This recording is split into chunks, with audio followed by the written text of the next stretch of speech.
Book 6, Chapter 45, Progress. One might then wonder if a kingdom's sufferance of a tyrant for a decade is not worth the inevitable successful uprising by an usurped relative and the golden age it will usher. Given the frequent petty cruelty and mediocrity of kings, might it not be worth inducing a great tyrant so that a great ruler will follow them? Extract from the controversial treatise Ethics of Fate by Calchas the Gadfly, Atalantian philosopher. The tavern had closed hours ago, as it was the middle of the night, but the peregrine had a knack for getting into places he shouldn't, and I had a night trick decent with locks. I snapped my fingers, and a few streaks of black flames sputtered to life in hanging lanterns, revealing a dirt floor to the large room, just like the one we'd had in the rat's nest. Feeling just a tad nostalgic, I limped up behind the bar, a nice large oaken piece, and went looking through the bottles after leaning my staff against the suit. Whoever ran this place kept a cudgel under the counter, I noted with approval. Good form. I snatched up a bottle of what looked like genuine Neustrian schnapps, pulling the cork and taking a sniff. Apple, maybe? It'd do. Klaus Pappenheim loved the stuff, and he'd offered it to me enough I'd acquired a taste for it. I took up one of the wooden cups and filled it, cocking an eyebrow at Tarek when he sat himself on the other side of the counter. "What's your poison, pilgrim?" I asked. "I don't suppose there's a pear brandy lying around," the old man asked. "Olivan, if possible." I looked through the stock, but there wasn't, sadly enough. "Closest they've got is some sort of berry brandy," I told him.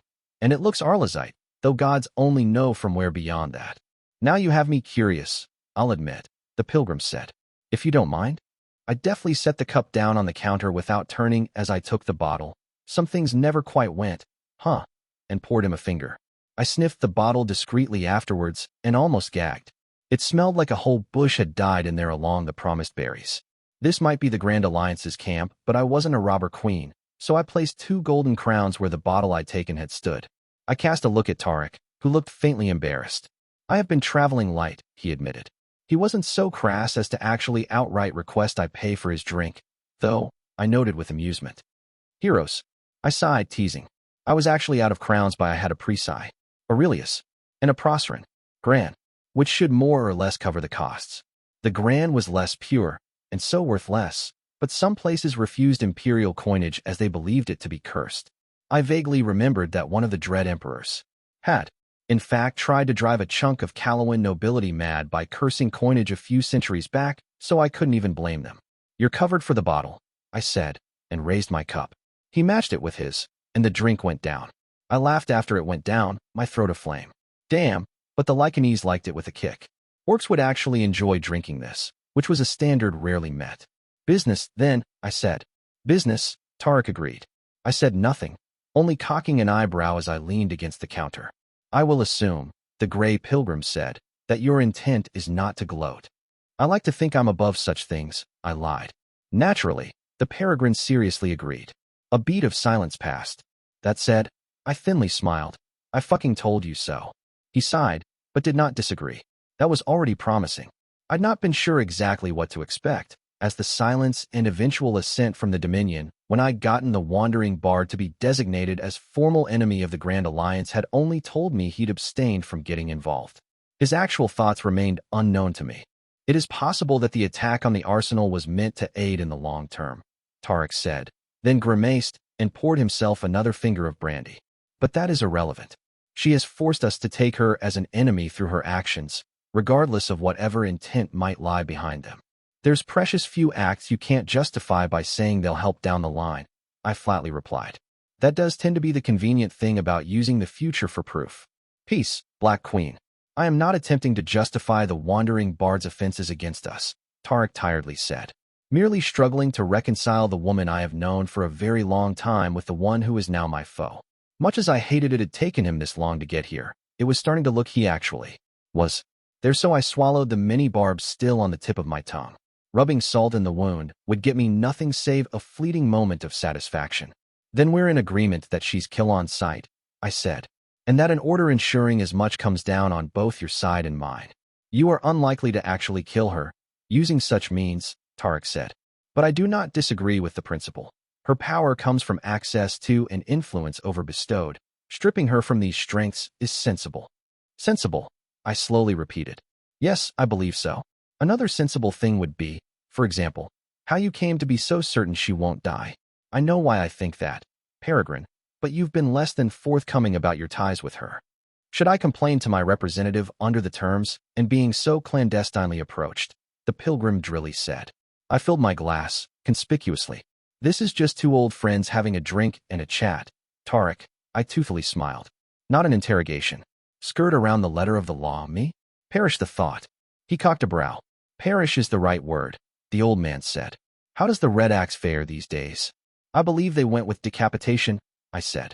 'Twas a little late to boil her alive, admittedly, and a brisk hanging would have been good fun, but little else.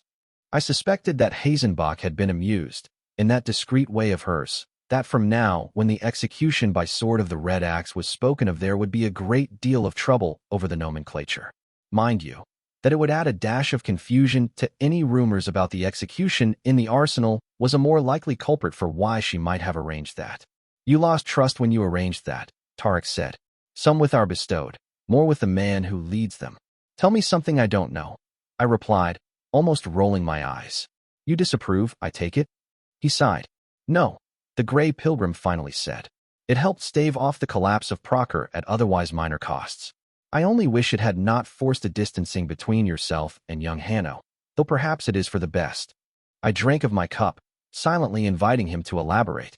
The cordiality of the relationship between you two has much been commented on, he said. If this is going to turn into another polite request, I don't sleep with him. I'm going to get miffed at having to repeat I'm not interested, I warned him. I believe you, Tarek replied, sounding like he meant it. But friendship is already seen as dangerous enough. You represent interests, the both of you, and those interests are often at odds. Friendship complicates that. I waved him down. Bullshit, I frankly said. If anything, liking him made dealing with him significantly easier. But it's no longer an issue anyway. Let those fears be buried. And instead of dealing with fish market gossip, we can perhaps deal with the endless undead armies trying to kill us all. I have yet to witness any power in this world or the next that quell gossip, Tarek amusedly said. But your point is taken. Good, I said. I believe we were talking about the bard. The gray pilgrim conceded with a nod. We first met in the Free Cities, when I intervened in a spot of trouble within the Helikian royal family, he said. I took her for a simple bard, that first time, but recognizing her under a different face a few years later put paid to that notion. Yeah, that'd do it. I still wasn't sure what his reading aspect exactly was, but it was frighteningly sharp even when the Ophanim weren't actively whispering secrets into his ear. And you knew she wasn't strictly one of aboves, I pointed out. You weren't surprised when I told you I'd seen her work on Below's behalf. Blue Eyes sad, he nodded. That much became beyond dispute when she disrupted my pursuit of a villain in Lang within a decade of our first meeting, Tarek said, forcing me to retreat from the principality entirely, and so lose the trail. I whistled. And you didn't, you know, I delicately said, slicing a finger across my throat. Try to mercy her afterwards, so to speak. I glanced atop the hero's sparse crown of white hair apologetically. No offense meant, fellows, I added. I didn't get smote, so I decided to ascribe a passable sense of humor to the choir of mercy. The things you learned, huh? None was taken, the pilgrim informed me. Though after your colorful conversations with contrition and endurance, that could be seen as favoritism. I winked above his head. Don't spread it around, I loudly whispered. Long-suffering, he sipped at his drink and sighed. I did, in fact, try to kill her, Tarek said. It did not take, evidently, and the misgivings of my patrons in pursuing her demise gave me pause, as did the eventual realization that the young villain she'd helped escape me had within the year died fighting another villainess, in the process exposing her schemes in Penthes. Ah, I thought. There it was, the first of the missing pieces. Tarek trusted the Ophanim, and we'd already established that the intercessor could affect angels. You thought she was another like you, I realized. Only subtler and older. It was my belief that she was not a willing servant to Below, and so that she ensured all the victories arranged in their name would lead to starker defeats down the line, the pilgrim admitted. I suspected her forced service to be a consequence of the nature of her bestowal, a storyteller's duty to attend to the foe as well as the hero. She's not like us, pilgrim, I said. Named, sure, but I get the feeling there's a lot less between her and the gods than there is for the rest of us. The suffering she attended to are on a scale we can hardly imagine, Tarek softly agreed. And so I did not judge, Catherine, to borrow another man's words. Even with the wisdom of the Ophanim close to me, I I cannot begin to understand the crushing burden of her purpose. Weighing the suffering of a century knowing it might spare another. Patching and bleeding nations to prevent greater horrors. A millennia of ugly choices, one after another. He looked grieved. And still she did good whenever she could. I have seen this, the pilgrim said. It was she who led me to heal Lawrence after her duel with the ranger, did you know? I blinked. I had no idea, I said. I'd known about the duel between a younger saint of swords and ranger, since Indrani had told me what she knew, but I'd never known the pilgrim to be involved. I trusted her, Tarek admitted, to see a path out of the dark even when I did not. I'd never really had that kind of trust in me, but then I suppose there was a reason I'd become a villain and not a heroine. I still believe she seeks a better future for Calernia, the Grey Pilgrim admitted. But that is not enough. I have seen the world we would make, through the Alliance and the Accords, and I am willing to fight for it. If she seeks to darken that path, then she is my enemy regardless of her intent. Not exactly the ringing endorsement of killing the intercessor first change we got I'd kind of been hoping for, but life was all about tempering your expectations. I'd settle for a grief-stricken fight between past comrades if that was all he had it in him to summon up. More will be asked of you, I bluntly said. I know there are dangers, but by the White Knight's sentencing you've gained a pupil in Christophe de Pavany. I am aware, Tarek frowned.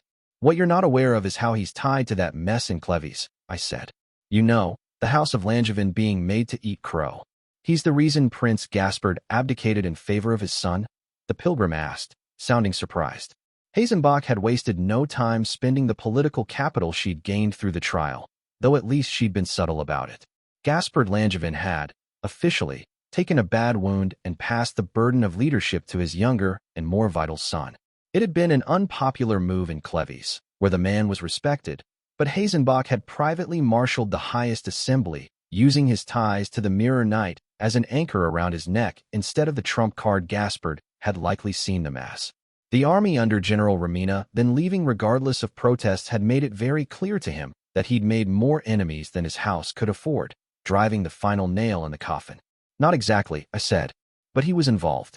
I elaborated quickly, laying out the concerns Save NOC had brought to me along with the plot and the difficulties the situation had represented for the first prince. Stark consequences to acting, worse if she did not.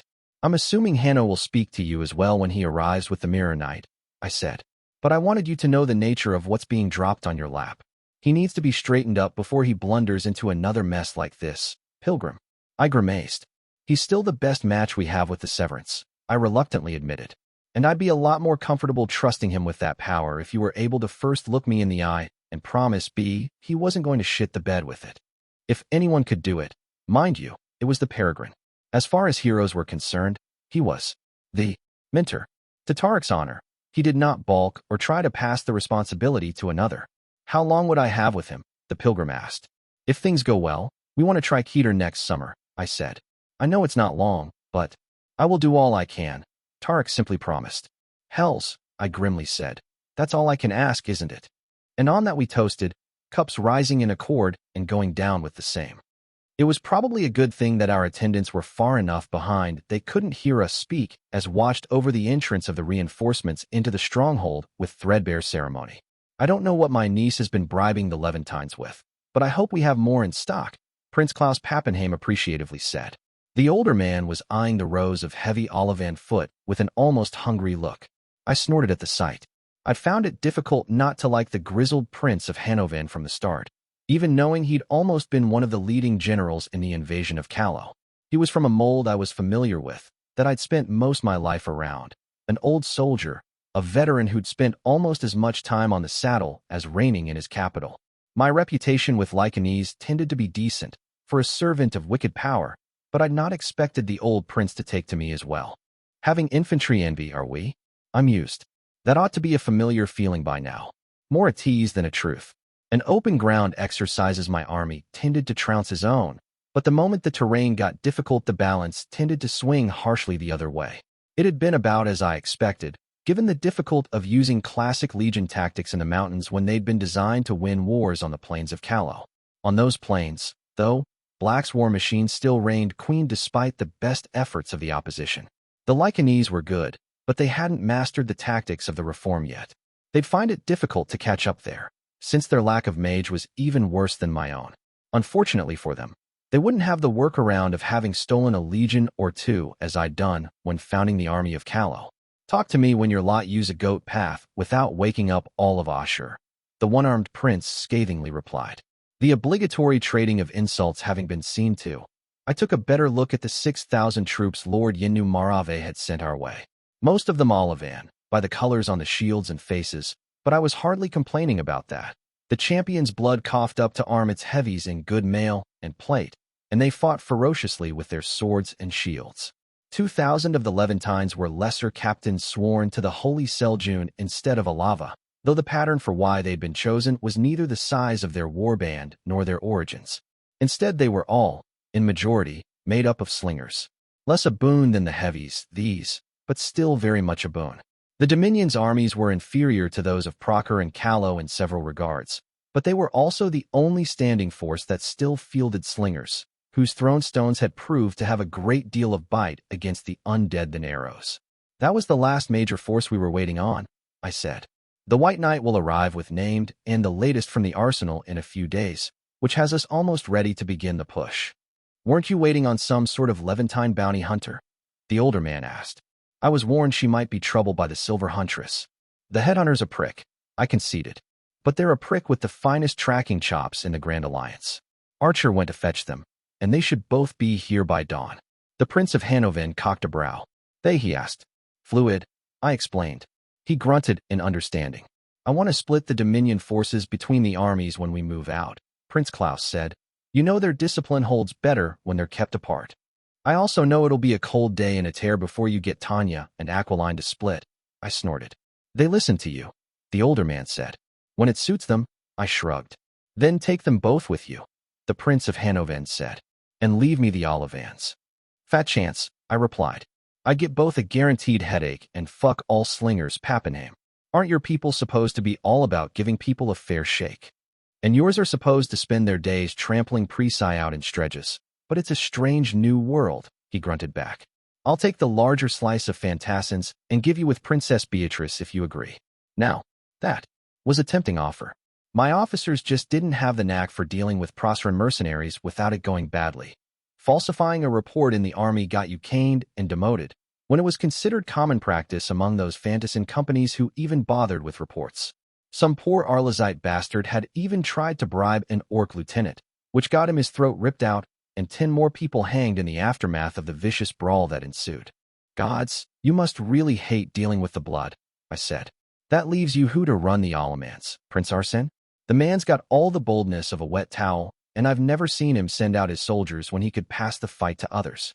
Never to the extent that it was insubordination or harmful to the war effort, but the Prince of Bayeux was very clearly trying to make sure his forces suffered as few casualties as possible, even if that meant other forces would suffer instead. I'll have Matilda breathing on his neck and fill his days with petty mercenary squabbles. It'll keep him too twitchy to be a load, the Prince of Hanovan said. I can't do either those things with your lordlings. I hummed pensively, the two of us watching the brightly painted ranks of Dominion soldiers streaming in. I'd theoretically be leading the 2nd and 3rd Army on my prong of the offensive along with the lion's share of the firstborn. So in truth, I wasn't badly in need of more heavy foot. If I got the army of Hainaut, I'd get what I considered to be the cream of the Allemans' forces in the region, as well as their finest cavalry captain, which gave me a solid force to work with. If I were selected to lead one of the offensives, I said, that might be a tempting offer. The older man spat to the side. You'll get one prong and me the other, Prince Klaus said. It's a done deal, and I won't hear it otherwise. The lordlings are still too green, and the only other one I trust with a large force is Vollignac. Prince Beatrice Vollignac wouldn't be getting a command that size, though. Not only was most of her principality already occupied by the dead, the appointment of 2 Proserpine commanders would go over poorly with the coalition forces in Hainaut. You didn't agree outright, he said. So out with it. What more do you want in the stew? I want first pick of the Fantassin companies, I said. If my flanks are held by Levantines, I can't afford runners in the mercenaries. You're a cold one, foundling, the gray-haired man said, sticking me with both the company Dross and the Brabant conscripts. I'll see General Ramina in return, I offered. It'll keep your sigils in good order. Unlike the Prince of Hanovan, I could handle the firstborn just fine on my own. Mighty Gendrick could hold field command, and I'd handle the rest. Offering General Ramina was not a small concession to make, given its known power and its standing as the finest commander among the Drow, and I could see the older man was tempted. Agreed, Prince Klaus said, and spat into his palm. I did the same and clasped his hand. May the heavens strike a liar, the Prince of Hanovend said. Crows take the oath-breaker, I replied, and we shook on it. I could feel he was just as eager as me to get started on his planning, but to our common frustration, there'd be no going anywhere. The Levantines had yet to finish coming into the stronghold, and it'd be poor politics to slight them by leaving early. Gods, if it wasn't boring as all hells, though. Glaring won't add lines to the report, Hakram said, though I praised the quality of the effort. I sighed and dropped back into my chair, blowing at an errant strand of hair that had slipped out of my loose ponytail and gotten into my face. Sinfully comfortable as the seat Liberate from Arcadia was, it did not improve my mood. It's ridiculous that we still have so little reliable information on the Fantassins, I complained. I know we're thin on jacks, up here, but this isn't even bare bones. It's bare bone, maybe, and even then I'd argue it's not a full one. I'd sent for all we had on the Fantassin companies of the Hainaut front after returning to my tent, which I still used for work, if not always to sleep in, and even as the parchments flooded in my despair at what little we actually knew increased. Half of this was rumors, many reported by our soldiers, sure, but that didn't magically make them more than rumors, while the solid information was sparse. Company names, captains, and numbers. A few records, including who had gotten commendations for bravery, and a few bits about which companies were known to hate each other or to have bad blood with the army of Callow. The three largest of the companies had a little more on them, a bit about the leading officers and their reputations, but I had to admit this was largely a pile of nothing. I fucked myself negotiating with Pappenheim, I noted. I might have first pick of companies, but I can't even be sure what companies I should pick. Neither would the Iron Prince, dearest, Acus said. Where Hakram had claimed a corner of the tent with several smaller tables set around his wooden wheelchair, though it was not all wood, and Masigo had laid so many enchantments on the thing that wards sometimes confused it for a mage. Acua had instead claimed a seat around the table, and Rani was still carving for me, and was lounging on it with a cup of wine in hand. Useless consolation, I replied in an irritated tone. My favorite, how did you know? I shall endeavor keep this revelation in mind, my heart, Acua silkily replied, though it has nothing to do with the point I was making. Ah, Hakram exclaimed. Beatrice Vollignac. Clever. I frowned. What did the Princess of Hainaut have to do with? Oh, shit. I hated it when Acua was right just after I'd gotten snippy with her. The Lycanese weren't that much better at dealing with Allemans than my own officers, so the Iron Prince usually delegated that sort of thing to his most trusted among the Allemans royals, the Princess of Hainaut. The Prince of Hanovend wouldn't be able to pick the companies any better than I, but Beatrice Vollignac very likely could. She'd be assigned to my part of the offensive, too, so she'd have motivation not to be half-hearted about this. Set up a meeting with her, adjutant, I said. It's the kind of thing that needs to be asked in person. Tomorrow morning, wait, no, early afternoon. It'd break one of those unspoken Allemans rules to ask her to do me that favor before she was officially folded under my command by our morning war council, even if the matter was effectively already settled. I'll see to it, Hakram said, his long and skeletal fingers jotting notes down on parchment. You still need to decide where you'll be addressing the villains, Catherine. The earlier we settle that, the better. I grimaced. I wanted to wait until the White Knight was here to hold that, to ward off the perception that we might be plotting.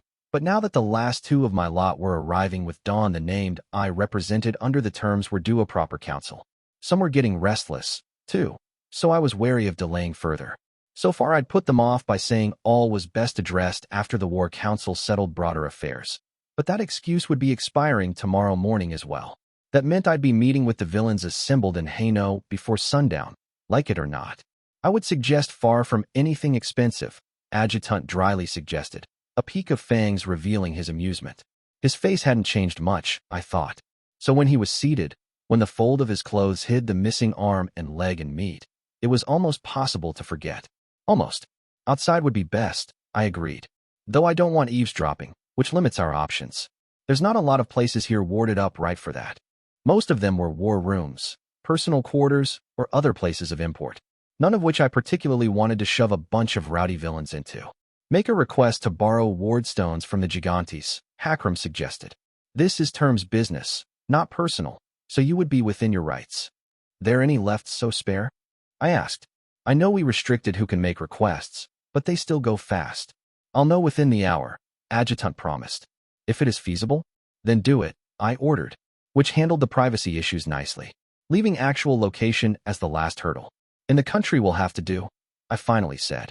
I'd rather not do this in the stronghold proper, if I have a choice.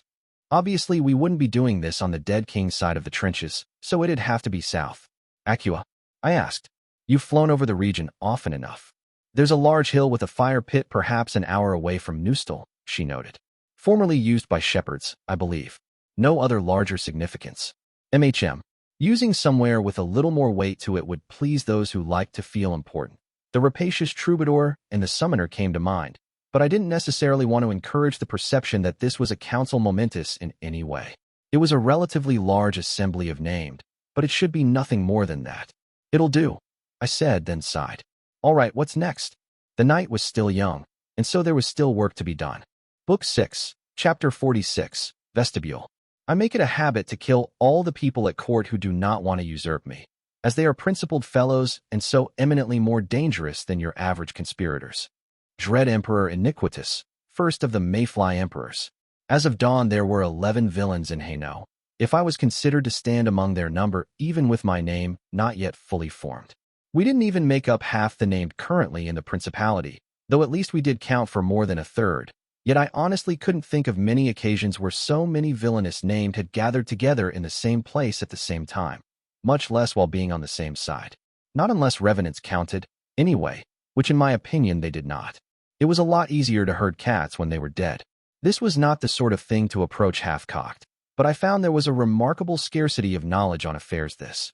Even more than heroes, Belos lot clutched their secrets tightly. Fortunately for me, I had to the former heiress to Wolof in my service. And considering that Aqua had once intended to rule all of Calernia, she'd paid even closer attention to the underlying currents of villainy that your average Sicilian scion would have. She'd wanted to avoid the mistakes of her predecessors. After all, her ambition itself might have been foolish, but I had to concede she'd not gone about pursuing it foolishly, save for one or two exceptions. When I brought up the subject in my tent early in the morning, over my breakfast, I found her almost eager to talk about it. It was subject of long-standing fascination for her, as it turned out.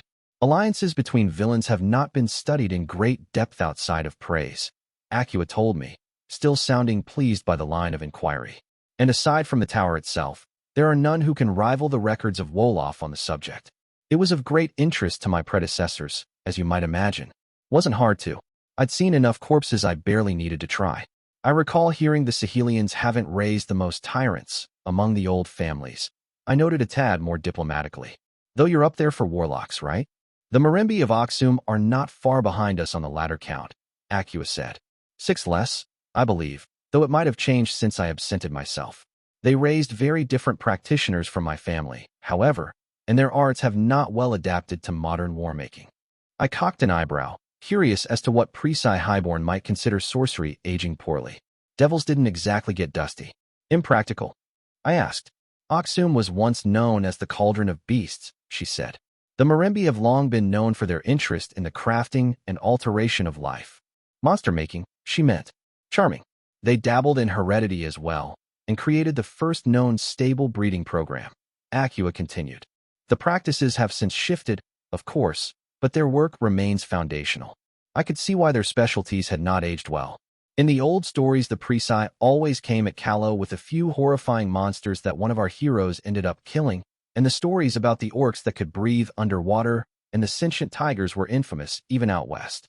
Not a lot of those had been successes in a more than marginal sense, though, and the reforms would have been the final nail in their coffin. Especially so after the conquest proved that the legions as envisioned by Grim One-Eye and my father were highly effective. And since every high seat and more than a few lesser lords now ran their own breeding programs, it had not given the Marimbi a lasting advantage. That aside, I would caution you to think of raising too many tyrants as a crown worth contending for in the eyes of the high seats, Aqua said. The Yaboa of Nock once succeeded at claiming the tower 3 generations in a row, but none of the old families were willing to allow rule of praise to be clutched too tightly. Their lines was exterminated to the last, and the Sesse were installed to rule the city. I get your point, I drily said. It wasn't in the interest of the Sahelians to win too much, even when they could. Exactly, Acua smiled. Though even over periods of relative humility, my ancestors were not the kind of people to suffer lack of influence. As the Empire often boasts the largest concentration of allied villains on Calernia in any generation, grasping the nature of such alliances was a necessity. Allied might be a bit of a stretch, I snorted. Back in the old days, praise had usually counted more named than the kingdom, but they'd so frequently lost in part because they were as interested in backstabbing each other as actually stabbing Callow. Perhaps not to the extent of the Calamites, Acua noted, but you would be surprised. The most famous example would be the Black Knight and Chancellor of Malignant II, who all histories agree loved him deeply. It is why the man reigned a full decade and a half, while his handling of the empire can most charitably be described as occasionally benign ineptitude. There'd been a sprinkling of occasions like these throughout imperial history, she told me, but the pattern that emerged to my ear was that the bonds were usually between smaller groups, a pair or maybe three named, often who'd come up through a transitional name together. About half of the time, they ended up offing the ruling tyrant and putting one of them up on the seat instead. Being a tightly bound band of five, and one essentially loyal to the ruling empress to boot, was where the calamities had broken fresh grounds. The empire usually waxes and wanes between 3 and 8 villains at any time, Acua said, though only 4 names are considered to be part of the fabric of praise. I didn't need her to tell me which. Dread Emperor, Chancellor, Warlock, and Black Knight. The 4 roles that had been at the core of the Empire's way of life for centuries. Yet I was now learning that there were much more nuances to those roles than I'd believed. For one, not all names came with every generation. Prisai Highborn usually saw which had come and which had not as an indication of what should be expected from a reign. It is usually seen as the mark of a weak tyrant to have a chancellor, but no Black Knight, she told me. On the other hand, one who claimed the tower with both a Black Knight and a Warlock, but no chancellor will be expected to aggressively contest influence with the high seats, often with a measure of success, historically speaking. But you get other named as well, I said. There's been other assassins, in other places too, but more in praise, and old Calawan histories speak of necromancers too.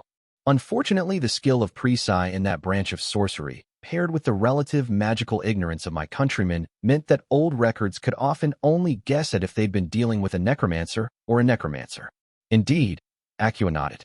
Before the Wars of the Dead, it was common for a lich to exist, and since the heyday of fighting arenas in Maleficent II's reign, we've had recurring gladiators. The latter is even more common in Stygia, however, and so somewhat looked down. Of course it is, I sighed. I take it names without much precedent are also considered pedestrian? The captain and the scribe were once underestimated for this very reason, Acua said, then looked chagrined. I was not immune to some shade of that foolishness, I'll admit. I once thought very little of the scribe. She cultivates that impression actively, I said with a kernel of sympathy, though it really had been a mistake. The scribe's spies had been instrumental in keeping her contained, back when she'd been governess of Lys, and that was just a drop in the bucket of the quiet work done to hasten her downfall.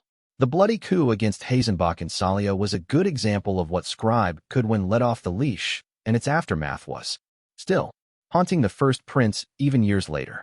So I've had, Acua neutrally said. Regardless, the Empire's traditional position as the leading light of villainy did that count as blasphemy, I wondered? Probably not unless she was talking about light. Has meant that foreign villains whose defeats were not mortal have often fled to praise for refuge.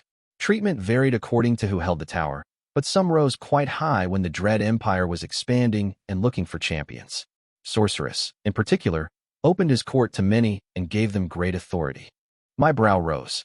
I don't recall hearing of any foreign villains in praise during my lifetime, I said, which surprises me, considering the Grey Pilgrim has been terrorizing villains out west and south. There were bound to have been a few who wanted to get out before either he or the saint strolled into town.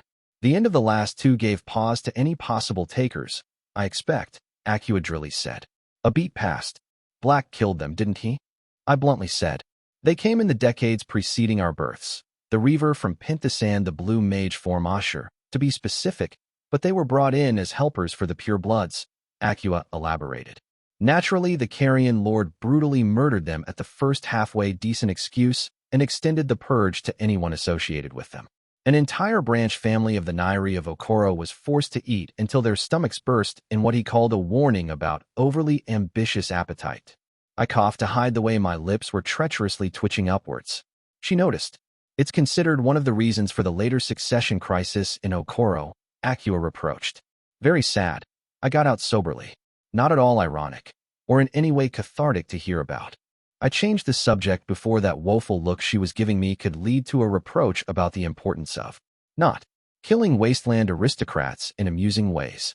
Talk about not knowing your audience. Praise isn't the only place to have had villain alliances, though, I said. We had the Sable Order in Callow, and the Free Cities were whipped by the League of Rogues for a while. The Sable Order had been a chivalric order led by 4 fallen heroes who'd gathered a lot of disaffected knights, bandits, and penniless soldiers in an army and brought the kingdom to its knees. They'd had the run of the countryside for years, until the Albans managed to finally beat them on the field. The League of Rogues, although they'd never called themselves that, and the name had come with later histories, has been even more successful, the 7 villains having occupied half the Free Cities for over a decade and cowed even Ashur for a time. About 2 centuries back, I figured. I remembered them in part because they'd surprised me as a kid. They'd been unusually steadfast allies even when they began losing ground, supposedly because they'd taken oaths of mutual loyalty to each other guaranteed by devils. I'd wondered why every villain do that for 2 months, until I got my hands on the 2nd volume of Wicked Deeds and learned about the very ugly way the last 2 had died when the devils came to collect. The Iron Kingdoms are arguably a greater success story than either of these, Akua replied. I blinked in surprise. Those collapsed almost immediately, I slowly said, and they were a refuge for villains, but hardly led by them. It had been one of the history lessons from the orphanage tutors instead of one of my private forays, but I distinctly remembered being told this. That is what Proceran histories insist, yes, she amusedly told me, and so most everyone believes. Fortunately, one of my ancestors, Elamu Sahilian, served as court mage to Queen Alandra, so we reliably know otherwise from his memoirs. He served Aswat now? I flatly asked. Court mage, she repeated. It is an old practice of my family, dearest. We've gathered many secrets and artifacts this way, leaving with them when the cause collapse. We did the same thing with Theodosius the Unconquered himself, and a dozen other lesser hegemons. I was quite itching to get my hands on the memoirs of whoever the Sahelians had sent to advise the man that was arguably the greatest military mind in Calernian history, but that could wait until later. So the Iron Kingdoms were a villain alliance? I frowned. These days some scholars even argued that the name Iron Kingdoms was meaningless, that it had simply been a very chaotic period in Proceran and Levantine history where rule of law had frayed nearly beyond repair in a certain region, but that wasn't yet the traditional view. Properly speaking, the words referred to a bunch of bandit fiefdoms that had briefly seized control of most of current Valensis, as well as the adjoining Brocelian forest and cusp. It was led by 9 bandit and raider named, Akua agreed, the remembered kings and queens of iron. And while 3 of the kingdoms collapsed swiftly, as you said, others fared much better. It was nearly 9 years before Valensis was fully reclaimed, and it took over 2 decades before the 5 kingdoms in the Brocelian were brought down by heroes. I let out a thoughtful noise. Yeah, I could see why Procer in particular would have wanted to keep that story quiet.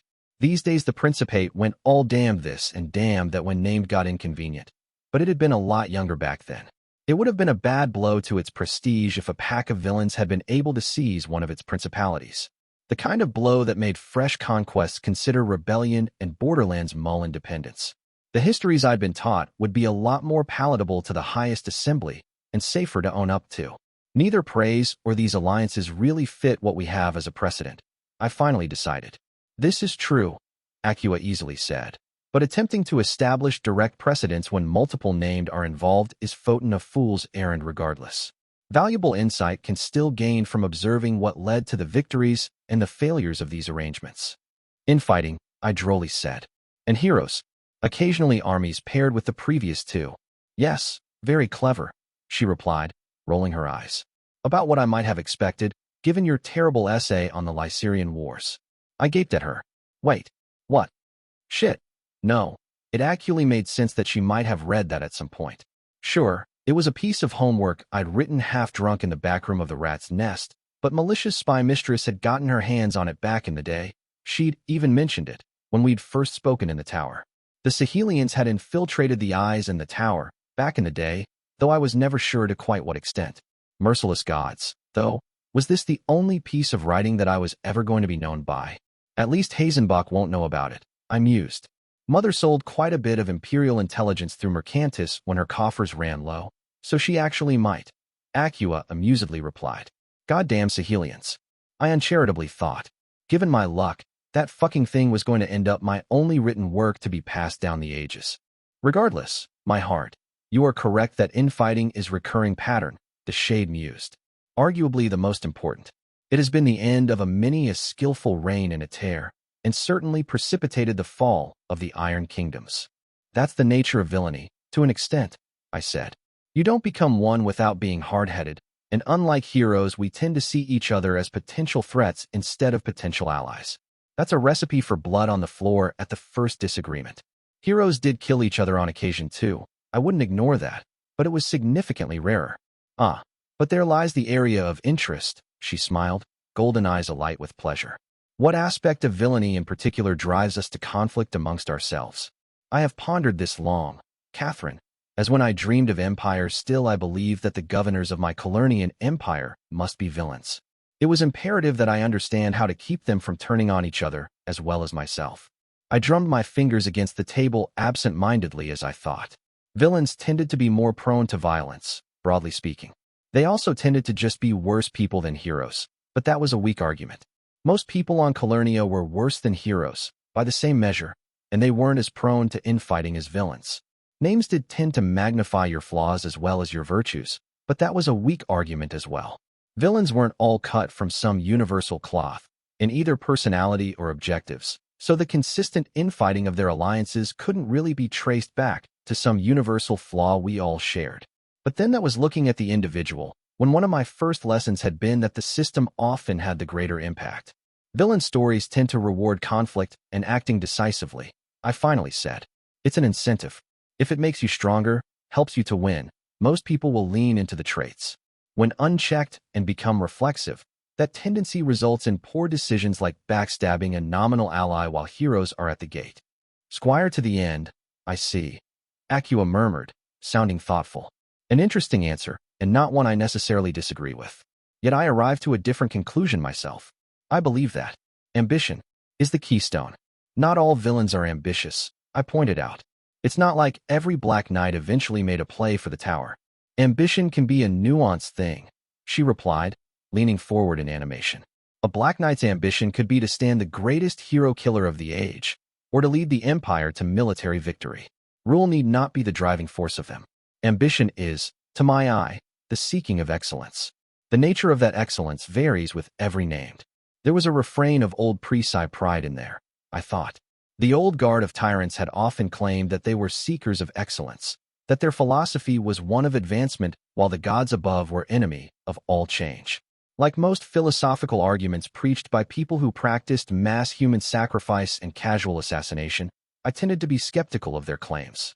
If anything, it was the precise circular circus of usurpation and civil war that was stagnant, whatever the adherents of iron sharpens iron might claim. I didn't entirely disagree with her assertions, though. I'll agree that named tend to be driven people, I conceded. But I don't buy the rest of that. There's outliers, sure, like the tyrant of the hierarch. But someone like the Herod, which isn't trying to be the best anything. She's trying to not get eaten by the brother she murdered and bound, and maybe trying to move up in the world when there's nothing more pressing. She improvised the spell that bound her brother's spirit, highly advanced necromancy, with few resources at hand and no margin of error or time to spare, Acua stated in reply. One might argue that her ambition is survival in difficult times, and that she has proved highly able in pursuing it. Or she was already skilled and just got desperate and inspired, I replied. But fine, for the sake of argument, let's say I agree with you. Where is this headed? Conflicting excellences are the cause of strife between villains, she said. Unlike above's champions, who seek not excellence, but a particular outcome, rivalry is natural between us. And given the rewards of violence, as you have put it, villains are more prone to disposing of rivals and obstacles than reach peaceful accords even when these might be more practical. It is why Procure can be the region that has the most villains on Colurnia, by simple numbers, but alliances between them are nearly unheard of. It took me a while to place the expression on her face. She was enjoying this, I realized. The discussion, the debates. I did not let it distract me, or allow my thoughts to meander down the path of who she might have been if she were not the doom of Lys. Without a common framework keeping us bound, Acua continued, like the Dread Empire or a greater common ambition in the vein of the League of Rogues and the Iron Kingdoms, villains will nearly always default into competition.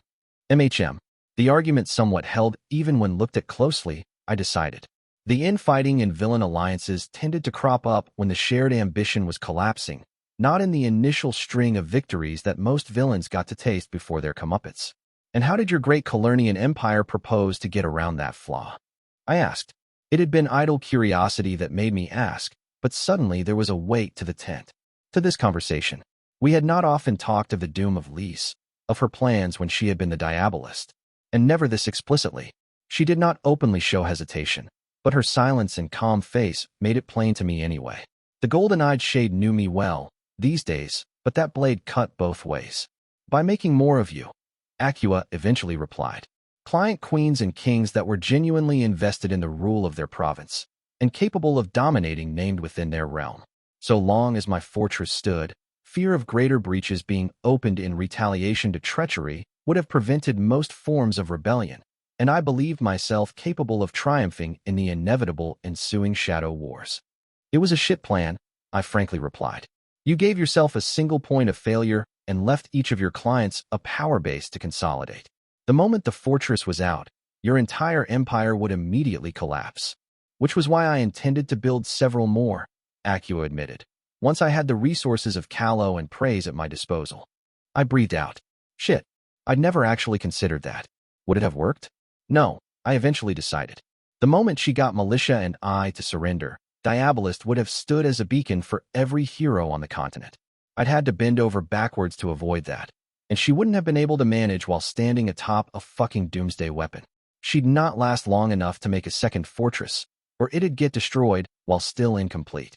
The Diabolist would still have made a horrid mess on the way out, though, possibly afflicting several parts of Calernia with permanent hellgates before dying. Gods, second Lys had been a nightmare, but it was still better than this. I forced myself to think of something else. A framework, I evenly said. The truce in terms are one of those, arguably, as is the war against the dead king. The truce in terms are, and should be considered a construct to help to wage war against Keter, Acua said. It was quiet, but I could hear the muted relief to her voice, like we'd both stepped away from a ledge. It is the war that has gathered named, she continued, and in my opinion it should be considered the alliance within which villains will be jostling for position. Jostling only to an extent, I reminded her. I've avoided a lot of fights by having such a strong position that potential rivals didn't want to take the risk of a challenge. More than a few villains coveted my seat as our representative under the truce and terms, but they were also aware that I had an army, named Allies, and the Kingdom of Kalos power backing me. It wasn't foolproof, of course. Some had tried to take that swing anyway, unable to deal with being the second in anything. The Red Reaver had been one, and I'd made an example of him. Others, like the Barrow Sword, had picked a fight to test my strength and then fallen in line almost amicably when I'd proven I was not to be trifled with. Several sources of your current influence are temporary, Acua pointed out. Your position as representative, your queenship over Callow, your positional advantage within the Grand Alliance. They can serve as a defensive asset, prevent others from striking at you, but they should not be confused for a way to make people listen to you. If you want obedience of the villains you have gathered here, and for them to bind themselves to your accords, you must find a way to help their own ambitions within the frame of your own greater one. I did not immediately reply. As it happened, I was not under the illusion that my current influence among my kind would carry beyond the war against Keter. I was in a unique position at the moment, but sooner or later the stars would fall out of alignment and my authority would wane. For now, though, I still had it, and I fully intended to use it as much to carry out the war as to prepare the peace that'd follow it. Acua was still thinking of this as a warlord would, though, or perhaps a dread empress, like a centerpiece binding important assets to her by giving them what they wanted and pairing that fulfillment to service. But I couldn't think like that, not if I wanted my work to survive me.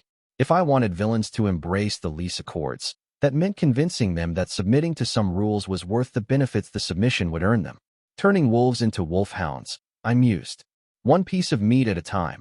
Acua Sahelian softly agreed. The morning's war council yielded no surprises. The Iron Prince and I would hold command of the two offensives, and General Pallas brought authority, but not actual command over the reserves. I'd wasted no time in politely requesting of Princess Beatrice of Hainaut, freshly under my command, that she make suggestions about the Fantassins companies that would best suit our needs. I made it clear I wasn't trying to leave Klaus Pappenheim with only dregs, but that she shouldn't feel shy about taking the better cut either. She was amenable to the request, and gave the impression she amenable to my being in command period. I had hopes of a good working relationship. Mind you, she was an Allemans of royal blood. I fully expected she'd be able to put a smile on surrendering to militia. With that settled, I turned to the looming matter of the Council of Villains. The hill Acua had told me turned out to be more than serviceable, and so we went ahead with using it. The fire pit was cleaned and deepened, then 10 high seats brought out in a broad circle. Hakram would not need one, bringing his own. Seating would be assigned, I decided, to avoid chaos breaking out immediately instead of eventually. I considered the known tapestry of grudges in silence, looking at the seats. The barrow sword and headhunter couldn't be too close without fingers being lost, so I put the fire between them. And leaving the summoner by either the Beastmaster or the Berserker was a recipe for a snide comment preceding blood spill, so they'd have to be split up. Hakram on my left and Indrani on my right was only to be expected, but the seat to their sides would be taken as signs of favor, so I had to be careful who got them. The rapacious troubadour would have to get the seat by Archer, I thought. I'd left him to handle named finding out here with little prior warning, and he'd done well, so it was owed. It would be the Berserker by Adjutant's side, though, I eventually decided. She was fresh to Hainaut, and I'd only met her the once before leaving. Just long enough to send her beyond the trenches to hunt with the Silver Huntress. But during my absence she'd apparently killed a revenant, and wounded another, which merited encouragement. That made 5 seats settled, and I leaned on my staff as I worried my lip and considered the rest. Where do you intend to place the headhunter? Acua asked. I did not glance back, having known she wasn't far. I would have brought Hakram as well, but he wasn't exactly in a state to make the trip quickly. Indrani was currently sleeping, having traveled a full day and night over the last stretch to get here in time. So of my inner circle, it was only the 2 of us here. Between Berserker and Beastmaster, I think, I said. The Levantine villain wouldn't be able to easily mess with either, considering neither was a slouch up close or a stranger to violence. She nodded, eyes pensive. Barrow's sword by the rapacious troubadour, she suggested. I hummed. Ishak tended to get along with people who weren't of the blood, or whose savagery he did not consider to be damaging his own chances of becoming one of the blood, namely the headhunter, so I was actually wary of placing him too early.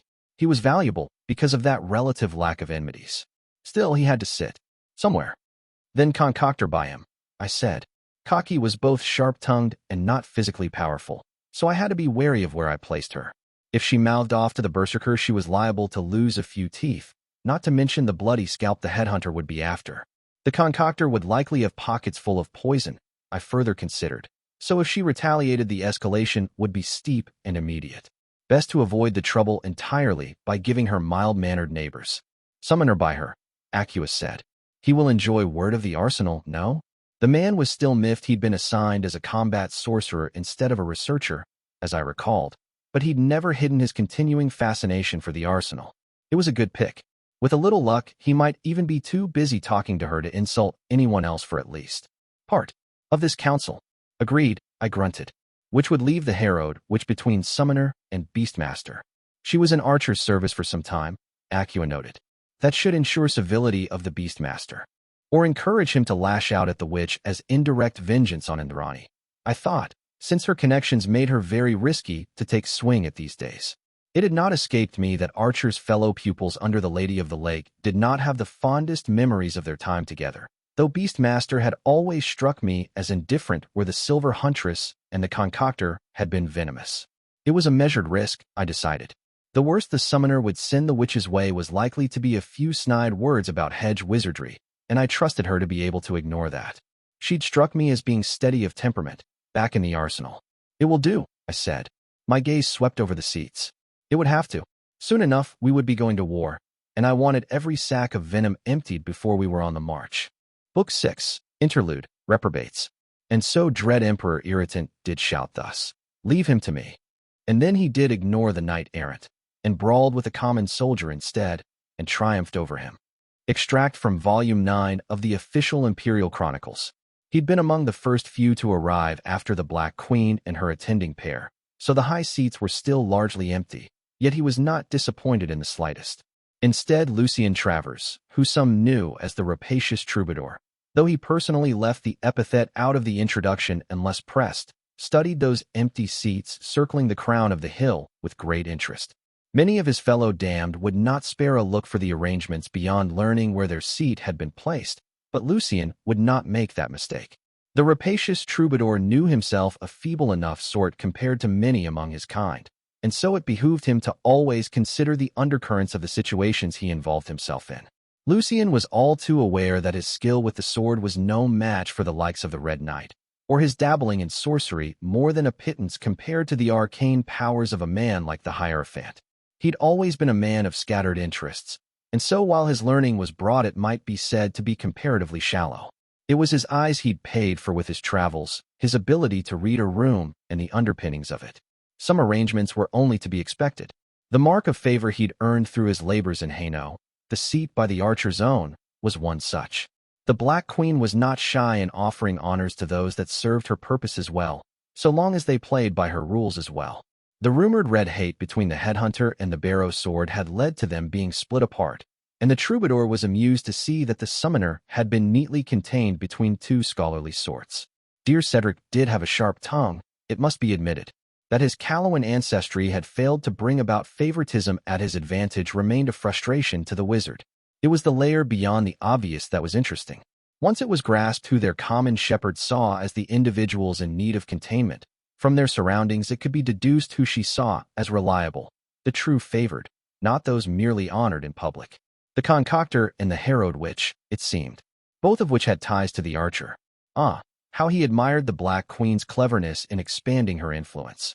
If she'd gathered attendants herself, it would have had the chosen up in arms, but who would suspect the archer? The Beast Master was still out of favor, which was pleasing, but the Berserker's placement was what drew his attention. She was fresh blood, and her seat of honor not unexpected given her record against revenants. But that was mere window dressed. She has been seated by the adjutant, who was now a mere crippled shadow of his old self. A test of restraint, perhaps, of attitude? It would pair nicely with having given her the notoriously unpleasant headhunter as a neighbor on the other side. The Berserker might just be undergoing an audition for greater trust and responsibility, Lucien mused. That made her someone worth keeping an eye on. The rapacious troubadour strolled to the highest of seats, the Black Queen's own, approaching under the calm, cool stare of the greatest villain of the age.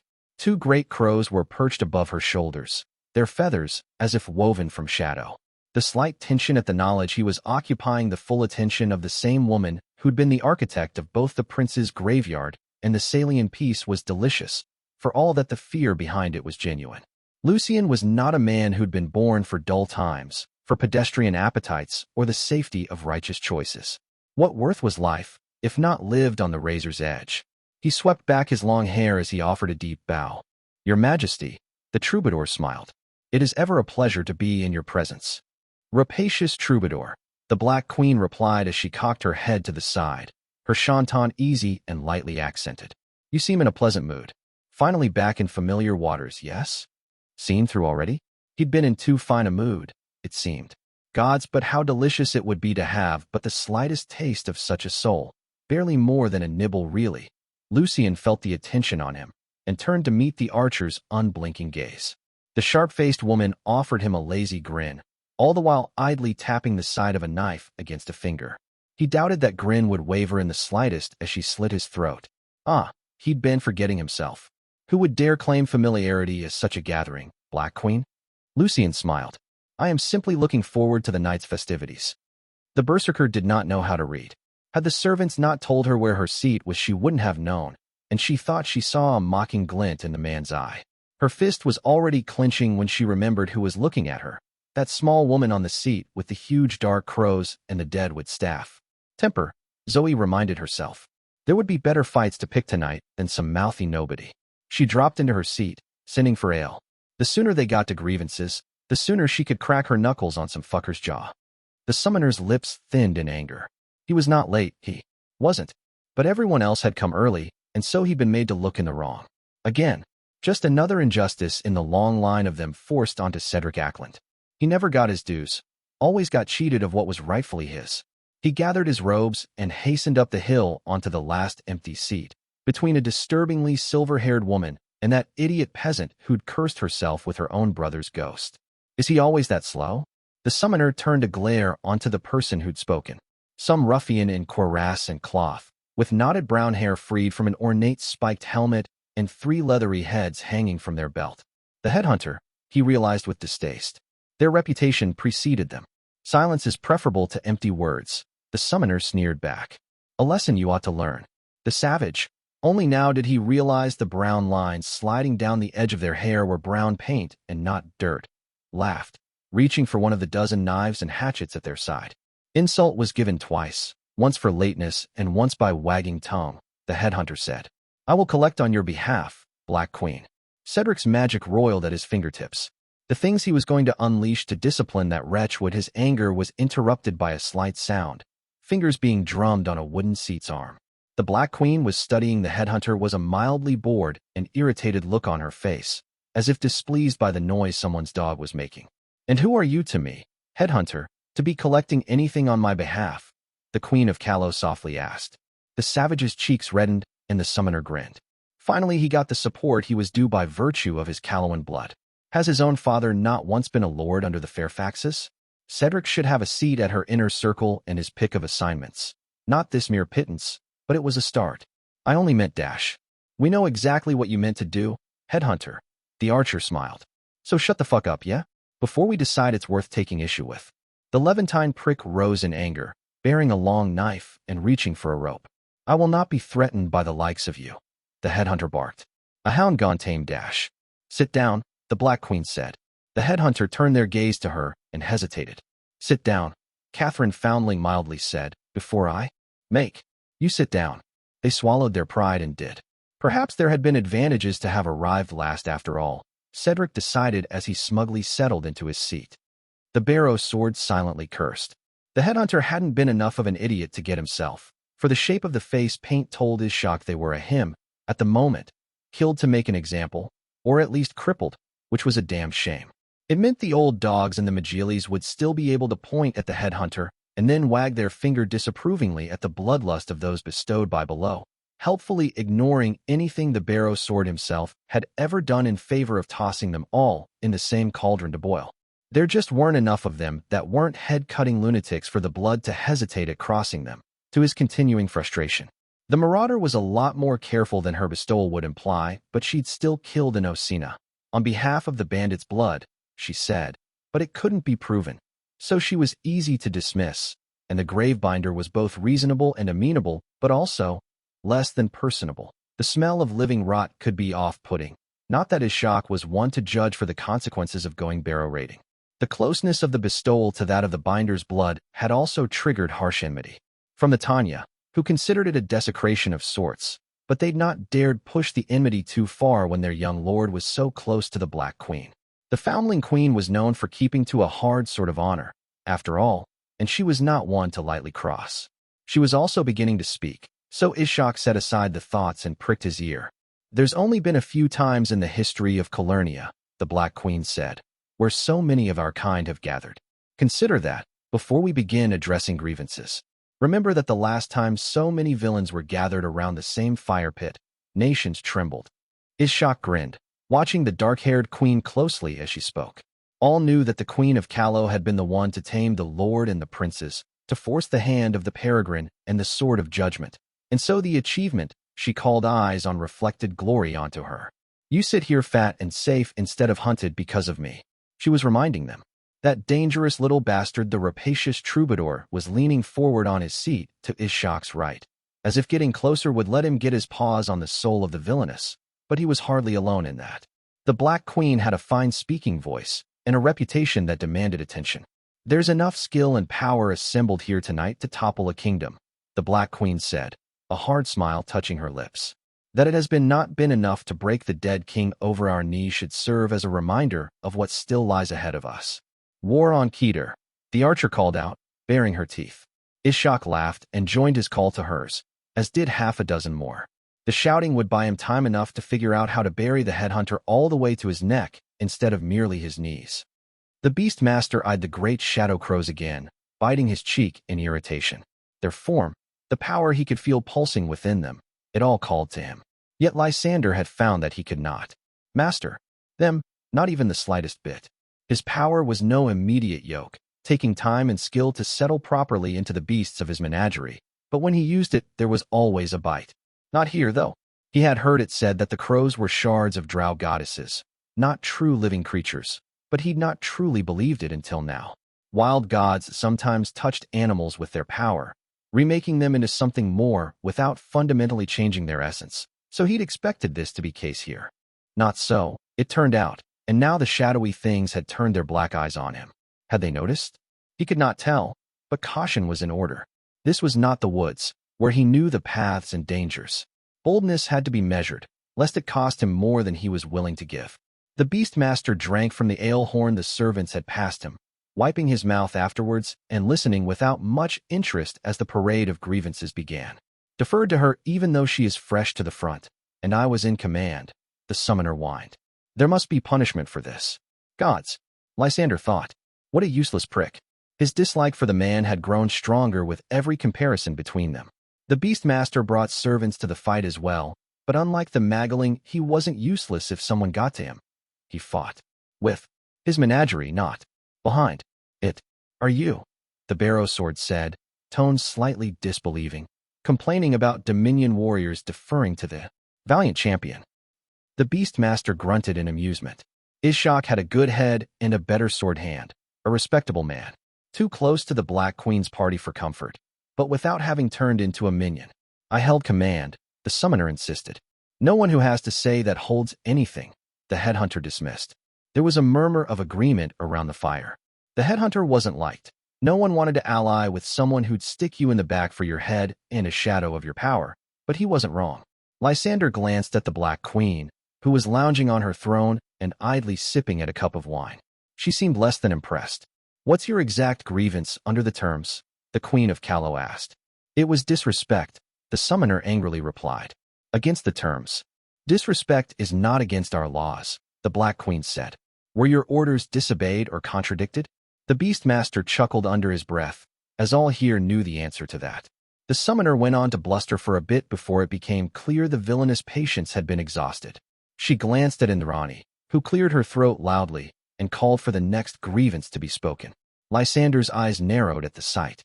He wasn't Alexis, to rage at the sight of that, or even Indrani at all, but it was still hard to believe Archer had bound herself to others in such a way.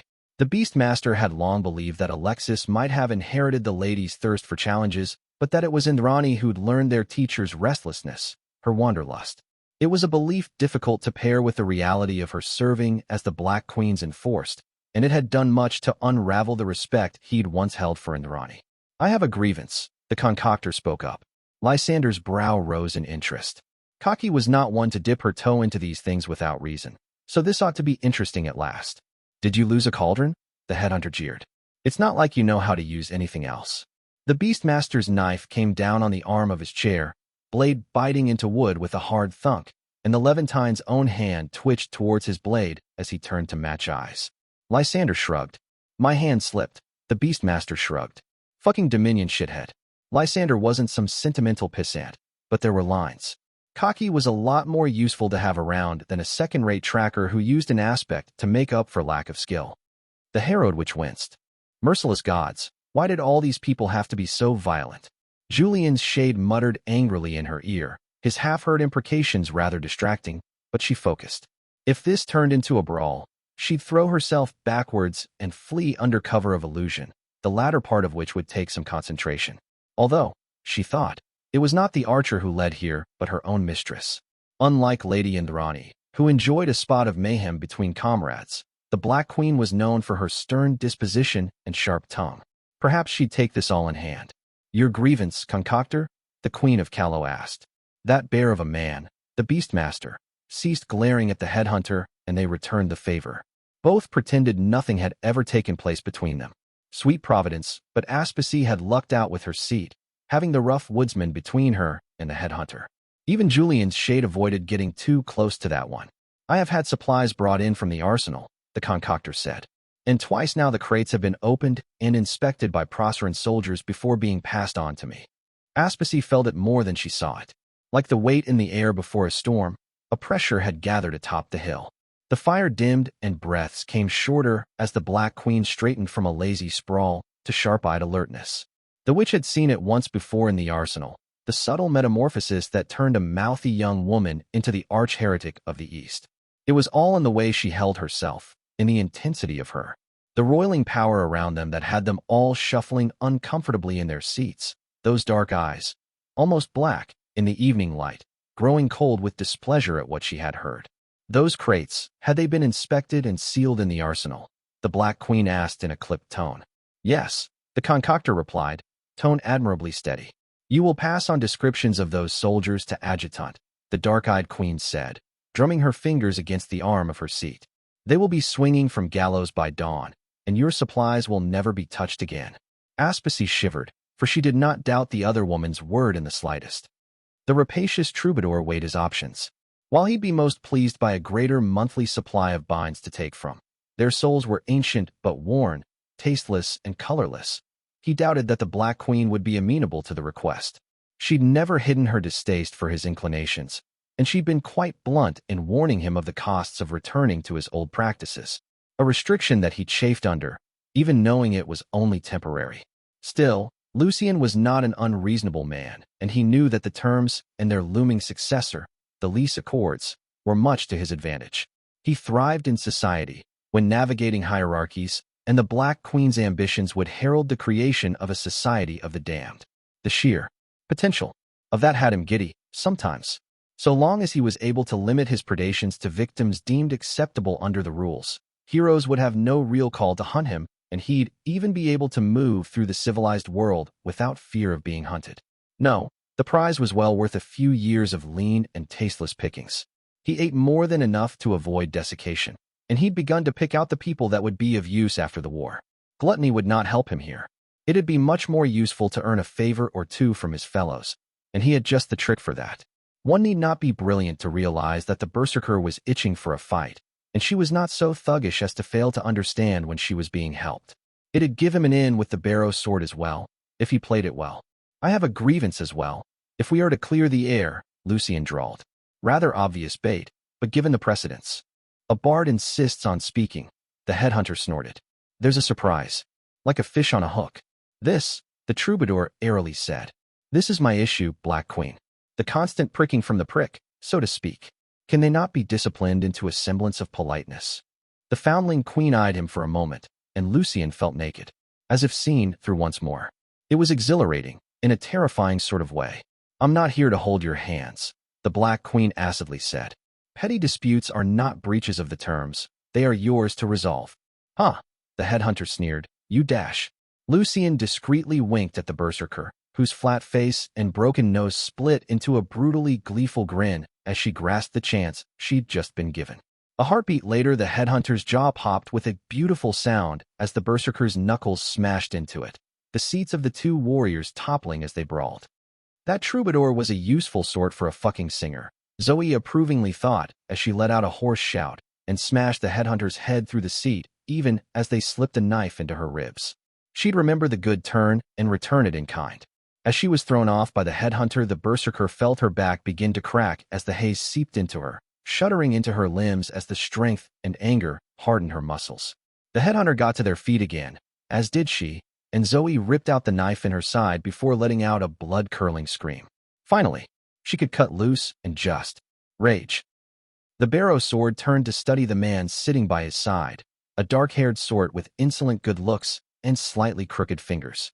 The cithern strapped to his back seemed as natural to him as the sword on his hip, and though the rapacious troubadour did not have the reputation of a great swordsman, there were many kinds of battles. The way the berserker was spasming wildly and turning red, even as the headhunter stuck her full of knives and hatches to little avail, made the point plainly enough. Have you ever been to the Dominion, Lucien? Ishak casually asked. I've not had the pleasure, the other man replied with a slender smile. You should visit, one of these days, the barrow sword said. I'm sure you'd find much there to your liking. If he could not find enough allies within bestowed of Levant, Ishak thought. Then perhaps it was time to broaden his horizons. The summoner laughed at the brawling fools, voice high and mocking. The headhunter had been thoroughly obnoxious, and the berserker was a rude thug, so he had no horse in this race. Let them smash each other to pieces, for all he cared. His mood significantly improved. He offered a charming smile to the silver-haired woman at his side. The concoctor, she was called. She'd taken his rightful place in the arsenal, her or one of her colleagues. But Cedric was willing to set that aside for the sake of polite conversation. I am told you have spent much of your time in the arsenal, the summoner said. Her eyes, he only noticed then, were not of the same color. One was silver, the other blue. It was disturbing to behold, though he was well-bred enough not to comment on this.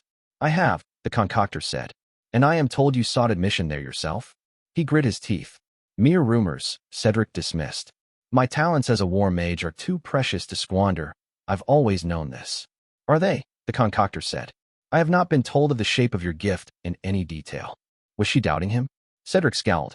A demonstration was in order, then. Hand rising, he seized the threads of his sorcery and pulled out one of his lesser summons. He might as well force apart the two brawling idiots while he was at it, and establish his skills for all to see. Come forth, the summoner intoned. Murd, Aspasy thought. Magic to her right, and a violent death match to her left. The herald which had no intention of staying in the middle of this. She tipped back her seat until it fell and crouched behind it, just in time to see some sort of leonine creature in a shimmering ghostly glow leap out of blue circle hanging in the air. The summon would have tackled the berserker, now red-veined, hulking and screaming. From the back, if a sinuous thing had not suddenly struck at it in midair, sinking fangs into its flank. It shimmered out of existence. A snake, Aspasy realized. The Beastmaster had hidden the largest snake she'd ever seen under his furs, and it had attacked the leaping summon without hesitation. You trifling sneak, the summoner snarled. The snake, striped and sinuous and looking all too smart for such a creature, retreated and loosely coiled around the Beastmaster's neck. Say that again, the large man challenged. See what happens. At the bottom of the hill, Aspasy felt creatures begin to stir. The herald which began to weave the strands around her, ignoring the furious wails of her brother's shade, even as she drew on the essence of his death to hide her existence.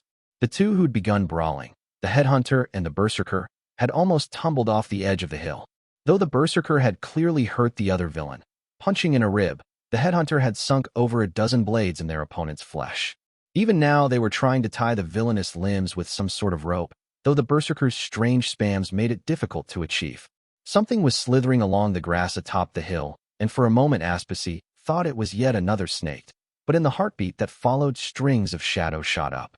They latched onto the headhunter, who jerked in surprise and tried to rip away their hand only to find that the string moved with them. Yet it tightened, after, almost like toffee. Within heartbeats the Dominion prick was covered in shadowy strings and vainly struggling on the ground, mouth covered. The berserker milled about uncertainly, then let out a furious scream and turned towards the nearest target, the adjutant. The crippled orc in his wheelchair did not so much as bat an eye while on the ground under the berserker. A shimmer passed. The witch caught a glimpse of something, and the berserker was gone, as if fallen into the ground. Dusk had arrived, Aspasy saw. The world was dimming, and nowhere was it darker than around the Black Queen on her throne, looking bored as she rested her chin on her palm and watched them all. Summoner, the Black Queen idly said. Beastmaster, the two of you appear to have left your seats, no doubt by mistake. The magic that had been sharpening the air with the smell of ozone winked out.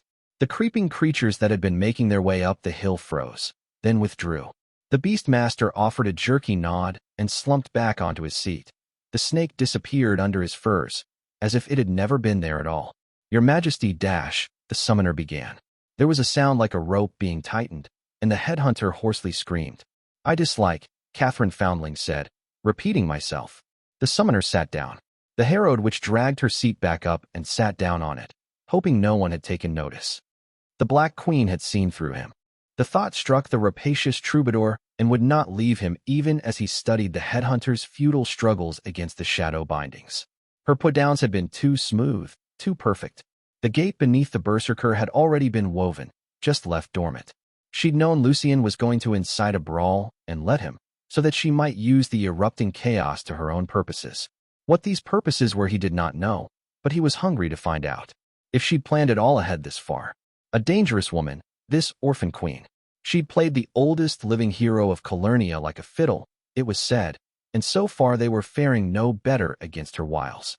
A dragonbone pipe in hand, she leaned to the side so that the adjutant might strike a match and light it for her. Taking a deep breath, silence falling among them as she did, the Queen of Calais spat out a long stream of smoke. She flicked a wrist. A slit opened in the air to the side of the hill, and the berserker came out screaming, hitting the ground as if she'd been thrown down from a cliff instead. There was a crack of broken bones, and the villainess ceased moving. Not dead, he thought, but her legs had broken even with all the power of her rage strengthening her. Archer, the Black Queen said, drag that enthusiastic young woman back to her seat. I still have a use for her. The tall villainess rose to her feet with a lazy grin. Nothing like 2 broken legs to put things into perspective, I've found, the archer mused. The berserker was dragged by the crook of her neck, hair gone wild, and looking in a great deal of pain, but not entirely displeased with the way her evening had gone regardless. Shadow strings dragged the headhunter back onto the wreck of their seat, and only then left withdrew. The armored villain cast wild-eyed looks all around, as if trying to find where the strings had gone, and their breathing was unsteady. It had escaped absolutely no one's notice that it would have been trivial for the Black Queen to snap their neck, if she'd felt like it. I find myself disappointed in you all, the Queen of Calais slowly said, trails of smoke curling up above her.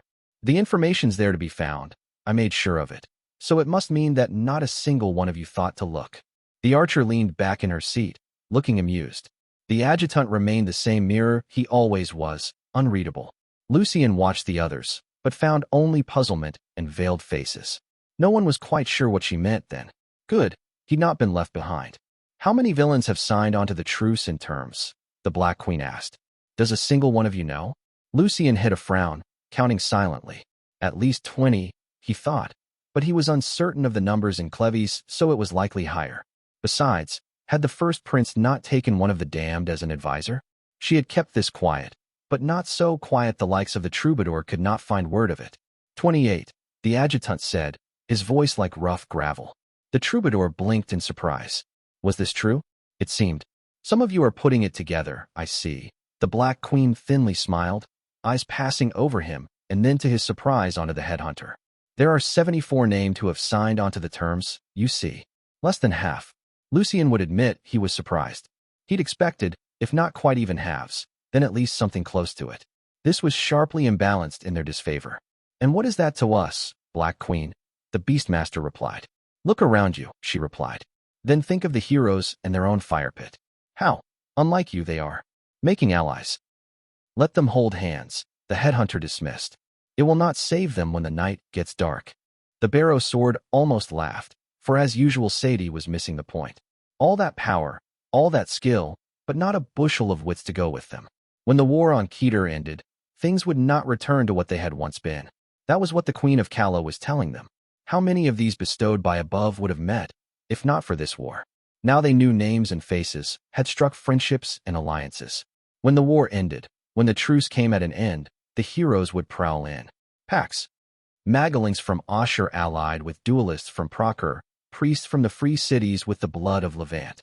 They would be fighting an enemy that had learned, that had grown, that was ready for them. You warn us of annihilation, Ishak bluntly said. Petty alarmism, the summoner said. They cannot turn on us after we carried the war against Procur. It would be dishonorable. The herald which swallowed a hysterical giggle. They were going to bet their lives on honor. The man was blind. She'd not thought it before, but the Black Queen was right. They must come to terms with the chosen, or perhaps band with a few others for protection. If they were too many to be easily slain, or perhaps hidden, the Grey Pilgrim would poison every single one of you and lose not a wink of sleep over it. The barrow sword flatly replied. We all know what the years before the uncivil wars were like. The peregrine and the saint, picking every flower before it could bloom. They'll do the same now, only with bands and training and coin. There's no need to fight them, the Beastmaster said, and meant it, too. Lysander saw no need to spill hero blood, or have his own spilled by them. What did they have to fight over? Let them keep their cities and their temples. His own home was far beyond their reach. We can keep to our places, and they to theirs, the Beastmaster said. And so we go back living in a fucking hovel in the woods. Kaki said. He blinked in surprise. Had her years in the arsenal truly softened her so much? Weakened her so much? They'll keep it all, the concoctor warned. The arsenal, the secrets and the libraries and the wonders we made. If we disperse back into the wilds, after the war, then they keep the world and we exile ourselves to the fringes. The Accords ensure they cannot simply hunt us, Lysander sharply reminded her. You depend on ink for safety now, Kaki replied just as sharply. The Accords don't say we can't fight, the Berserker said. They only say, how? We can't. They'll come for us, Beastmaster. Zoe would never have considered signing them, if they did. It was a pack of rules about how violence could be done, and much about magic, but the only parts that concerned her were no different from dueling rules. She could stomach that. She's right, the headhunter said, to her surprise. There are some among them who will want to hunt. They'll follow us, wait for an excuse. And they'll have backers in the courts, the rapacious troubadour added. Nobles behind them, soldiers in safe places. We all know the Mirror Knight was in bed with the House of Langevin, and he won't be the last. Fucking nobles, Zoe thought, anger welling up. With their tricks, and their lies, and their biting into her lips, she forced herself to push down the rage. The Black Queen was likely to do more than just break her legs next time. They know who we are now, Ishak said. Don't forget that. They know our names, where we rose to power. They will know where to look for us. That struck home with more than a few he saw on their faces. It was a dreadful thing that had been revealed to them, the Barrow's sword thought, but it was also an opportunity. There were some here who would make useful allies, and to who he would be of use in turn. Bargains could be had, favors traded. It's worse than that, the concoctor flatly said, pushing back her silver hair. Think of the weapons the arsenal has been able to make in just a few years. They have the numbers and the coin to keep making such things, greater ones. What do we have? A handful of forges and libraries dispersed across half the continent. How many of us even have a roof to sleep under? Ashen gods, Ishak thought. A grim truth, that. He had territory in the Brocelian, but it was only his so long as no other bestowed came to take it from him. He looked at the three on the other side of the fire, the dark-eyed queen and her hands on each side, the Fong and the steel, waiting and silent and expectant. They had known all this from the start, where this would lead them. The Black Queen was waiting for them at the end of this road. You have shown us a doom, Black Queen, Ishak said. Will you also show us how to avert it? Lucian leaned forward, eyes alight. Now is the time for the reveal, he thought. After the war, under my auspices a hall will be founded in Cardinal, the Black Queen idly said. It will have workshops and armories, libraries and artifacts. Its doors will be open to any of Belos who sign the lease accords and agree to a few additional rules of engagement. The summoner began to speak, but the archer's black glare silenced him. This hall will also offer its services as intermediary between all who belong to it, the Queen of Kalos said. Should they seek allies within our kind, or to trade favors, it would serve as guarantor of any such deal made, naturally, and so enable the making of alliances through the threat of the Black Queen herself taking offense at the breaking of a pact made under her auspices, the troubadour thought. He could not resist, letting out a soft peal of laughter. This would not disappear all their troubles, but it would give them the tools to solve them by their own hands. And all it would require of them was to follow the Black Queen's rules, to heed her accords so that they might all reap the benefits of her peace. All hail the Queen, Lucian Travers amusedly thought. I might be interested in such an arrangement, the troubadour said. It could be of use, the summoner thought, since the arsenal was barred to him, and likely to remain so. If nothing else, it would make the trading of favors a more reliable thing, Lysander admitted to himself. Word of who to hunt, and who to avoid, the headhunter thought. Always the hardest of knowledge to gather. It would depend on these rules, but as things stood, the concoctor would have opened a newborn for what was being offered. What were a few damned rules to her? The Berserker frowned. More rules. Not pleasant to hear, but if this let her avoid being hunted by the White Knight after the war, she would have to consider it. It would let her find another band, the Herod, which realized with a sigh of relief. Safety in numbers, with a powerful patroness behind them. Oh yes, the Barrow sword grinned, all sharp teeth bared. This would be of interest to me as well. As the pieces fell into place, Catherine Foundling blew out a stream of gray smoke and smiled a devil's smile. Book 6, Chapter 47, Methods. A plan of war is the inevitable victim of circumstance. Methods of war are superior, for they are the mother of many a plan. Extract from the Ars Tactica, famed military treatise of dread Emperor Terribilis I. 17 fantassins from 3 different companies hung from nooses, the wind making them swing slightly as the sun rose. Bloody fools, I thought at the sight of them, not a single speck of sympathy emerging even at this late hour. The lot of them had been from 3 middling companies, not one of them numbering 1,000 men, and each of them with several cases of corruption on their record. It had not been difficult to track them with what the concoctor had told us. Not once adjutant put his army of helpful hands to the task. Names were obtained within the first bell, though I had to send in armed companies to make the arrests as the mercenaries were reluctant to give up their own. Interrogations had been brisk and hadn't even required much coercion. The idiots hadn't known they were trying to rob shipments earmarked for a named. They'd thought they were just skimming arsenal equipment. The part that had infuriated me was when I'd realized that guards had been bribed for the fantassins to get access, and some of those had been mine. 2 Calawan legionaries were being flogged as we spoke for trading shifts without officer permission, and the Third Army had lost a sergeant when it turned out she'd been in on it from the start. I'd let her captain handle the discipline, but I did not need to look to know she'd be hanging from our own gallows about now. The regulations were crystal clear. I do not question the justice of this, Your Majesty, Princess Beatrice said, but it will not help relations with the companies. The Princess of Hainaut was a better writer than me, though given Zombie's undead placidity, an outside observer would have found it hard to tell when we weren't moving. I'd not expected that when I first met her, as Beatrice Vollignac was also very much overweight. My people did tend to look down on those wasteful enough to grow fat, but I'd since revised that first opinion of her. While I didn't share Prince Klaus' high opinion of her as a general, it couldn't be denied she was a fine lance and probably the finest cavalry commander in Hainaut. She was also my intermediary with Proserpine mercenary companies at the moment, so I'd best not ignore her warning. They had to hang, I bluntly said. They broke into sealed crates. If they didn't hang, the effects on discipline would be disastrous. I'll not argue this, the Princess of Hainaut agreeably replied.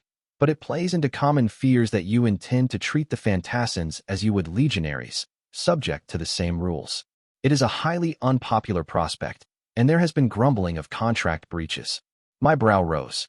If they tried to pull that, it did not go over well, since the highest assembly had decreed that abandoning mercenary contracts during this war would be legally considered the same as desertion, but I knew better than to ride unwilling soldiers too hard. Pressure on soldiers with good spirits got results, but it broke those who were already demoralized. I have limited concessions to offer them, I admitted. I'll not compromise in ways that weaken us ahead of hard battles. Can their appointed representative in my councils not address their troubles?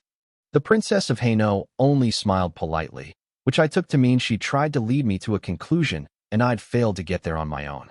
If I might make a suggestion, Your Majesty? Princess Beatrice asked. Yup, I amusedly thought. Definitely missed a hint there. On the other hand, it meant she was treating me much like she would Proserpine royalty, which was good even if I was missing subtext that royalty would grasp.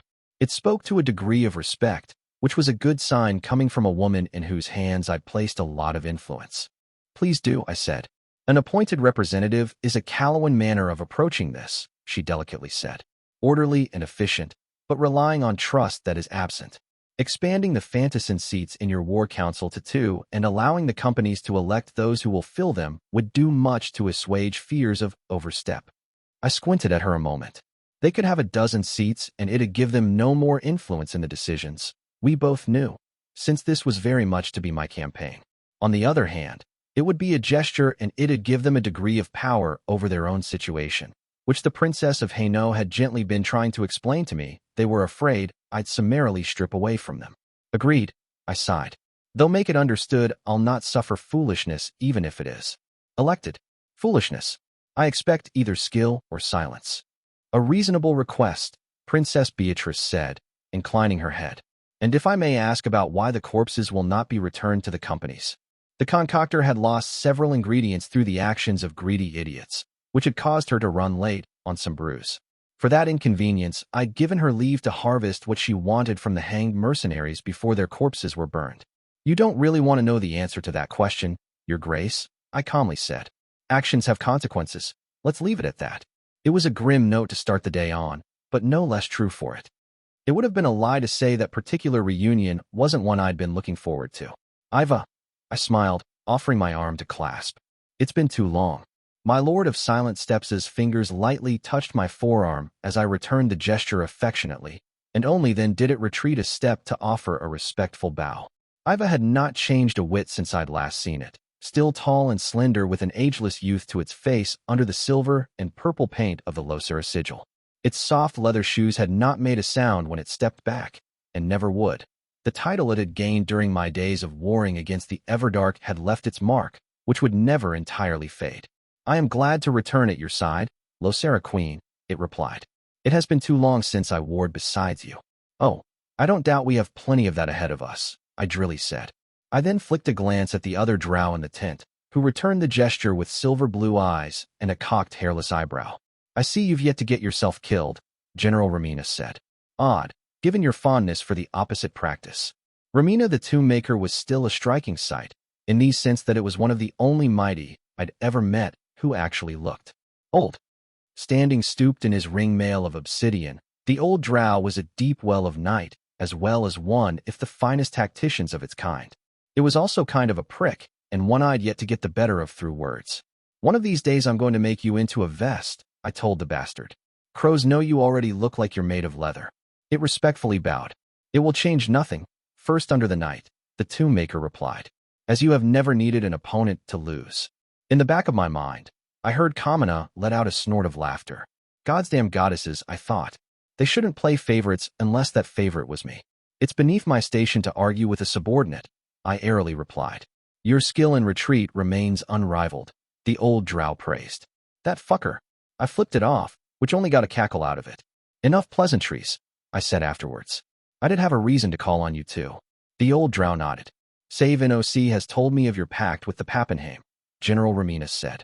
The sigils are to be split between your armies when we sally out.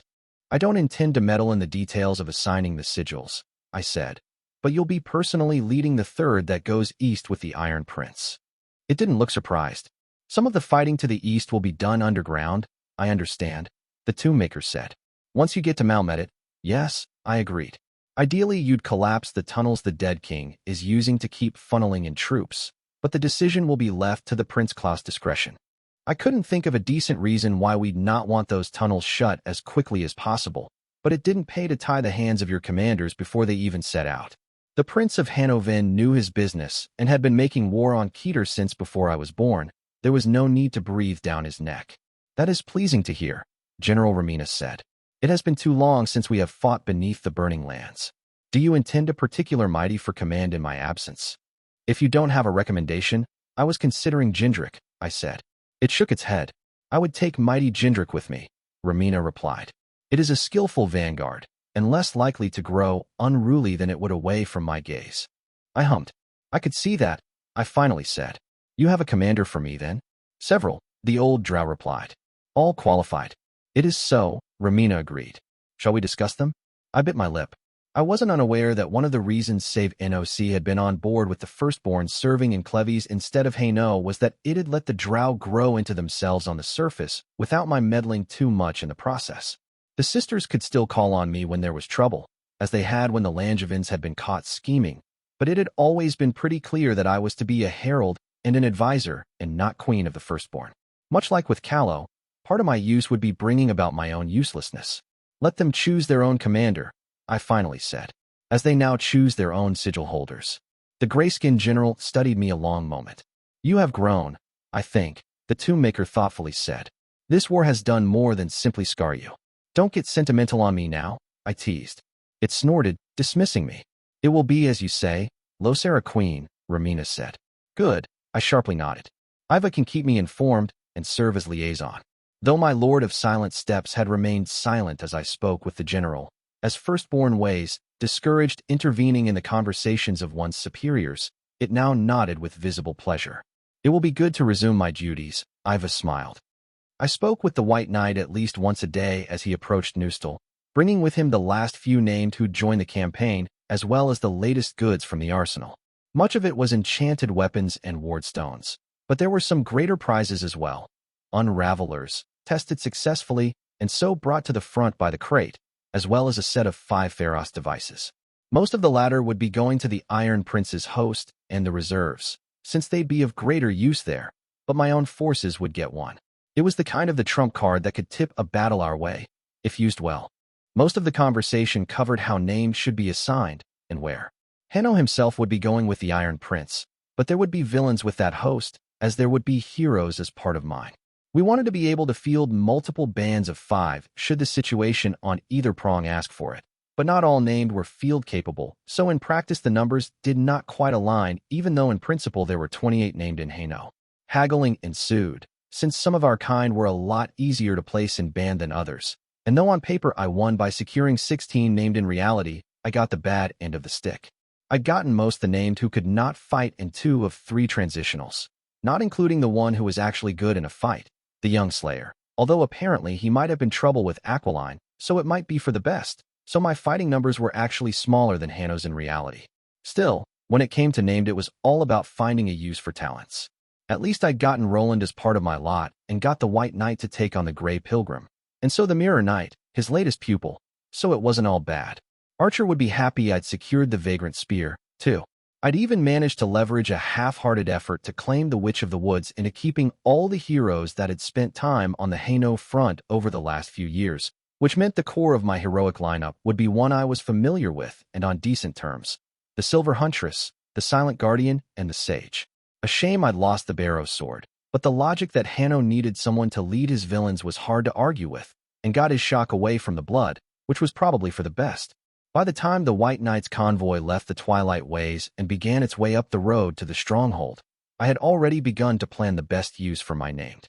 It was not one day too soon, for before long we would all be on the march. As far as war councils went, I found 12 a reasonable number of people to seat. The great table and Ronnie was still carving for me. The latest addition being Hakram's fight with Faye at the Arsenal. Could handle that many, though given the amount of maps I'd had stretched over the surface of it, it had been necessary to set down smaller side tables for drinks.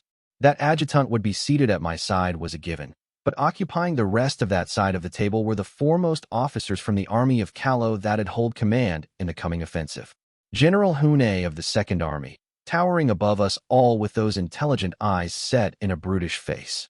General Abigail of the Third Army, already into her second cup of wine and her third attempt to let Hune represent the entire army of Callow contingent. Last but not least, Grandmaster Brandon Talbot of the Order of Broken Bells, ever impeccably groomed, and currently eyeing the Fantassin part of this council with barely veiled contempt. For the Dominion stood the rulers of 2 lines of the blood, Lord Razantanya and Lady Aquiline Osina, in full war paint and armor. Both of them were taking this seriously enough that they'd even ceased flirting, which was nice to see. By them sat the representative for the Drow, silver-eyed and calm. My suggestion that the firstborn elect their own representative, it was only fair, if the Fantassins got to as well, had paid unexpected dividends when they'd chosen an old friend, my own Lord of Silent Steps, Iva of the Losera Sigil. The intricate beauty of the paint on its face was a rival for that of the Dominion pair, to my quiet satisfaction. As in most things, the Procerans ended up the complicating part, for while Princess Beatrice Volagnac of Hainaut held sole speaking rights for her army, the Fantassins companies had elected 2 very different people to stand for them. Lady Catalina Ferrero, a beautiful scarred woman in her 30s, was the captain general of the Leggera Bandera. It was the largest of the Fantassin companies, numbering 2,300. Captain Reinald of the Folies Rouges, on the other hand, was soft-skinned, nearly as fat as Princess Beatrice, and his company numbered only 600 foot. The Folies Rouges were an old and respected name, however, and their captain was known for his shrewdness. Last of all, for the heroes, the Silver Huntress had come. Alexis had been the natural pick, even the White Knight had agreed. We'd worked together in Hainaut for more than a year without any real trouble between us. I'd entrusted her with independent commands out of my sight several times, and my force's path into Hainaut would be encountering more hardened defenses than the Iron Prince's, which would make her skill with a bow even more valuable. The Huntress was rather plain-faced, a tall redhead with blue eyes who kept her hair in a bun and whose nose had visibly been broke several times. She had a startlingly girlish voice, high and sweet. Archer would be coming with me, and the 2 of them couldn't stand each other, so I'd have to be careful to keep them apart. But aside from that little complication, I was rather looking forward to having the Silver Huntress along. The first half-hour of the council was spent in idle talk, which I tacitly allowed. The Procerans lived and died by this stuff, so it had helped bring them into the fold, but there was a little more to it than that. The officers in my tent would be side by side in the field for months, and in a coalition force like mine, I'd learned the hard way that if a degree of trust and amicability wasn't maintained between the leading commanders, it led to blunders. I took the moment to study the officers myself, noting the ties and attitudes. Both my Dominion ducklings got along strangely well with Hune, and had for some time now, so they gravitated towards her. To my lasting amusement, the two of them were also subtly intimidated by General Abigail's reputation, and usually avoided her. Princess Beatrice was trying to engage the woman in question in conversation, which had my fellow Calawan regularly shooting me anguished looks as if to assure me that she was not committing treason by plotting with foreign royalty. Captain General Ferrero had worked with the Silver Huntress before, which I vaguely remembered hearing about, but I was surprised to hear that the heroine was also acquainted with Iva. A few warbands out raiding under the Losera apparently pulled the Huntress team out of bad spot when she'd gone out to Swayfat to have a closer look at enemy landings. An early run-in with the Stitcher, by the sound of it, and they'd left on good terms. The other Fantassin leader, Captain Reynald, approached Brandon Talbot to my surprise. The Folies Rouges, I overheard, had apparently fought at the Battle of the Camps. The Grand Master of the Order admitted to recognizing the banner, and visibly warmed to the conversation when the mercenary good-naturedly admitted having been whipped by Nock's soldiers on the right flank. To his luck, he claimed, as he'd pulled out just before the Hellhound's water trap and goblin fire ate up the company that had advanced in his stead. Reynald then adroitly maneuvered the conversation to the respective merits of the Lysan Charger and the Ain Destrier as a fighting horse, correctly betting on Calawan nobility's endless appetite for speaking of horses, and my brow rose. That man bore watching. Hakram's wheelchair was not great in such small spaces, despite Masego's best efforts, so he was limited in speaking to the army officers and the blood. I put my trust in his eyes to catch anything I'd missed and went around. I traded an anecdote about shortly fighting the Stygian spears at first lease with the Silver Huntress and Captain General Ferrero, since it turned out the Legera Bandera had fought against Stygia when the League invaded in the run-up to the graveyard. I commiserated about college war games with Hune to the amusement of the blood. Apparently Hune's tenure at the head of Tiger Company had been a mixed bag, as an early winning streak had seen her consistently targeted by rivals afterwards. Eventually Adjutant caught my eye, and I heard the unspoken signal that we'd tarried long enough, moving back to my seat at the carved table. The most socially aware among the gathering, which included all three Procerans, to my mixed amusement and exasperation, followed suit, which was enough to begin a chain of the same. Within moments most everyone was standing before their seats without my having had to say a word. "I'll spare us a meandering speech," I said. "We all know why we're here. Not all of you will be aware, however, that we're to set out early next week." I flicked a glance across the lot of them, finding mostly practiced calm and the occasional sprouts of eagerness. "I will be holding the command for our section of the Grand Alliance forces," I said, "and so it is my responsibility to brief you as to the nature of this offensive." I waited a beat, then pulled my chair to sit and gesture for all others, save one, to do the same. "I can't and won't claim to be the mind behind our campaign plan," I told them. "It was crafted through the labor of many of our strategists, foremost among them Marshal Juniper of Callow and Prince Klaus Pappenheim." "Your humility does your honor, your majesty," Princess Beatrice said, "but the Iron Prince has claimed your hand to have been as much his work here as his own." My brow rose in genuine surprise. The old flatterer. I'd helped tinker with this some, but I'd not considered this plan to be my baby. Mostly I'd served as a bridge between him and Juniper. Far be it from me to contradict old Klaus. Then, I drily said, especially if he was in a pleasant mood. That got some laughter, though most of it polite, and at least one muttered saying in Tolesian about something like an ease-tooth iron something. My Tolesian was, well, to be honest, it mostly wasn't. "The forces represented by the people in this room will number around 70,000 souls," I said, "but we are to be only a single prong of the offensive. The other will be commanded by the Prince of Hanovan, while a third force will remain behind as a strategic reserve under General Pallas of Helike." Under was a bit of an exaggeration, since no one had really wanted to give her command over their own countrymen, but I'd left the fourth behind with orders for General Bugram to support her within reason. "Apologies, Your Majesty," Captain General Ferrero said, "but I was under the impression that the sum total of soldiery in Neustal numbered 150,000. 160, I corrected. "But yes, you've put your finger on the pulse of this. Our will be the largest force of the two setting out by a fair margin, because we're expected to be hitting the harder targets. Also because 75,000 was the apex of what we believed to be capable of feeding through our supply lines. And that was an estimate. So when the Princess of Hainaut had come to me with slightly fewer fantassins than expected, none of the smaller forces were worth the effort.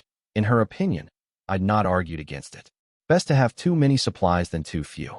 None of you are fools, I said. So you know what that means. We'll be going up Julien's highway. There was a rippling murmur. Not of surprise, for it had not been empty flattery when I'd gauged that a room of hardened veterans would be able to guess our path upwards, but of consideration. Everyone was aware there would be rough battles ahead. Prince Klaus' force is to serve as a distraction? General Hune asked. I nodded at the towering ogre. That's part of it, I acknowledged. He'll be taking 54,000 up the old mining roads to the east, and taking his time in doing so. The reason for that is the latest scouting report formed the Silver Huntress, who once more deserves our thanks. The redhead looked awkward when all eyes turned on her, jerkily nodding back.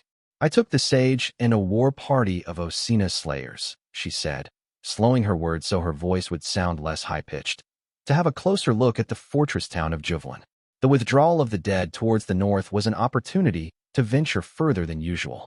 I offered her a sharp nod. The huntress confirmed what we've been suspecting for some time. Peter has amassed a large force in Juvelin, at least 100,000 with several revenants to lead them, I elaborated. Idly I wondered where I'd put the markers we used for enemy armies, but when I turned to look, Hakram was leaning over in his chair and handing me the black iron blocks. I smiled in thanks as I took, plopping one down on Juvelin. By now everyone was starting to put it together. Neustal, the stronghold where we currently stood, was more or less in the center of the Hainaut lowlands and sat astride Julien's highway, which would go all the way to the capital, up north. Meanwhile, our other army would go up the eastern path of the mining road, further along our defensive line, and begin a quick march up into northeastern Hainaut. The Iron Prince's target was the small city of Malmedet, since the dead king was using it to funnel troops into our eastern flank through old tunnels. But the road would take his army past a branch that led to the fortress town of Juvelin slightly to the west. We were hoping that would draw the undead army there into a battle, since losing Malmedet would be a major setback for Keter. If the dead gave battle, and we expected they would, then the force there would not be able to reinforce the closest strategic location, the city of Hainaut itself, the capital that was the ultimate objective for my own push. We've identified 4 other large Keteran forces, I continued. One is holed up out west, in Lucianary, where it sits defensively on the Blue Road. We believe it's between 100 and 150,000. It's also getting steady reinforcements, and we're not sure from where exactly. I'd simplified a bit there, I reflected as I set down the corresponding block of iron. While that army was strategically defensive, it was also the force that kept flooding the western side of our defensive line with raiders and small attacks. The only reason the dead king hadn't pushed further was that if he did, there was a risk the armies under Malanza would sally out from the town of Kudrant to its west and try to anchor our flanks together. It'd take a lot of pressure out of the both of us, which was why Juniper had originally wanted to split our forces in 3 and take a swing at Lucianary as well. Talks with other strategists and fresh information had since made us revise that first plan she'd suggested, but the bare bones of it were still essentially the same. Another large force is north of the previous and beyond the highlands, in Swayfat. I continued, placing the black iron. Though it was previously around 70,000, they've had a flood of reinforcements, and we now believe them a match for the Lucianary force in numbers. Thankfully for us, that army is now on the move and marching to try and retake Triflin. It was the dead king's armies that would be in for a rough time there, for once. Malanza has suffered a stinging defeat there early in the war for Cleves. So when she'd finally taken back the town, she'd fortified every nook and cranny of the region. God smile on whoever tried Rosala Malanza on those grounds, because she ready and she was angry. We've all been aware of the army waiting between the Hollow and the Sister for some time, I said, easily plopping down a block there. We still believe it to be a little under 100,000, and it has been keeping a purely defensive stance. It would be our first opponent, one way or another. The last known force, and we believe it to be the largest, is somewhere north of the capital, I continued. 200,000, some of the finest troops in the service of the dead king. We last saw them around the prisoner's mercy, but we're not sure where they might have marched since, save for one detail. We are certain they're not in the capital. We had the augur, the wise astrologer, and the enigmatic prophet in agreement on that, aside from our own risky, named scouting through the twilight ways. The offensive's basic shape is as follows, I said. To the west, Allied forces based in Kudrant will go raiding down the Blue Road to pin down the army in Lushanary, while a significant slice of the Grand Alliance's forces of Cleves concentrates in Triflin to hold it. It'd be tight, given that Malanza had lost some forces to us, but so long as there wasn't a major offensive through the lakes, and we'd not seen the build-up for one, not for lack of looking, then she would be able to succeed at both those tasks. Out east, Prince Klaus will march up the mining roads and attempt to bait out the army in Juvelin, I said. If it refuses to give battle, he'll move against Malmedit itself, which will at the very least force pursuit by the Juvelin army. Ideally, he'd take the old mining city quickly and then hold it against the pursuing dead, but I doubted it'd end up that clean. Meanwhile, at the heart of it all, we'll be marching on Lausanne's Hollow, I continued. We'll be doing so at the quickest pace we can manage, to threaten to take the Hollow before Keter can move its nearby army to hold it. That stratagem worked last year, Lady Aquiline said, which means the hidden horror will expect it now. That's our intent, I bluntly said. Once that force moves to defend the Hollow, it will leave the Sigillin sisters vulnerable. Our reserve of 28,000 will then strike out from the Twilight Ways and seize it. If they split their forces? Hune asked. Then we force the Hollow, I shrugged. They won't be able to bleed us with so few. General Abigail looked at the map and frowned. What happens if the undead in Lushanary ignore the raids and attack our defensive line instead? She asked. The reserve defends, I said. It only needs to hold for some time, as we have reinforcements from Callow and southern principalities already on the way. Then Keter loses Lushanary and we pincer the attacking force between Cleven reinforcements and our own defenders. It'd mean a very different campaign, but it was also one we were capable of fighting. It would still mean no reinforcements for the battle at the Hollow, Captain Rienald pointed out. In that situation, I replied, we would reassess and consider if Prince Klaus' army using the ways to attack the sisters instead would be feasible. If it is not, our objective would change to securing the east and Juvelin in particular. It'd give us a shot at the capital, and from there we'd be able to muster a truly brutal offensive against the hidden horror on three sides. A siege of Hainaut would become inevitable, it was true, but while we'd wanted to avoid that, we couldn't always get what we wanted. Would that war were so polite? My gaze swept the table and found a great many questions, but no one outright disbelieving that this could be done. Good, I thought as I cracked my neck. All right, I said. If you have inquiries, now is the time. We can move on to the marching order afterwards. It was going to be a long night, but better to talk now than to bleed later. 5 stories. Fate is as a towering tree. We see only the branches and the leaves, never guessing at the roots that tangle us all together. Eudokia the oft-abducted Basilia of Nice. There is a tale, in Levant, about vengeance. Once, long ago, an aging lord with 3 daughters ruled over a castle. This lord was a kind man, a just man, but also a weak man. And so when a cruel warrior grew hungry for his lands, the kind lord was slain by the war band and his castle taken as a prize. The 3 daughters were made into servants and treated little better than slaves. The eldest daughter was brave, and so one day she took up the sword and claimed the right of duel in honor. Bravely she died, for the warrior was cruel, but he was a killer without peer. The second daughter was clever, and so one night she tipped poison into the warrior's wine. Cleverly she died, for the poison was not swifter than the healer, and the warrior knew no mercy. The youngest daughter was patient.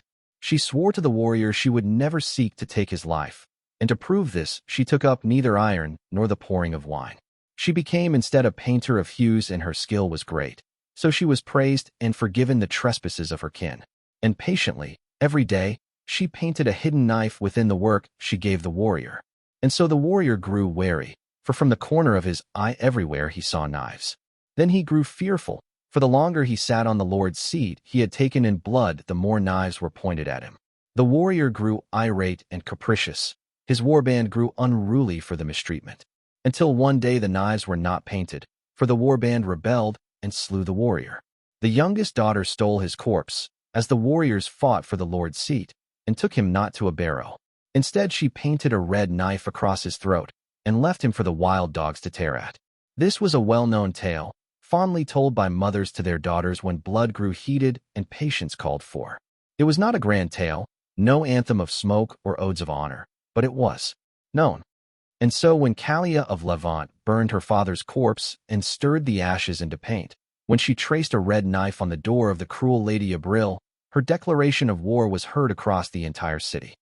Helike was a city like a spinning coin, Rodon had been taught as a child. Every time a Theodosian came to rule, the gods gave that coin a toss. Sometimes it led to a good king, a powerful king, and Helike thrived. Sometimes it led to a bad king, a weak king, and Helike was buried by its rivals. But sometimes, oh so rarely, the coin landed on the side, and the whole of Calernia shivered as it whispered the word, tyrant.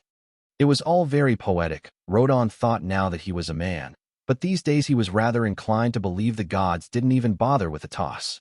Mediocrity was the stuff of men, not divinely ordained. And such mediocrity did he behold. Rodon Kebasilas was a young man of ancient lineage, a lord in his own right, and descended from Theodosius the Unconquered's favorite mage, so his skill with sorcery had ensured he would have a prominent place at the court of King Pethan Theodosian. Old Pethan then started a war with Atalanta, kept it going long enough to lose a major battle to their mercenaries, and then inconveniently choked on a mouthful of olives.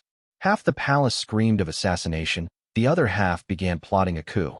When Rodon was asked to examine the corpse, the dead king's brother, Lord Timaeus, heard his verdict that this had been a genuine accident and smiled before suggesting he reconsider.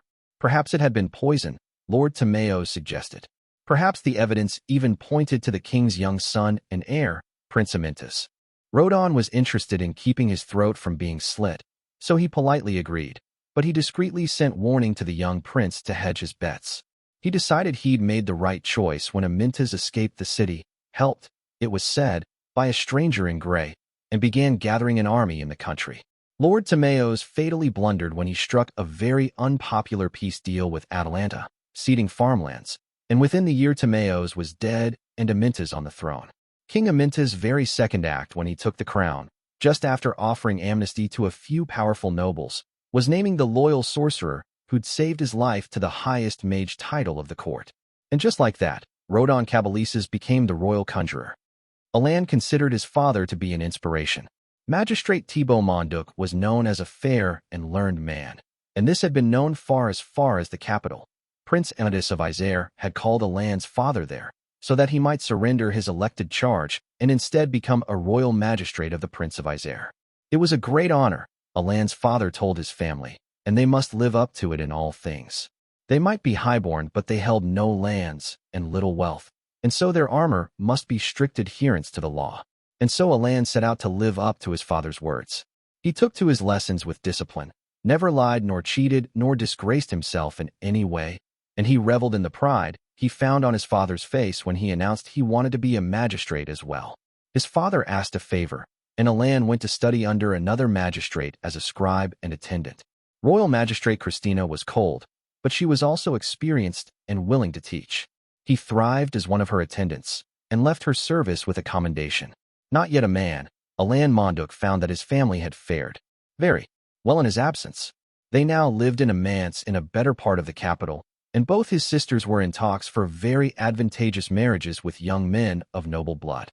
His mother told him his father had bought into a fresh trading company and struck gold. His sisters told him that their father had made friends at court who'd tipped him off to opportunities. His father chided him for speaking of coin, for it was crass trader talk, before simply saying he had made lucky investments. And all the while, the lessons Alan had learned under Royal Magistrate Chrysatina ticked in the back of his head. The investigation itself was hardly difficult. The trading company existed, but traded no goods, and the other owners were all nobles and men with commands in the city guard. It was a smuggling ring, and his break-in into the warehouse revealed to Alan that the goods were largely Tagreb silver work. Illegal, the Dread Empire had been under embargo for over a century, and assurance spices. The spices were heavily taxed, so that would be the lucrative part. The jewelry would be the difficult part, as there was precedent for the breaking of an embargo decreed by the highest assembly to be taken as treason. He wrestled with the decision for days. His father's guild was not in doubt, but he could truly condemn the man to certain disgrace and possible death, and yet Alan knew he must. Adherence to the law was not negotiable. This was wrong. His father hanged, for courtiers were whipped out of the city, and an alleged member of the Eyes of the Empire was caught. Alan Monduc was made a royal magistrate for his honesty, hollow as the title and praise felt. Our most relentless magistrate. Prince Amadis had apparently named him in court. It was an honor but also fetters, but he would not be the second Monduk to disgrace the name in this lifetime. Alan still considered his father to be an inspiration, in a way. Angelique hadn't meant to end up a poisoner. It had been a very measured act, in her opinion. That little prick Henri was humiliating her brother, his lawful husband, by running around with other men, getting drunk and fucking them in taverns like he was some sort of lord whose name would make him beyond reproach. Henry's family was very rich, it was true, and Angelique's had been bakers for as long as the family tree went back. Perhaps he'd thought he would get away with it. So Angelique, chubby little Angelique with her rosy cheeks, who everyone always talked down to because she was a plump baker with a cutesy name. And didn't that mean she was a sugary idiot who could do no harm? Had slipped a few coppers to a man in the right tavern and arranged for a little something to be added to Henry's wine. He'd get a scare, learn no to go tramping around when he had a perfectly lovely husband waiting at home, and it would all be settled instead. Henri got dead instead, which to Angelique's surprise turned out rather well for everyone else. Her brother Jacques inherited Henry's wealth. The tavern was closed down after being accused of having had diseased wooden barrels, and no one ever suspected a thing. Well, save the man she'd paid to slip a little arsenic in the ale, and who had very clearly put the whole vial in there instead of the mere drops she'd told him to use. He tried to blackmail her, to get at Jacques' newfound wealth, so Angelique appeased him with baked goods fresh from the oven and told him she'd speak with her brother. The idiot ate 2 pastries full of nightshade before even leaving the shop, which left with Angelique with no loose and save a fresh body to get rid of. Still, even as she debated the respective virtues of using the oven or dragging the corpse to old Julie's pig pen after dark, it occurred to her that there might just be a great deal of coin to be had in being a poisoner. More than in baking, anyway, so why not? Teresa became a veteran when she was 13. The Princess of Segovia had, in her deep wisdom, realized that the towns and cities in the plains of Laranta should be paying taxes to her and sending the silver of the mines to her coffers. Alas, the Prince of Orense has failed to share this opinion, and so a polite disagreement involving armies had ensued. Teresa herself was from Solomon's, and so cared not a whit for the squabble, but she did care about not being married off to the farrier's only son. So she'd signed on with the 10,000 Blades and developed a burning enthusiasm for the cause of Princess Luisa of Segovia, gods preserve her. The ambitiously named 10,000 Blades had numbered 300 fantassins when she signed on, but after participating in a battle in southern Lorena, they were 44.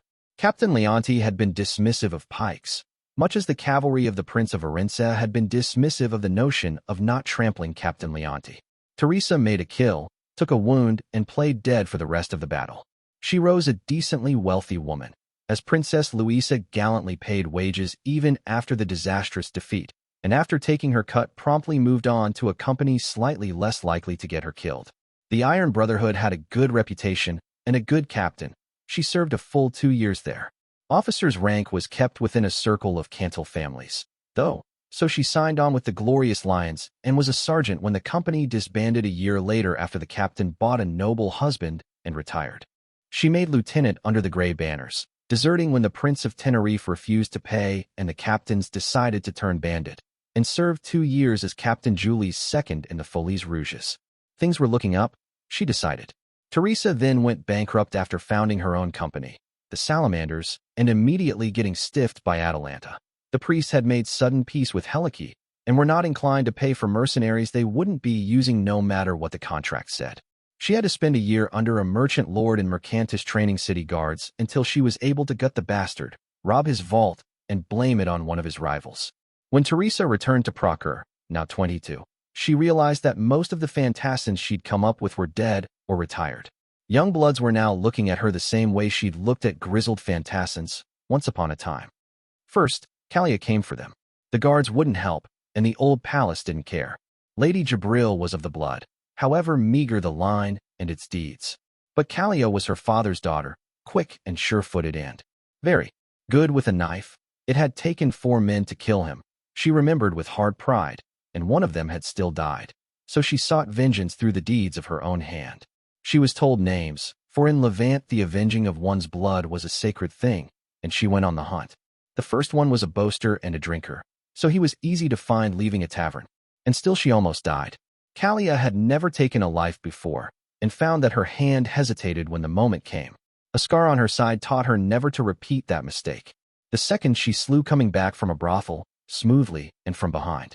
By the third she had grown bold enough to slice open his stomach in a crowded marketplace, feigning an embrace as she silenced him.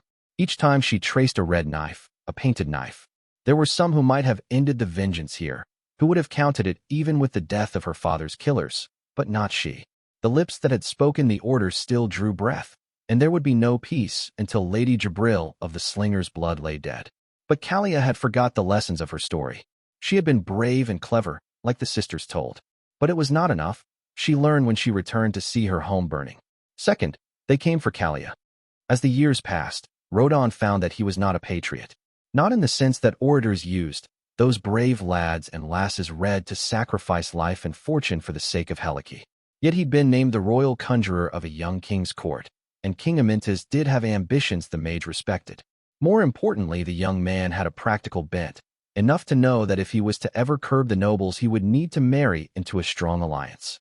The king's marriage to Lady Roxana was unhappy, and did not yield a child for years, but it did yield coin and steel. Rodon lent his skills to the cause of reform, weaving sorceries to spies on Amyntas' enemies and crush the spellcraft of their pet sorcerers. The king found victories at court, and his royal conjurer the same in the halls behind those of power, where men like him plied their dark tricks, and the battles were of subtler cast. His reputation rose, and he found magic came easier, especially when in service of the king. So when Amyntas first asked him to make a bastard child of his disappear, Rodon did. Lady Roxana had not yet given birth to a child, and Helike's successions tended to the bloody even when there were no such complications. It all went wrong. A rebellious noble found the boy and had him seized, so Amyntas was unable to simply put him on a boat to Ashur to be forgotten abroad. It got messy, and the royal conjurer unleashed his power without a thought to finesse. 17 died, and the boy himself took a curse meant for another. He died on the way to the palace. You did what you had to, Rodon. King Amyntas murmured into his ear. Your loyalty to Helike is beyond question. No, the royal conjurer was not a patriot. What was there to love? Under the gilding, everything in Helike was rotten, not the least himself. Relentless, they called Alan. Some meant it as a compliment, others as an insult. None denied the truth of it, not even royal magistrate Alan Monduk. He must be relentless, tireless, or else what had he sent his own father to the noose for? He'd killed the man for the principles the same man had instilled in him, and it would kill him in an entirely different way if he now failed to live up to them. Alan had caught Prince Amatis I with that act, and now the Prince of Isare considered him a curiosity of sorts, one he meant to make use of, however, and this Alan embraced. In his first month, he unearthed a ring of servant burglars who'd been robbing the nobility for years, and discreetly enough few had even noticed. At the border with Cantal, he caught Fantassins under a false flag, pretending to be bandits, and even seized one of them to bring back to the court. He hunted deserters and thieves, killers and spies, and always he brought them to stand before the law. Every single time. His fellow magistrates called him mad for the risks he took, the hours he kept, but they did not understand that if Alan failed in this, then he was already dead. So when murders began to crop up around the capital, it was only natural for the prince's favorite hound to be called in. Yet this one was different, Alan realized. The killers slew for pleasure, and did it through impossible means. It was as if they could walk unseen and swift as the wind, as if they could bend steel with their strength. And the killer knew of him. Relentless Alan Monduk learned, when the first victim was dropped on his doorstep. As it turned out, Angelique was very good at murder. It was trifling easy to use her savings to buy a wagon, especially now that her brother had recently come into money, and she was hardly unusual in deciding to take to the road as a baker. It was a trade that saw her travel between cities quite a bit and meet all sorts of people, which in turn allowed her to find individuals whose life would be distinctly improved by a spot of murder. Assassin was a bit of a misnomer, really, as she preferred to use intermediaries or simply provide the means to the more entire enterprising sort. Still, it could not be denied she is very much a poisoner. Rich poisoner, however, and one with many grateful patrons. In certain circles her reputation grew, and she began outright buying shops in certain cities as the means of her patrons, some of which now sought her out themselves. Grew along the reputation. She'd yet to kill royalty, though several people had approached her over the life of the first prince, but she suspected it was only a matter of time. Angelique studied the art and found she had knack for making her own poisons, even those written of on no pages. She was unnaturally good at it, really. It was as if there was something guiding her hand, and it was the same when she was attempting to find servants and kinsmen who would turn on a target. Her instincts had always been good, and her demeanor did not invite suspicion, but these days success came easy, which is why it was a particularly unpleasant surprise when one evening she found a kindly stranger awaiting her in her shop. An old man in faded gray robes, with soft words and smiles, but eyes like death. "You are nearing a crossroads, dear girl," he said. "Consider retirement, before someone less restrained takes notice." It was not a suggestion, though he was polite enough to pretend otherwise. The Great War did not come unbidden. All the fancy scholars said it did, but Teresa knew otherwise, as did many fantassins, though few as grizzled as her. The wars came easier than they had when she'd been girl. The princes were growing restless. Some talked of striking out east, against Helice's young king, but the first prince would not hear of wars against the League. So instead the princes fought with words in the assembly, and with companies on the field. Isère fought Cantal for rule of a river too shallow to bear fish. Ain and Bayeux had 3 wars in 9 months, each ending in brotherly peace. Bruss, Lyonnes, and Lang tussled over a single silver mine. Teresa lost friends in each of those pissant wars, to nothing causes for feckless crowns. But was this not the trade? She marched under one banner after another across the span of Procer, learning all that there was to learn about dying. Blood was in the air. Teresa could smell it, even away from battle, passing through towns and wheat fields. The princes had grown hungry for more than the thin strictures of just war could give them. The aging fantassin was not surprised when the first prince's sudden death was like a struck match, armies sprouting across the land like green shots after rain. This war would not be like the others. She could feel it in her bones. She warned the others, but when had young bloods ever listened to a grizzled old fool like her? They took her, falling on her as she watched her home burn with the last of her family. And then Kalia knew only darkness. She woke in a dank and silent place, behind an iron-banded door. Once a day a pair of warriors came in and hurt her. She was not bound, and so she fought, but she was only healed enough not to die between the fights. After the pain, when she could no longer move, Lady Jabril always came to visit. "Ask me to die," the cruel woman always demanded.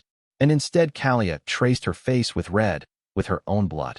"One day the painted knife will bite," she always replied, fingers coming away still. Red. Gods, there was so much blood on Rodon's hands it was never going to wash off. His king had finally fathered a son on his wife, a boy named Nicanor. But his reforms were stalling, and so he turned to his royal conjurer to grease the wheels with red. Rodon strangled with shadows and drove men mad with devil dreams. But it was not enough. King Aminta's fires weakened with every setback, until he was but a spent shadow of himself. He took to drinking, dallying with dancing girls, sinking into pleasures. When Lady Roxana tried to kill her husband and seize the throne for Nicanor, it was Rodon who caught it. At the last moment, and the knife was already in her hand, so there was no time for delicacy. Fire and air in a tight orb caught her shoulder, and Lady Roxana's torso burst like an overripe peach. Amintas wept into his arms, the both of them covered in red and flesh. "You are the only man I can trust," the king bawled. "That I will always trust." The man that had once been Rodon Cabalices was dead, he thought as he patted the other monster's back. There was only the royal conjurer left. The office left room for nothing else. Nothing else could claim even a sliver of a land's attention as the royal magistrate hunted the killer that was taunting him. He burned bridges at court when he forced a search of nobles' quarters, but got only a cooling corpse for it. The ambush he tried by the river got a dozen of the prince's men killed, and all he learned was that he was facing one of the damned. It was not enough. Noises were being made about taking him off this hunt at the court now, so his hand was forced. Alan took risks. He arrested a smuggler, claimed him to be the killer, and stashed him away in a cell in a guardhouse. And then he waited for the real monster to come, the cutthroat he'd been hunting all this time. But the killer had been hunting him just as relentlessly all this time. He had not grasped. It was not for the bait the damned came, but for him. The window opened without a sound, and all he caught was a glint of steel. Teresa caught the glint of steel in the noonday sun as the great armies moved into place like lumbering beasts. On the plains of Brabant, proud princes and princesses had gathered to press claims to the greatest throne of Calurnia, a most deadly affair. Teresa was a lieutenant for the Belles Lucioles now, in the service of Prince Etienne of Brabant, but she frowned as she realized the glinting of steel came from the wrong way. There were horsemen coming towards the company, and so she roused the men to raise their spears and stand in ranks instead of mill about, but not enough listened. It was the pennants of allies that were seen in the wind, even if the horsemen were riding hard. When the riding did not slow, panic came, but by then it was too late. The battle would be called the Waltz of Fools. Teresa did not yet know, for this had been incompetence and not treachery. Yet as the grizzled fantassin watched splendidly clad horsemen break through an uneven row of spears, she could not help but ask herself why she was still doing this. Angelique asked herself the question again, even as she considered how the poison might best be administered. Why was she still doing this? She was already wealthier than she'd ever dreamed she would be, connected to some very powerful individuals, and courted by a great many pretty men. Interested more in her coin than her smile, perhaps, but it was still a pleasant diversion. It was a good life, a comfortably life. So why was she risking it all by taking this contract by a mere country lord's second son, a nobody trying to claim his sister's inheritance by a drop of poison? Yet she'd not been able to refuse, even deathly afraid as she was of the old man with the blue eyes who'd smiled and warned her off the trade. It was not for profit, she was being forced to face that. Neither was it of a taste for killing, for the murder was largely a matter of indifference to her. Angelique looked at her own face in the mirror. Red and plump cheeks, watery eyes. Titters came easy to her, and always would. There was nothing of herself she disliked, she'd admit to herself. But how it made people react to her. The dismissals, the condescension, the patronizing tones. These she could not stand. I am a poisoner, Angelique tried out, meeting the eyes of her reflection. I am a poisoner, and I will not stop because I am dash. Good at it, the cutthroat smilingly said. Do I need a deeper justification than this, my good magistrate? Alain struggled against the woman, the damned, but her grip was unnaturally strong. Slowly the knife in her hand was coming close to his throat, but they both knew she was taking her time. Gloating, savoring his impotence and fear. You won't win, Alain hissed. Even if I die. All you are is a child flailing in the dark. I am a royal magistrate of Procure. There are hundreds who can take my place. Continue the work. You do not fight a man, you fight the law. And the law does not relent. The blade pricked his skin, drawing a bead of blood as his teeth clenched in pain, and the damned chuckled. There, she said. For all your talk, so very dash. Mortal, Lady Jabril mocked. Day after day you swear vengeance on me, and nothing happens. Do you not worry that I will lose patience, Kalia? That I will simply kill you? Kalia laughed in the other woman's face. All these days here in the dark, tasting pain and left alone with her thoughts, but she had not gone mad yet. Because there was a sister left, in the story. Because sometimes patience bore fruit, because sometimes the ashen gods answered. And these days, when she dreamt down here, she dreamt of a painted knife and the way she held it. Then I will win, Kalia said, and believed every word of it. Lady Jabril frowned. Mad then, she said. That is disappointing, but the peregrine has returned to Levant, so we must cut this short. I'll not risk his attention for a diversion. Kalia's enemy came forward, a curved knife in hand, intent on death. She could feel it in the air. Her limbs were broken, her breath weak, so she did not resist when Lady Jabril dragged her up to sit against the wall and set the knife against her throat. Kalia rasped out a wet laugh. There is a tale, in Levant, about vengeance, she whispered. Mad, Lady Jabril repeated with a sigh, and slit her throat. And yet it was Jabril who bled, a line drawn in red across her throat by the painted knife. Sometimes the heavens smiled on you, Teresa thought as she woke up. Why else would she still be alive? Her company lay around her as a carpet of corpses, swept through by a friendly cavalry charge, and then by a brutal and chaotic melee where friend and foe had been indistinguishable. Half a day the butchery had lasted, until soldiers collapsed in exhaustion, and now the crows picked at them all. Teresa, her leg broken, crawled around a dying horse and gasped as she looked up at the sky.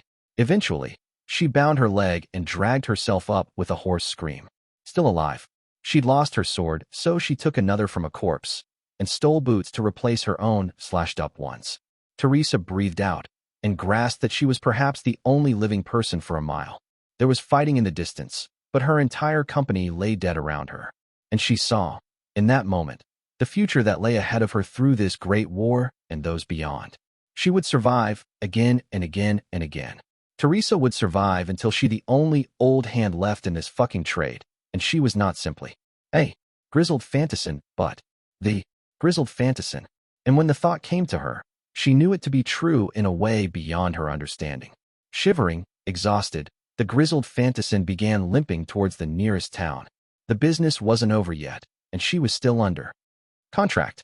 It was regrettable that Angelique would have to leave town and break it, but she'd heard rumors of an old woman with a sword having come from the country and begun asking questions about a poisoner.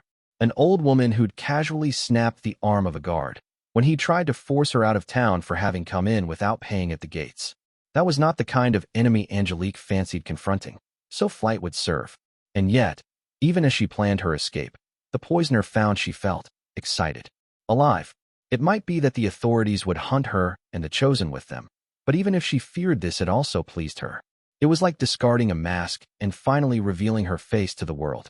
She'd held back for so long, hadn't she? Clutched wealth and comfort at the expense of what she truly desired, who she truly was. Angelique's blood stirred more at the thought of finally attempting to poison first Prince Cordelia than it did at the thought of buying another shop. So why had she so long clung to the latter at the expense of the former? No, she was not a baker or a trader or a socialite. She was a poisoner, and when she finally admitted it to herself, the world shivered to the sound of her damnation. What a relief to look the truth of what she was in the eye. Rodin found that admitting he was a monster had made him a worse man, but one more at peace with himself. And that peace seeped into every part of him. Even as with an indifferent eye he watched Helike decay. The king's son Nicanor eventually fathered a son of his own, another boy named Dorian, but Prince Nicanor was as fond of revels as his neglectful father and snapped his neck in a drunken accident. King Amyntas's grief startled some vigor back into him for a few years, until he fell in love with a dancing girl by the name of Thais, and got it into his head to marry her after having gotten her pregnant. She died giving birth to some misshapen little creature the king was too disgusted to name. Rodin stepped in, whispering, "Kairos," to the scribes, and Amyntas promptly sunk back into his old vices with a vengeance. By then, Rodin had been the royal conjurer for decades. He'd been a staple of the court for so long it did not remember the times before him, and that had weight. The mage was not unschooled in such matters, and so he realized the pull when it came. Becoming named, he found, was not some grand turn of fate. He'd simply settled in the groove, slowly but surely, over decades of being who he was. One day, when he thought of himself as the royal conjurer, the world simply thought it with him. Sometimes that was all it took. Keep faith with the world, and the world kept faith with you. Alan's fingers closed around the wrist of the cutthroat, and he began pushing her back. The knife left his throat. Her face darkened in anger and surprise. "You struggle in vain," she sneered. "I need only take this seriously and dash." She pushed, but his strength matched hers. There was something in Alan, something that burned. "It was always serious," the royal magistrate said. "It was never a game." "Fuck you, prince's dog," the cutthroat snarled. "Your moralizing means nothing. You're the servant of a man just as bad as Dash." "I serve the law," Magistrate Alan Monduk interrupted, snarling back. "I serve the people of Procure, and until I see justice done by them, Dash." His strength, for the slightest moment, overpowered hers. It would have been child's play to take the knife, he somehow knew, to seize it and slit her throat in the same smooth stroke. And the thought called to him. It did, for he was just a man. But Alan was still inspired by his father, both by the man who'd taught him and the man who'd failed him. So he took the knife, but it was his fist that struck the damned. "I will not relent," the relentless magistrate swore, and placed the cutthroat under arrest. Many years later, 5 people stood in the same room and were sent on an important task by a black-clad queen and a white-clad knight. It was an ending, but it was also a beginning, for stories never truly end. Book 6, Chapter 48, Hilltop. Faith is not an act of surrender, but of conquest, for doubt lies within us all. Daphne of the Homilies, best known for ending hereditary rule in Atalanta. Arranging it had been simple, in a sense. Just a matter of timing, of sensing what people would want and how they went about getting it. When you had that, as I'd once been told, it was all just objects in motion. And it had had to be that, because more direct manipulation would have been sniffed out in a heartbeat by the people involved. That was the trouble with trying to beat people at a game they were better at than you. I wanted answers, though, and I wanted them in a way that wouldn't scar what I wanted achieved. And so here I was, in the darkened warehouse, standing before an open crate and holding an artifact in my hands. It didn't look like much for such a dangerous thing. A Calawan Knight's lance was usually around 9 feet in length, but the cataphractoi used longer ones, closer to 12. The unraveler I held in my hands was shorter than either, perhaps a little over 6 feet in height, and lighter as well. It was easy enough to see why, as unlike a lance of hardened wood, the unravelers were partly hollow. At the heart of them was a tunnel that went from the top to the bottom, with a thin wire of cold iron hung up. The outside of unraveler was touched with coin-like patches of metal, mostly bronze and brass, which themselves were connected to thin metal wires within the wooden shell. The most expensive part was the sculpted amethyst ring at the bottom of the lance-like artifact, like a pommel to the wooden handle, which even at rest hummed with magic. The rest was runic carvings in the wood to stabilize the product, and a steel tip at the end of the unraveler that was very carefully linked with the central cold iron wire without compromising the artifact's ability to, well, be used as a weapon. It needed to bite into bone or flesh before it disrupted the sorcery, which was unfortunate but couldn't feasibly be fixed. It wasn't that we weren't capable of it, just that the materials required would multiply the cost of production by at least 10. We'd not be able to fill entire crates with unravelers, which would defeat the entire purpose of that artifact's existence, having an answer to necromantic constructs that we could mass produce. In the lamplight of the supply warehouse, I studied the artifact closely, testing the weight and the way the grip handled. Archer would need to tinker with hers before she found a way to fire them by her bow, and likely the Silver Huntress as well, whose own silver recurve was shorter than Archer's absurdly large longbow, but only in the sense that it was the size of an actual longbow. I'd need to have half a crate set aside for them to tinker with, and maybe lend them Roland when they got to it. The rogue sorcerer was only a passable enchanter, but even Masigo praised his artifact handling. I don't get the cold iron wire, I admitted out loud. I've done the readings you suggested. I get why the patches are there and at different metal purities. It pulls at the spell structure in different ways, makes it unsteady. But cold iron isn't supposed to be conducive to magic, so why put it at the center? The stuff hurt Faye, because having it worked without the heat of a forge meant it didn't lose properties through the transmutation effect, which I'd been chuffed to learn even Presi recognized had been discovered by a Calawan wizardess, Blaine Can. So it was still of creation in a way that forged or wrought iron just wouldn't be. But all I'd read about the stuff said it was kind of standoffish to magic, which was why people used it to make boundaries and rituals so often. Because the Hierophant is a singularly brilliant mage, Acua said, frank with her praise. She'd chosen to stand at the edge of the lamplight and the shadows, where the play of light and dark on her form was almost like a veil thrown over her clothes. Tonight she'd chosen a simple sleeveless, necklace silver dress in a wave-like pattern interrupted by slightly more ornate stripes, all of it covering a base of dark cloth. A thick silver choker and a hat of silvery tinsel stripes ending in dark gauzy veil completed the ensemble, making for a striking sight. It was one of her finer picks since I'd known her, and by the occasional smirk, she'd clearly noticed my appreciation. I'm aware Z's is a genius, I replied, rolling my eyes. If I could get an actual explanation, though? She smiled. Cold iron is resistant to magic, not repellent, Acua said, and it is an unnaturally stable material, in the sense that it will take to all forms of power by the exact same proportion, Cosmos constant. In this case, the wire serves two purposes.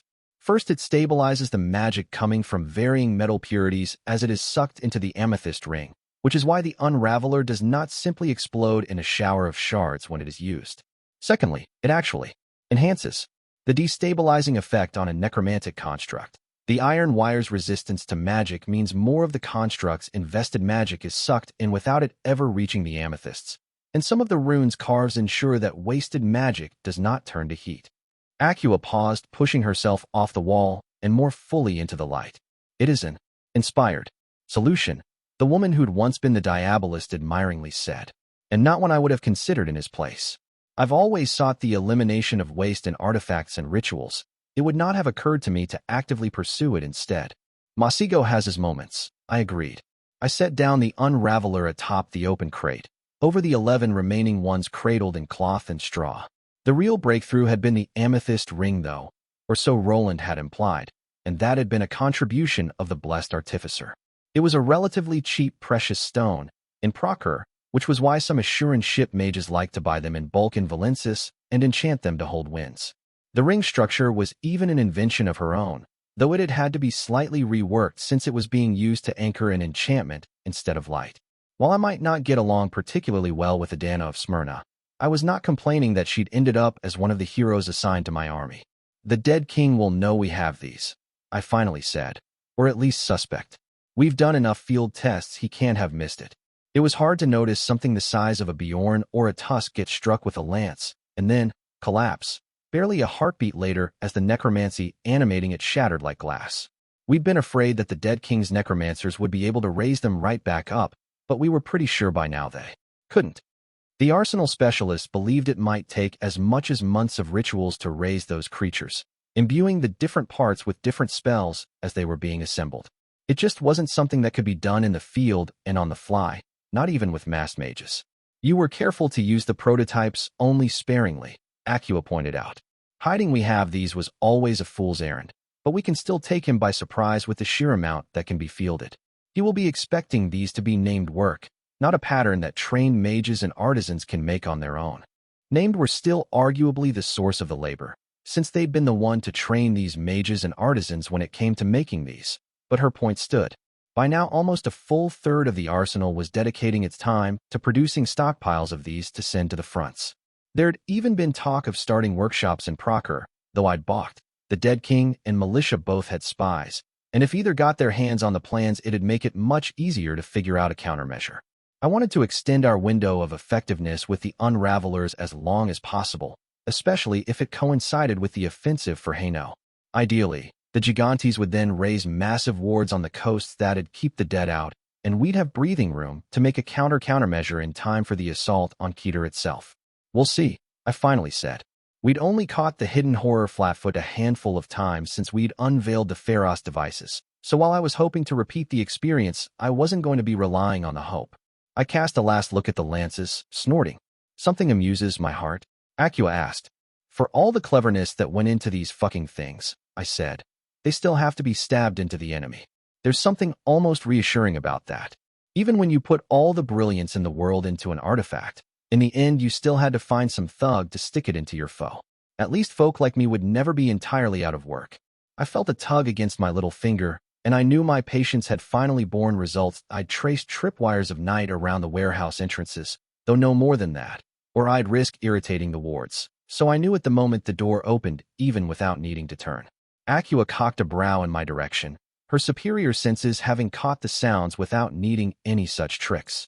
It was two people who were joining us by navigating through the darkened maze of crates. It was easy to tell when I pricked my ear. I hoisted myself up to sit on the edge of the open crate before as they strolled into the lamplight, Acua moving to lean against the side to my left, covering my bad leg as well as implying she was my left hand, all in the same gesture. I noted. Fucking precise. I then added, but not without fondness. I'll take it as a courtesy you tripped the wire at all, I called out, especially given who I was addressing. You overpraise me, the gray pilgrim Drilly replied, stepping into the light. There is no point in skulking around allies, the White Knight pointedly told him before following suit. Tarek had a way of slipping past any and all measures I wove around myself with night. He couldn't fool the crows, at least, but the peregrine's habit of turning up unexpected and without warning was not abetted by anything else I could call on. He'd not been anywhere this good at it back around the days of the graveyard. But then if I could learn about heroes, they could most certainly learn about me.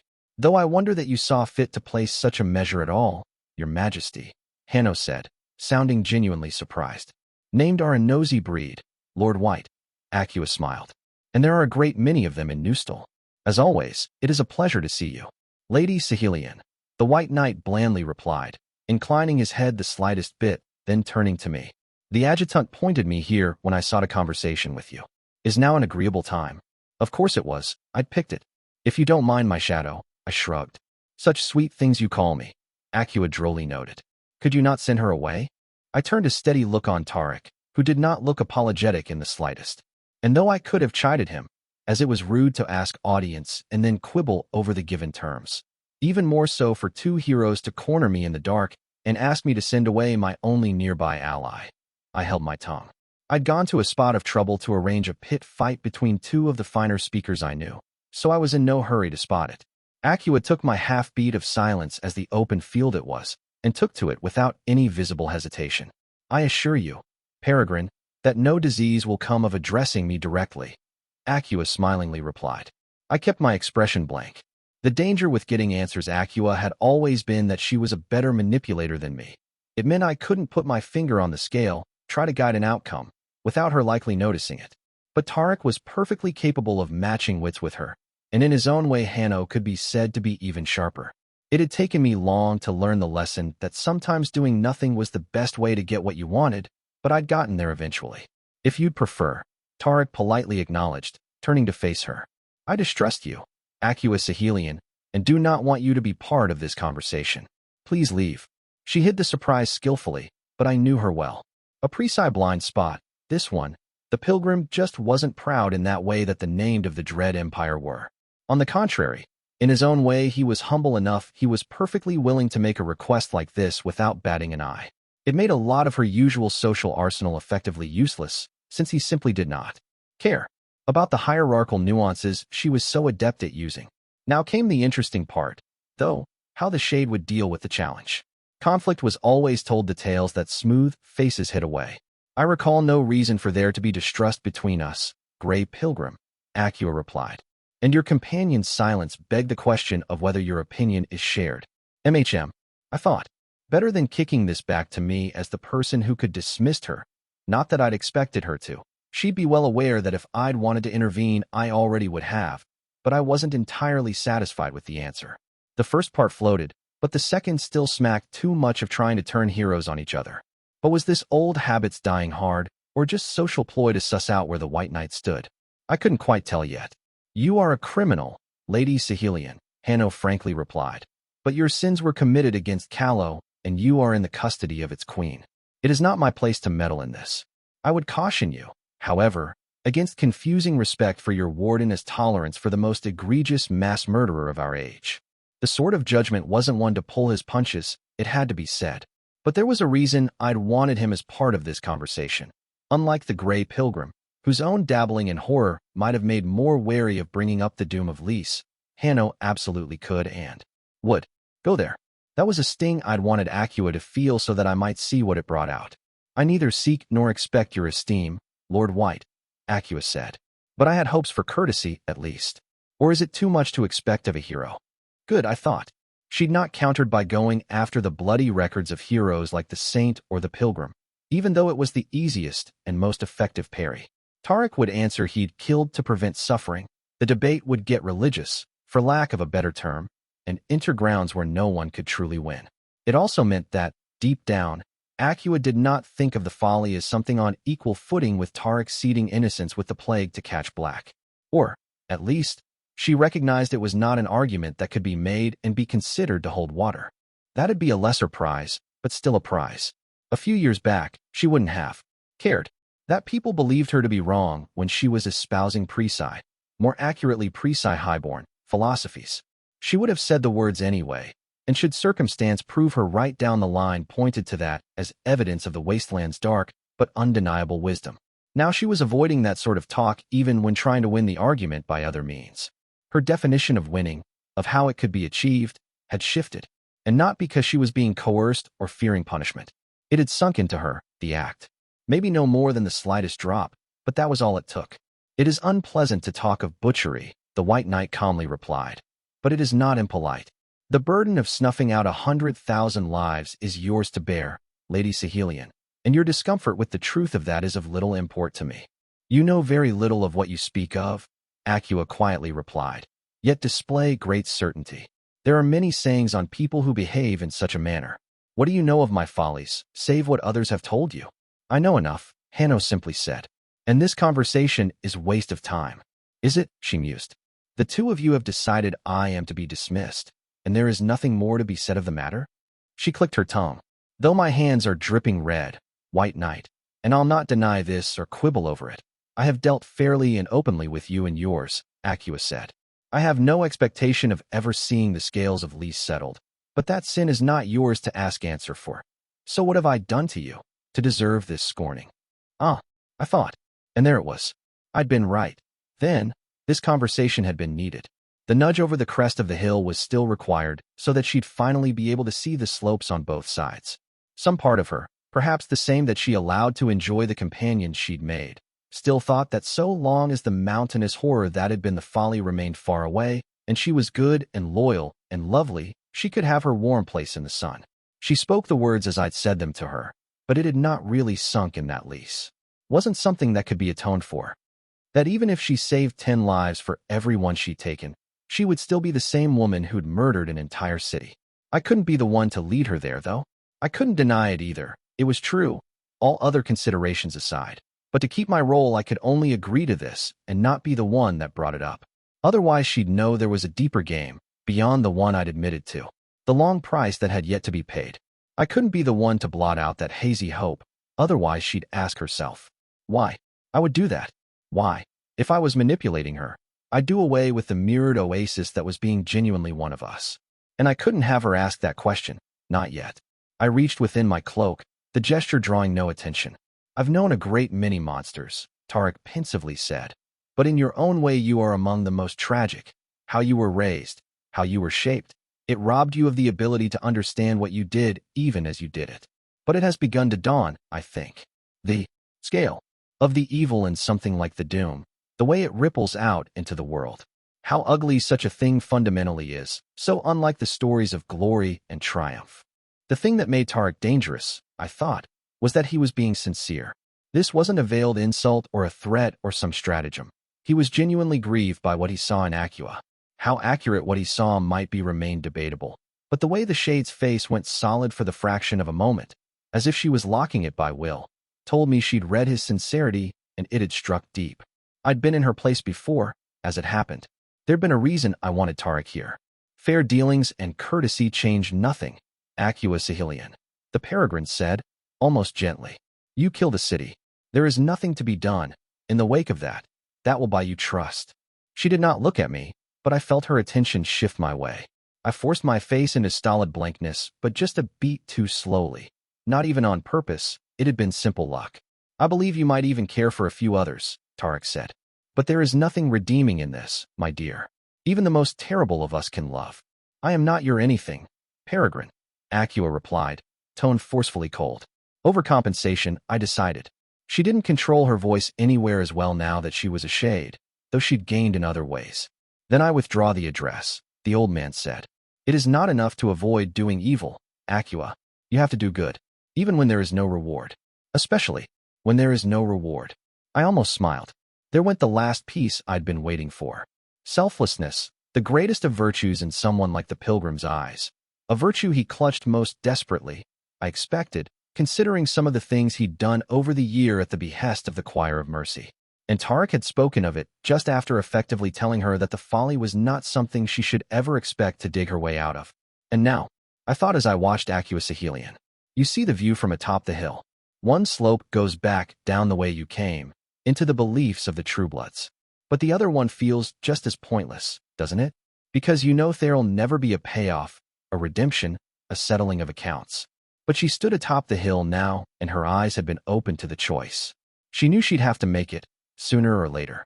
That had been what I needed from these two. I'd been lenient, perhaps. I'd let us get comfortable, too used to tiptoeing around the lines while indulging in the unsaid. It would have been too easy to stay there, if the bleak light of truth hadn't been shone down on all of this again. But it didn't feel good. I'd not really grasped, when I first conceived of my revenge, that it would punish me as well. Maybe it was better this way, I decided. A long price should cost you something too, require that you put something of yourself in it. It was too easy to get drunk on the bloodletting otherwise. What I'd wanted from this has been delivered, though, so there was no need to drag this out any longer. I struck a match on the side of the crate, lighting my pipe and pulling at the mouth. It got their attention, shaking them out of the conversation. You wanted to talk, I told the heroes, blowing out a ring of smoke. So talk. Henno looked mildly irritated, but spoke up anyway. There are two major matters, the White Knight said. The first is the missing army of 200,000 undead. The Iron Prince mentioned that our oracles were all in agreement that it was not in the capital, but there are ways to fool soothsaying. There are, I agreed. I was hardly unaware, Given that Black had run a game against the Augur for months by moving his army fast and picking his battles at the last moment. I raised an eyebrow, inviting him to elaborate. An army unseen is the blade of fate, the pilgrim said. For those bestowed by the heavens most of all, but any bestowed can try that luck. Meaning that force was bound to appear where and when it'd fuck up our plans the most. They'd come to me instead of Prince Klaus with this worry because I'd been named and understood the tricks of fate. The Prince of Hanover would listen to them. He was not fool, but not necessarily believe or understand in the way that I would. It was kept in mind when the campaign was planned, I assured them. There's only so many places that army can be, right now. And while I agree it's probably not guarding the bridge, as would be most convenient, there are limits to the pull a pattern like this has. I'm not dismissing your concerns, to be clear, but you have to understand him having the wind in his sails won't work like it would with a living army. Confusion on both their faces, which wasn't unexpected. Both of them were experienced as heroes and familiar with war, but neither had ever commanded troops. The D-Dead will get fewer supply accidents on the move and maybe good weather, I mused, but it won't be a great uplift like it would be with a living army. Undead armies already don't tire and don't have to worry about morale. There's just less for Providence to give them. Besides, to be honest, the wind's more in our sails than the Dead King's. I pulled at my pipe, then spat out a mouthful of smoke. We might not have a story we can ride, I elaborated, but we've got a lot of God's damned heroes to weigh in on our side of the scales. That counts. Believe me when I say that, because unlike everyone else here, I've fought armies with that many heroes attached before. Hanno cleared his throat. To be clear, he said, you have a contingency? Several, I replied. Not the kind of stuff you talked about at a war council, but I did have pieces in place. Hazenbach had been more than willing to indulge my paranoia, considering our common opponent was the hidden horror. Then I will put my trust in that, the White Knight said. Tarek looked less convinced. It is a strong story, he reminded me. How'd it work out for you, at the graveyard? I pointedly asked him. Thousands of cavalry from all across Procure, readying for a surprise charge out of Arcadia into my forces, had instead been tossed back into creation in a murderous tumble of panicked horses and broken bones. It was a good trick. I wasn't going to argue against that. I'd used it myself against Summer during 5 armies and 1, but it wasn't as foolproof as he was making it sound, especially not when the other side had superior mobility, as we did against the Dead. It took a third party to make it fail, the Peregrine said. There is no third party here, Catherine. I'm not sharing the contingencies, I bluntly told him.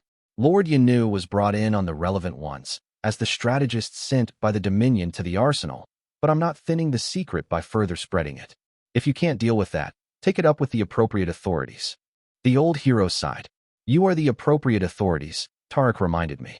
And I'm telling you it's handled, so don't worry your pretty little head about it. I replied with a winning smile. While no general, the pilgrim could at least recognize a lost battle when he was fighting one. The other matter is the one I would prefer privacy for, he said. He didn't flick a glance at Acua, but I did. She'd been silent, her face like a mask, but those golden eyes missed little, and she'd been listening closely. That's nice, I commented. A beat passed, and I cocked an eyebrow. So what is it? Hanno looked mildly amused as he answered in the other hero's place. We followed the first prince's suggestion, and it bore the results she predicted, the White Knight said. With a hero handling the scrying ritual, and myself serving as the interlocutor, the elves finally accepted to talk. Unlike when it had been a hero making the ritual, but someone else serving as the diplomat, which got us a beat of connection with the sorcery before it was shattered, or when Hanno had first attempted to make contact through the ritual of arsenal mages, and the elves had simply warded against the ritual. Of course, the finicky little pricks wouldn't bother to answer to any less than the appointed leader of Calurnia's heroes, with his busy work done by another fucking chosen of the heavens. They might be even worse vultures than the choir of endurance, who'd at least not been so goddamned pretentious about it. Let me guess, they're keeping the spring crown, I drily said. In essence, Hanno admitted. They've agreed to make sure their ritual does not destroy the surroundings or damage the fabric of creation, but my attempt to discuss alliance against the Dead King were brusquely rebuffed. Typical. Well, they'd had a border with the fucker for like a millennium, so I supposed I shouldn't be too surprised. The return of the Spellblade's body was remarked upon, Hanno then told me. It was implied that to return the courtesy, no claim would be made on the crown of autumn. All heart, those elves, I grunted. Well, at least we weren't dealing with a war on one more front. That was always worth celebrating. And one lasting thing, the White Knight said. They asked if the Ranger is part of the truce and terms, and when I informed them she has not warned us against allowing her to sign them. They would take this as an act of war. I closed my eyes and sighed. Well, it wasn't like she'd been going to sign those anyways. They involved too much not killing strangers for fun for the Lady of the Lake, by my reckoning. Duly noted, I said, opening my eyes. As expected, news about the crowns, which I'd learned there would be from Masigo this morning in a private chat, hours before this lot got it going, had prompted the pilgrim to want to expel Acua. I'd not been sure as to what the news would be, but in the end that had not really mattered, had it? We're done here, I believe, I said. Neither saw fit to argue the point, though by the look on the pilgrim's face this wasn't the last I'd be hearing about contingencies. Good luck to him, since he was headed out with the Eastern Army and they'd be leaving in 2 days, before my own force set out. I suggested to Acua we return to my tent to take another crack at planning our route, which we'd taken a break from to visit this warehouse in the first place, but she begged off. The new wardstones for the third require adjustment, dearest, Acua told me. I will see to that first. Lie, I thought. You just want to be alone. I didn't call her out on it. Why would I? My plan was working. It brought me no joy, but my plan was working. Book 6, Chapter 49, Association. There are 2 ways to interpret a prophecy, the way that spells your doom and the wrong one. Dread Empress Dismal. I knelt, pushing down a twinge of pain, and squinted closely at the copper wire. Obviously my quarters had been trapped, but how? The wire was of the finer kind Pickler had come up with during my time in the Everdark, but even though pushing fully open the door would definitely pull on it. And so on a contraption tied to munitions, hopefully, but not necessarily college grade instead of military. The angle was all wrong for a sharper or a bright stick. Sure, a full bright stick would shatter my eardrum from this close, but I wouldn't be blinded. And I'd lose what? At most a shredded ankle to a sharper? This was amateur hour. Where was the triple wire spring with the overhead sharper? No, I was being screwed with. This was bait. The foundations of my house in Newstall, which I didn't actually use all that often compared to my tent, were stone raised above ground level, as was standard in areas where the dead king might attempt assassination. It meant I had a single step to take going into the house. In reality, just a small extension of the foundation beyond the walls. And when I leaned closer and smelled that step, I found a familiar scent, stone dust and sapper's plaster. That little fucker had put in a weight-sensitive demolition charge after hollowing out the step, hadn't he? The copper wire had just been to draw my attention away. Narrowing my eyes, I used my staff to hoist myself back up on my feet. I wasn't going to let this ambush pass without a bit of a rap on the knuckles, of course. It was good for my sappers to occasionally be reminded I was just as shameless as them and twice as mean. Special Tribune Robber, I called out. Report. There was a beat of silence. It was all Bohr's idea. A voice cheerfully called out from inside. I tried to stop him, your maleficence, but with his brute strength he overwhelmed Dash. I asked for a report, I mildly said. Come out and deliver it.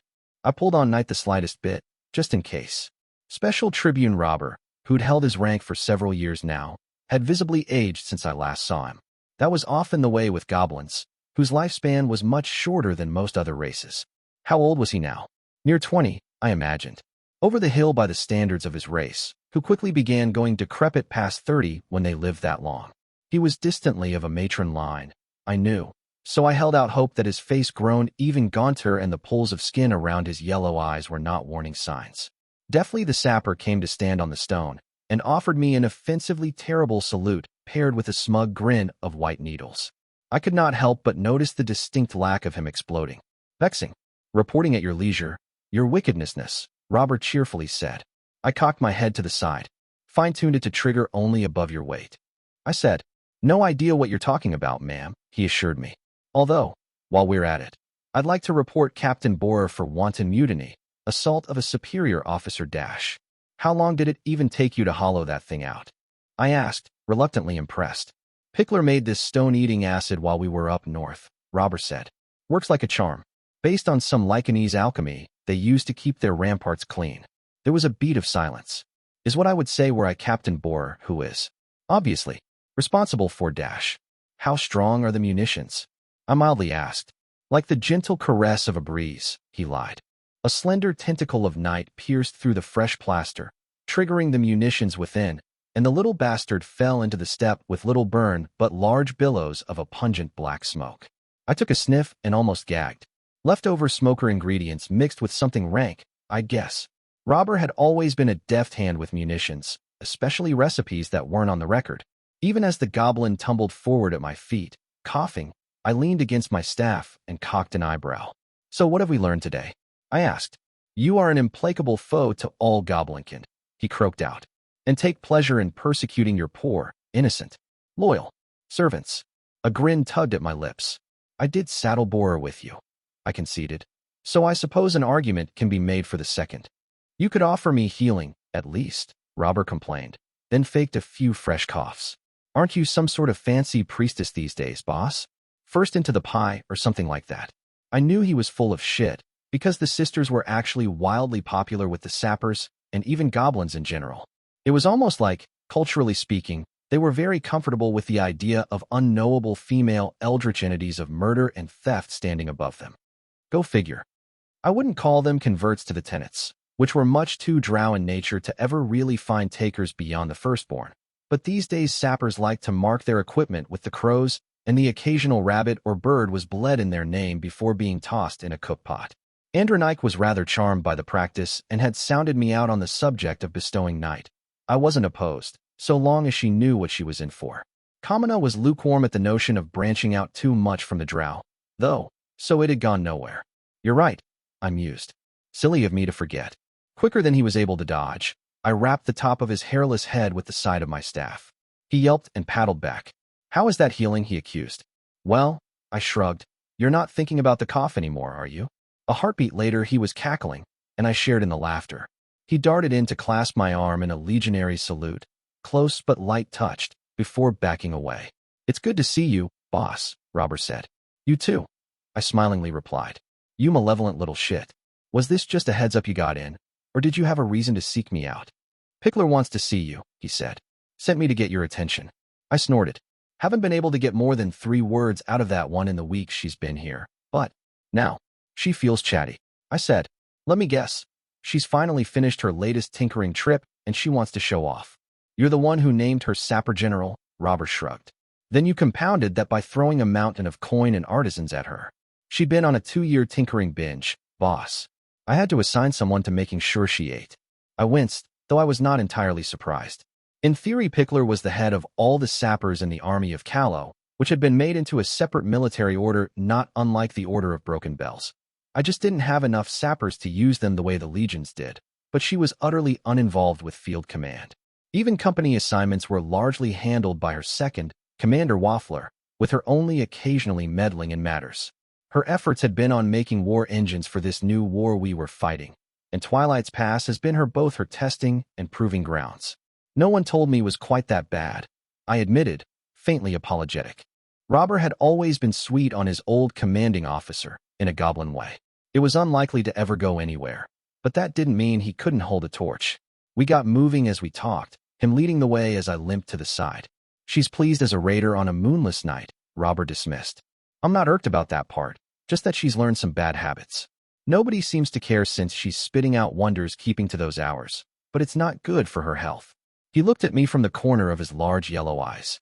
"She's been wildly happy since you freed her from field command and let her loose, boss," the special tribune said. "And she's grateful. Don't let anyone tell you otherwise. Why, you know she's always been like this." I softly smiled. Look at him. All these years, and he was still quietly cleaning up behind Pickler the same way he had back when we'd just been a bunch of kids fighting in college war games. Some things never changed, huh? We're all creatures of habit, in our own ways, I drily said. "I know better than to take offense, Robber. Not seeing you two for a few years won't change that.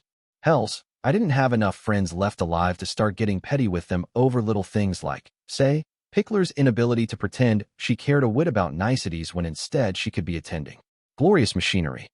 Reassured, Robert caught me up on gossip from Twilight's Pass as we walked with great relish. No doubt he was making up half the tales. I choked, though, when he mentioned the supposedly fierce debate among the northern armies about whether Prince Frederick and Prince Otto were close friends or secret lovers. "You met the man in the arsenal, didn't you?" Robert asked. "Did you get a read on whether he'd enjoy that sort of lance handling?" The goblin obscenely wiggled his hairless brows, startling a laugh out of me. I could have told him that Frederick was actually a more than decent jouster, but that was best kept quiet even among my closest. Alas, I only ever got to see him use a sword. I sighed. A tragedy, Robber. You know what these pretty boys do to me. He wrinkled his nose in disgust, not even entirely feigned. Humans, he sighed. It's all fluids with you lot, and not even the fun ones, like blood or goblin fire. I made a somewhat unkind comment about the sexual attraction the average sapper might feel towards a crate of munitions, which devolved the conversation into bickering all the rest of the way to where Pickler was holed up. A shooting range, I discovered, or at least the battered remnants of one. Targets had been blown through in ways experience allowed me to match with ballistas, but it had been more than just stone that had done this. The grounds and wooden targets were scorched, like they'd been set aflame.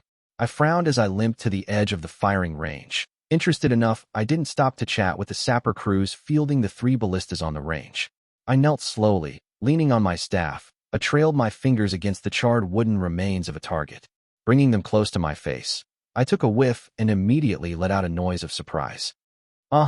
Sapper General Pickler of the High Ridge tribe enthused, popping out without warning. You get it then. I knew you would. She forgot to tack on even a ma'am at the end, but I was excited enough it barely registered. That wasn't done by sorcery, I said. There's no ozone smell, like there would be with an enchanted stone blowing up. Having appeared out of hole in the ground, not metaphorically, it had been an actual hole, and she'd been in it. Pickler offered me an excited grin that was like a clacking mouthful of white needles. Like Robber, she'd aged, yet while like him her face had grown gaunter, her frame had actually thickened. She was only a little taller than the last time we'd seen each other, but her shoulders and hips had grown broader. Her amber eyes looked even larger, now that the skin was pulled taut around them, and they shone with manic zeal. It's light, she said, confirming my guess. I let out a low whistle. We've been trying to get that to work for years, I said, honestly impressed. Multiple stones were fired here, Pickler. You really managed to get several shots out without scrapping the engine. Stones with a light infusion weren't new. Everyone under the sun had used those at some point. They'd been a known part of Calernian arsenals since the First Crusade, when trying to take heavily warded precise cities with inferior mages had forced the crusading armies to find an alternative to simply dying by the dozens of thousands storming the walls. The problem with those munitions was that they tended to wreck whatever siege engine they were thrown out of, as light was highly unstable when shoved into things. There was a reason the foremost artisan in light of our generation was the blessed artificer who'd gotten a fucking name out of her skill at it. Usually larger stones were more stable, so trebuchets and catapults could be relied on to toss a dozen stones before being seriously damaged. It made their use viable. The smaller the engines got, though, the more the light in the projectiles screwed with them. Scorpions and ballistas were sometimes made unusable by as much as a single shot, the javelins and stones having bent the wood they were on. The Lycanese, who loved ballistas as much as the legions of terror, even though they used dwarven models, the poor fuckers, had long been bitter about this, as they could not afford to buy replacements and lacked the mages to turn to a magical solution instead.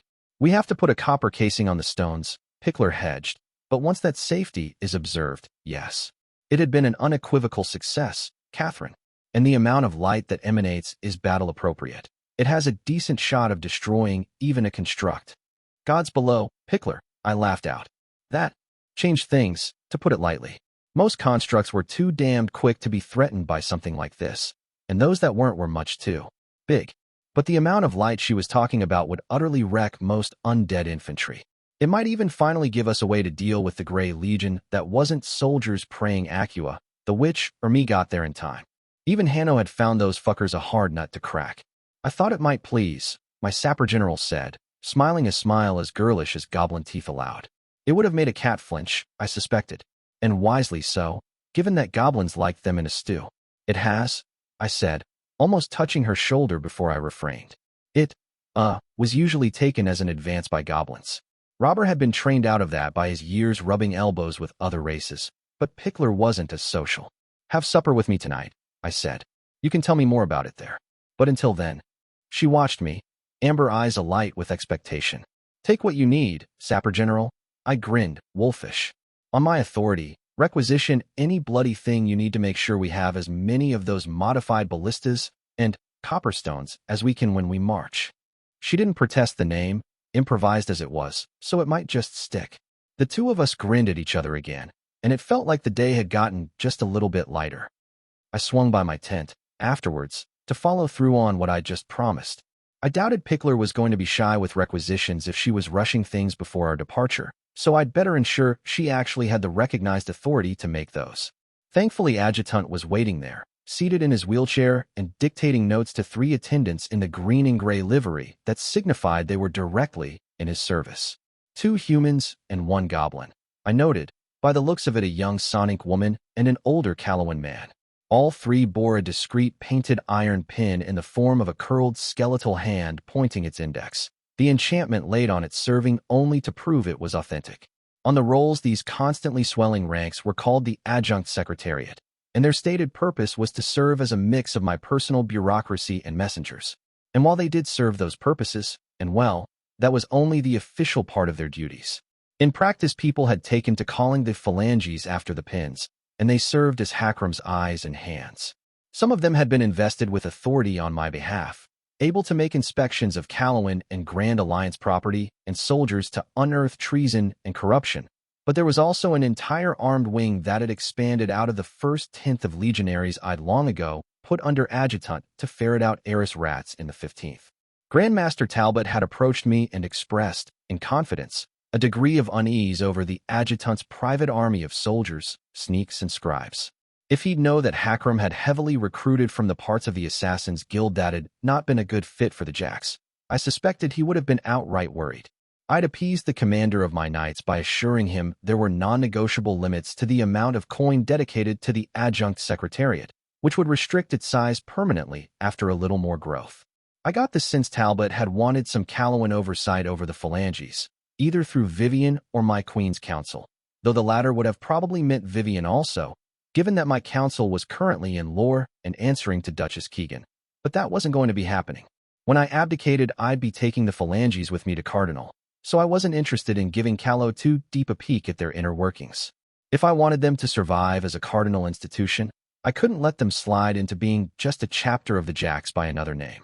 The 3 phalanges saluted as I limped in, but I gestured for them to keep jotting down Hakram's orders as I made my way to my liquor cabinet and poured myself a celebratory finger of Eric. The Copperstone munitions were worth a drink for more than me, I decided, so after a moment I poured a finger for Adjutant as well. And have another look into Captain Garrick, Adjutant said. That's twice now he's splashed coin around. We still don't know if it's inheritance or he's been taking bribes. The goblin licked her lips as the others nodded. Am I on find? She asked. The Jacks have been in touch. She's already one of their informants in the ranks, and she warned them of the contact, Hakram said, sounding chagrined. Start over with another company. I sipped at my Eric, watching as he finished the last round of instructions and dismissed them. They saluted, first to me and then to him, and within moments we were left alone. I pressed the small cup into his only hand, the skeletal one Masego's father had crafted from him what felt like a lifetime ago. The orc, still so tall, even wheelchair-bound, let out an approving rumble. We clinked our glasses and drank. Pickler's work proved worth all the mess? He asked afterwards. And more, I replied. She managed to get light-infused projectiles working for ballistas, though she has to tinker up both. Dips the stones in copper, which means they'll be hard to make out on the campaign trail. Hakram's eyes widened, his fangs clicking together thoughtfully. That is fine news indeed, he said. We only have enough goblin munitions stockpiled for one last campaign, even used sparingly, so a substitute is long overdue. More like 2 pitched battles than a whole campaign, in my opinion, and I wanted to keep a decent quantity at hand for when we moved on the capital, so really more for one battle. Our initial hopes that the Confederation of the Grey Aries would be able to push out the matron who'd betrayed them, currently styled High Lady Wither of Foramen, out of said city had turned out to be overly optimistic. Wither had little legion support, but the Confederation's armies weren't the kind that could take a precise city except by surprise, which High Lady Wither wasn't going to fall for, since she'd taken the city this way from both her predecessors the Banu and then the Confederation itself. The Grey Aries were hardly at risk of falling, since the traitor tribes couldn't really afford to chance anything aside from a defense of their seized territories. But without control of Foramen, the Confederation could no longer sell us goblin munitions. Some mountain routes had been opened, but the quantities that could be taken through them were paltry, and the Aries themselves were full of creatures that preyed on goblins. We still got the occasional wagons from Callow, as much from old Legion caches as what the goblins got to us, but it wasn't enough. I'd forbidden use of munitions, lest attrition at the defensive line empty our stock long before a decisive battle could be fought. Agreed, I said. I ordered her to stock up as much as she can of both ballistas and copperstones, so she'll need my seal and a Grand Alliance warrant. He nodded. It would be polite to inform the other commanders in advance, since she might requisition from them. Hakram reminded me. No need for much, just a courtesy letter. I suppose, I muttered. Might as well smooth the feathers before they ever got ruffled if it could be done. Bone fingers came to rest on the side of the wheelchair, clutching around the grip, and Adjutant wheeled himself to the side. Tried to. Anyway, the left wheel got caught on a rock that had been pushed into the ground, and while the chair was too well built to flip, it did get stuck. Hakram grunted with effort as he tried to force it, but all it did was get the rock stuck between the wheel and the protective sheathing as earth sprayed. I stood paralyzed, wanting to help but certain he'd take it as an insult. He finally let go with a half-swallowed roar, the dead hand slamming down onto the arm of the wheelchair. Hakram looked to the side, as if unwilling to face me. I can send back for secretaries, I delicately said. Some part of me dimly suspected that my helping him instead would go over very poorly. It wasn't how he did things. Never had been. No, Adjutant roughly said. The seal and warrants are under lock, and there's none close that have the clearance to touch them. An exception can be made once. I tried. While we are here. His fingers clenched until even the enchanted wood under them creaked. I wrote. Those safety rules, Catherine, Hakram bit out. I won't break them because of a fucking rock. Quietly I drew on Knight, wondering if I could slip a tendril near the chair, and— Stop that, Adjutant sharply said. Lips thinning, I released the power. I did neither of us the disservice or pretending I didn't know what he was talking about. It will be easier when the prosthetics come from the arsenal, he tiredly said. I'll be out of the chair, able to walk again. It will take longer to be able to fight, but dash. Hakram, I said. There are shields built for men with only one hand. Catherine, he told me. I have looked into the matter. It will take training, but it can be done. My heart clenched, but I couldn't just let him keep on telling himself that lie. Hakram, I quietly repeated. You know it can't be like that. It's done, the old fights. Maybe in a few years you'll be able to handle soldiers, but not named. Not for a long time, if ever again. He'd have to make a fighting style nearly from scratch, learn to compensate for several glaring weaknesses while having few strengths to call on. It wasn't impossible, and men that had half his courage and discipline went back to fighting after losing a hand, but he'd lost a great deal more than that. Prosthetics relying on magic would make him brutally vulnerable to heroes that could wield light, which was most of them, and a skilled mage without even a name would be able to meddle with the enchantments on them. I will not be put out to pasture, Catherine, Hakram rasped out. I won't allow it. I haven't stopped relying on you, I insisted. You lost some aptitude in swinging around a stick with steel stuck onto it, that's all. If anything, I'm running you too hard, considering you're recovering from severe wounds. He studied me for a moment, dark eyes calm and all too knowing. You are closing the door, Adjutant said, to my ever standing by your side in battle again. I opened my mouth to argue, hadn't I? Just said that, but he raised his hand, and so I swallowed my tongue. Maybe not with words, Hakram said, or with deeds, but in the back of your head, you have. My lips thinned. I'd never liked being told what it was that I was supposedly thinking, even coming from my closest friend in the world. You know my aspects, the orc tiredly said. One felt mockery when it sunk in what I had lost, but then I thought it might instead turn into a key. Rampage, find, stand. The last must have felt like a bitter joke after losing his leg. With the way the severance's cut had carved into his hip bone, he couldn't even try to get around on crutches. Even with painkillers, the pain was simply horrendous. Only surgical spells that deadened pain worked, and those could damage nerves if they were kept on for too long. But it hasn't, I said. It is fading, Hakram replied, then corrected himself. No, perhaps not quite that drastic. Losing luster? Losing potency, certainly. As if there was no longer a call for me to use it, or a place where I would. My stomach dropped. He was implying that I no longer thought of him as someone who'd fight by my side. And gods, I had carefully kept the words out of my mouth, but they were not untrue. So his name, ever so bound to my service, was no longer trying to help him in that purpose. Even when he wanted it to. I drew back as if struck. It was only a theory, this, but Adjutant had good instincts. And it had that damning ring of truth to it. I haven't, I blurted. I mean, I can't. I did not quite know what I was trying to say, and an odd shame was eating at me from the inside for it. I am not accusing you of malice. Adjutant spoke into my flustered silence. We're trying to shame you, but you were not going to admit it unless told. And now that you know, perhaps if you shape your thoughts. I hesitantly nodded. I don't know if it would work, he admitted. If it can. But what else is there but to try? Making peace with having lost something. I wanted to reply, but how could I? It was serving me he'd lost it, while I was getting clever playing shatranj with the intercessor. Now I was looking at the consequences of my decision every day, and it was not a pretty you need a helper while we're out there, I forced out. Someone who'll take care of little things for you, and keep an eye out for enemies. Neshama will come after you. He knows how important you are to the war.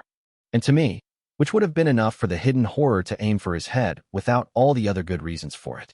I have my secretaries, Hakram replied. Some of them have better grips on swords than quills. You need more than that, I said. I've talked with the Silver Huntress and then with the girl herself. The apprentice could be suborned to you for the offensive, to learn from you and lend a hand. It had been surreal looking at some slip of a girl from Ashur bearing Masego's name, much less one who considered herself a heroine, but I'd managed. The apprentice badly wanted a term of service in the arsenal, and I'd offered it a bribe after this campaign if she accepted. She'd still get lessons from the sage. It was the reason she was out here on the front in the first place. But the hours would have been cut while we were on war footing anyway, so serving as Hakram's assistant would not be to her detriment. It also put a skilled practitioner by his side during most of the day. The apprentice had previously been studying with an eye to become the Silver Mage, one of the Ashuran wizard Lamantals, but she'd abandoned the healing arts after most her teachers got killed during the sack of Smyrna. She'd picked up a lot of quick and cheap war magic since signing onto the truce, and while her spellcasting was still pretty simple, it was also swift and highly destructive. Nothing short of a revenant ought to trouble her if she saw it coming. And what did it cost you to convince the girl? The orc Drilly asked. I shrugged. We both knew I wasn't above sweetening the pot for someone when it served my purposes. I could read him well enough to know that the offer wasn't making him happy, but he didn't refuse outright. I'll think about it, Hakram finally said. That's all I can give you. I bit my lip, tempted to push since I sensed he was leaning more towards accepting than refusing. If I gave him too much time to ponder, though, he might just talk himself out of it. I breathed out. Trust, I told myself. We weren't going to get through this intact without trust. Have an answer for me before we set out. I nodded. I'll want to speak with the White Knight before making the final arrangements. I will. Adjutant gravelled, then hesitated. He sagged into the seat, as if tension had drifted out of him. I'll take care of the warrant and seal, he said. I only need one hand to fake your signature. I leave it in your hands, then, I said, then paused. And Hakram? He turned dark eyes onto me. I love you, I said. You know that, right? The orc breathed out. I know, he said. I'd not asked for forgiveness, and he'd not given it. It wasn't in me to ask, and he'd be insulted if I did. But it was something, to say the words. A paltry offering. I couldn't help but think as I left my tent, but what else did I have to give? When the moon rose, it found me once more standing at the edge of the roof. Summer heat had lingered even after dark, the breeze bringing the distant scent of the swamplands in the distance. Green and mud and life, all intertwined with something like sweet rot. I stood at the edge, letting the wind curl around me, and closed my eyes. I flinched in pain a moment later, like nails driven into my temples. It wasn't an attack, I realized, but a night working. One I'd laid myself as a precaution 2 years back. I pulled back the string of it again, but left the working in place. The trick's not quite as good, I said, once you know what to look for. Her steps were quiet, but not so quiet I did not hear her deftly make her way down the tiles to stand at my side. First time I'd ever caught her out, wasn't it? My contingency must have triggered when I'd closed my eyes, prompted by a power I'd not noticed, and it felt entirely like my own whim. What a dangerous aspect hers was. The same can be said of all tricks, the scribe replied. This, I suspected, was going to be an interesting talk. Book 6, Chapter 50, Mores.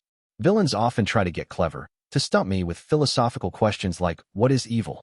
To which I answered generally, people asking me that question, which somehow they never see coming. Aldred Albin of Callow, the Prince Errant. The moon hung above us like a nasty grin. The drop was precipitously close, and past the lights of the stronghold below, there was only a dark and desolate stretch. A proper backdrop for ominous talks with a woman that was neither a friend nor an enemy. The scribe had picked her moment and her place with care, I decided, to frame this conversation in the way she preferred. And what did we do when an opponent expressed a preference? Eudokia, I warmly smiled.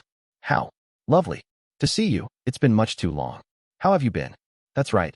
Slit open its throat and set the corpse aflame. Scribe showed no visible sign of surprise, and what little I could see of her from the corner of my eye, ink-stained hands and slash gods below and ever-burning, but I hated that fucking aspect. Even knowing about it, the best I could do was work around the effect. Trying to remember anything about her was like clutching sand, with the same few grains left behind every time. Still, even though I might as well try to read emotion into a puff of mist, the beat of silence that followed smacked of surprise to me. I have been well, Scribe said, then paused. And you? Oh, doing this and that, I drawled. Been thinking about getting another pair of boots, since mine are getting worn, but I like the leather better soft. Befuddled silence in the face of my boot talk, a real decision in need of making, actually, and one I'd be willing to hear her advice on, followed, and I swallowed a grin. When I'd been a girl, the calamities had seemed like all-powerful figures of legend, and by the time I'd learned better, most of them had died. It was deeply satisfying for the kid I'd once been that the woman I now was could afford to screw with one of them like this. I approached you to speak on matters of grave import, Scribe said. It better not be the dead king, then, I idly said. I won't stand for puns, Eudokia. Debated making them illegal once, but it was a little too sanguinea the second. What a brave soul, that one. I too would outlaw being taller than me, if it wasn't certain to lead to the rebellion of an insultingly large portion of Callow. Aside from the deep satisfaction inherent to pulling the leg of someone I was on less than decent terms with, I did have a purpose to this. Scribe had spent a very long time in Black Shadow, hidden by its span but also protected. She'd been the monster in the night, or at least on its side, for so long she'd no longer be used to being toyed with. That was going to piss her off, I was betting, and anger always made you sloppy. If she was running a game on me, why shouldn't I run one on her right back? Lack of discipline was always your greatest flaw, Scribe curtly replied. I came in good faith. I clicked my tongue against the roof of my mouth. You came here to use me, I easily corrected. And that's fine, so long as I also have a use for you. But don't pretend you're doing me favors, Eudokia. We both know coming here isn't your first choice. A shot in the dark, but one I was confident about. Black had decisively cut her loose from his service after learning she'd acted behind his back to ensure he would be forced to fight militia. And while I'd not forgotten the low he'd hit that night, he wasn't one to walk back a decision so severe. At a guess, she'd tried to mend the bridge with him and been rebuffed. What interested me was what else she might have been up to in the meanwhile. It had been 2 years since the Salian peace. If I'd been right about her relationship with my father remaining a wreck, she didn't show it. With her first approach, the one lending her importance, I now grasped, making her seem if not like an equal then at least someone of power and influence. Having stumbled, she smoothly pivoted to another. If you are not interested in the information I have to bring, then you need simply say so, Scribe said. I can depart. Transparent, but a ploy didn't have to be subtle to be effective. Likely she was well aware that the most I'd gotten out of the wasteland was wild rumors and some of the ups and downs of the civil war between militia and sepulchral. I was thirsting for news there, and she knew it. But she was after something too, wasn't she? Her first tack tonight had been one that lent her presence. Wait, but that wasn't something she'd need if this was a simple transaction. She wanted something from me, something that perhaps I wouldn't want to give. So she'd puffed up like a bird trying to look bigger for a predator and hoped it'd give me pause. That made it clear what my answer needed to be to her challenge. The closest gate is that way, I replied without hesitating, jutting a thumb west. If you hurry, you'll have enough of a head start the pilgrim won't bother to pursue. Tension hung in the air in the moment that followed. It had been a tactical mistake to make a bluff I was willing to call so early in the game. Now there was no recovering her position. I turned a sharp, toothy grin onto the scribe. Yeah, I murmured. I didn't think so. So why don't you tell me what you came here to say, only without all the empty posturing? Anger. I could hardly even look at her, much less read her, but I felt anger wafting off Scribe's silhouette like smoke. Whether it was at me for being bluntly high-handed or at herself for the missteps I didn't know, and probably didn't matter. The gesture stiff, she reached into her robes and removed 3 small letters. She handed me the first, and I opened the fold, scanning the contents. It was Trader Talk, the Eastern dialect of it, peppered with Aenian terms, excerpts with translations into Lower Meson. Leo Trachas is dead and half Nicaea ruin. I frowned. The undead mentioned there, from Militia's fleet? Originally the war fleet of Nicaea, but use of still waters had seen to that. To an extent, Scribe replied. Supporters of Strategos Zenobia opened a gate in the night and let in her troops, as well as a contingent of Heliceans under General Basilia herself. The conspirators promised them a bloodless victory, so when the whites attacked, the Heliceans claimed treachery. In the chaos, parts of the city were torched and sacked until Basilia restored order personally. I hummed thoughtfully.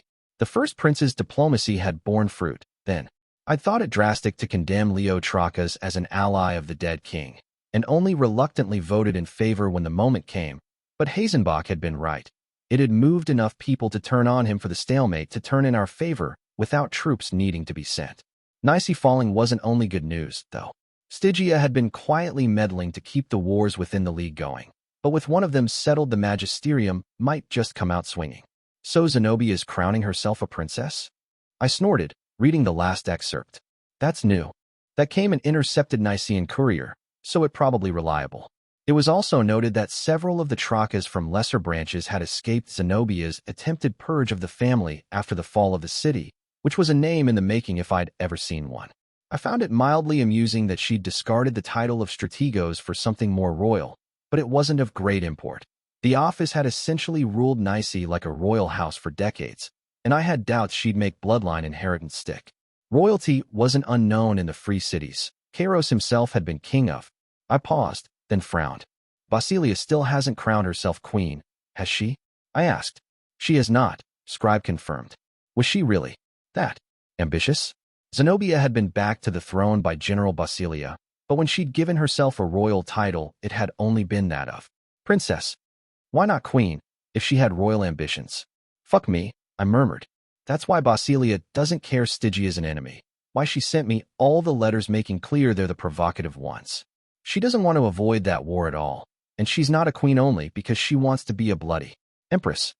Empress Basilia I, with her vassal princess Zenobia of Nicaea and whoever she'd end up installing as puppets after she toppled the magisterium and finished off Penthas.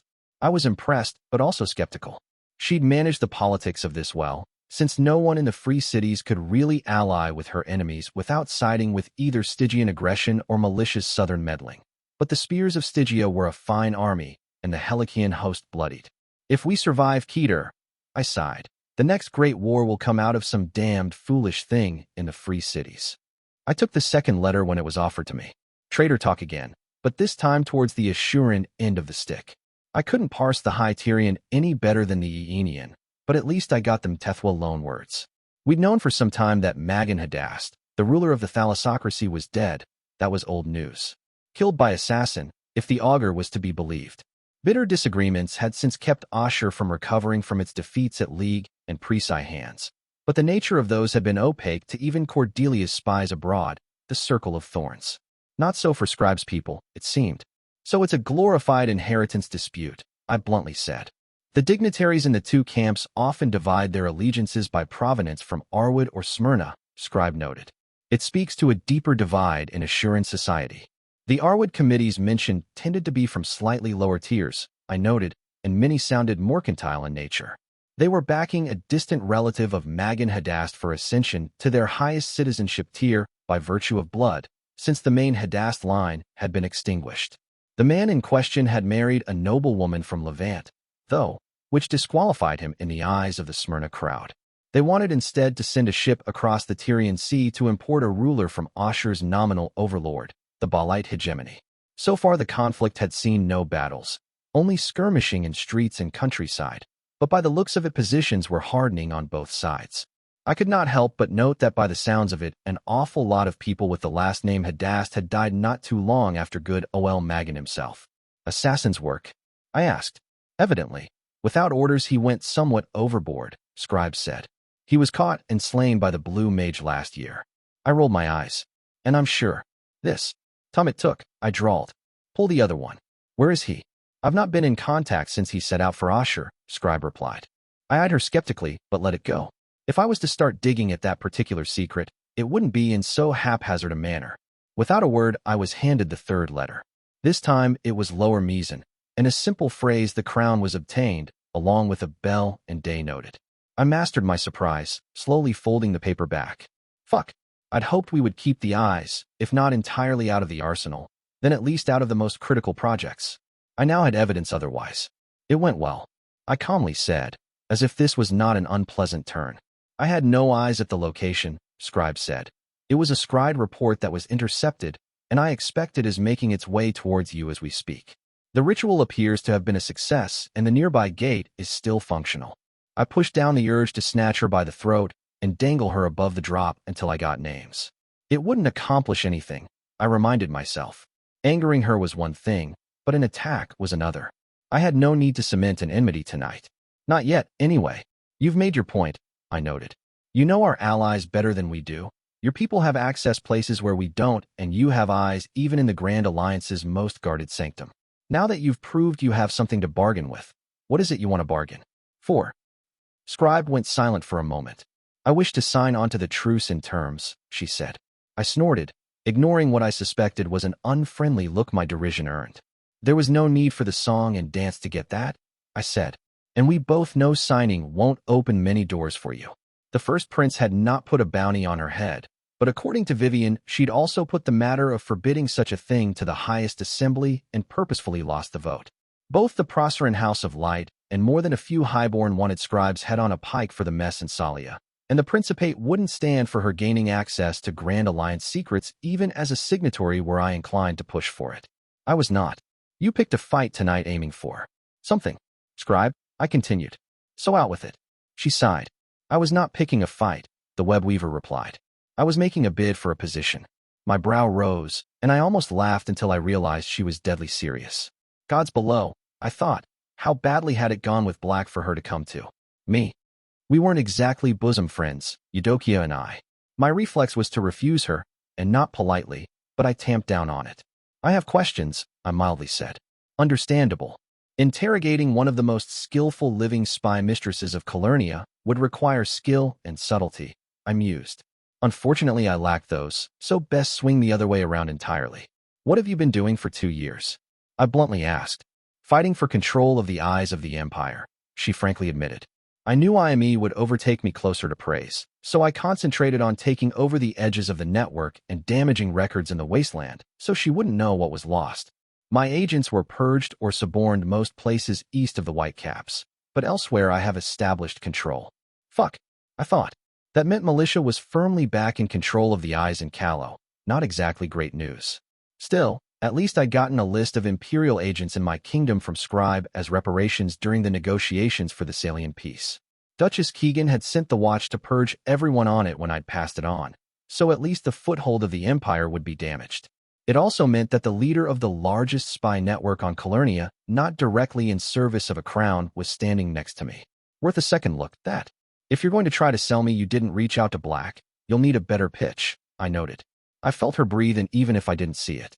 How casually you pick at the wounds of others, Scribe said. Of course I sought him out, Catherine. I still have the scar from where Ranger's arrow took me. Half an inch to the side of the heart. She likes to think she's funny, you see. I shared a moment of silent appreciation with her about just how much of an asshole the Lady of the Lake was. I suspected she didn't even have to try. It just came naturally to her. He was quite apologetic about the arrow, Scribe sighed. But there would be no making amends. I frowned. That did not sound like Black. It was a half-done job, and he abhorred those. She was leaving things out. I said nothing, only cocking an eyebrow. Eudokia sighed again. He said he had done me wrong. By taking me into his service, Scribe murmured. That his ambitions had devoured mine, and we'd both suffered for it. I almost winced. That sounded more like my father, admittedly. Genuine care, but handed out along with brutal honesty. He won't have left it at that, I encouraged. You must find your own way, Eudokia softly quoted, your own ambition. And I hope that, when you have, one day our paths will lead us to standing side by side again. I breathed out in surprise. That walked the fine line between kindness and cruelty. And now, having eked out as much of a victory as she could in the war for the rule of the eyes, Scribe had come here. A colder part of me noted she'd missed Black's point entirely, if she'd come looking for another master to follow. But cold wasn't always right, was it? My winter days had made that much exceedingly clear. And my father could preach whatever he wanted, but he wasn't the one making decisions for Scribe. You think we're going to head east, don't you? I said. I felt her smile. Or the east will come to you, she shrugged. It makes no difference. I thoughtfully hummed. I glanced down at the drop, leaning forward, and felt my stomach clench. There was a weight to the air tonight. Not a pivot, no? It wasn't enough for that. But this would matter. Reverberate. I let the fear of the fall sink into me, clear away all idle thoughts. It was refreshing in a way, and it made how the choice needed to be made crystal clear. Would you betray me to him, if the call came? I asked. Probably. Scribe replied without batting an eye. I smiled. I said. But would you betray me to anyone else? She chuckled. What would they have to offer me? The webweaver asked. Good, I said. I withdrew from the edge. I expect you in my tent at morning bell, I said. I'll want a full report on the precise situation then. See adjutant about signing onto the terms and your assigned lodgings. Her control wavered for a moment, overtaken by shock. You do not jest, Eudokia stated, sounding surprised. I turned to her and gently smiled. I'm not 17 anymore, Scribe, I said. I'm already using people a lot more dangerous than you. I turned my gaze back the night sky, the dismissal clear, and she quietly withdrew. An hour before morning bell, my effective royal council these days sat around the sculpted table in my tent with steaming mugs in everyone's hands. It was early, so Indrani looked haggard even as she sipped at her Nicaean blackleaf tea, liberally flavored with honey. She'd been out drinking late, and though not hungover, she was a little ragged. Hakram's own mug was filled with a fragrant gift of the first prince.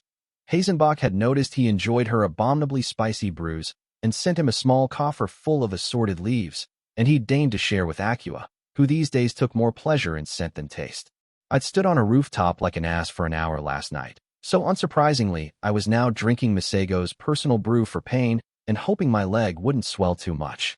The crows are keeping an eye out, I said, so we can feel free to talk. Ominous, Indrani grunted. What are we on about, cat? Hakram already knows some of it, I said, nodding at the orc. Last night, I was approached by Scribe. Acua leaned back into her seat, looking interested. News from the wasteland at last? She said.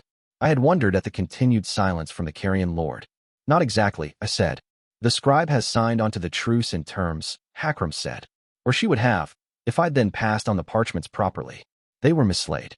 No one here bothered to comment how unlikely it was for someone with adjutant's quite literally supernatural organizational abilities to lose anything this important. You want to open her throat? Indrani asked, sounding surprised. Thought you were keeping a light touch with the East. More like I couldn't afford to take a hard stance with the East, considering that most of Kalos' armies were abroad and wouldn't be returning anytime soon. Vivian and I had been clear with Keegan. There'd be no rolling over for the tower, but neither should she go on the offensive. Considering the largest military force still in the kingdom was the Duchess of Daoin's own army, she'd not been hard to sell on that. Scribe requested a position under me. I informed them, though Hakram had already known. No word was spoken of Kalo in particular, and I suspect that she is a great deal more interested by my position in the Grand Alliance than my crown. So you want our advice on whether to accept? Indrani mused.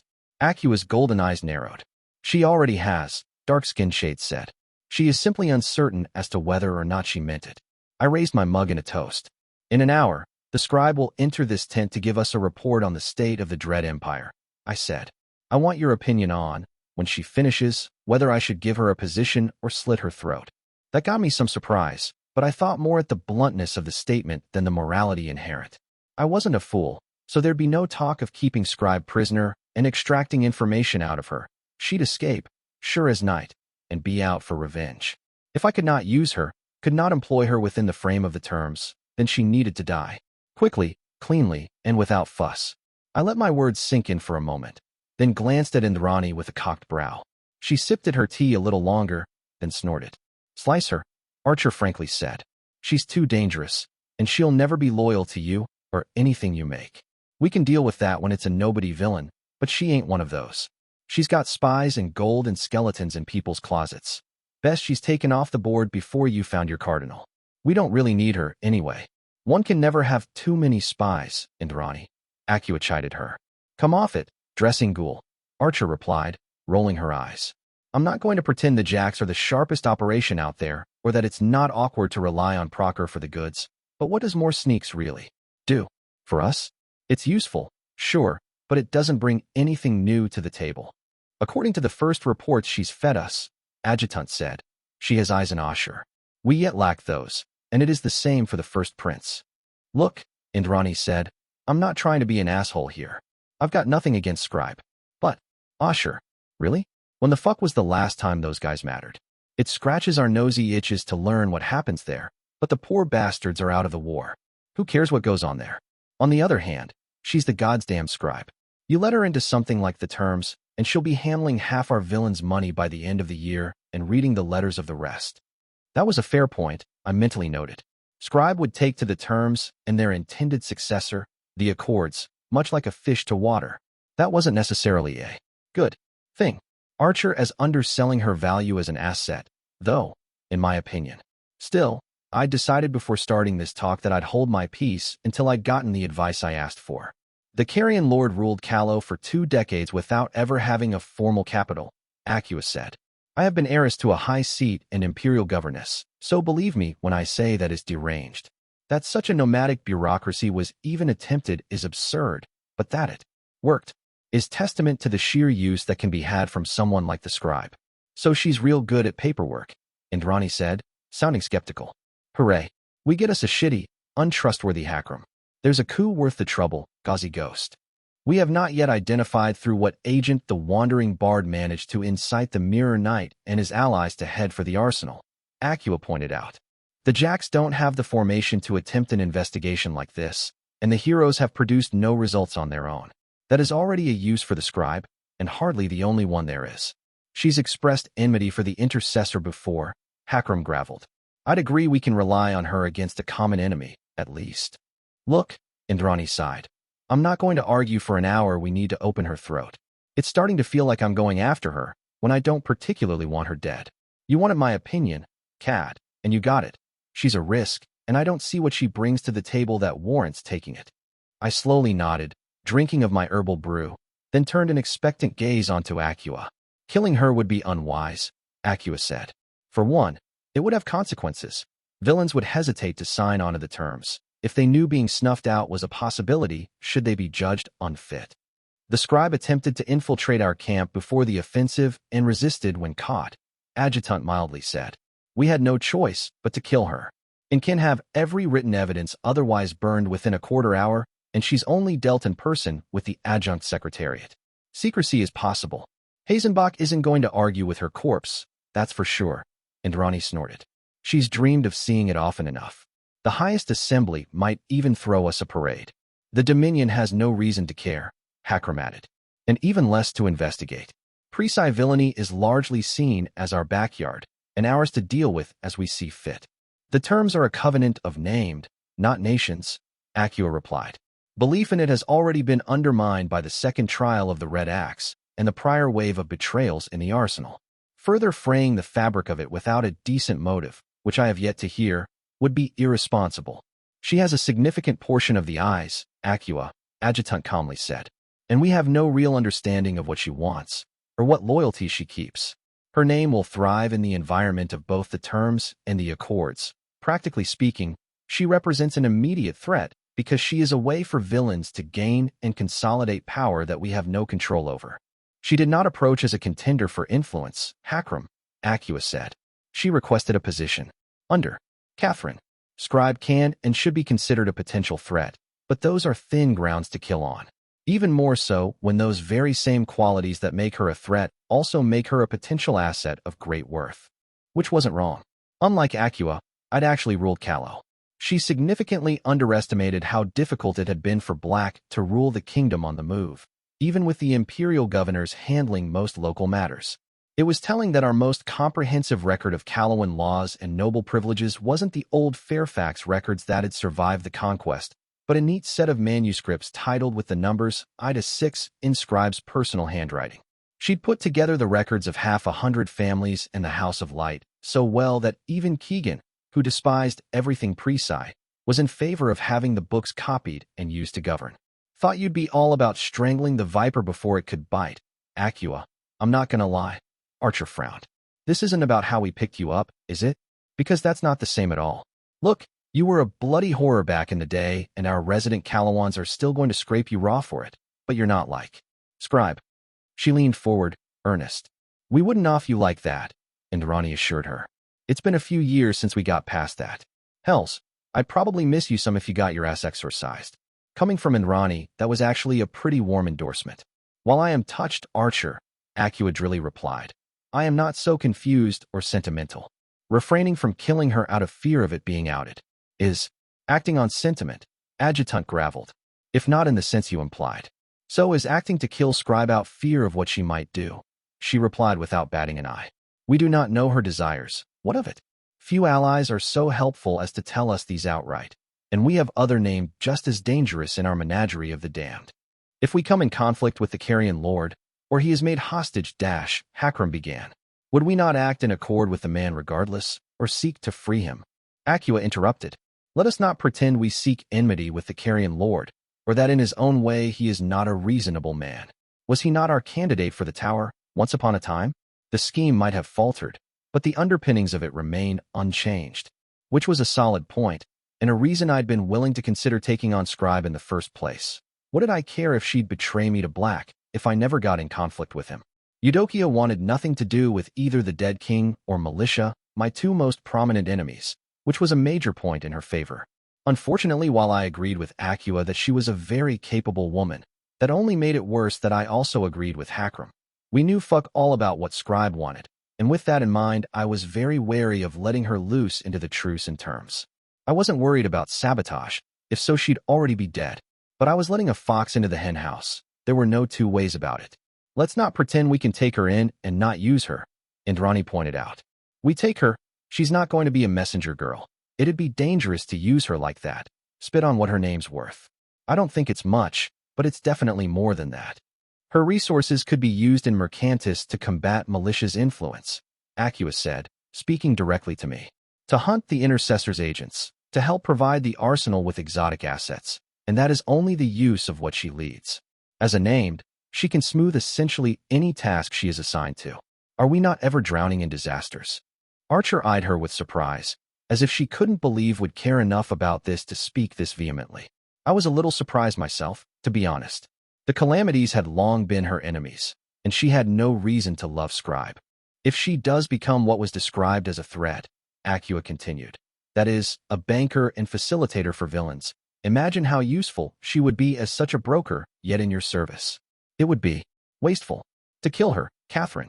Consider whether the accords you envision, the cardinal you would build, can really thrive if you are afraid of letting in talent. That was another good point, actually. The counter-argument came easy, that the accords were years in the future, while taking in Scribe was a risk in the present, but that last tirade should have weighed on the scales. I'd heard from the other two, so my gaze moved on to Hakram. He'd already served as a goad for the other two, so he was due to actually speak his own mind. On purely practical grounds we should kill her, Adjutant calmly said. Her death would leave a large segment of the eyes leaderless and easy to pick off for the Circle of Thorns. She would undeniably be useful if properly employed, but that would involve giving her access to our inner workings while she's not been proved to be trustworthy. I'd argue it was debatable how much access she really needed to be given, if she'd learned about some details of God's damned quartered seasons. On her own, but otherwise his point stood. I cocked an eyebrow, as we both knew he wasn't done. No one here is a saint, Cat, Hakram said. I won't pretend we're above slitting her throat and disposing of the body, or that showing kindness will make her one of us. She already has a home, a cause. But I hear us talk, sometimes, and wonder how often our words have been spoken. He bared a hint of fangs, teeth like white knives.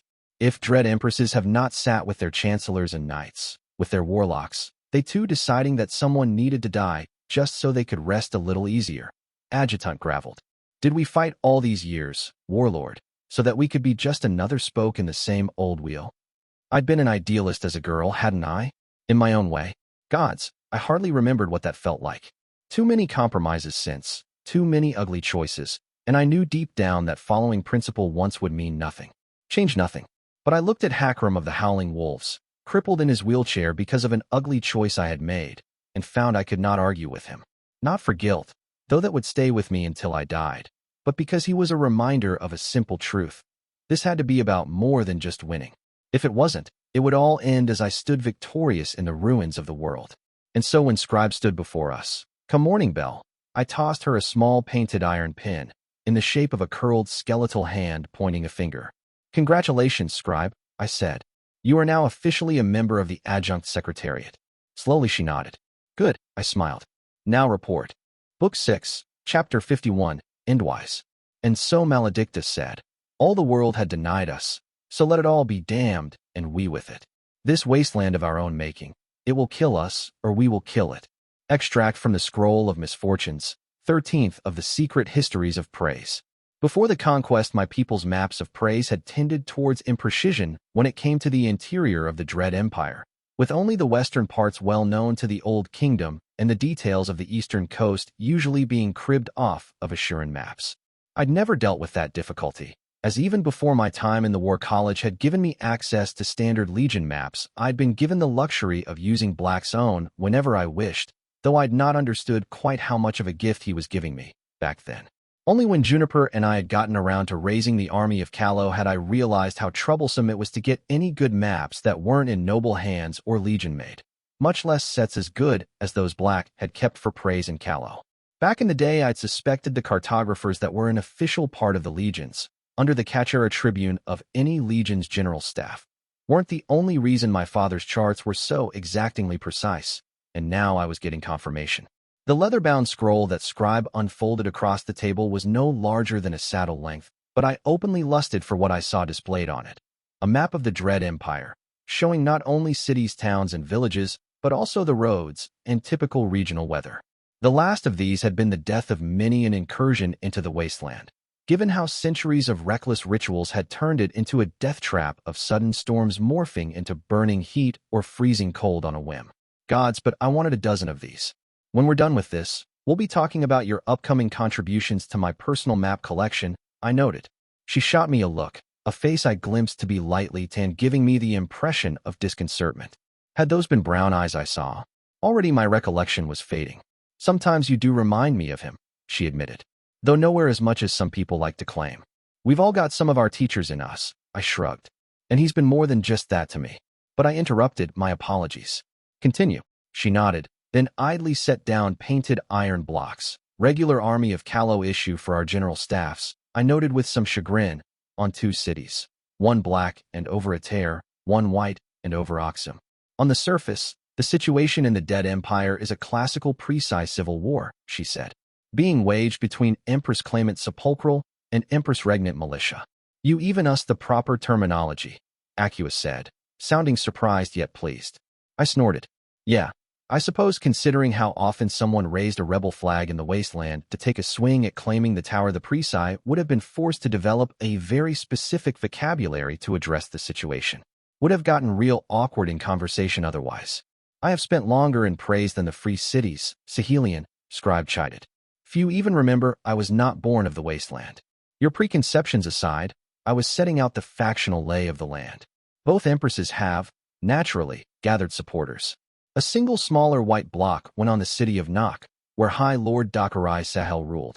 Nok was traditionally considered the weakest of the high seats, as the Kebdanas of Thalassina had long been kings of the sea trade and dominated overland trade towards Ater, even though Nok was physically closer. That said, with Thalassina now largely vapor, High Lord Dakarai now sat atop the only major remaining precise seaport. His support was no small thing. Hardly a surprise, Acua said. Dakarai has been looking for a way to get a foothold into a reigning coalition for decades. It is a matter of pride, for him, and pride matters much to the man. He made sure to oppose Mother in public frequently simply to make plain that the Sahel origins as a branch family of the Sahelians did not mean she held influence over him. The man had never been a friend to militia, I recalled, or at least not been counted among her supporters. Considering the High Lord of Thalassina had been one of her most ardent partisans, there was little need for an explanation as to why. It is as tight an alliance as can be had in the wasteland, Scribe informed us. His daughter Hawalti is now wed to Sepulchral's appointed successor to the high seat of Oxum, her grandnephew, Isoba. Hawalti Sahel. I mused. I'd heard that name before, hadn't I? I glanced at Hakram in question. She was once one of Eris' retinue, recalled to her father's side after First Lease, he provided. You threatened to have her soul cut out by Lord Masigo to coerce her father into supporting the establishment of the ruling council. Acua amusedly reminded me. I hadn't I? It had been a while. I could hardly recall her face, or that of her father's for that matter. I'd only spoken with the man the once. I'd also gotten a little more cavalier with souls in the following years, so the threat hadn't exactly stuck with me. Someone we should be worried about? I asked. Ambitious but cowardly, Acua assessed. A born follower. Her father sent her to me for hardening, as she is the only one of his children to be born with the gift, and he favors her for it. That'd be a no, then. Probably why Sepulchral had been willing to twine their lines too, which Presi high nobles were notoriously careful about. They hoarded the secrets of their blood most jealously. Malicious support, as Empress Regnant, is significantly stronger, Scribe continued. Black blocks went down, one after another. Wolof, where Acua's cousin Sargon Sahelian ruled now that her mother was dead. Okoro under High Lord Jahim Nairi, which had been a political nonentity in praise for most of my lifetime, due to the brutal succession crisis that had eventually put the man on the high seat. Cotton under High Lady Takesha Murakib, now the last high seat in the hands of the Tagreb. The Northern Steppes, where militia had raised the chieftains of 3 southern clans to the office of Lords of the Steppes and charged them with keeping order and collecting tributes. And last of all Foramen, where the former matron Wither now ruled as High Lady. Pickler's mother had backstabbed her fellow goblins brutally and gotten an unprecedented title for it. She's also still got most of the legions, I pointed out. While maybe half of the former legions in exile had deserted in the wake of the dirty trick that had brought them home, the forces that had already been in praise had stayed largely loyal and absorbed the soldiers that hadn't deserted. As far as military might went, even if you left noble allies out of it, militia had a larger stick to wield. Sepulchral was relying on a kind of army Black had built the modern legions of terror to beat, too, which was one of the many reasons why she would be avoiding giving battle. And that's where it gets complicated, right? Archer said, eyeing the map with mild interest. Wasteland games were no real concern of hers, unless I made them to be otherwise. But Indrani did like an occasional spot of theater, and even at its worst the Dread Empire tended to deliver on that. Indeed, Scribe said. The first illusion to discard before the situation in praise can be understood is that there are only 2 sides in the Civil War. She set down a small red iron block on the edge of the green stretch, where thousands of deserters from the legions in exile had reportedly raised a great camp. Lord Amadeus' army? Adjutant asked, dark eyes watching Scribe closely. I watched them flick away more than once, no doubt prompted to do so by her aspect, but they always found her again. It was the obvious guess, now that I was learning more about the situation. Dread Empress Sepulchral's ability to outwit the legions on the march, if not beat them, had led many, including me, once, to believe that my father might be behind her. The way this was being described, though, made it seem much less likely. Black would have gone for the throat by now, not kept maneuvering in this empty stalemate. I'd presumed so as well, Scribe admitted, but I have found no evidence of it. The leaders, General Mock and General Sacker, seem to have been acting without orders and out of a degree of genuine disgust for malicious actions with the control contingencies, though Sacker, at least, has sympathies in the gray areas and rightfully fears being killed by militia or Sepulchral if she lays down arms. It also meant that leadership of the deserters was non-human at the very top rung, I mused, since as I recalled General Mock was an ogre. No doubt that was making the 2 Sonic fighting for the right to rule over them more than a little wary. Lots of ogres in charge now, Indrani mused, narrowing in on the same detail. Isn't the last Marshal one too? Marshal Grimm is under house arrest in a tear, not dead, Scribe corrected. But you are correct that the commander of militia's armies, Marshal Nim, is an ogre as well. It is the most influential their kind has been in imperial affairs for centuries, if ever. But there's no black block over the Hall of Skulls, I said. A grim name for the sole ogre city on Calernia, but then they tended to be a grim people all around. The ogres are hedging their bets, Scribe frankly said. As they always do. It is why no attempt was made to recall your own General Hune. It has historically been their policy as a people to have someone already lodged within every side, so that they have a foot in the winning one, whichever it might be. And I could see how that spared them crackdowns, I thought, but it had not really paid off. For them either had it. Required military service quotas under militia and black had been lower than under nefarious, but they'd still existed, and there'd been no major push to increase their status as a people within the empire like there'd been with greenskins. Part of that was numbers, since there were so few of them compared to the constituent peoples of the Dread Empire. But those alone weren't good enough an explanation. Hune had always been bluntly frank about her people being on no one side, because they saw no one as being on. There. Sighed. I can understand the deserters making militia wary of overextending, I said. Explains why there hasn't been a serious attempt to siege Aksum, yet even though it falling would end Sepulchral. But she should be winning this pretty decisively with this many supporters to call on, Scribe. So what are we missing? Her coalition is fragile, Acua murmured, and at odds with itself. Scribe nodded in her direction. Cotton eyes High Lady Wither, now the last of the Tagreb bastions, and begs off committing soldiers to malicious war, she said. High Lady Takesha ponders her blood ruling both Cotton and Foramen, and supports militia only because Sepulchral has no better offer to make. Wither herself is mired in war with the Confederation, while a combination of mismanagement and hatred makes the humans under her rebellious. There have been riots. Off the map went the blocks for Cotton and Foramen. Okoro backs the Empress Regnant, but her freshly raised Lords of Steppes are pulling at the leash, Scribe continued. The Nairi must keep men out on the fields, lest the Black Spears take to raiding again. Their contributions are measured, mage cabals instead of battalions. And the clans are pushing back against these lords they did not choose. Grimm's old clan, the Howling Wolves, are at war with the Gravenbones and sending envoys to other clans to assemble a coalition.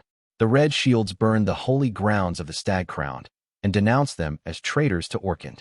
The warbands that were sent to serve militia stayed, but there are no more forthcoming. Only a single block was removed, the one in the steppes. Okoro was committed, if not as much as militia probably wished it to be. And so Wolof remains, Acua quietly said. She owns Sargon then? I believe she has soul-boxed him, Scribe replied. I'd never heard of the term before, so I cocked an eyebrow at Acua. It is much like it sounds, dearest, she told me. His soul was severed from his body by ritual and placed in an enchanted box. It is difficult to kill through this, but by sorcery atrocious pain can be inflicted.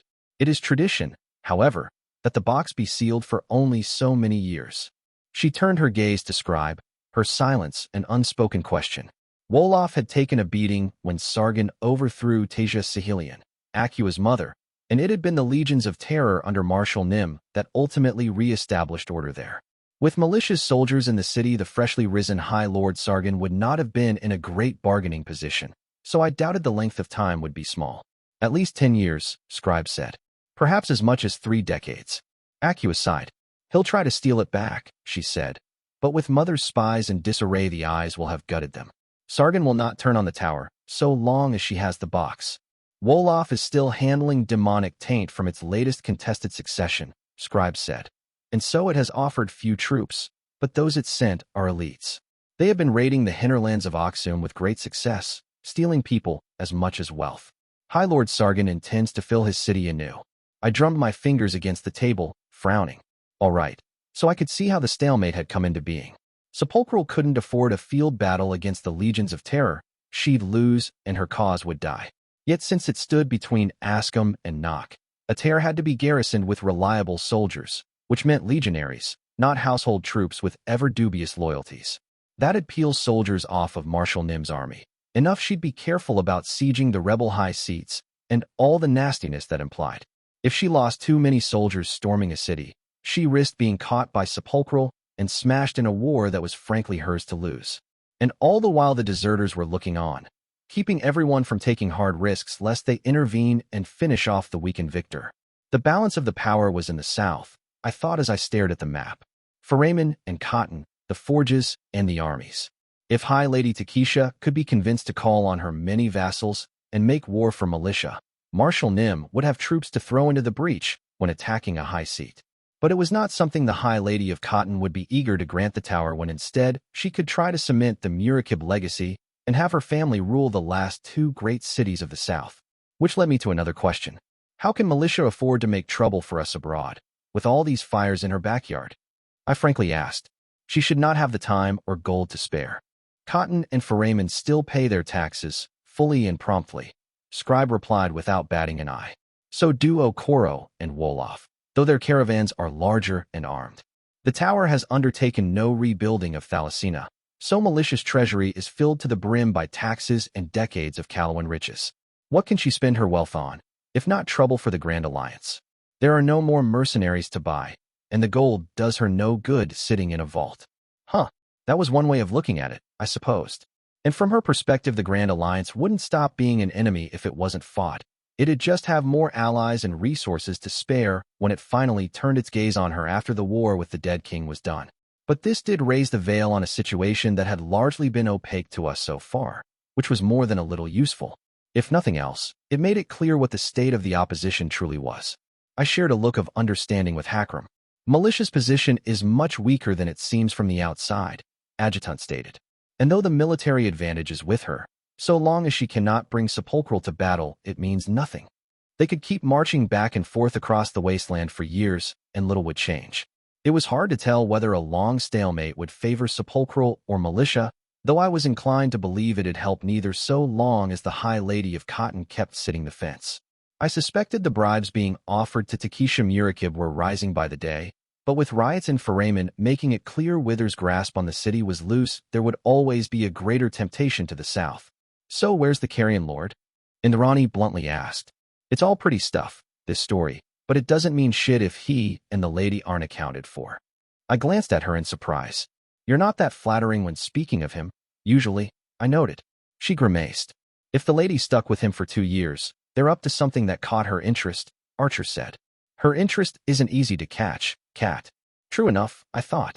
Though I'd been given to understand there was actual sentiment between them too, which was bound to weigh on the scales. The man does command a remarkable amount of loyalties within the legions and the bureaucracy, Acua warily agreed. It seems odd he has not called on them. I found him near Hosps, on the southern shores of the Wassalidi, Scribe said. Without attendants, or even companions save for Ranger. He was traveling south. And I'll believe that's all you know when it snows in Levant, I said. Go on. Before IME's purges began to seriously hamper my ability to gather information, I confirmed he's been in both Faraman and the Grey Ares, Scribe said. I cannot be certain as to why, however. There are also semi-reliable sightings of him much further north, to the west of Okoro, which meant close to the steppes, where he was a lot more likely to find allies than at a High Lord's court. I made sense, but I wasn't buying it. Black had always been popular with greenskins, but stripped of command over his legions, it was almost predictable for him to try to raise fresh armies in the steppes and the Ares. My teacher was a lot of things, but predictable was rarely one of them. He will be using the Twilight ways, if can move so quickly and discreetly in a war-torn land, Adjutant said. I nodded in agreement after a moment, gauging the distances involved mentally. Yeah, there weren't a lot of other credible explanations for that. We'd been pretty sure that was how he'd left Salia, as he would have been caught riding through the Proserine countryside otherwise, but confirmation was always useful.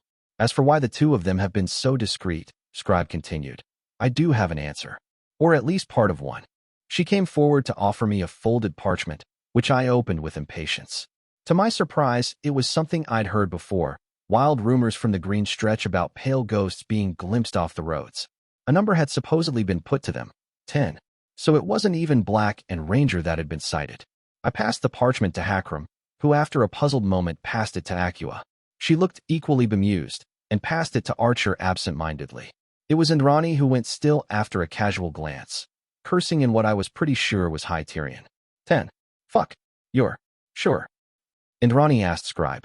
There have been several independent sightings, Eudokia confirmed. Anything you'd care to share? I mildly asked. There's 10 emerald swords, Archer said. And when the Forever King gets in a mood and decides it's time to start trying to kill the lady again, they're who he sends. He hasn't tried anything since the dwarves told him if his people stirred up shit near a dwarven gate, they'd take it as an act of war. It's why people called us a protectorate of the kingdom under, but she's left refuge behind now. It makes sense they'd go for her again, now that she's low on allies and the tower can't do much but complain even if the swords are seen. I hummed. That rang true, considering Hanno had just passed along a reminder from the Golden Bloom that they were going to take it very badly if we let Ranger into the truce and terms.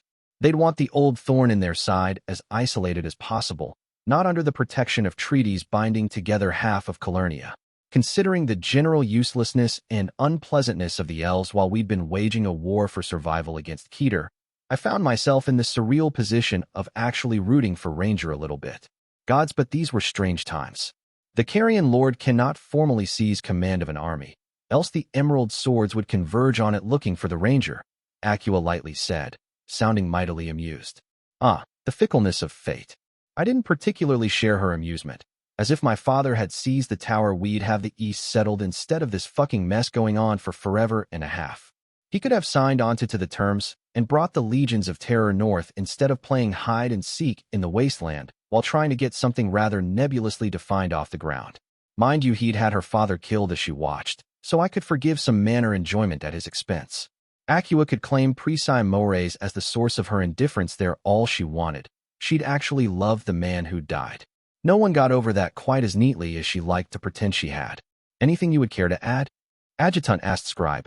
Not at the moment, she replied. For a moment I considered dismissing her until we were done discussing praise. Then I figured there would be little point. She'd learn what was decided in here sooner or later, anyway, and we might need to call her back in if we had questions. Take a seat, I ordered her. I didn't bother to check if she did, already turning towards my counselors. So, I thinly smiled, the precise situation. Thoughts on what our response should be. It was not a long debate that followed, or a particularly contentious one. It wasn't for lack of opinions, though. Archer's take on what our involvement should be east of the Wasilidi was essentially a shrug, with an added suggestion that the tower should be made aware of the presence of the Emerald Swords. Whether it had harmed the elves or militia, she cared little, since she smiled on both outcomes. Acua and Hakram were both in favor of intervention, but in different ways and seeking different outcomes. Adjutant suggested Callow begin providing arms to the clans fighting militia's appointed lords in the steppes, noting that my kingdom had much to gain from closer ties to a victorious orc uprising. It could serve as a point of pressure against whichever empress edged out the other, and broadly speaking favored a faction that in turn favored black. Hakram agreed with me that my father in the tower was our best outcome in the wasteland, though he wasn't as inclined to see him as an ally. If we wanted the Dread Empire at peace with Callow and willing to fight north, though, there was no denying that black was the best choice. Acua favored backing Sepulchral instead, though not enough to make her win. She argued that a bolder, better-armed Dread Empress Sepulchral might be tempted to give battle to the legions of terror, and that ensuring no one won a decisive victory there was Callow's gain, since casualties and desertions would weaken both sides. She advised leaning on Cordelia and the Dominion to have Sepulchral recognized as ruler of praise and attempting to broker an alliance between her and the rebel orc clans in the steppes.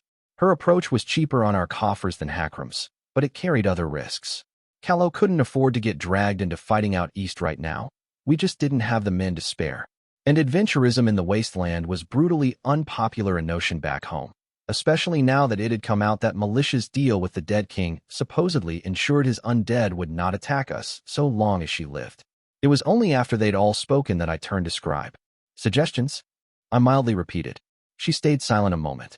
It is my understanding that the army of Callow is severely lacking goblin munitions? My brow rose. True, I admitted. Then I would suggest reaching out to High Lady Wither, Scribe said, who has a large stock of these she is not using, while she could use shipments of grain to quell the riots in Foramen. Rationing is one of the causes of unrest. It also meant helping Pickler's mother, to some extent, while we were nominally allies with the Confederation of the Grey Aries, which she was at war with, after having betrayed them. Was I comfortable with that? Not really, but then I wasn't any more comfortable with my sappers having empty hands. Something to consider, I acknowledged. Go on. Reach out to General Sacker, she said. The defeats she inflicted Sepulchral are what made her desperate enough to rebel, and she is close with the same matrons who rose against militia in addition to being an Amadeus loyalist. Neither empress will suffer her to live if the deserters disperse, which means she is very much in need of a patron. My eyes narrowed. That camp was bound to be full of spies, both eyes of the Empire and Sepulchral's own, but so long as I didn't actively support a rebellion against the tower, which the fighting up in the steppes was, effectively speaking, I doubted militia would make aggressive moves against Callow. She'd be throwing away the advantage she bought with making known the terms of her treaty with the dead king if she did. It also opened the door to recruiting many of those soldiers if things went bad for them in the wasteland, which they yet might. Shit, I thought. Acua had been right, it really would have been a waste to kill the Scribe. A handful of sentences, and she'd both given me a shot at steadying my munition problem and figured out a palatable alternative to being a mere watcher to the mess unfolding in praise. I turned to look at Hakram. Can Duchess Keegan be trusted to negotiate with Sacker? I asked. It was tacitly accepting Scribe's suggestion and did not pretend otherwise. The orc's face tightened a moment, but it went away almost immediately. A spasm of pain? I'd thought his wounds under control. I'd talk to his healers tonight about the dosages in his potions. I am uncertain, he admitted. She would see the use in it, but she is less than fond of both goblins and Presi. I'd advise naming a negotiator ourselves instead, and putting them under Keegan's nominal authority afterwards. I nodded thoughtfully. Have 5 names for me by nightfall, I said. And forward word to our contacts in the Grey Areas. I want to broach the subject of buying up Wither's munitions to our friends the matrons. Just sound them out for now, gauge how bad the fallout would be. I doubted the matrons would be all that offended by backroom dealings, even with their sworn enemy.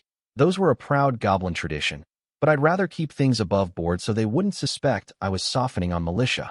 Without Kalos' support, their situation looked much grimmer, and the tribes had ended most their previous rebellions by cutting a deal with the tower when things looked that way. Send reports to Vivian about all of this, please, I added after a moment. I would have liked her in the room for this, I thought with a pang of regret, but there'd been no anticipating that Scribe would suddenly come to us. And by the time word got to her, we'd be out on campaign, so it would be exceedingly difficult to discuss affairs like this. Outright impossible. When we got deep enough in the Dead King's territory and scrying was broken up. I'm sure those will make for a pleasant reading with her breakfast, Indrani Drilly said. I suppressed a grimace. Without meaning to, Archer had reminded me I was slipping back into old habits, keeping Vivian out of the loop, out of major decisions. I wasn't doing it for petty reasons this time, but I was doing it anyway. You're right, I told Indrani, who blinked in surprise, before turning to Hakram. Arrange a scrying session with her tonight. I'll tell her in person.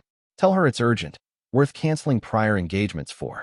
And we could discuss her suggestions, if she had any, before I handed her the reins on this. Someone was going to have to handle it while I was gone, and it might as well be her. She'd be handling the fallout long after I'd abdicated. It'll be done, Adjutant said. I nodded my thanks, eyes finally turning back to the still-seated scribe. So let's talk maps, I smiled. Adding another few to my growing collection would give me something to ponder about when we began the march north. Book 6, Chapter 52, Sortie. Swift wars are long in the making. Stygian proverb. The army set out from Neustal on a warm, sunny morning. I'd been up since before dawn, when our outriders had set out, the Osina and Volagnac light horse, so I was well into my day when the columns got moving. The Dominion forces of Razin and Aquiline served as our vanguard, an honor they'd asked for and few had cared to contest. Given how light on their feet Levant infantry could be, raiders at heart that they were, my main concern had been that they'd get too far ahead of the rest of the army. To ensure otherwise, I'd put General Hune and her second army behind them, since the lordlings were likely to curb their enthusiasm if they were leaving her in the dust. Behind the second, I put our Alaman's forces, the veteran Volagnac army, and the Fantassin Company's Princess Beatrice had picked in my name. With the firstborn under my Lord of Silent Steps behind them, they made up the center of our army on the march. At night, I'd let the drow loose on my enemies, but during day marches they needed to be protected. While beyond the drowsiness around dawn, the firstborn weren't harmed. By daylight, it really was a waste to have them fighting by day considering how much more effective they were by night. Our rearguard would be the Third Army under General Abigail. If there was anyone likely to see an ambush coming a mile away and leave no stone unturned looking for it, it was my sole Calawan general. The Proceran troops were still filing out of the front gate in a semblance of good order. It looked like Princess Beatrice had spread out her own infantry between Fantassin companies, using the rhythmic pace setting of her drummers in an attempt at setting a marching beat for all Alaman's soldiery, under my watchful eye when Hakram came to see me. Not in the stronghold, as I'd claimed one of the watchtowers overlooking the trenches, half a mile away from Neustal, as a temporary base while the army got moving. It was a good vantage, and I'd been killing time talking with Pickler when Adjutant arrived. There was no real way for him to come up, considering the top of the watchtower was accessible only by ladder, so I wove myself a few solid tendrils of night. I anchored them to the edge of the tower rampart and went over the edge, guiding them to gently lower me in a landing before the orc. The sight was common enough that my escort, Knights of the Broken Bells, did not even visibly react.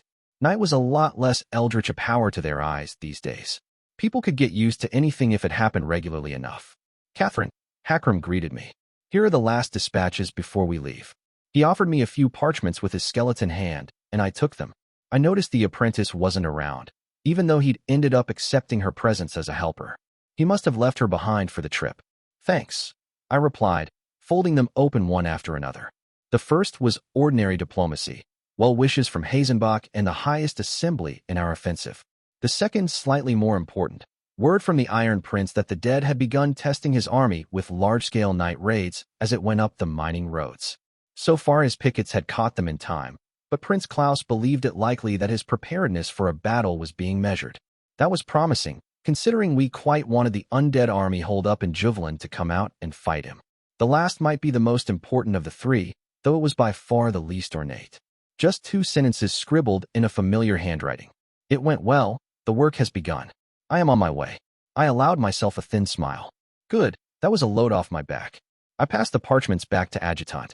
We've sent word to Pappenheim we're on the move, right? I suddenly asked. I handled it this morning. As soon as the first soldier walked out the gate, he agreed. Thank the gods he'd handled that. It had entirely slipped my mind. Looking at him, I began to speak, then abruptly closed my mouth. My conversation with Vivian last night had been fruitful, including her finding a candidate for talks with General Sacker, the steward I'd left to rule Marchford in my name, who was both minor nobility and fluent in Tethwa, as well as familiar with goblins from the tribes settled in my holdings, and suggesting the Jacks begin infiltrating the deserters' camp. The part that had surprised me, though, was that she'd also been in favor of arms sales to the Orc clans rebelling in the steppes. She'd even urged me to discuss the matter more in depth with Hakram instead of dismissing it, as I had, something that had weighed on my mind since. Vivian might not have stated it outright, but there'd been more than politics behind that piece of advice. Was now really the time, though, just as our offensive was beginning? If I don't make the time, I'll never have it. I chided myself. Adjutant, I said, when we discussed our options in the wasteland, yesterday. The decision was made. Hakram calmly cut in. There is no need to revisit it. Maybe there is, I said. Put in an hour for it tonight, in my schedule. Give me an idea what the monetary costs might be of selling or sending armaments. His eyes narrowed. Vivian is meddling, the Orc graveled. It wasn't a question. She made a suggestion. I shrugged. I found worth in it. His face grew very hard to read for a moment. Pity is a poor basis for a queen's decisions, Adjutant stiffly said. That's not what this is, I sharply said. Have your reasons for choosing differently yesterday become any less true? Adjutant said. No, nothing has changed, save that you spoke with Vivian. I'm not saying I'll do it, I bit out. I'm saying I might have dismissed the possibility too quickly, and I want to know more about what would be involved. I was trying to stay calm, but it was like he was trying to put the worst interpretation possible to anything I tried. I'd had to deal with that from others, but coming from Hakram of all, I made myself breathe out. That was kind of the problem, wasn't it? I wasn't used to this from Hakram because he'd always made it easy for me. Having this conversation with someone else wouldn't have felt nearly as grating. I was not sure I liked what that said about either me or him. He studied me, face once again unreadable. I'll see to it, Adjutant said. I have 2 subordinates in the Adjunct Secretariat capable of making the proposal skillfully. They can handle the matter. The tone had gotten challenging by the end of the last sentence. The unspoken part was easy enough to parse. If this is a legitimate interest, it won't matter, I'm not the one doing the talking. And if it wasn't a legitimate interest, then he wanted nothing to do with it. I forced myself to remain expressionless and nodded in agreement. Is there anything else? Adjutant asked. No, I quietly replied. You can go. I shouldn't have listened to Vivian, I thought. This path was a dead end. I couldn't use the authority of the queen to fix the troubles of the woman. I clenched my fingers as he wheeled away downslope, towards the 2 phalanges waiting to help him into the litter he used to get around where the chair wouldn't work. It was not a pleasant, realizing that I had no idea how to even begin to mend this. If it can be mended at all. A treacherous voice whispered in the back of my mind. No amount of gestures would grow his limbs back or change that he'd lost them in my service. Forcing a calm expression back on my face. People were watching, people were. Always. Watching. I pulled on night and went back up the watchtower. I still had a war to fight, and it cared nothing for my worries. By noon bell we were all on the road, and the first reports from the Outriders were trickling back in. I'd abandoned the watchtower as soon as the drow were out of Nustel, instead taking Zombie on a ride and joining the Second Army. Morale in the ranks was high. Though considering the backbone of the Second had been with me since before the 10th Crusade, I'd expected as much. I traded jokes and wild boasts with soldiers as I rode at their side. A Tagreb sergeant startling a laugh out of me when he confessed he'd promised his wife a mansion in Keter after the war. His fellows jeered it was why he was still here, afraid to come home and face her displeasure at failing to deliver. but eventually moved to ride at General Hune's side. The ogre was not one for small talk, but I hardly minded. She wasn't Juniper or Aisha. I had no good old days to get misty over when it came to Hune Eagle's daughter. In a way, it was refreshing, the simple clarity of our relationship. Queen and subordinate, nothing more or less. It was with her I entertained the first reports from the Outriders. The Volagnac horsemen had gone east and west, since as natives to these lands they knew the grounds better, while the Osina had been sent straight ahead up Julien's highway. The benefits of the road ensured the latter came back first, even if they'd gone further out. There were few dead ahead, they'd told me. 3 different warbands of maybe 100 skeletons had been glimpsed about 2 hours of riding ahead, but no larger force. A band of 200 riders under a cousin of Lady Aquiline had decided to forge further ahead to see how far he could go before encountering resistance, though only after swearing once more to obey my orders against skirmishing. He'd turn back the moment fighting became inevitable. The Beastmaster had kept going with him, so I was likely to get a good look ahead out of the venture. The Volagnac scouts returned later and with uneven timing, bearing equally uneven news. To the west, the lowlands seemed empty save for small undead war bands like the Osina Outriders had seen, though there'd been half a dozen instead of a mere 3. The Haino lowlands were full of small hills and dips, though, and the dead king a patient foe. It was a favorite trick of his to hide small bands like these and then suddenly assemble them in a larger army to hit a weak point in our defenses. This time, though, the threat seemed to be coming from the east. A Volagnac captain reported seeing a force of 2,000 undead, mostly skeletons and binds with a few ghouls, wandering to our northeast. Most likely a force meant to ambush one of our patrols. General Hune rumbled, and I agreed. In a way that was a good sign. The detachment wouldn't be out here if Neshama knew we were coming. As with our numbers and equipment, we could easily smash it with paltry casualties.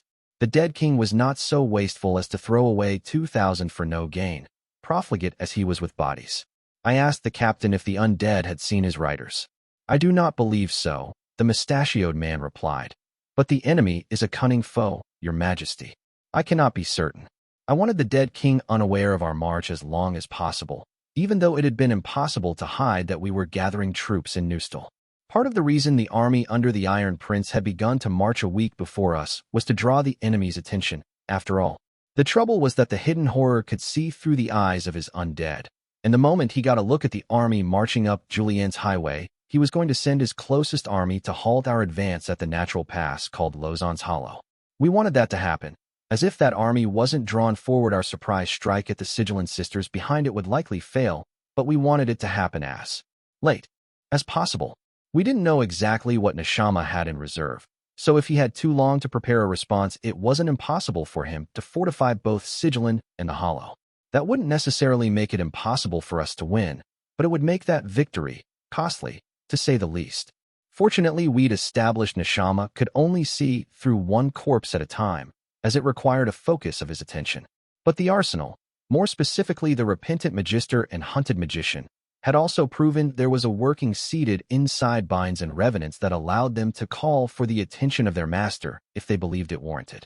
So the tightrope to walk now was how we could wipe out that force of 2,000 undead to our northeast, without prompting them to tattle to their master. If we sent too large a force, they were sure to do so, and if our heavy hitters, Acua or myself, went out personally, the result would be the same.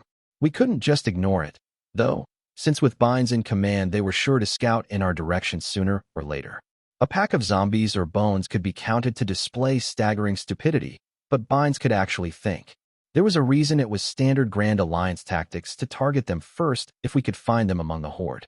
If we wait after nightfall, the drow can wipe them out cleanly, General Hune suggested. That's rolling the dice, I replied. There's no guarantee they'll wait that long to move towards us, and half the day still lies ahead. The undead did favor night fighting when they had the choice and binds around to make it, since unlike humans, the necromancy that allowed them to see was not particularly affected by the dark, but it was hardly a rule. So far, the dead king should not have been alerted to our advance, as riders on the distance were hardly anything new. The Grand Alliance fielded regular mounted forays into the territory he held, yet there was always the change. He'd noticed that a lot of his warbands had seen quite a cumulatively large amount of outriders today. There was no way to tell if that was the case, though, so no real point in worrying about it. A Dominion raid, then? Hune said. Could work, I mused. The Osina elites, the Slayers, they were skilled at ambushes. And with one of Razan's kin having died in ambush recently, Peter might even buy this was just a vengeance raid if we added some of his warriors to the force sent out. It thinned our vanguard, though, which I didn't like even if the road ahead was supposedly bare. I had other tools to use, though. We've got raiders of our own, I replied. Send for Special Tribune Robber, would you? And Sapper General Pickler as well. Robber's band of marauders was still a mere cohort of 200, though the audacity of his raids with them meant few of the goblins in it were the same as when he'd first been given the command. I wouldn't send him alone against 2,000 undead, though, especially given that ghouls were just as quick on the feet as goblins in a lot meaner in a fight.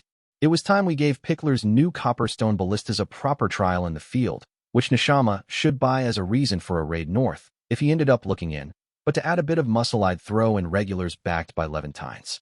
They'd get pissy about honor otherwise, so I might as well borrow a warband of 200 Osina Slayers, as well as an escort for the engines in the form of a cohort of regulars from the army of Callow. That'd mean around 900 soldiers, which I was comfortable sending out considering they were drawn from several parts of my column instead of thinning out one in particular.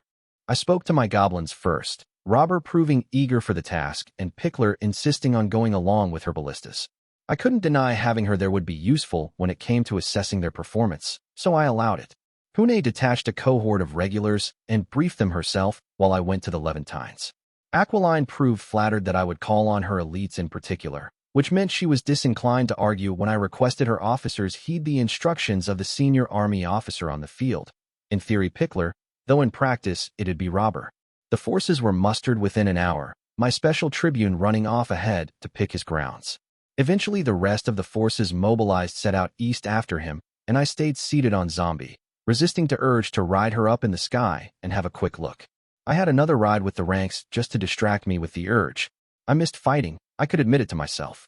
I'd learned to use other means, as violence had so rarely been enough to get me through the kind of messes I stumbled into. But there'd always been something viscerally satisfying about smashing your enemy personally. Instead, I had to wait like a decorative lump as noon bell slowly crawled towards afternoon bell, receiving continuing outrider reports and waiting for news of the skirmish in the northeast.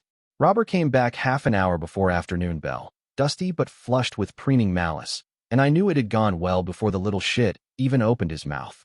They fell for it. Boss, like all a man's told there's a wine cellar at the bottom of the well, my special tribune cackled. It had gone off without a hitch, he explained. His raiders had harassed the dead by snipping at their flanks with a few ambushes, then fled into their chosen killing grounds as the enemy ghouls pursued. The Osina Slayers hidden along the paths had scythed through the ghouls like wet parchment, then joined the flight with just enough of a delay that the commanding binds were tempted into committing the entire force to pursuit. That brought them to flat grounds where Pickler's waiting ballistas pounded them to smoldering dust with their copperstone munitions. The regulars came forward to prevent the dead from leaving the flat grounds, hitting from the front while the Slayers and Goblins turned to hit the flanks. It had been a massacre. Maybe 200 skeletons led by the last bind had fled, but they were being pursued even now and Bones were slower on the feet than even tired goblins. The entire affair had cost us fewer than 40 casualties, making it a remarkably one-sided beating. When word spread through the ranks, I thought it would raise morale significantly. There was nothing like an early win to make soldiers eager for further battles. I guess you get to eat with people instead of the horses this week. Then, I mused. Congratulations on the victory, Robber. I was going to what now? The special tribune said, sounding alarmed. Don't worry about it, I winked. I'm sure your right to eat anything other than oats is not at all contingent on bringing me more victories. I winked again, just to piss him off, and ignored his increasingly loud attempts to question me over what he'd done to warrant this treatment. Verbally stepping on him put me in as good of a mood as the victory itself. It really was the little things in life, wasn't it? I didn't bother sending someone to ask Pickler for a report on the performance of the Copperstones. As to be frank, I'd be getting one whether I wanted to or not. The smile stayed with me until I got a visit from the Silver Huntress. There are dead on the horizon, Your Majesty, the Huntress said in that startlingly girlish voice of hers. I cocked a brow. Like Indrani, she had an aspect related to sight over long distances, but I'd kept the two of them close to the van to sniff out ambushed instead of sending them out too far. For the first day, at least, I considered that a better use. So how had she seen something no other named, or myself, had? You saw them? I asked. Word from Beastmaster. Alexis replied, shaking her head. He sent a falcon. Ah, I hummed. In that case, if you'd elaborate? She pointed a finger upwards. To the sky. Shit. Buzzards or vulture? I asked. The former weren't much of an issue. Just large undead birds the dead king liked to use as scouts. A vulture was a necromantic construct, though, and though much smaller than a WRM, we'd seen a lot more of those on the Hainaut front. For their size, none was smaller than a house. They were damned quick and hard to put down. Usually Keter used them to pick off patrols or strike behind our defensive lines, but on occasion they could serve as a sort of heavily armored scout. One vulture, the huntress said, with a flock of buzzards around it, headed straight towards us down Julien's highway, he says. And there went my good mood. The dead king had noticed something was up, then, and he wanted to confirm the nature of threat with eyes up in the sky. I closed my eyes and thought, those couldn't be allowed to come too close, but at least the huntress had warned us with time to spare. If we smashed the flock and vulture, we'd still keep Keter from having direct eyes on us. Our overall campaign plan wasn't threatened, I thought. Even if the hidden horror knew my force was going up the highway, it wouldn't take away the strategic threat that was Prince Klaus' host taking Malmedet out east and collapsing the tunnels there. Now that Neshama had caught on to my own army's advance, though it was effectively impossible to beat his own force to Lausanne's Hollow. The force Keter had stationed between Sigillin and the Hollow was under 100,000, we believed, but it was a mere 3 days' march between those two fortresses, and the dead could walk through the night. It'd take them a day at most to move to one to the other from their current camp, hence why I'd wanted surprise on our side. Even after today's march, our quickest possible pace on creation would take us another 6 days getting to Lausanne's Hollow. That was not truly a setback. That Keter would find my army had been a given, even if this was much quicker than I preferred. You couldn't walk 70,000 people up a road and expect them to go unseen. By swatting the birds out of the sky, we could still keep our numbers somewhat obscured, anyway. And strategically speaking, my entire army was bait. In a sense, since the first blow in the offensive would actually come from our reserve sallying from the Twilight Ways and taking the Sigillin sisters, while my host drew the defensive army into Lausanne's Hollow. Nothing had truly been lost, I knew, save that the hidden horror had more time to prepare his defenses than I'd wanted to give him. So why did I feel so uneasy? Go find the summoner, I finally said, opening my eyes, and tell him I have need of his services, something that can fly and carry 2 people. The silver huntress slowly nodded. Am I to go with him and destroy the dead? She asked. She seemed rather pleased at the thought of combat, if not the company. Not alone, I replied. They'd see you coming from miles away and scatter. She cocked her head to the side, waiting for me to continue speaking, and I was startled with how closely it resembled the way Archer did it. I'll be going as well, to weave an illusion that'll hide us, I said. Archer will share my mount. If the dead king was going to learn something was headed his way no matter what, I grimly thought, I might as well give him something to really worry about. All my affairs had been packed off for the road, so I had no tent to use.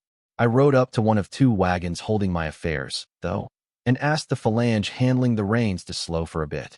I made my way inside, waking the mage light and going through my clothes. I no longer wore plate these days, but I'd not forgotten my growing fragility. I dug out a plain steel breastplate and a helmet from a coffer. The helm was a nice bit of smithing, open-faced in the legionary manner, but worked to have subtle golden inlays above my head evoking a crown. It had also been forged to accommodate a ponytail, since I wasn't going to be fighting anyone with loose hair. The wagon was shaky even at the reduced pace, and armor was always tricky to put on alone, so I waited for Indrani to join me. I'd sent for her before coming here, and instead grabbed something else from the coffer, a sword belt with a sheathed blade on it. I slid the goblin steel out an inch, fingers tightening around the longsword's grip. Well weighted, made especially for me. I'd refused a sword once, in least become Twilight, and I would not walk back that choice. But this was war, and sometimes a staff and a prayer were not enough. I slid it back into the sheath and was tightening the belt around my hips when Indrani entered. She cocked a brow at the sight. So it's a fight, then, Archer grinned. Help me put my armor on, I replied after hesitating a beat. I'd almost not gotten the words out. It was not her, who usually helped me with this. Perhaps sensing she was treading tender grounds, Indrani was efficient about it. The breastplate settled comfortably over my torso, and after I tightened the clasps on my helmet, she made sure the ponytail went out through the proper furrow at the back of my neck. Wore boots, Indrani reminded me after. I'd still been debating that, as it happened. I'd never been a splendid rider, and I was more comfortable in the saddle without steel on my boots, but then Zombie was not a difficult mount. Might as well. I sat on a trunk and reached into the pack by the side of it, only to freeze in surprise. There were my old campaign boots there, those I'd been dragging with me since I'd emerged from the Everdark, but also another pair. New, by the look of the leather, but pressing on them with my hands it was clear they'd been broken in. Scribe, I thought. It had been idle talk when I'd mentioned the detail to her, but details were her trade. Cat? Indrani asked. They were just boots, I told myself, and still I took the old ones. Give me a moment, I replied. As soon as we've got these on, we'll gather our war party and head out. The summoner was a backbiting, entitled prick, but he did have a lot of combat utility. Masigo had been fascinated by his magic, said the man had, in a sense, failed so badly at both diabolism and fey binding that he'd ended up making something entirely different from both, but also added it'd be effectively impossible for anyone but a dedicated apprentice to learn, so the man had stayed on the front instead of heading to the arsenal. His summoning was effectively shaping creatures out of magic that had limited sentience, with those summoned repeatedly gaining greater substance and intelligence as they hardened. It didn't sound like much, until you realized that given access to enough time and magic the man could make effectively any kind of creature he could think of. We'd later learned he had limits to the quantity of magic he could actually sink into a summoning, which did set a ceiling to the possible size of the summoned creature. His bigger ones tended to be highly unstable, too, so it was often better to aim below the ceiling and end up with something of better quality. Considering the man was whiny and grasping, but not particularly violent, I might have ended up halfway fond of the summoner if he'd not also kept insisting he was Calawan. What he, actually, was, though, was the son of a nobleman gone into exile and a Proceran lady. He'd never even set foot in Callow. All his hinting that as a Calawan villain he should be my favorite achieved was increasingly strained my patience. Today, though, I had good reason to cut through the stupidity without coming across as overly high-handed. His summon, a wyvern-like creature without scales and imbued of a ghostly glow, was eerily not one he'd used often then. I cast a curious look at it, then at the villain who'd crafted it and the silver huntress by his side. I reined in Zombie by their side, Archer in the saddle behind me. She waved at the silver huntress, whose face tightened in reply, and I elbowed her sharply. It didn't do shit through her mail, but the message was received anyway. Your Majesty, the summoner smiled. I am pleased that you found use in my dash. There will be time for courtesies later, summoner, I said. The enemy is on the move, and we do not have the time to spare. I need you and Lady Alexis on the back of your creation, and close to me. I will weave an illusion with night that will obscure our approach. Indrani snickered behind me, not all that subtly, but the look on my face clearly did not brook argument. They climbed the creature, the summoner nestling close to the neck and the silver huntress further back. Zombie eyed the other mount involved with disdain, horrible little snob that she was. I spurred her to get closer, and she obeyed even as I began to pull heavily on the knight. I have tread black stone and halls grown cold, freed of restraint by the blessing of my patron. I murmured in crepuscular, weaving the night around us. Though feeble, I have devoured might. Though listless, I have stolen the wind. I call on you, Andronike, to veil eyes and ears so that I might triumph in your name. The night pulsed with approval, and I felt a breath around the back of my neck as the eldest of the sisters lent her touch to the blessing. The air in a wide sphere around us, at least 40 feet in diameter, grew hazy and smoky. The summoner let out a little gasp. Stay close and don't leave the sphere, I ordered. It won't last forever, so let's get moving. Zombie's wings opened with a flourish, the wyvern thing hastily imitating her, and with a gallop she began our rise upwards into the afternoon sky. Book 6, Chapter 53, Joust. War, that most glorious of horrors. Bastion de Hauteville, Proceran General. Keeping pace turned out to be pretty tricky. Zombie's wings weren't actually what allowed her to fly, since they were nowhere strong enough to actually lift a horse her size, much less with 2 riders on her back. But Masigo had never actually been able to give me a clear answer about what exactly did allow her to fly. There'd been a lot of talk about natural domains and the inherent structural differences of the Fae, but the bottom line was that he couldn't really explain it. There was at least some grounding in creational laws, though, since Zombie did use the wings to steer around and adjust her flight. It made her flight pleasing to the eye, an extraordinary thing but not unnatural to behold. The summoner's creature was his own work, on the other hand, and not a being stolen from Arcadia. It was his own craftsmanship on display, and it hardly equal to even a lesser god's, to say nothing of above and below. His wyvern thing's wings moved, but the advance of the creature itself was jerky and only tangentially related to the way they batted. If anything, the sight brought to mind the way I'd used to shape footholds out of ice in fights, if said footholds had then been forcefully dragged forward by magic. The flight was largely stable, though, and the silver huntress had a lot more room to stand at the back than Archer did on my own mount. I suspected frequent use of this construct would make it more natural, as if the repeating conflict between magic made flesh and creation was grinding the shape down into a compromise appeasing both. For now, though, my main concern was ensuing that when the wyvern thing pulled forward it did not take the other two named out of my night working. If they left the illusion, our enemy was likely to scatter into every direction. It'd be impossible to stop them from flying over the column then. We just didn't have the flyers for it. The sun was eating away at the illusion, slowly but surely, but I'd woven it with the personal blessing and attention of the eldest of the sisters. It'd hold until I no longer needed it, which promised to be soon, as the enemy's shapes grew from blots on the horizon to discernible silhouettes. Leaning forward against Zombie's mane as Indrani's arm around my belly loosened to let me, I began to count to the smaller undead birds. The buzzards had been raised from the remains of birds. It was visibly true with each, but they'd not all been of the same size, and so Keteran necromancers had expanded the frames of those who'd been too small. Made of bare bone and feathers of dead wood framed with dulled copper, they were quicker and tougher than the actual dead birds the dead king occasionally threw at us in flocks. I found 13, taking my time to find them all. None strayed far from the fat construct between them, the vulture. At least a dozen feet tall, all bristling bones and thick folds of dead animal skin, the abomination watched the world with two large wet red eyes, old blood long gone sour, made into something far-sighted by ugly rituals. Its large and leathery wings beat the air, not quite hiding the rows of insect-like segmented legs under it. Each ended in a long spike of steel, which the construct could strike forcefully enough with to punch through plate. I'd seen it run straight through a knight, once, and toss her away like a rag doll as the horse panicked. It was the bald patch atop the head, where plaques of iron had been nailed into the skull to protect it from easy shattering, that had earned the creature the sobriquet of vulture. It was no WYRM, capable of tearing through an entire battalion in moments when catching it unawares, but vultures were no laughing matter. 13 buzzards, I called out. Think you can handle that much? Please, Indrani snorted into my ear. It could be twice as many, and it'd make no difference. Should I put an unraveler in the vulture just to make a point? We're keeping them a surprise still. I declined. A sharp whistle.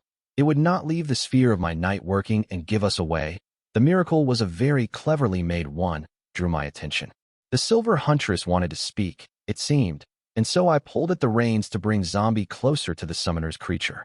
The wind would make it hard to understand the heroine, otherwise. There's something hidden on the vulture's back, the huntress called out. A refraction trick. I've seen it used by the dead before. I did not ask her how she'd picked the detail out at such a distance, since it was exceedingly rude to ask another named about their aspects. Does it work up close? I called back. Yes, she shouted. Needs disruption.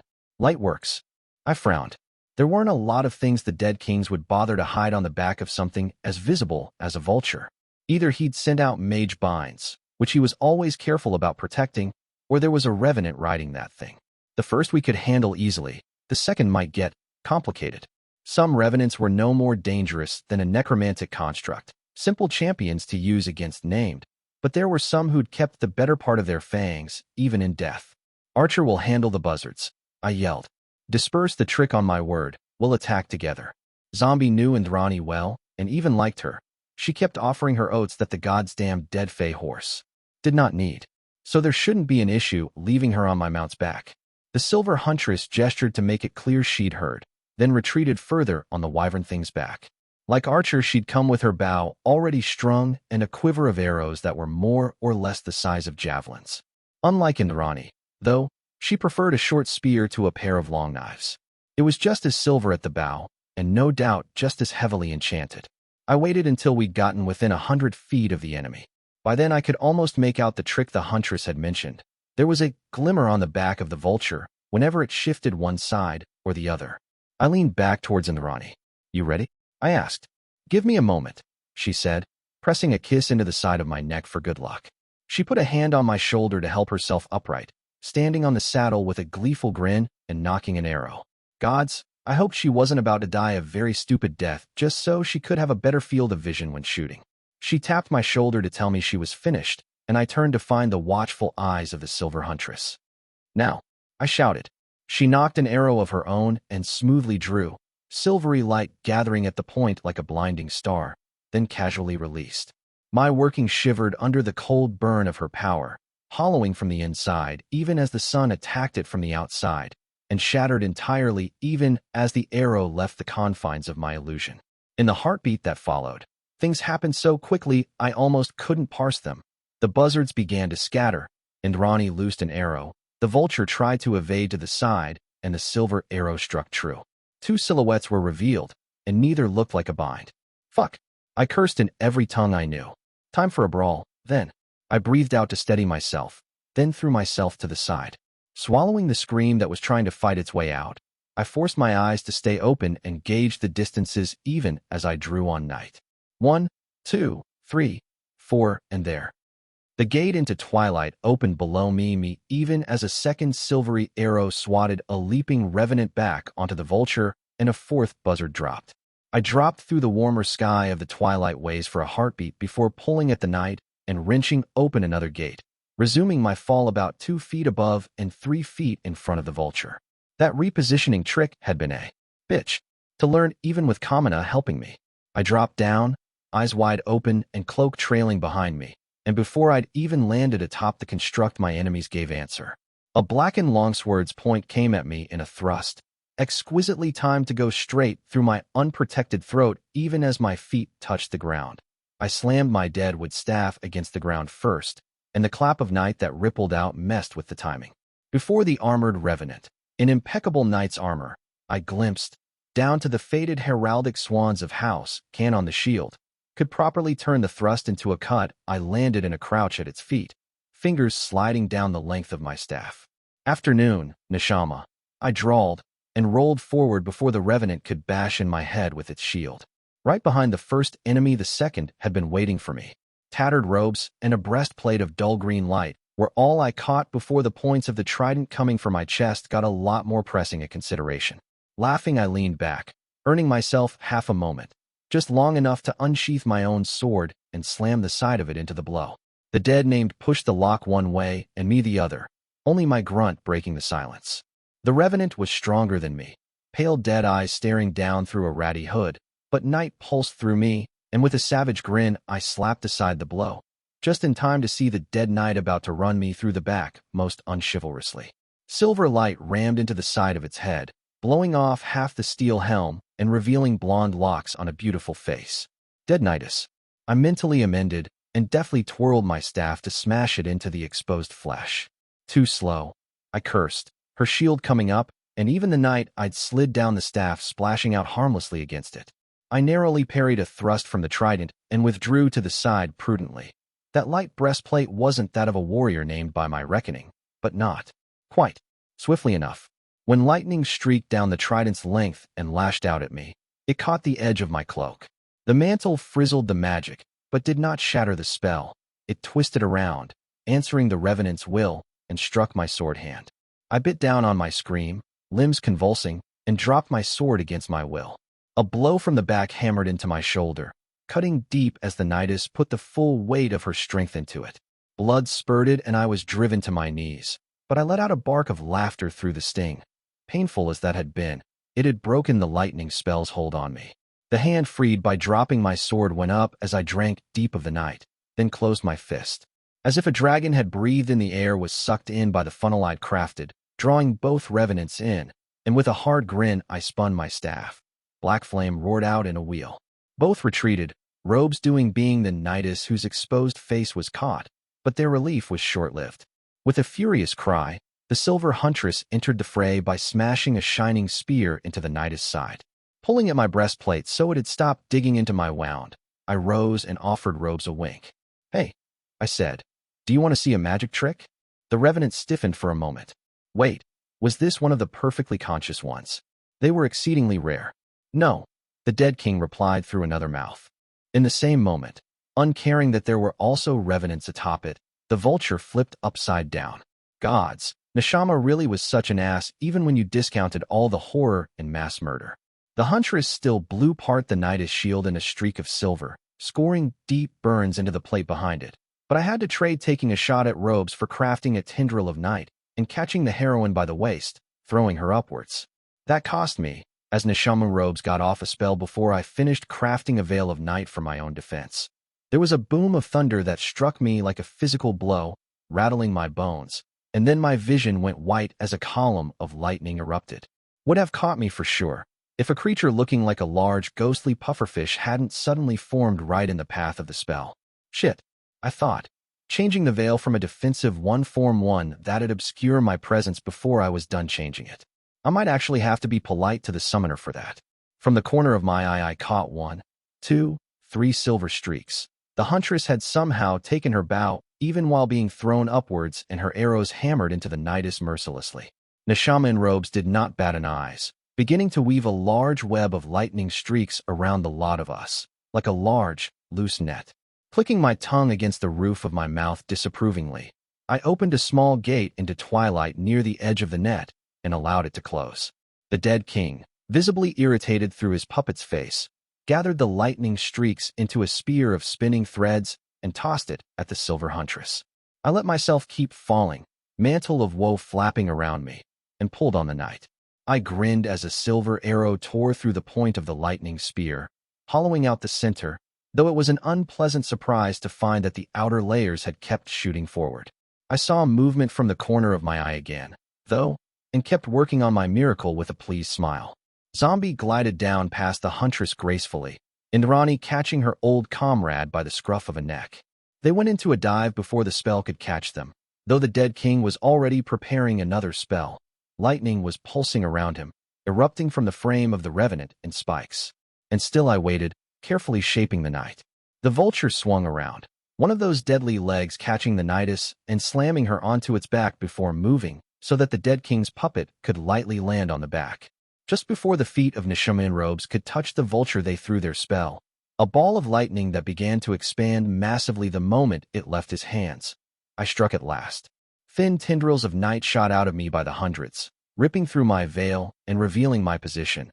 But even as the dead king turned towards me, the first tendrils sunk into the flesh of the revenant he was using. He began to cut at them with the trident, but there were too many and he was too slow. Here it is anyway. I smiled and snapped my fingers. Robe's silhouette shivered for a moment, then grew sunken as I hollowed it out from the inside with acid. Without bones and runes to anchor the necromancy, the revenant collapsed within moments, and there was simply nothing the dead king could do about it. Which was good, but I was still, unfortunately, rapidly hurting towards my death. That, hadn't stopped while I was scheming. Fortunately, others had noticed, and within moments the summoner had brought around his wyvern thing and even guided it to sweep me so I wouldn't break my legs landing on it. I gave him a thankful nod, then breathed out and opened a gate into twilight in front of me. A heartbeat later, I stepped out of another gate onto the back of the vulture even as the knightess turned to face me, longsword raised. She was a better swordswoman than me, I figured, and at the moment I didn't even have a sword. The revenant reached behind her back, beneath a faded cloak, and to my surprise unsheathed another longsword. But instead of approaching me with both blades, she threw the fresh blade at my feet. A knight even in death, is it? I mused out loud. I was offered a salute, flat of the blade against her forehead, and nodded in return. I bent down to pick up the blade, shoulder wound stinging and already pulling on night, but the expected betrayal never came. I was tempted, for a moment, to just blast her anyway. She might have been Calawan, once upon a time, but now whatever she might believe, she was only a tool of the dead king. And yet, as blood seeped down onto my breastplate, and I watched this fair-haired killer standing across from me, I realized with a start that I wanted to beat her with a blade in hand. Wanted to give her that bit of dignity before oblivion took her, if I could. I spun the long sword, once and slowly, and though the weight was a little off, it was no great hindrance. Catherine Foundling, I introduced myself. Queen of Callow. The pale dead face twisted into a smile. Aubrey Can, she rasped. Knight errant, once. I left my staff of you standing, knowing it would not fall, and took a limping step forward. The air was crisp, this far up, and the afternoon's fading light cast us in relief as the wind howled around us. She took a step of her own, gripped two-handed and pommel held above her head as she approached. I kept my guard low, knowing I'd not be faster than her to the strike. My kill lay in avoiding her blow and striking while she was extended. And beyond the cold bite of the wind, beyond the howl, I felt a warm breath against the back of my neck. A large thing looming behind me, fangs bared and eyes patient. I smiled. Approved, do you? The woman who'd once been the knight-errant darted forward and struck with blinding quickness. I pivoted to the side, the same way another knight had once taught me, and let the blow pass me. But one of her hands left the sword, and she elbowed me with a steel-clad elbow. Or would have, if I'd not pressed the flat of my blade against the blow and pushed her back. She almost stumbled, but turned it into a lateral swing. It found a parry waiting as I turned her blade and ripped it off her grasp. She was named, even if dead, so she snatched it out of the air, but not before I slashed at her exposed face, drawing a deep, bloodless cut across it. I watched her, eyes unblinking, and felt something well up in me. Not night, not power that was borrowed. It was all me, something born of Catherine Foundling and nothing else. My limbs felt limber, my hands steady, and when the revenant struck again, I knew she'd move before she did. The overhead cut was slapped aside, falling harmlessly beyond my shoulder, even as I struck her chin with the pommel, and then, as she rocked back from the strength of the hit, measured my killing stroke through the neck. Or would have, had she not gone eerily still. I am not so helpful, Neshama said, as to provide you a whetstone for your name. The woman who had once been the knight-errant sagged as he released her, falling to her knees, and her dead flesh began turning to flakes within her armor. She looked up, eyes almost pleading, and I breathed out. Teeth gritted, I decapitated the revenant. Her head rolled, and the beast laid its head on my shoulder, its warmth approving. It was not a knight I was becoming, I thought. My old friend had not come out for the fight, but for what it stood for. Me, standing in judgment over others, delivering its sword in hand. And it had earned weight, that the knight-errant had once been named. I sighed, letting the wind ruffle my hair. To my left, I found Indrani seated on Zombie's back and gesturing to catch my attention. She transferred the huntress back onto the wyvern thing, it looked like. I curtly signaled for her to ride towards the back of the vulture, then limped in that direction and snatched up my waiting staff. The construct began to spin, an attempt to throw me off, but it was too late. Absent-mindedly, I pulled at night, weaving a gate into twilight right in front of the construct as it sped forward and leapt off its back. Zombie caught me, Archer shuffling backwards to make room, and after some difficulty, I sat the saddle. The longsword the dead woman had given me was not an exact fit for my scabbard, but it fit. It would have to suffice. A heartbeat later, the vulture's momentum forced it to try to pass through the gate, where it suffered instead the gray pilgrim's burning hatred for the dead king and all his works. Quite literally, as furious white flames devoured the necromantic construct until nothing was left but a handful of ashes scattering in the wind. I flicked my wrist, closing the gate shut, and finally allowed myself to feel pain and exhaustion. And now? Archer asked. Now we head back, I replied, and tell the army it's time to pick up the pace. The enemy knew we were coming, so the race against time had begun. I clenched my jaw so I would not hiss as Senior Mage Jindai healed the wound on my shoulder. I could have asked one of our priests to handle it instead, and it would have been painless, but being healed with light tended to screw with my ability to handle night afterwards. Not majorly, but enough that precision work became difficult. Better to let one of my mages handle it, even if it stung as the flesh knit itself back together. Still, if nothing else, the pain kept my mind focused on the here and now. Thank you, Senior Mage, I said, nodding my gratitude. It was smoothly done. Not compared to what Masigo would have done, of course, but I'd been made clear to me over the years that this was a completely absurd standard to hold people to. The dark-skinned woman smiled and left the tent after requesting a checkup later tonight, leaving me to combat report turned war council unfolding around me. The Black Queen personally slew the last in an honor duel, blade against blade, the Silver Huntress said. She shot me an admiring look at that, and to my amusement, so did Tazin and Aquiline. I became a little less amused when I considered how that little detail might have done months of work in trying to wean them of that practice. A whetstone for my name, I dismissed, which slowly becomes clearer in shape. And gods below, how large would the scope of it be for it to take so long to coalesce? Regardless, I continued, the dead king rode both revenants at different times. There can be no denying that he is now aware of the existence of our column. Even our most conservative estimates had been that we'd get 2 days before he caught on, so that wasn't a pleasant surprise. All those forward patrols we'd sent to sweep the lowlands in the last few months had failed to pay off, mostly out of what I'd consider bad luck. That force of 2,000 that Robert and the rest had wiped out had clearly not been sent as scouts, after all. They'd not been the right makeup of dead for that at all. Your presence will have told him this is a serious thrust, General Hune said. Though we've kept our numbers unclear through your actions, so he won't be sure where our troops have been sent. By which she meant he wouldn't be sure if our force, the visible one, was a distraction while another one stalked the twilight ways. Which was the case, but our numbers, 70,000 men, were meant in part to dissuade him of that. Our reserve was less than half of my column, after all, and about that for the Iron Prince's army. When he got a good look at both our armies, which I intended to make him bleed to get, his conclusion should be that the numbers in the offensive meant we'd bet it all on 2 quick thrusts backed by named. Agreed, Princess Beatrice said. Though I'd recommend we make haste towards Lausanne's hollow regardless. It is crucial we dictate the tempo if our surprise attack on Les sur Sigillin is to bear fruit. I frowned. I was wary of hurrying forward heedlessly, as it happened. If the siege of the capital of Hainaut, our ultimate objective for this part of the campaign, was to be a success, then we needed our supply lines clear up Julien's highway. Getting sloppy about clearing the lowlands as we advanced towards the hollow was a good way to get sprung a nasty surprise when warbands of undead lying low united, though. With all due respect, ma'am, the reason we're not using the ways to attack in the first place is that we need the highway clear for our supply lines, General Abigail quietly said.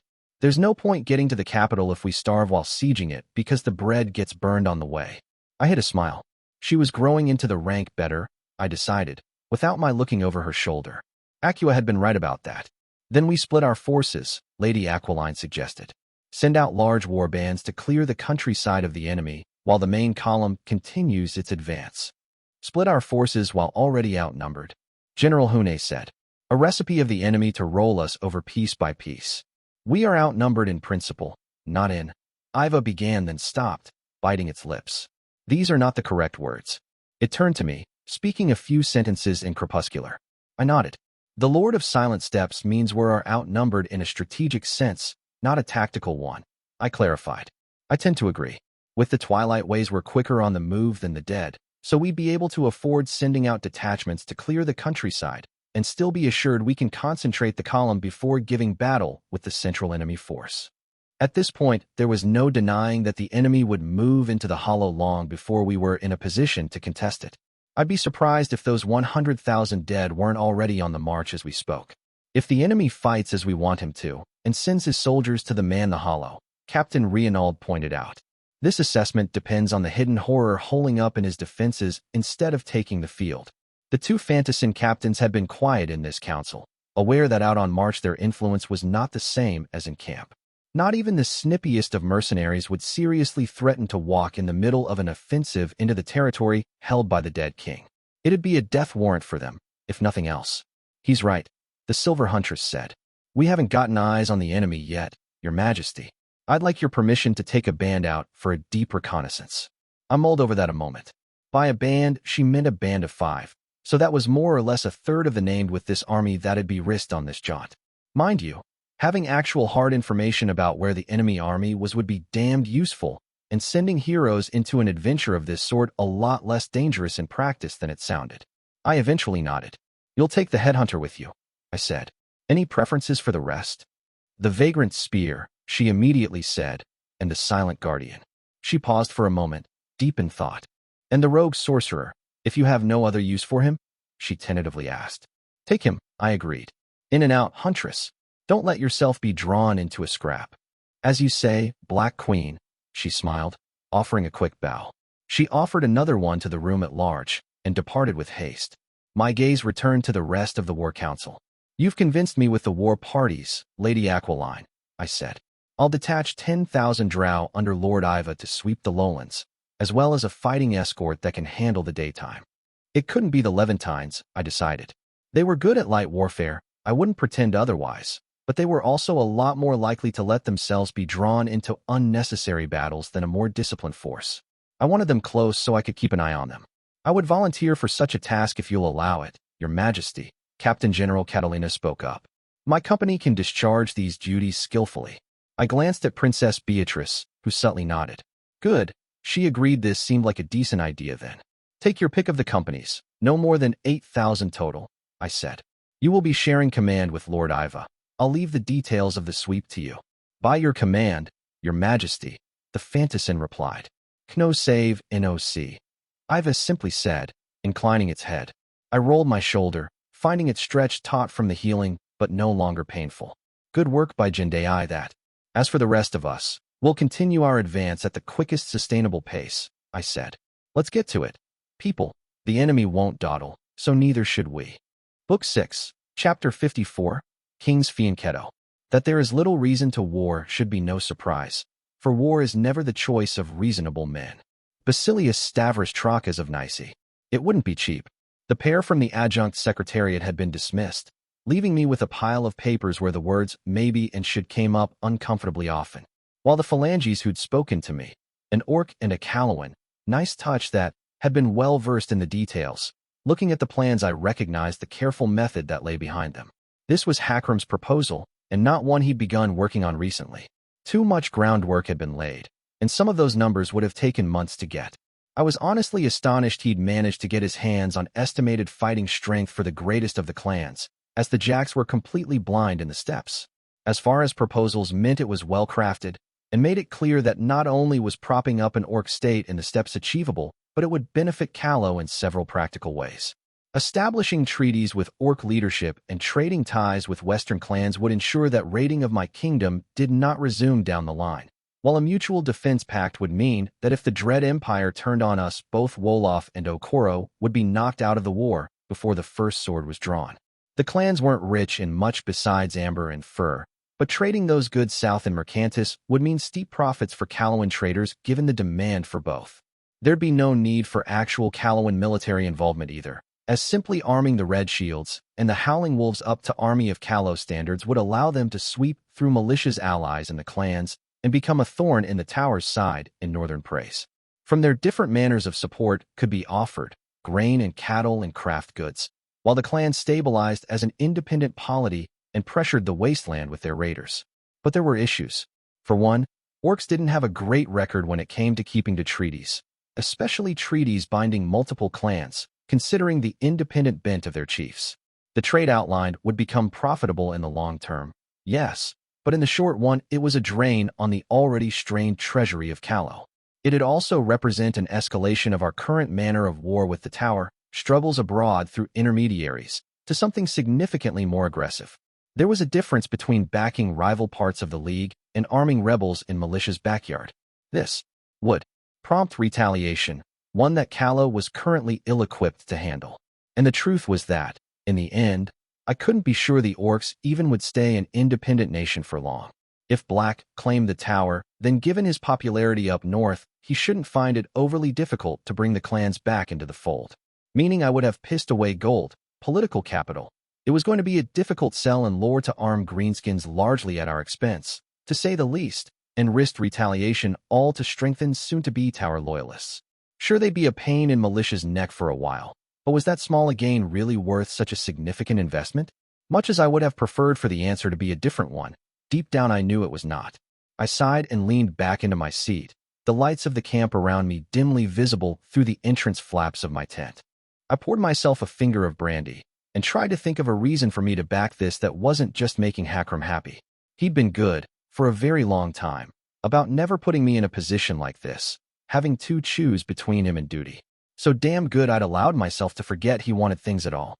That was a dangerous thing to ignore in my right hand, the keeper of so many of my secrets. But I couldn't just empty my kingdom's coffers just to please him, could I? Gods, I rather wanted to, if only so things between us could go back to normal. But it wouldn't be that simple, would it?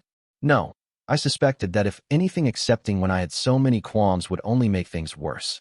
I cast a baleful look at a sheet of parchment detailing the costs and benefits of arming orcs in Callowan steel instead of sending them shipments of dwarven armaments bought in Mercantis, passing a hand through my hair. I'd refrained from calling on Acua when considering this, wanting no contrary opinion tainting my thoughts, and forced myself not to send for scribe.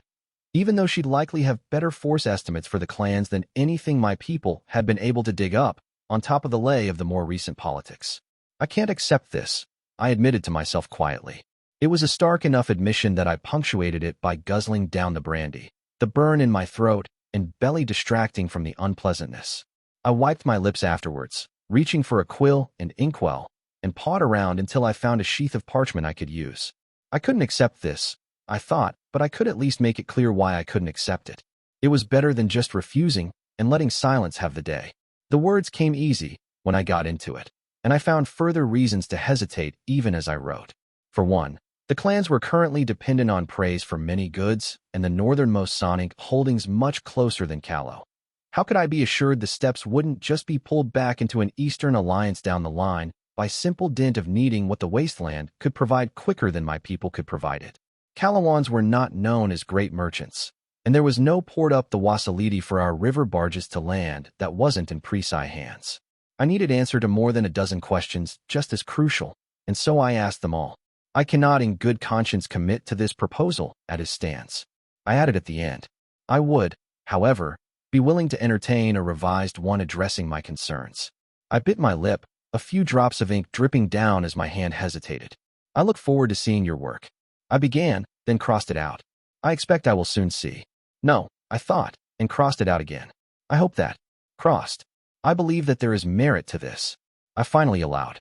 And look forward to. The improvements. The Queen would not allow the woman to say sorry, so this was as close as I'd ever get to saying the word to Hakram. I slept uneasily and woke up already tired.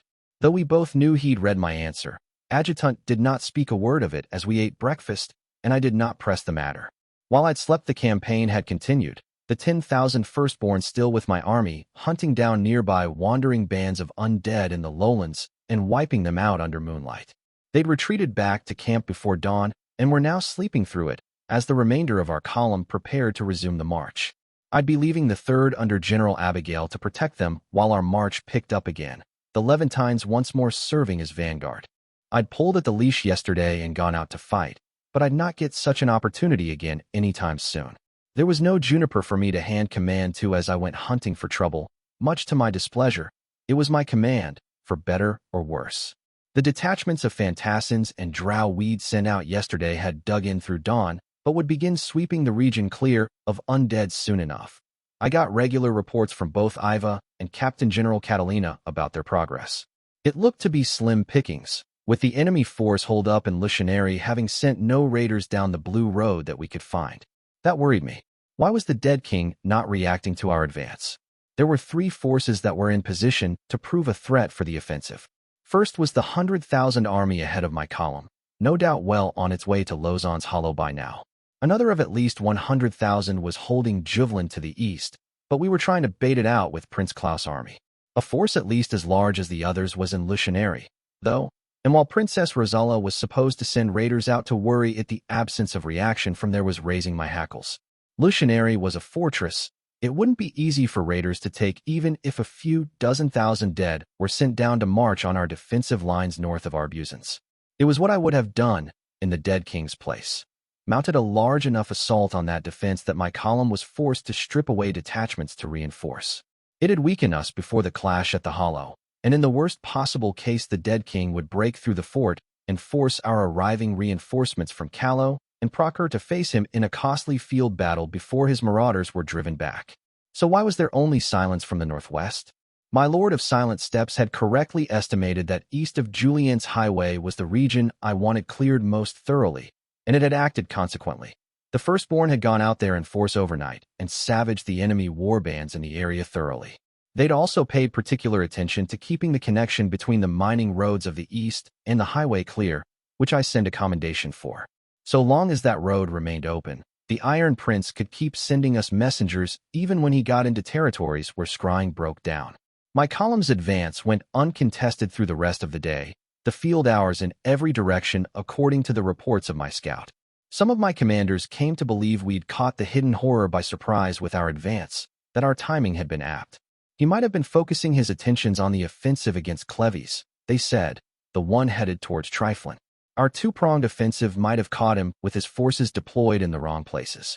Some of General Hune's staff argued for us to increase the speed of our offensive because of this theory, and the notion was popular with Princess Beatrice and her army. They were eager to reclaim their capital from Keter. It was a point of pride for them. I stamped down on their ardor, as unless their guesswork was confirmed, I saw no reason to change our campaign plan. Just because we could not see the dead king's preparations did not mean they weren't waiting for us. On the third day of the march, early in the morning, I got word from Prince Klaus. When he'd sent his messenger, his army had just passed Juvelin, where to his dismay the enemy army had refused to engage even when he'd skirmished provocatively. Our early hopes that the raids on his army were the prelude to a greater attack seemed in vain. With the hope of baiting the enemy into a field battle easily gone, he'd followed our contingency plan and begun a forced march towards Malmedit. That would force the enemy army to either follow or risk losing the tunnels there, but noted it would not be difficult for him to keep in contact with my army from now on. He wished me luck, and in silence I wished him the same. It was not without risks, marching on Malmedit. It left his supply lines open for the enemy to raid, or to block entirely if they decided to leave Juvelin and advance against his back. It was only half a bell before sundown that I finally got an explanation as to why Lucianeri had gone silent. Princess Rosala sent word by scrying that not only had Keter begun the expected offensive against Triflin, where she'd fought a field battle and was now suffering a siege, but that there seemed to be another attack afoot. The raiding detachments she'd sent to harass the army in Lucianeri had been ambushed and driven back, but not before catching sight of a Keteran host marching towards the fortress they'd come from, the same one anchoring her eastern flank, Kudrant. My fingers clenched until the knuckles went white when I heard the news. If the fortress fell, Cleves was in trouble. The dead would have access to the soft underbelly of the principality, and not only would they be able to cut the supply lines of the far-flung capital of Cleves, but they'd also be able to strike at the besieged army in Triflin from behind. It'd be a crippling blow, one that could potentially turn our currently steadiest front into a howling disaster over the span of a bare few months. There were named in Kudrant, though, and a significant defensive force. The fortress would not fall easily. Still, it now looked like the dead king had decided to gamble on breaking Cleves before we could retake Hainaut. He must have realized that we'd weakened the defenses there to strengthen our offensive here, in troops and named. It was a bold strategy from an opponent usually more inclined towards patience, but then he could afford the losses better than we could. Every battle refilled his ranks while ours dwindled. It would have been a mistake to hide this from my highest officers, so on the same evening I called another war council. It was taken with equanimity on the surface, but it was only skin deep. It might be best to end the offensive for now, Razin Tanya reluctantly said, and instead reinforce Kudrant through the twilight ways. I cocked an eyebrow, almost impressed. It'd be a strategic blunder to do that, in my opinion, but it showed forethought on his part that had been entirely absent back when we'd tangled at Sarcella. He could recognize, at least, that losing Cleves would be a greater loss than winning Hainaut would be a gain. The hidden horror could be baiting us, Aquiline reminded him. We do not know much of what happened out west for certain. If anything, this reinforces the need to advance swiftly, Grandmaster Talbot argued. If we smash our way up the highway, the enemy might be forced to withdraw the forces they sent out or face, losing Hainaut largely uncontested.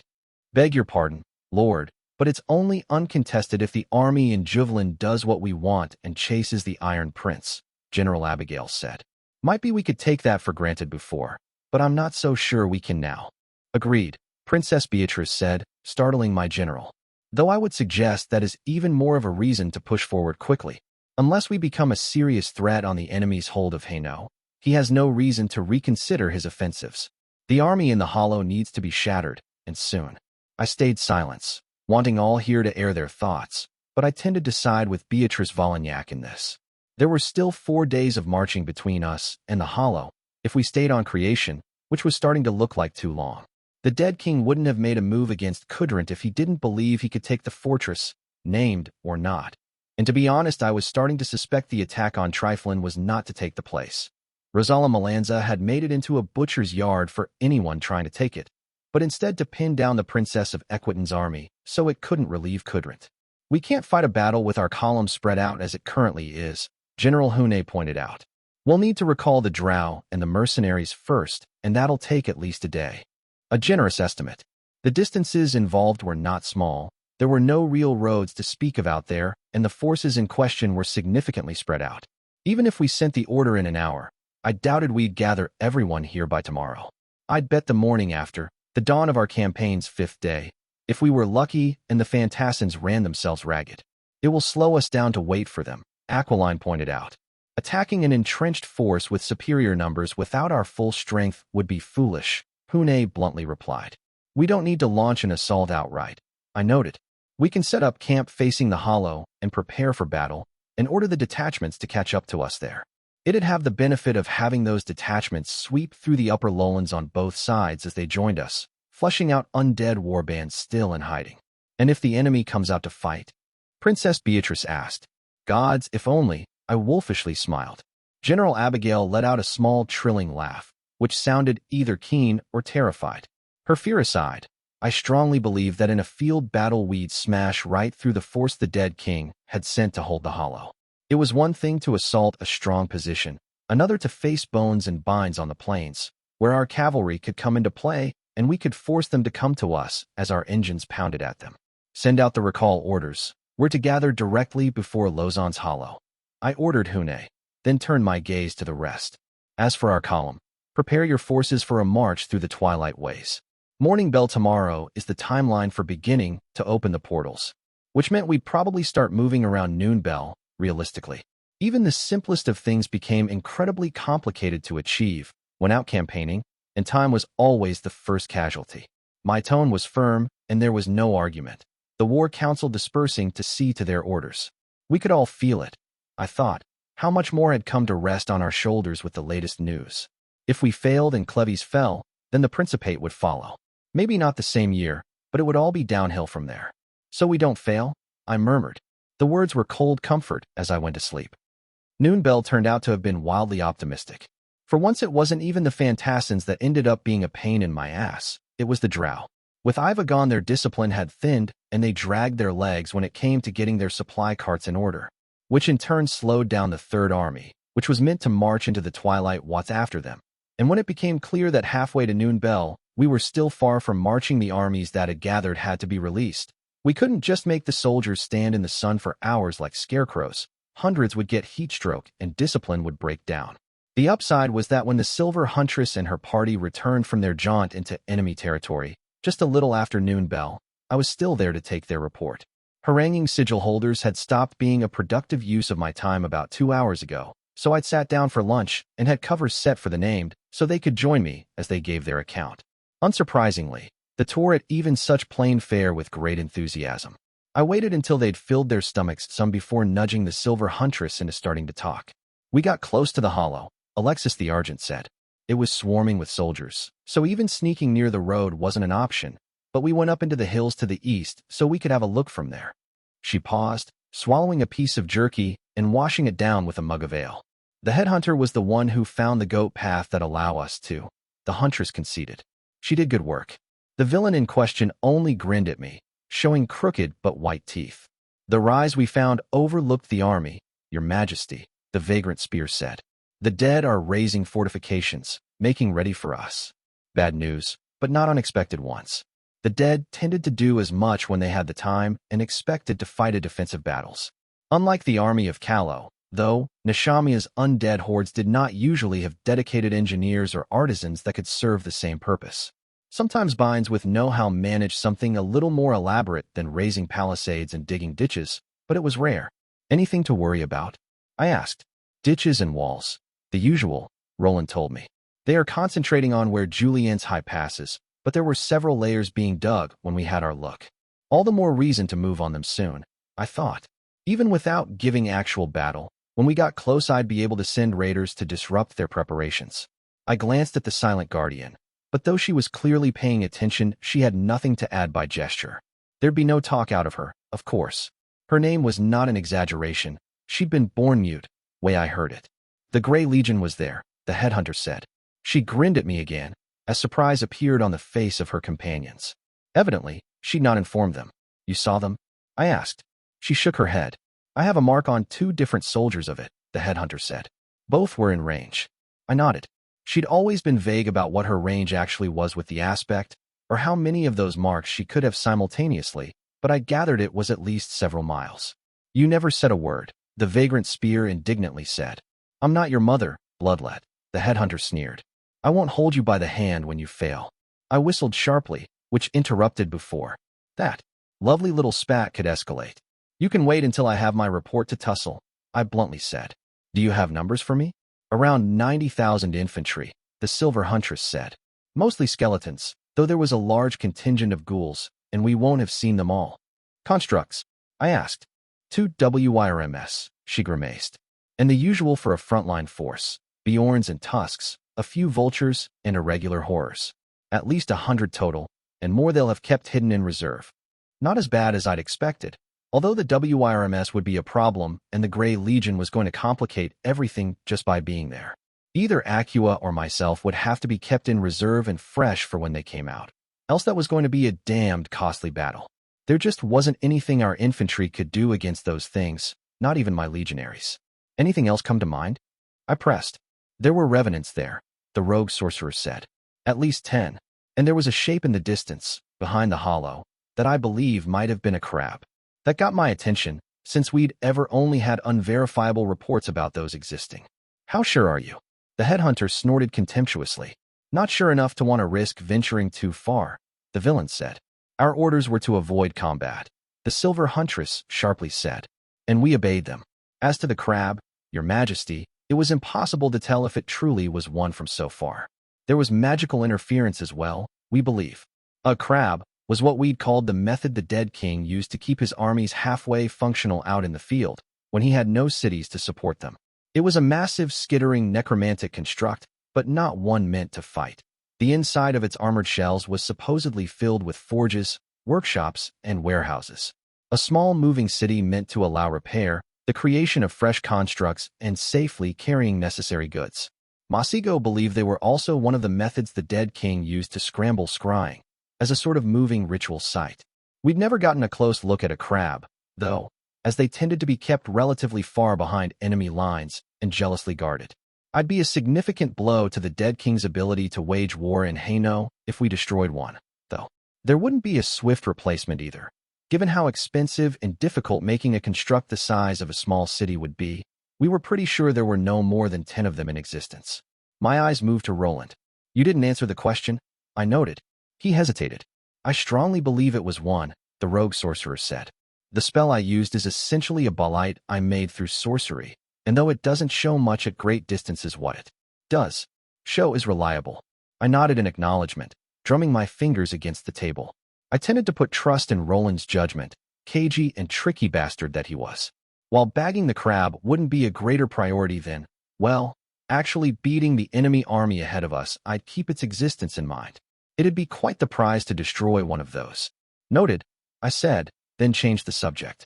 Our approach to the Hollow has changed. We'll be moving out through the ways as soon as possible and leaving our detachments to catch up to us near the enemy. That makes planning our answer to the Revenants and the enemy's trump cards, the Grey Legion and the WIRMS, all the more important. There could be more Revenants, the Silver Huntress reminded me. We cannot be sure. That's war, I shrugged. You can never be sure. But we can plan for what we do know. I'll want a more detailed report on the Revenants you saw once you're done eating, and I'll be calling an assembly of all named with the column tonight. That got their attention, considering they were all included in that. We'll be discussing match-ups for the Revenants, I told them, and how we might best deal with the constructs you've identified. Much as I prefer not to, we might have to reveal the Unravelers to deal with the WIRMS if we couldn't get a clean kill otherwise. I'd not get soldiers killed to keep the element of surprise. In other situations I might be willing to make that trade, but not when preserving our strength was so important. The battle ahead of us wasn't the last we'd fight this campaign, and likely not even the hardest. I'd intended on hearing our suggestions from them ahead of the assembly, but it was not to be. Before I could prod of them into giving an opinion, Adjutant wheeled his way into the tent. I caught his eyes, and he indicated for us to move outside. You all did good work, I told the seated named, rising to my feet, and brought back knowledge that might be the key to victory in the coming battle. The Grand Alliance thanks you all, and you will commend it at the assembly tonight. It was easy enough to take my leave, since even the most polite among them were hungry and in front of a meal, so I left them to it and joined Hakram as he wheeled his way out. Word from Nustel, he said, fresh from a runner. The Gigantes wardsmiths have arrived. Finally, I thought. The Titanomachy had been slow in coughing those out, at least when it came to the Hainaut front. Those who'd gone to Cleves had arrived almost a month ago. Good news, I said. Their leader sent word to ask whether they should follow behind the column or stay in Neustal until sent for. Hakram told me. I mulled on that a moment. Was it worth the risk? Honestly, yes. I'd probably be able to squeeze a few things out of them if they were there when we attacked the capital. And until then, they'd be useful in repairing and fine-tuning the artifacts they'd already sent us. How many of them are there? I finally asked. 22, Adjutant replied. I let out a low whistle.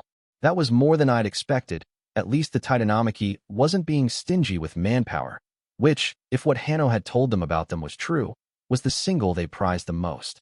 There honestly was no way that our troops had missed anything numerous or powerful enough to threaten. 22 Gigantes. When sweeping through the lowlands here, so there went my last qualms. Send them up, I said, though with warnings that this is still a war zone, if one we believe secure. If they want to wait until the next supply convoy, so they can share the escort, they should feel free to. They'd still get to the city of Hainaut around the same time we did, by my reckoning. I'll see to it, Adjutant replied. I opened my mouth to ask about my answer to the proposal, then closed it. I'd already made things worse by pressing too hard once. I thought it might best let him set the terms of engagement going from here. I'll see you later then, I simply replied. It ended up being near God's damned afternoon bell that the last of our soldiers entered the twilight ways, which was the final nail in the coffin of my optimism for this campaign. Book 6, Chapter 55, Queen's Pawn. Let there be no talk of mercy after the ram has touched the gate. Queen Elizabeth Albin of Callow. Of all the gifts the sisters had given me, the peculiar sense I had for the coming of dawn and dusk remained one of the most useful. It would be a little under a bell before sundown, in creation. Not so here, of course, for the twilight ways knew no such change. The timing of this undertaking had been chosen very precisely, as it was no longer a few warbands hitting our dug-in positions that we'd be facing. We were about to come out swinging in front of a field army of the kingdom of the dead, the hidden horrors host forewarned and prepared for our coming. It was going to be an ugly fight before we got our defenses up. Spread out on the green and sloping hills of the twilight ways, the warriors mustered to take the van in the coming battle were tightening their ranks as the gate mages finished the last few syllables of their spells. Masego's formula was the one being used, universally, so even if it wasn't necessarily the best formula possible for each mage. It was, however, the one formula that more than 7 in 10 of the sufficiently powerful mages of the Grand Alliance were able to use. Numbers had a strength of their own, especially when it came to war. The Pharos devices wouldn't work anywhere as well with disparate formulas, anyway. I idly thought. Not that we'd be using our only one tonight, if I had my way. The evening air grew thick with sorcery and silence spread as the mages each finished their incantation and shaped their sorcery before withholding the last syllable, a guttural sound in the mage tongue that echoed of something like croak. It would only be spoken when I gave my command, painted the night sky with my signal to begin the crossing. Mounted on Zombie and perched atop a hill, I held good vantage, and so allowed myself to sweep the assembled forces with my gaze one last time. It was an unfamiliar sight. Our strength had been mustered not in the shape of an army ready for battle, but according to the new rules that warfare through the ways demanded. Standing in bands among the hills, near the gates to be, the painted warriors of Malaga and Tartessos were waiting to serve as the tip of the spear. Led by blood and backed by 4 named, Vagrant Spear, Headhunter, Sage, and Silent Guardian, they would seize the grounds we needed as our first wave. If they got through in the time they'd been given, anyway. Behind them the second army stood in good order, ranks of red-painted shield and polished helms glinting in the twilight. General Hune's hulking silhouette towered above the ranks, a siege tower made woman. I'd lead the first rank personally when we sallied out. The holding action would be ours. To the left and right of the second army our horse was milling about, one wing led by Grandmaster Talbot and the other by Princess Beatrice. A few mages with them ensured we'd have some measure of flexibility in the coming engagement, though only within limits. Our Fantassin companies, under the consolidated command of Captain Reinaud, were waiting behind the second and intermixed with Volagnac infantry. It was the third that'd serve as our reserve. I was counting on Abigail of Summerholm's knack for calculated risks. She'd commit if and when it was needed, but not a moment before. At the back of everyone else stood the Drow, a sea of sigils that was not so much a reserve as another force entirely. Their time would come, but they would not share this battle with us. It would have been too much of a waste. Into the breach, dearest? Acuus idly asked. I glanced at her. No dress tonight.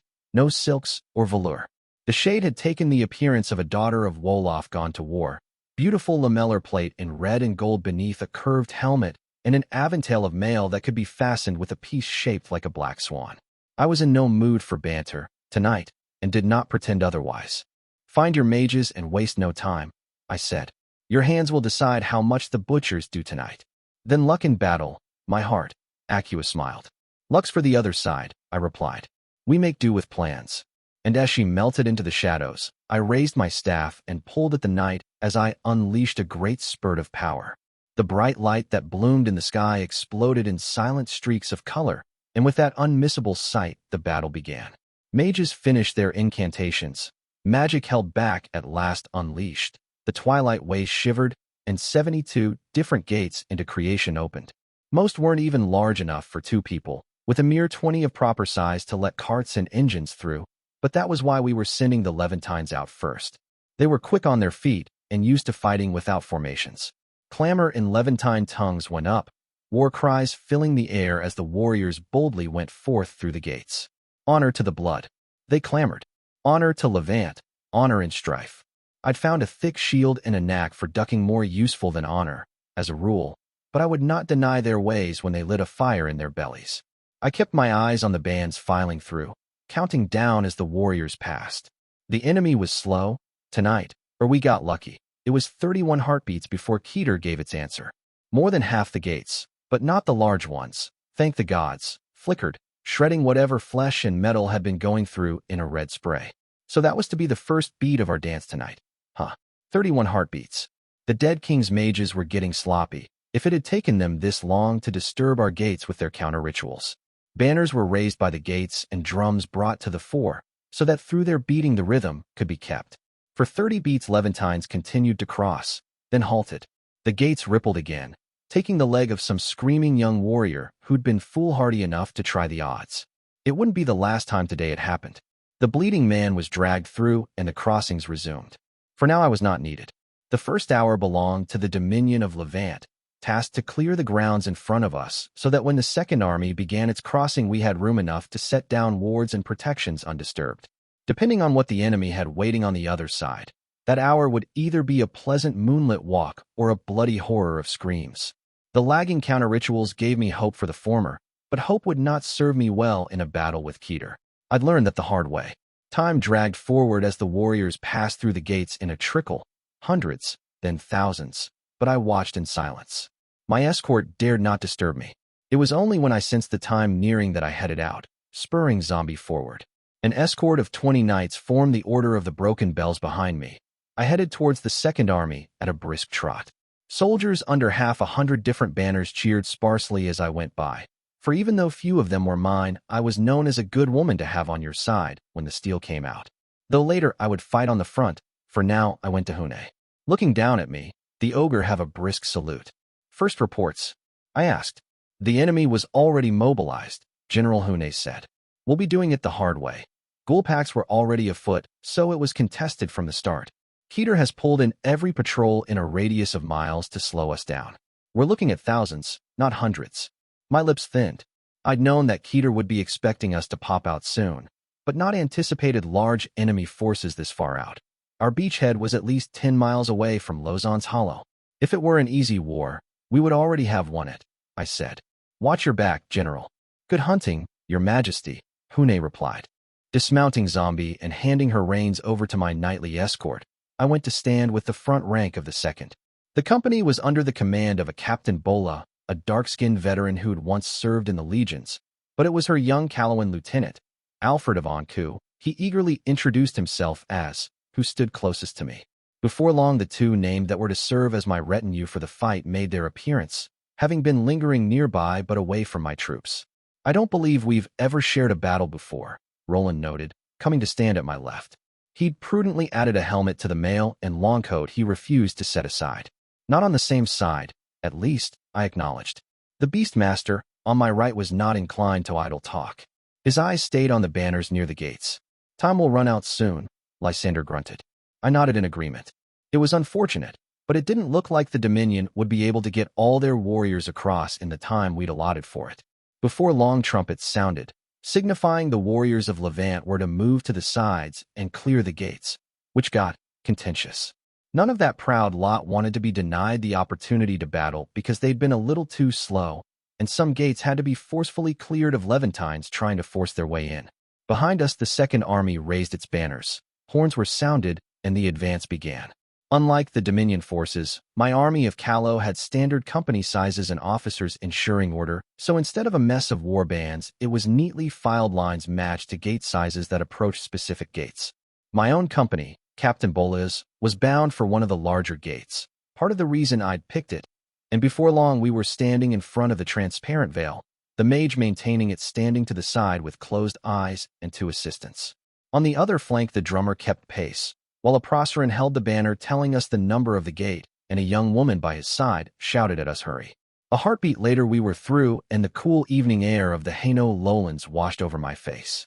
Shit, I immediately thought, even as Beastmaster contorted, and a veritable flock of birds erupted from his furs to fly above. I could now see why the Dominion had found it hard to get people through, and it wasn't just inferior discipline. The gates has all been opened along the same axis, though the line itself was wavy from imprecisions, and near the left side of that axis bands of Dominion were being hard-pressed by a surprisingly large number of ghouls. There just hadn't been much room for more people to pour through, even when there'd been time. Streaks of light told me the lanterns were in the thick of it, as was their wont, but their tricks weren't the ones I'd been looking for. "Beastmaster," I said, limping forward as the legionaries advanced behind me. "Where's the vagrant spear? She should be handling that flank along with the headhunter," but I saw no sign of her. The other villain's steps slowed a heartbeat as he saw through the eyes of one of the birds in flight. Then he pointed to the left. "There," he said, "pulling one of your lordlings out of trouble, looks like. Osina, wounded. I see blood." I swallowed a curse. Already? No, that was unfair. Likely the dead had gone specifically after her, knowing her death would brutalize Dominion morale. The issue was that there would only be lanterns near, and that lot couldn't heal. The forsworn healer was on his way, but he was with the third wave of named near the back of the Second Army. "Roland," I tightly said, "go patch her up." On it, the rogue sorcerer nodded. He was gone in a moment, stride near a run as his long coat swirled behind him. Gods, if only I could have a dozen more of him. "With me, Beastmaster," I said, "and I want a warning when the first tide gets close." "I see it approaching already," the man murmured. "Hurry, Black Queen." A quick look behind me told me all of Captain Bola's company had crossed, and it was now in good order, waiting for my instructions even as another company began to emerge behind it. "With me?" I yelled. "We'll set the boundary." I got a roar back. Good. They'd need the spirit before this was over. Much as I would have liked to head to the left flank and stabilize our lines there, I had other duties. Besides, we had a contingency that should take care of it before long. A messenger should have gone through the dedicated gate by now. 100 legionaries in tight formation behind me, I limped to the front. The Dominion had formed up into 3 large clumps of warriors after crossing, shield walls that had suffered under ghoul assaults, most likely, with the 2 more or less to the right having held well, and only the one to the left having gotten mauled by the dead. Out of the 17,000 Dominion warriors, maybe 10,000 had gotten through in the half hour they'd had, a testament to their light-footedness given the situation. There couldn't have been more than 3,000 ghouls and maybe half that in skeletons out here right now, all spread out, but up-close ghouls were bloody and hard to kill even. We'd be winning this fight, for sure, but it would cost us precious time and keep us from seizing the territory we wanted before the first tide hit. I grit my teeth, in a black mood, and led my company 300 feet out before calling a halt.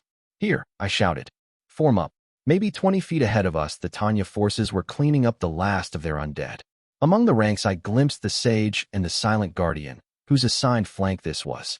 On the other left side, 4 large gates opened, and our first surprise of the night came out at a gallop.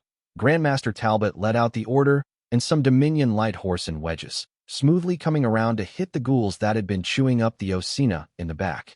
Long lances skewered the creatures, and Levantines butchered them after they were pinned, leaving the order free to peel off the engagement quickly and with few casualties.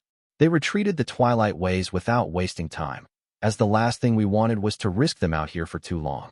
Cavalry was not easily replaced, and the dead king was always hungry to steal it for his own armies.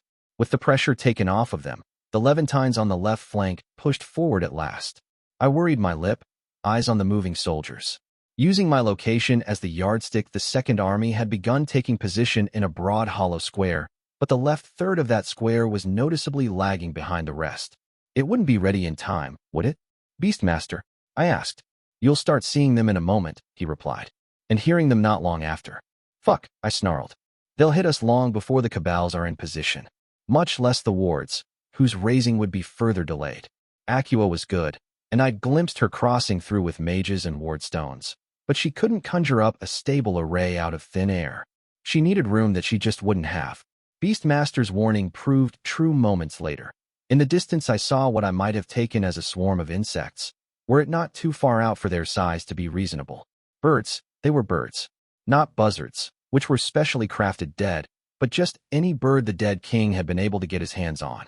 His forces slaughtered and poisoned all wildlife wherever they went so that they could use this very tactic, throwing massive flocks and herds of them at us as skirmishers. Like a tidal wave filling the sky, they came. I'll handle it myself, I finally said. There went one of the two large workings I'd be able to throw around in daylight. Striding forward with more anger to my stride than I'd care to admit, I left behind my legionaries after a curt gesture signifying they shouldn't follow. Beastmaster kept pace with me, looking oddly at ease in the middle of mayhem.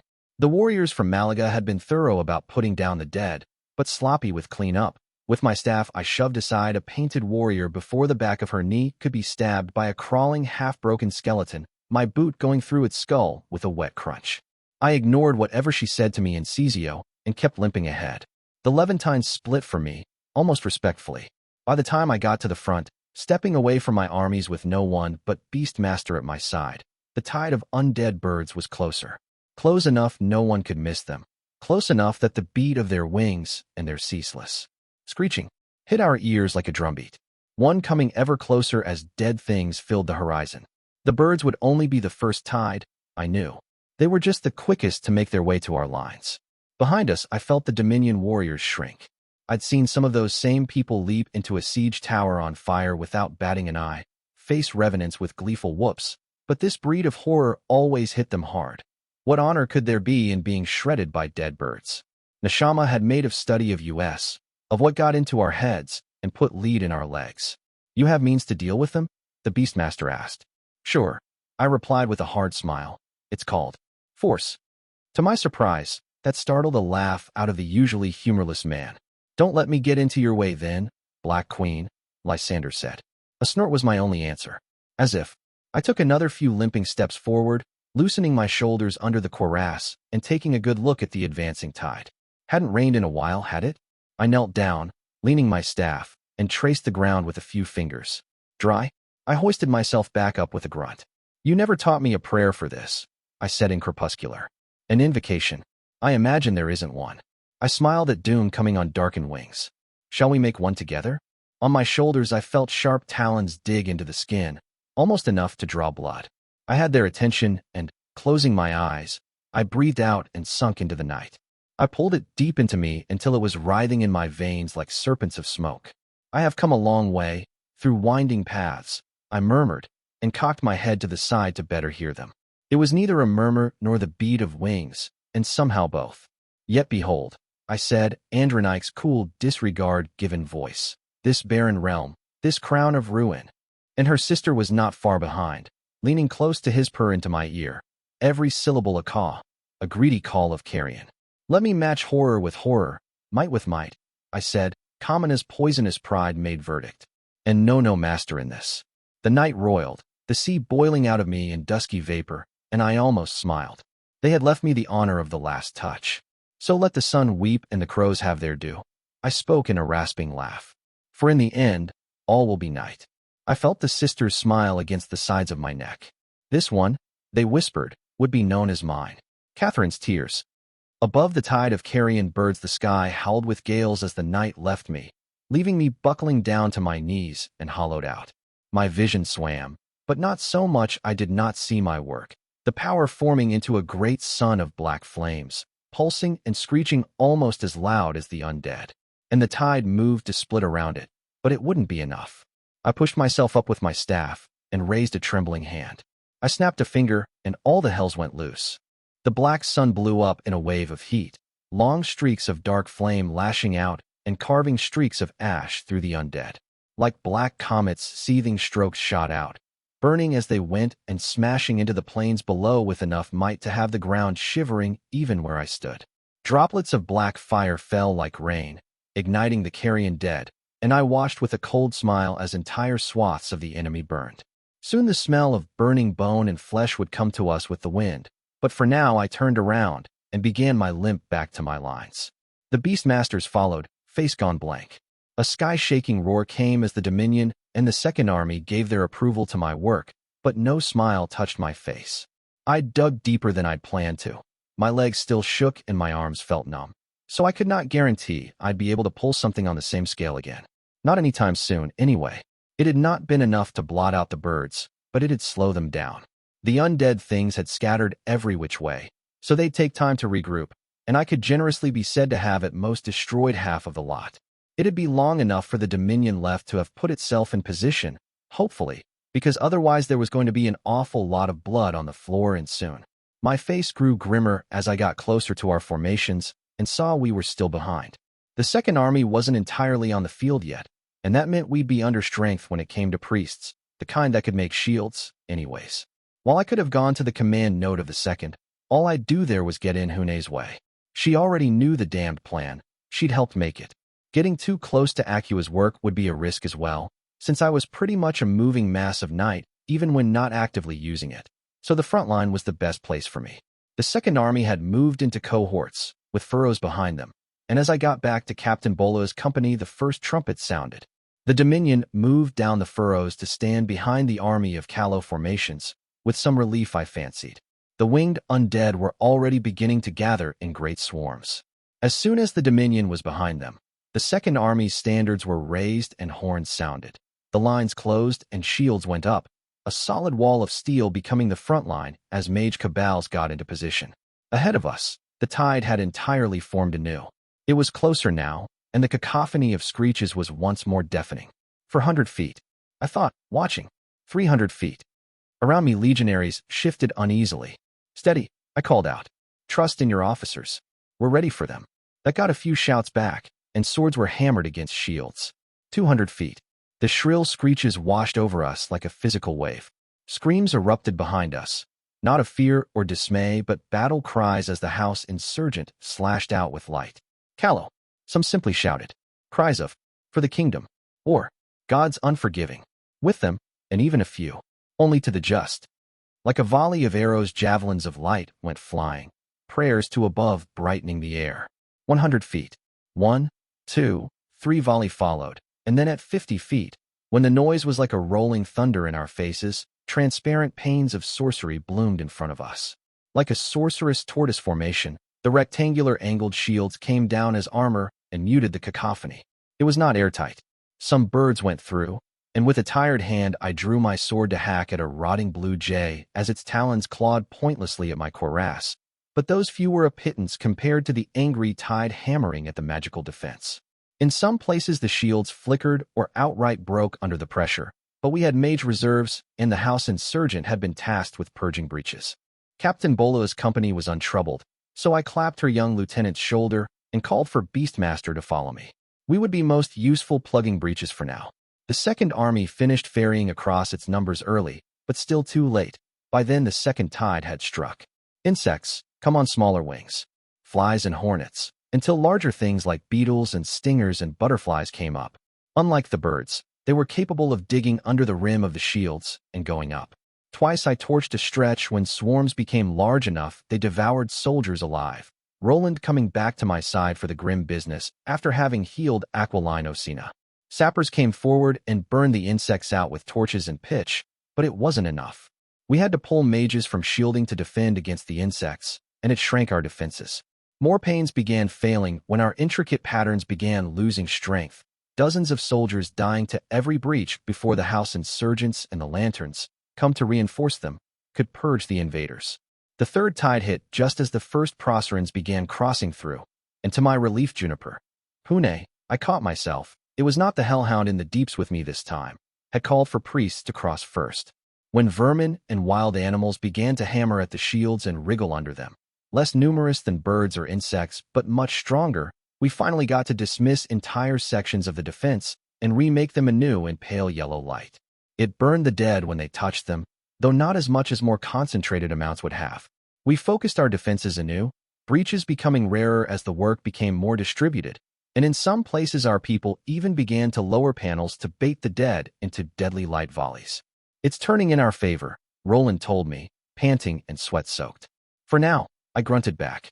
Still an hour and a half before sundown. They'll pull away before that, the rogue sorcerer said. They have to. He might be right, I thought. The dead king had to know we had firstborn with us, and on weak undead like this roving packs of mighty would be pure butchery. But the assault from the hordes wasn't slacking, and that boded ill. He had at least one last nasty trick left for us, and I could hazard a good guess at what it might be. Send for our sword, I told Roland. I expect we're about to have an unpleasant turn. It didn't make me a prophet to predict hard times when fighting Keter, but I felt a sliver of dark satisfaction anyway when the hammer blow did come. With so much magic and light out in the air, it had been damned impossible for even name to smell it when a force had approached us under the dead king's favorite hiding enchantments. We didn't realize a thing until a wave of skeletons broke through a weaker section of the shields and hit the army of Kalos' shield wall. The swarms poured in with them, a potential catastrophe, but Hune responded as swiftly and ruthlessly as she'd been taught in the War College. The entire beachhead was purged in a wave of fire and light, including at least half a company of our own soldiers. We would have lost a lot more, I told myself, if the gap had spread. I'd not intervened yet because I didn't believe that was the last blow, and once more I was proved right. An entire section of our defenses shattered a heartbeat later as half a dozen vultures with revenants on their backs broke through the ceiling. I wasn't close to enough to help much, to my irritation. I only got off a few shots of flame from a distance, and by the time Zombie came to my side the revenants were already on the ground. I'd had a band of 5 waiting for this. Our sword. Archer and the Silver Huntress were among them. But while they went through the vultures like butter, the revenants were another story. They didn't stay and fight the named, they just killed. The dead named butchered their way through the Levantines and my soldiers, each heading out towards a different part of the shielding, even as masses of birds poured through the gaping hole they'd made in the ceiling. The sorcery and light that shot up in answer wasn't enough, like someone trying to stop a river with a spear stroke. I almost reached for night again. I was recovered enough to do something, but breathed out in relief when massive spinning blades of light erupted just above our troops and began shooting upwards. The blessed artificer had come through the gate, arriving with the third wave of named. Enough dead had flown through already that dozens more soldiers died before the carrion could be destroyed, and we did not catch a single fucking revenant as they fought their way out. And, even worse, open breaches as they did. Fuck, and we'd barely learned anything about what they could do too. I secured 2 breaches with my escorts as the shielded ceiling was painstakingly restored, and a moment later creation shivered. I grinned tiredly. Acua had finally anchored the wards, thank the gods.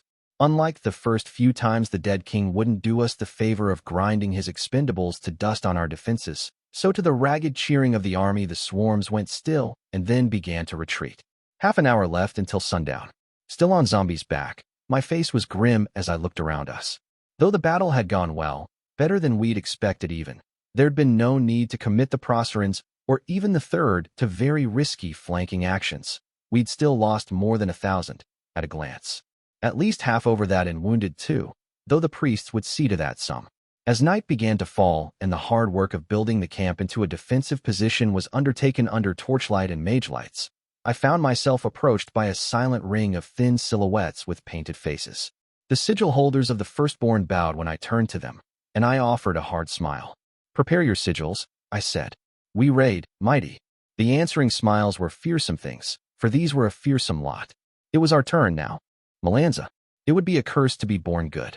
If virtue were easy, if doing right was painless, creation would have no meaning. What worth is there in a trial that does not try you? Extract from the Truths of the Shore, a collection of the teachings of Ariana Galadon, considered holy text only in Procure. The statue was titled, Lorenzo Triumphant. There were 11 statues of the famous Lorenzo Malanza within the city of Equitan, and every single one depicted the man with long flowing locks and youthful good looks. Rosala, who had long admired the brilliant general who'd made the Malanzas into the rulers of Equitan, had been disappointed to learn the depiction was something of a lie. By the time Lorenzo had been winning the great victories in Levant that ultimately raised him to princeship, he'd been 40, balding, and with a severe limp from a lance wound he'd taken in the leg. Lorenzo, triumphant, somewhat acknowledged the last detail by depicting a stylish bandage over the young conqueror's leg, but it only served to enhance the brimming heroism of the victor of Tartessos and Lazar Valley. The marble had been beautifully carved, though it was kept bare instead of the gaudy free city's painted manner, and the lance he raised manfully towards the sky was worked in gold leaf. Rosala had always hated the bloody thing, as it stood in the shaded courtyard, where Mother made her wait on the bench near the wall until the Princess of Equitan was finally ready to receive her. Rosala had never once been made to wait here except when she was about to be punished, so that cursed marble statue was as ill an omen as there could be.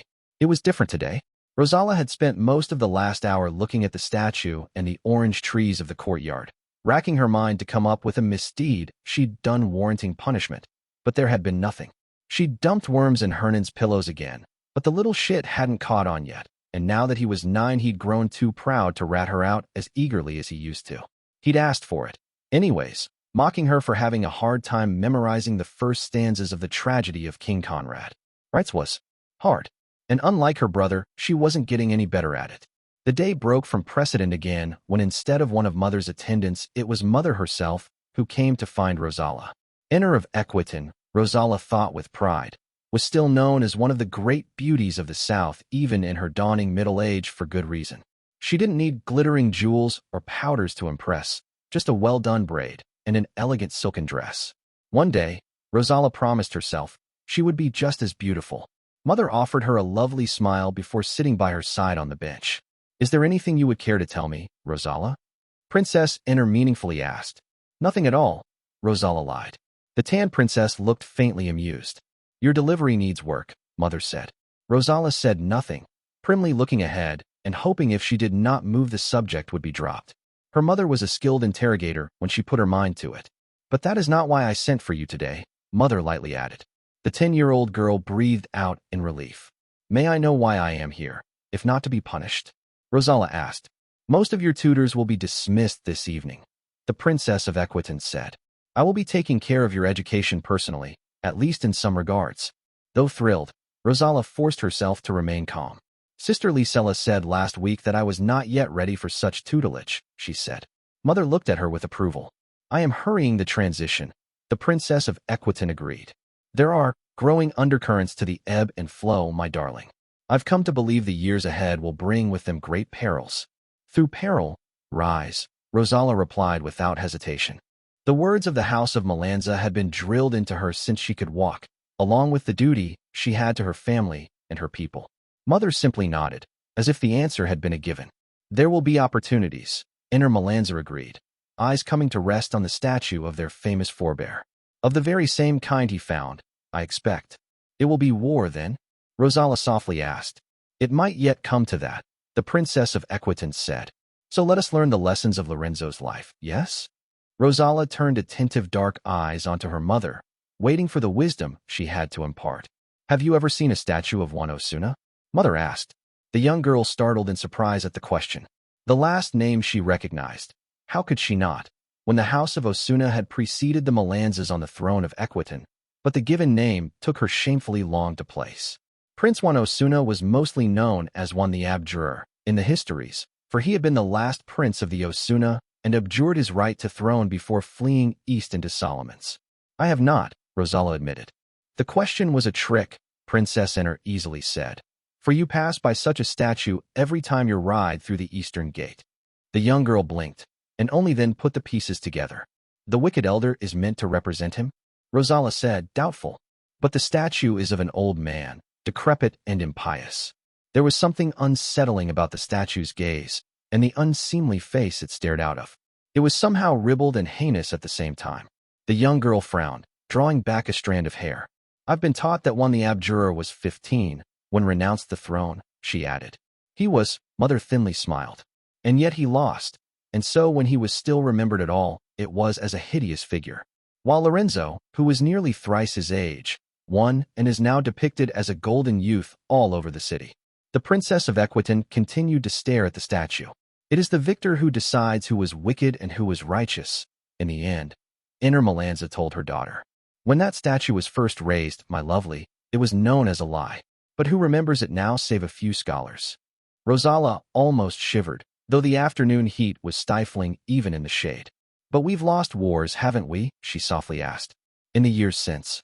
And it did not destroy us like it did the Osuna. Because we did not flee, my darling, Mother smiled. We abjure nothing, we Malanzas. When the sun dims, when hard ends find us, we embrace the dark. We survive, whatever the cost, and through peril dash. Rise, Rosala finished in whisper. Juan Osuna fled east, and ever returned, Rosala, Mother said. He might have won, had he fought, had he had the stomach for the fight. Instead, Rosala thought, all that was left of the man was a half-forgotten lie. It was the first lesson her mother ever taught her. She did not forget it. 4. Cordelia Hazenbach had been crowned first Prince of Proker, but there were some who argued, and not without reason, that it was Prince Amadis Milnan of Isère who had won the Great War. What else could it be called but a victory, when without his lands having ever known war a man rose to become one of the great powers of the land?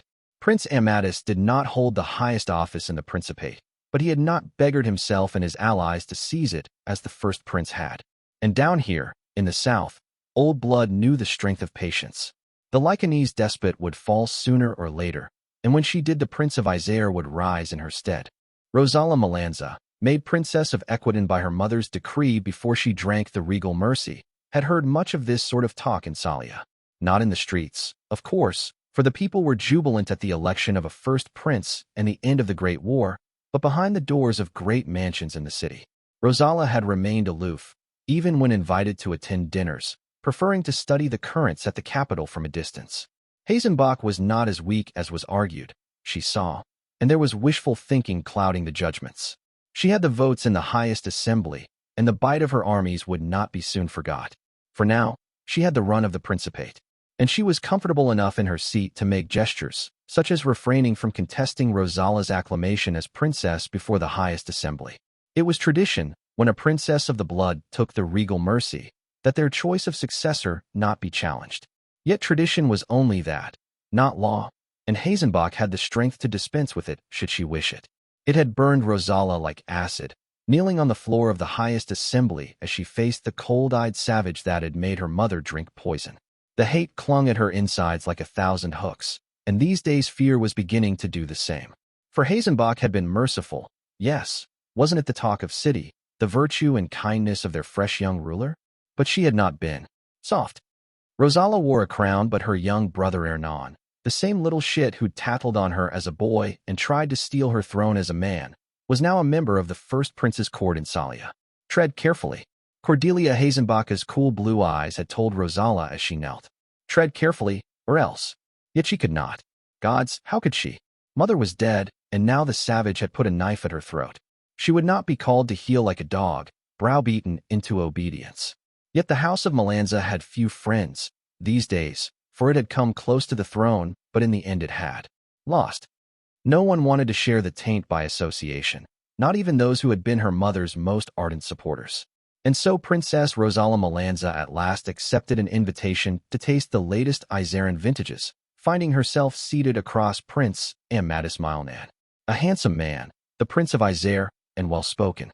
I despaired of ever having the pleasure of your company, your grace. Prince Amadis smiled, pouring her a second cup with a steady hand and offering it. Yet I suppose allowances must be made for grief. Allowances, he had said. The chosen word was not happenstance.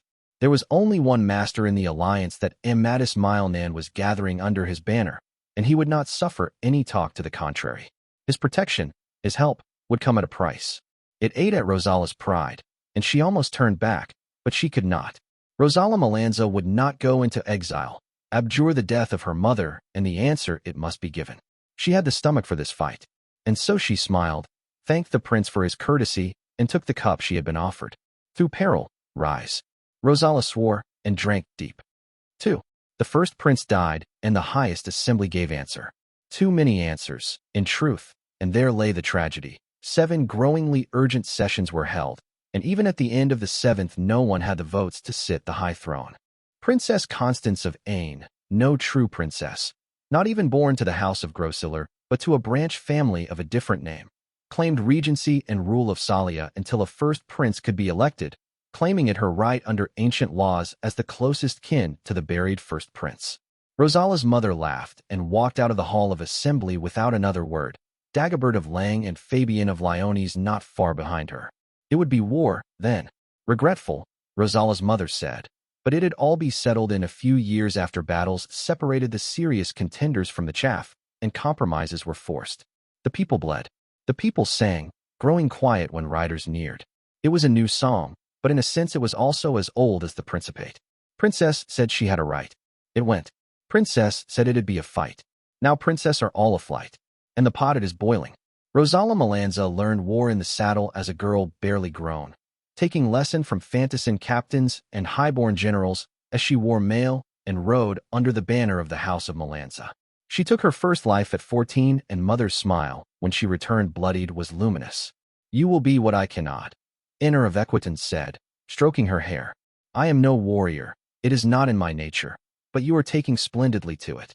One day mother would rule in Salia, Rosala at her side, and bookish Hernan would be made steward of Equitan as Rosala herself was schooled to ensure the dawn of a Malanza dynasty on the high throne.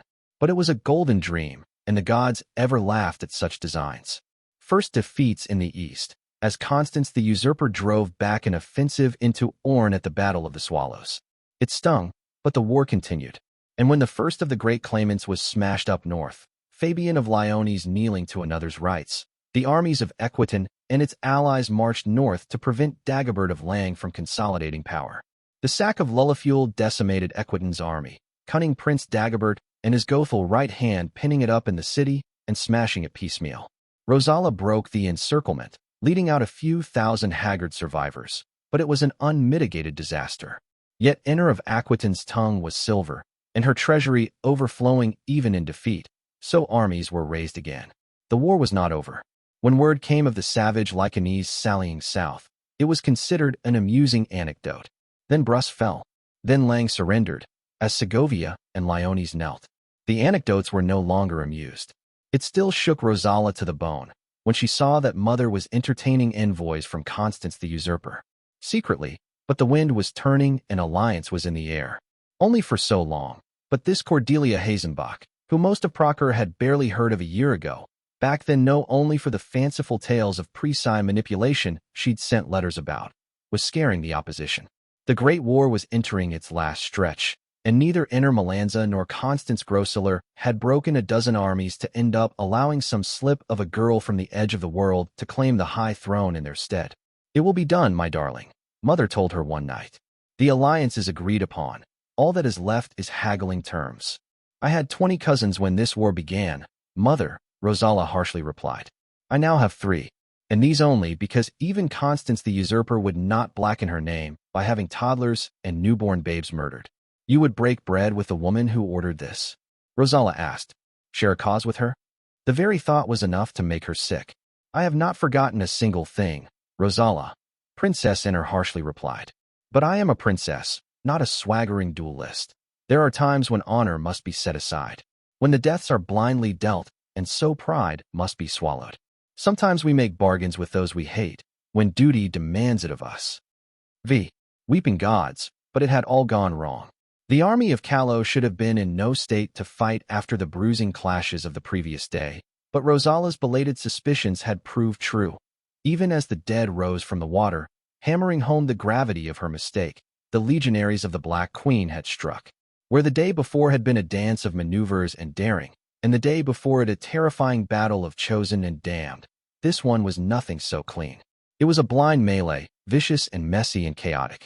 Exhausted and bloodied by the days of fighting, the army of Callow and the Crusaders went at each other like ragged dogs. And silently, eerily, the blue-eyed dead kept coming in waves. The chosen had gone out into the waters to fight the Black Queen. Ice raged in the swamp as spurts of sorcery lit up the morning sky, and screams echoed from afar. Rosala would pray for their victory, but not count on it. The battle did not grow any less nasty as the hours stretched, she found, For while a desperate defense was mounted by the soldiers from Orne and the enemy kept from sweeping the camp, the army of Callow settled into a brutal slugging match with the Crusaders. A slugging match Rosala could already see would turn in favor of the enemy eventually, for the dead were coming by the water and the lines holding the shore slowly buckling. Thrice she traded a charge with the Order of the Broken Bells, hoping her more numerous horse would shatter the enemy's knights and allow her to strike the flanks. But the Callowan knights were hardy and unflinching. She was forced to withdraw when the left flank of her shield wall, too close to the swamp, began to collapse and rout. Rosala rode there in haste and brought Fanticin reinforcements, but all it did was restore the stalemate. Her attempt at a push into the enemy's lines was swiftly answered with goblin munitions and heavy foot. Not long after some of the chosen returned to her side, the pilgrim and the saint foremost among them, while others went to bolster the army. It gave the men spine, Rosala saw, but it wouldn't win the battle. "Where is the Black Queen?" the Princess of Equitan urgently asked, shouting over the sounds of battle. If she was dead, then this could still be turned around. But before the peregrine could say a word, a shape was glimpsed riding a winged horse above them, and Rosala got her answer. The enemy approached on graceful wings, bringing death with her, and the heroes at Rosala's side readied for the fight. Legends, both of them, and still they looked grim. Yet when the Black Queen threw herself down into a hard landing, it was not to fight. "Truce," Catherine Foundling claimed. "I'm here to talk." And the heroes hemmed and hawed over this, over continuing the fight even under truce flag. But all Rosala could think of was that there would be no winner today. In this brutal mess of mud and blood, no one would win. No matter who claimed mastery of the field at the end of the day, both armies would be broken. And so, when the chosen spoke pretty words to talk themselves into the killing, Rosala listened to an older voice speaking older words. She was a princess, not a swaggering duelist. "Stop," Princess Rosala Malanza ordered, and took off her helmet. It was a monster she was facing now, one it disgusted her to think she might strike a bargain with. But the Princess of Equitan had a duty. 3. The Great War ended on the fields of Ain, not in the thunderous clash of arms, but in the quiet hours that followed the end of the battle. Unerring, eerily precise, Cordelia Hazenbach's riders had found the princes and princesses fleeing the catastrophic defeat. Rosala took dark amusement in the way that contents of Ain and her party had been seized before the Malanzas were. The House of Malanza might not have won the war, but at least it could be said that their claim had outlasted that of their most hated rivals. The few months that followed were spent in comfortable but thorough captivity, as Cordelia Hazenbach herself journeyed down from Rhenia to formally accept the surrender of her captives and the acclamation of her allies. Mother's attempts to get messages out without the knowledge of their captors had resulted only in 2 servants hanged and their party being stripped of ink and parchment, the Iron Prince not even bothering to tell them in person before giving the orders. The Lycanese were living up to their rough reputation. Though Rosala insisted, screamed, and then even begged, Mother refused to allow her to sit in on the conversation with Prince Cordelia, who was not yet first prince, for all her high indebtedness. Inner of Equitan was subdued when she returned, sapped of her usual boundless spirit. The Princess of Equitan formally surrendered the morning after and sent orders to her assessment in Salia to vote in favor of Cordelia Hazenbach's candidature to the high throne. After making a few public oaths, she was allowed to return with Equitan with her household, no escort accompanying her or ransoms being demanded. Rosala found herself quite startled. These were very lenient terms of surrender Prince Cordelia had accepted, unlike what the Malanzas would have demanded were the positions reversed. The heiress to Equitan found she rather admired the Lycanese for her restraint, her mercy. That last word turned to ash on her when they returned home and the real terms of surrender were unveiled. Inner of Equitan would drink poison, recalled early to the feet of the heavens. The regal mercy, some called it. Rosala boiled out with rage. She tried to raise the palace to war again, but the halls were empty with the losses of too many defeats and the eyes of the commanders gone gloomy. There was no stomach left for the fight in Equitan, and still Rosala raged, for what else could she do? But the march forward of fate was inexorable, and Mother now seemed so tired. Rosala did not refuse the summons when they came, and the servants led her to the ancient throne room of Equitan. Mother sat the throne, a cup of wine in hand. "You will have to be wary of your brother," Inner Malanza said. "He was raised to rule Equitan for you, as you followed me to Salia. That power is not a prize easily relinquished." Rosala nodded. mute from the grief that had snared her throat. It was the price for rule of Equitan staying with our line instead of passing to a lesser branch, my darling, mother gently said. And perhaps it is better this way. There is nothing better. In this, the hard-eyed daughter replied. There are deeds, days that demand an answer, Rosala, the princess of Equitan said. The ebb and the flow rule us all, but sometimes there are higher callings. Listen to them, my darling. Heed them, and in time you will live up to what I see in you now. Mother, Rosala begged, tears in her eyes. There must be another way. Her mother stroked her hand gently. Through peril, rise, Inner of Equitan whispered. Go, Rosala, while I still have the strength. Inner of Equitan took the poison exactly a day after Constance of Ain was made to do the same. And with that cruelest of mercies, the last defeated claimant to have fought in the Great War died. An era had come to an end. Long live first Prince Cordelia. The people shouted in the streets. Rosala thought of the sound the doors of the throne room had made closing and polished her sword. 6. Princess Rosala Malanza stood as the only princess, the only royalty of her people in all of Isère. This night, this graveyard of princes, had been a madness beyond what the ebb and the flow could frame in understanding. Legends had died, who'd been legends for longer than Rosala had been alive. Angels had touched the world, the dead king been forced to stay his hand, and some magnificent eldritch realm had been born of trickery and sacrifice. And of all the western crowns that had sat brows when steel was first bared, only hers remained, handed back to her by the Black Queen, terrifying praise from a terrifying foe. Rosala Malanza alone of 7 did not flinch when sacrifice was asked. The arch-heretic of the East had said, eyes hard and judging. For that, she keeps her crown. It had been a grand gesture, the princess of Equitan thought. One made for honor, not advantage, for there were other crowns that would have been more useful for Catherine Foundling to preserve. So when in the wake of the gesture Rosala's own kind had begun to squabble like dogs worrying a bone over how the given grace could be traded and twisted, she'd felt something deeper than disappointment course through her veins. It had been like scales lifted from her eyes. She saw the contempt in the eyes of the chosen, the way the tyrant of Helice grinned at them all with something akin to fondness. Gods, but how petty they must all seem to those eyes. Arrayed against the principate were Theodosius the unconquered's mad get, and the greatest warlord of their age. How was this the best to be mustered against them? Even their allies were led by the likes of the Peregrine, royal blood hallowed by angels. Procher had been challenged to meet the hour of doom thrust upon it, to match the caliber of the great men and women standing with and against the realm. And Rosala Malanza saw, in the eyes of those same people, that Procher had failed to meet the challenge. It burned that she could not deny it. Even as the hour grew late, and the Black Queen played them all for fools one last time, bringing back alive a dead man.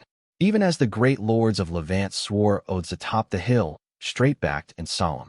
Let it be remembered, the gray pilgrims said, shining bright with pride, that when the enemy came for the world, Levant did not shirk its duty. Rosala grieved the sight. For what had Procher done to warrant such friendship? Nothing and less. It burned still, that feeling she could now name as shame. Because she knew the honor of tonight might be betrayed in years to come, that her people might live up to the worst of themselves instead of the best. Was that not the nature of the ebb and flow? So I beg you, merciful gods, could we not rise above ourselves? Even if only one, just once. But the heavens did not answer any more than they had when she'd been but a girl stewing in grief and rage. Silence. But there were days, deeds that demanded an answer. And if the gods would not give it, then she would. So Rosala's fingers closed around the hilt of the same sword she'd once polished, dreaming of how it would cut through Cordelia Hazenbach's neck. Princess Rosala Malanza bared her blade and heeded a higher calling. 7. Once she'd marched on Triflin and suffered a stinging defeat. The second time she'd marched there, she'd eked out a bloody victory. Now the Princess of Equitan watched the endless spread of the dead marching against her, a shambling tide of steel and darkness. Slowly she unsheathed her sword and raised it, thousands answering her with glittering steel and torches. Through peril, Rosala Malanza screamed. Rise. The people screamed back. She had been a slow learner in many ways, but Rosala had never ceased to learn. And the third battle of Triflin would be hers body and soul. This she swore. One day she would teach her daughter about it. Book 6, Chapter 56, Repertoires. There is no such thing as an unusable army, only armies that are not properly used. Aretha the Raven, Nicaean General. We did not come as an army, not the kind I'd raised and led and fought against. The firstborn followed in my wake like a trail of colorful armed gangs, advancing without formation and answering to no single general. 10,000 of the firstborn had come raiding with me, the eerie grace of their stride belying the disorder of their advance. Few of their sigils resembled each other, be it in looks or composition. My old servant Lord Soln now led hardened elites in steel and obsidian, its circular sigil of gray and red painted over faces and mail, while the numerous sigil of mighty Kuresnik eschewed armor entirely in favor of long barbed spears and dyed green hair like their sigil holder. Through the winding hills of the twilight ways they followed me in silence, my dead mount's gallop keeping me ahead of even the quickest among them. Of the sigils that had answered my call, the greatest mighty were Soln, once a lord in my short-lived peerage, and still instinctively deferential to me even when it preferred otherwise, and Sudon, who back during the Izaran campaign had once challenged me and since been taught better. 3 days stripped of all night had humbled it, but though fear had given way to insolence, it loved me not. No matter. When it came to commanding loyalty among the drow, fear was more than enough. They would both serve as my captains when the time came. And it would come soon, for our departure had been swift. It had left all the work that inevitably followed the end of a battle in the hands of General Hune and the Blood, but that had not been a choice born of shirking, but of a pragmatic consideration. So long as we took the twilight ways, we'd reach the enemy's camp before the revenants could return. Stripped of their vulture mounts by archer and huntress doing, they'd have to make their way back on foot and stuck on creation. Less than an hour had since been spent treading the paths of twilight, but already I could feel we were reaching the end of our journey. Just a few more hills, and we'd be there, which meant it was time to appoint my captains. I stroked Zombie's mane, silently instructing her to slow her gait, and shortly closed my eyes. In a twist of will I pulled at Lord Soln and mighty Sudon through the night, as if tugging a bridle, and before long tendrils of shadow trailed Zombie's hooves along the ground. The mighty smoothly leapt of the darkness, each landing at a full run and never breaking stride. But a heartbeat later we were atop a hill overlooking a small vale where I could sense our crossing awaited, so bade Zombie to halt, and the drow smoothly mirrored her. With them no longer moving, I got a better look at the pair I'd summoned. Soln's sigil, a ring of swords with an open mouth at the center, had been enameled into the side of a helmet of clear Proceran make. It hid its eyes from sight, if not the long pale hair that went down its back. Beneath that affectation it wore ornate ring mail under its obsidian cuirass, going down into knee-length mail skirt ending in obsidian greaves covering leather boots. Solon had a martial look to it, and bore both sword and spear, 2 of the 3 traditional arms of the firstborn. Like most of those who had once been in my peerage, my once lord of shallow graves had thrived in the war against Keter. Taking night and loot from the dead had allowed it to slowly turn its sigil into a hardened and finely equipped warband. Its sigil oath, I'd been told, related to the sharing and obtaining of such equipment. Even Zulu were promised mail and steel weapons. It was not a grand oath like Ramina had made, but it had made the Soln an attractive sigil for many in this time of war. Sudon's appearance was rather more lavish. Its sigil was woven into many tresses as small colored stones that made the wave-like blue and green patterns look like they were following some eldritch tide, almost hypnotic to look at. Its armor was a decorative breastplate of dyed leather so heavily encrusted with lapis lazuli as to be useless even if it didn't inexplicably have a neckline. Beneath it were only long gauzy robes in shades of blue and green, though there were enough layers its body could not really be made up beneath, but the different colors made it look as if it were rippling, likely the intent. It was impressive and unique, as had often been the way with sigil holders in the Everdark. Sudon's only weapon was a long obsidian-tipped glaive, and like many traditionalists it disdained the new ways learned in the Burning Lands, mocking armor and dressing up Zulu as being some kind of perverted fixation for mighty grown feeble in the head.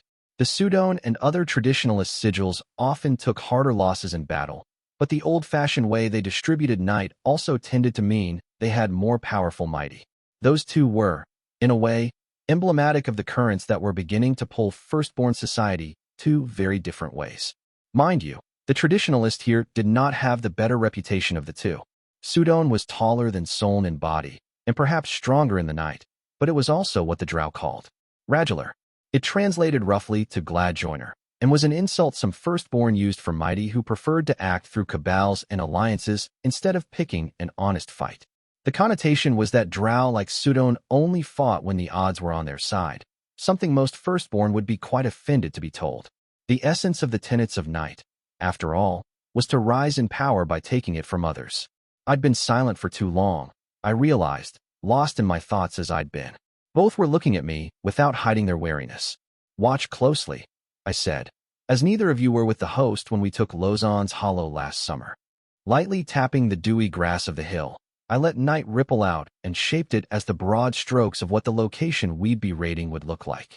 Julien's highway, going from south to north, would furrow between steep-sloped and tightly nestled hills. The Silver Huntress and her cabal tell us that the entrance has been fortified by the enemy, I said. My staff traced ditches and walls not only in the furrow between the hills, but also in a broad half-circle in front of them. Keter had not spared work in preparing for us, though these defenses were not yet finished. Deeper in, we approached the hollow proper, I continued. Night continued to slowly ripple forward, depicting the way the furrow would continue into the hills until it reached a bowl-like valley, its surrounding slopes so eroded by rain as to be nearly vertical walls. There was once a village there, Lozon, for which the hollow was named, I said. Some structures should still stand, and the enemy is likely to be using them as warehouses. There will be many undead here, and perhaps even revenants. In fact, the village was named for a folk heroine named Lozon, who'd supposedly beaten back a great army of bandits here and then founded a village when the prince gave her the land as a reward, but I saw no need to needlessly confuse the matter.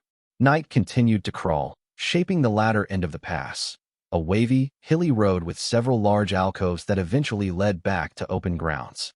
There will be enemies on the road, I continued, but the larger part of the enemy's camp is out in the open beyond the pass.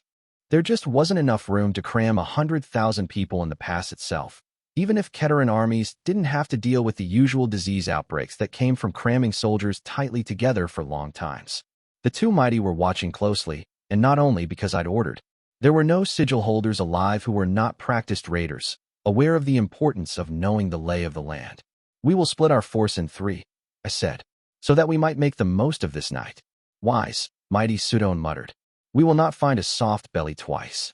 I nodded, then turned my gaze to the other CG holder. Lord Solm, I said, and watched the title ripple through its frame. You will take to 1/3 of our force and strike at the enemy's fortifications. The bottom of my staff tapped the entrance of the pass, in particular the walls and ditches nestled between the hills. Pickler's engines would be able to reduce fortifications out in the open, but further in it'd get tricky.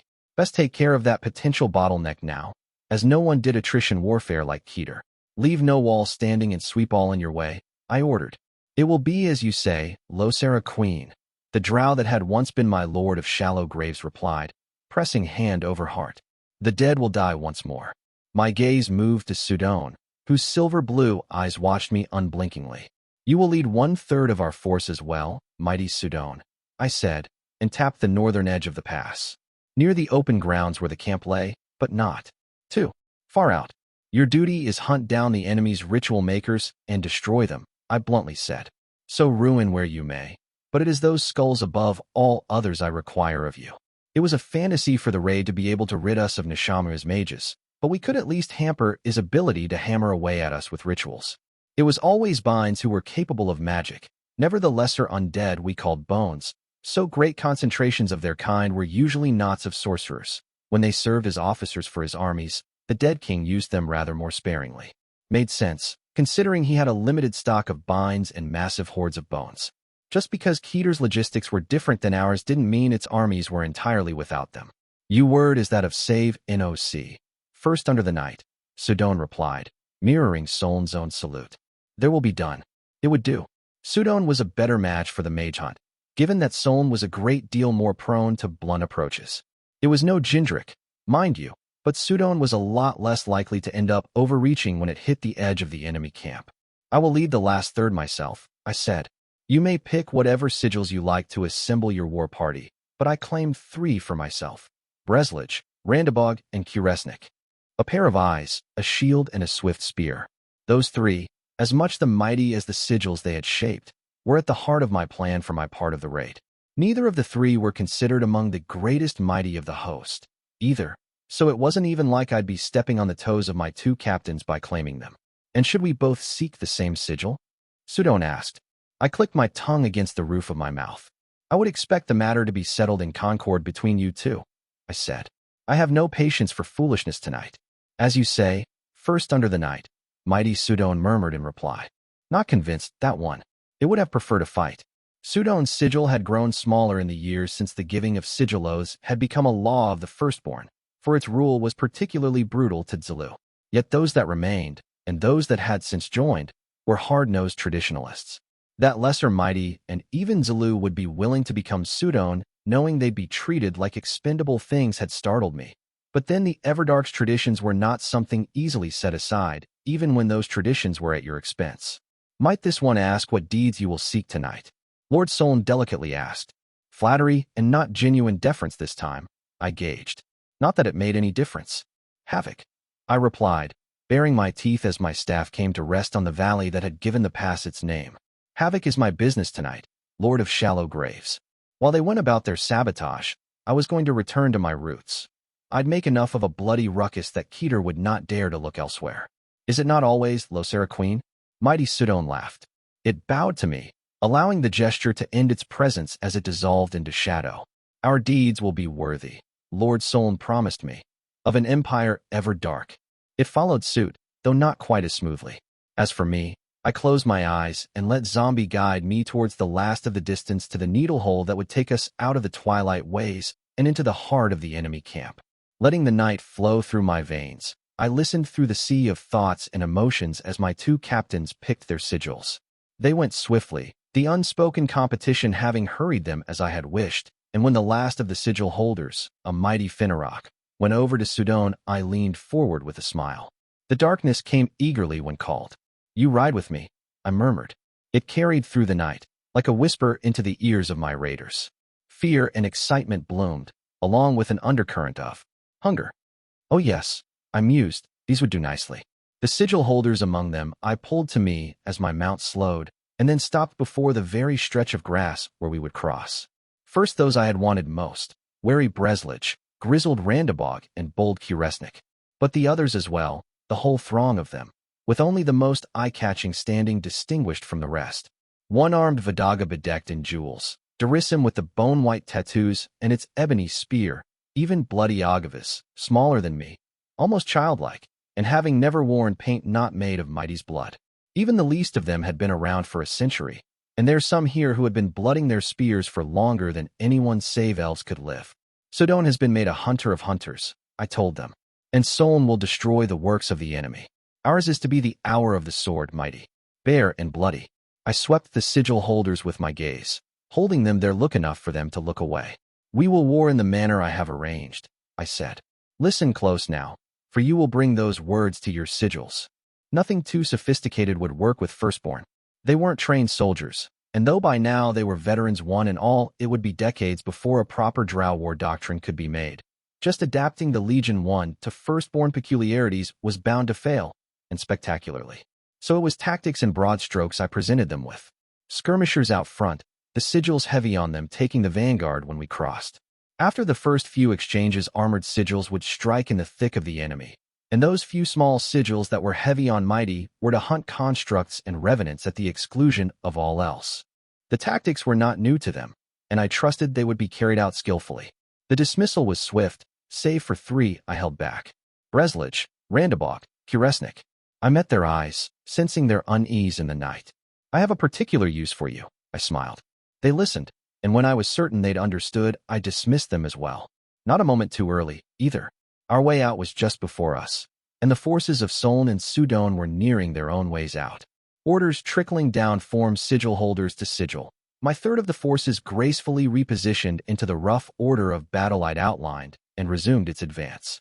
We would be the first into the fire to draw the most attention. Within moments crossed, and the hour of the sword began. 200 of us, mighty and Zulu, slipped into creation. By the time feet had touched solid ground, the first volley had already been thrown. Keter did not field many bowmen.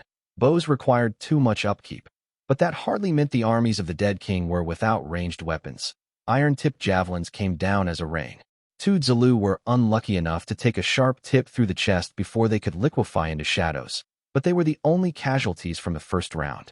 Drow skirmishers were damnably hard to kill. I batted aside the sole javelin chucked at me.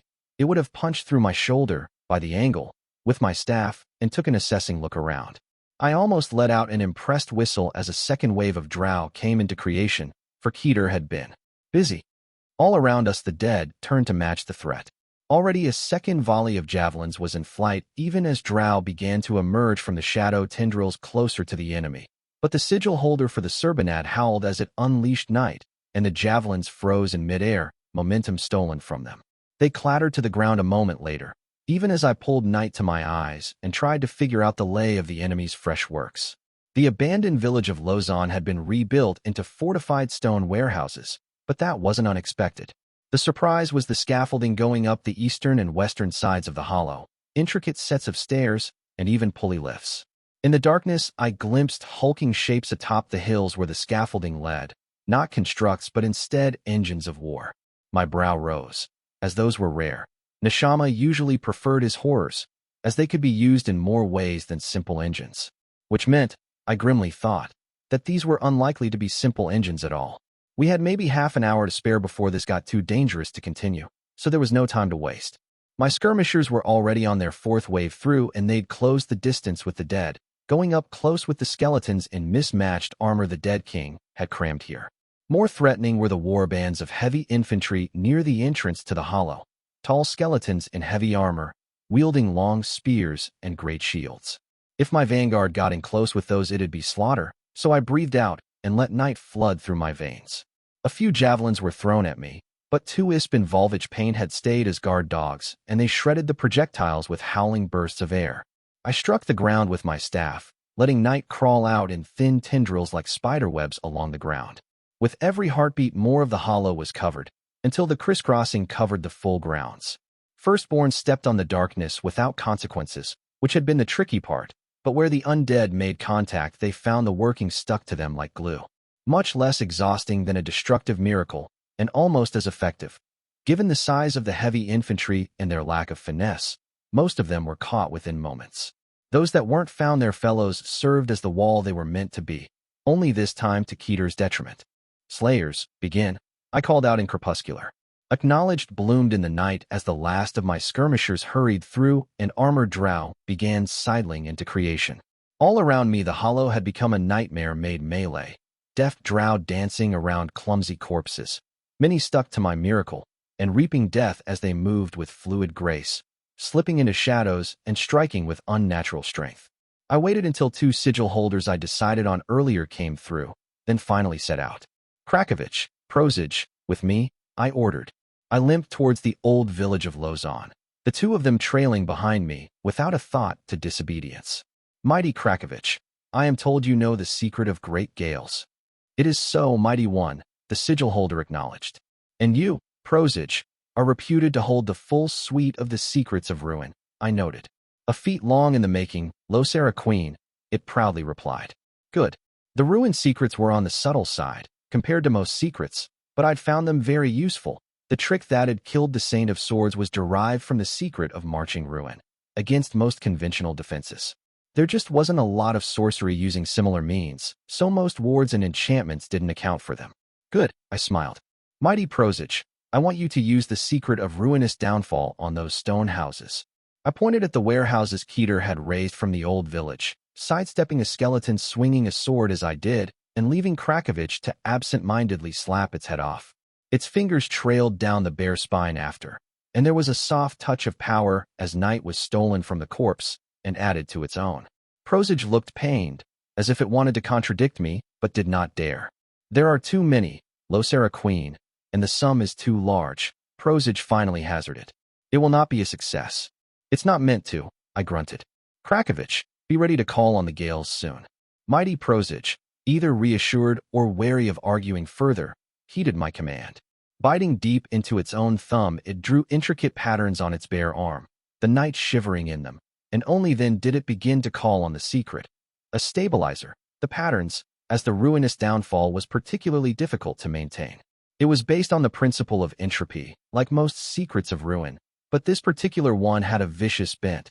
It went for the weakest part of what it meant to unmake and poured the curse there. In people, that usually meant bursting eyes or the brain, but anyone with night could fight the curse off, so it was usually used on artifacts or structures instead. When it got unleashed on a dozen stone warehouses instead, it proved thin, weakened, which didn't matter because I'd never meant for the secret to actually break the stone. What it did, what I'd wanted it to do, was find the weak parts of the buildings and then attack them. Sorcery immediately flared as the defensive wards laid into the stonework by Keteran mages protected the structure, neatly informing me of both the strength of the enemy's defenses and where the weak points were. Masigo much admired the Dead King's ward work, as it was reactive instead of uniform. It concentrated power where the strike was made instead of leaving it spread out. This once, though, for someone who could smell out the sorcery, it was like shining a light on the weaknesses. Keep it going, I ordered, and let loose the night. Veins writhing with power, I grit my teeth and went about it methodically. Shaping a great spike of night, angrily roiling power, I rammed the strike straight into the weakness of the ward. The warehouse blew as if struck by the hand of an angry god, clouds of a disgusting green miasma erupting as a plume. Krakovich, I snarled, already shaping a second spike. The secret of great gales were meant to shred entire war bands approaching through tunnels, but it wasn't the force I'd been after when I'd chosen someone who could use it, it was the size. Correctly divining my intent, mighty Krakovich drew the cloud of poison that would have spread across the hollow and guided it up into the sky, where it could not massacre my entire raiding force. The Dead King did like his poisons, and he would have made sure to keep those both close to the front and under a roof, where the containers would not be damaged by the elements. We went about it in good order, smashing one warehouse after another. By the last one, Krakovich was panting heavily and Prosage looked about to pass out, but we'd left only rubble and poisoned sky where Keter's poisonous munitions had been held. That alone would make the raid worth it. Well done, I said. Retreat to your sigils. This is about to get a great deal more unpleasant. How many dead had there been in the hollow when we'd first come? 1,000, I figured, maybe 2. Not as much as could have been placed here, even though it was a significant amount. By now most the last waves of my raiders were almost done coming through, and we'd effectively taken the hollow, though of course trying to keep. It would have been madness. We were a cork on a river, not a dam, and Firstborn were not good defensive fighters. The last few holdouts of the dead were heavies, pockets of a few dozens being taken apart by lesser mighty and drained of night, but I knew better than to think this a victory. There had been no constructs here, no revenants. We'd not been contested, and though the poison had been a loss for Keter, it wasn't a major one. If they truly had a crab close, then not only would they have replacements, but they could likely make more. It had been bait. Lozon's Hollow was defending itself too poorly. Mighty Solm would be hitting the positions ahead of us by now, and Mighty Sudon be sowing chaos near the enemy camp. But that wasn't enough to excuse the poor performance of Keter tonight. It'd all make sense if we had taken them by surprise, but they had to have known a retaliatory strike by the Firstborn after dusk was a possibility. Were this the first year of the war, I might have been on the enemy miscalculating and believing that Iva's 10,000 out in the lowlands were all the drow there were on our side. I knew better by now, though. When Nishama made mistakes, and he did, like everybody else, for brilliance was not omniscience, it didn't look like this. This was a trap, one I'd caught in advance and entered willingly, with an eye to the escape, but it would have been a dangerous delusion to believe we actually had the upper hand right now. Making my way back towards the heart of the hollow, where Julien's highway passed, I idly flicked a hand over my shoulder. The western scaffolding went up in black flames, and with a sharp twist of will I subjected the eastern to the same. Petty vandalism, but sometimes it was the little things that made life sufferable. Spread out, I called out. Prepare for assaults from the front and back. Skirmishers took the front on both sides, heavier sigils setting up behind them, but I did not supervise, with Firstborn. Doing so was often more harmful than helpful.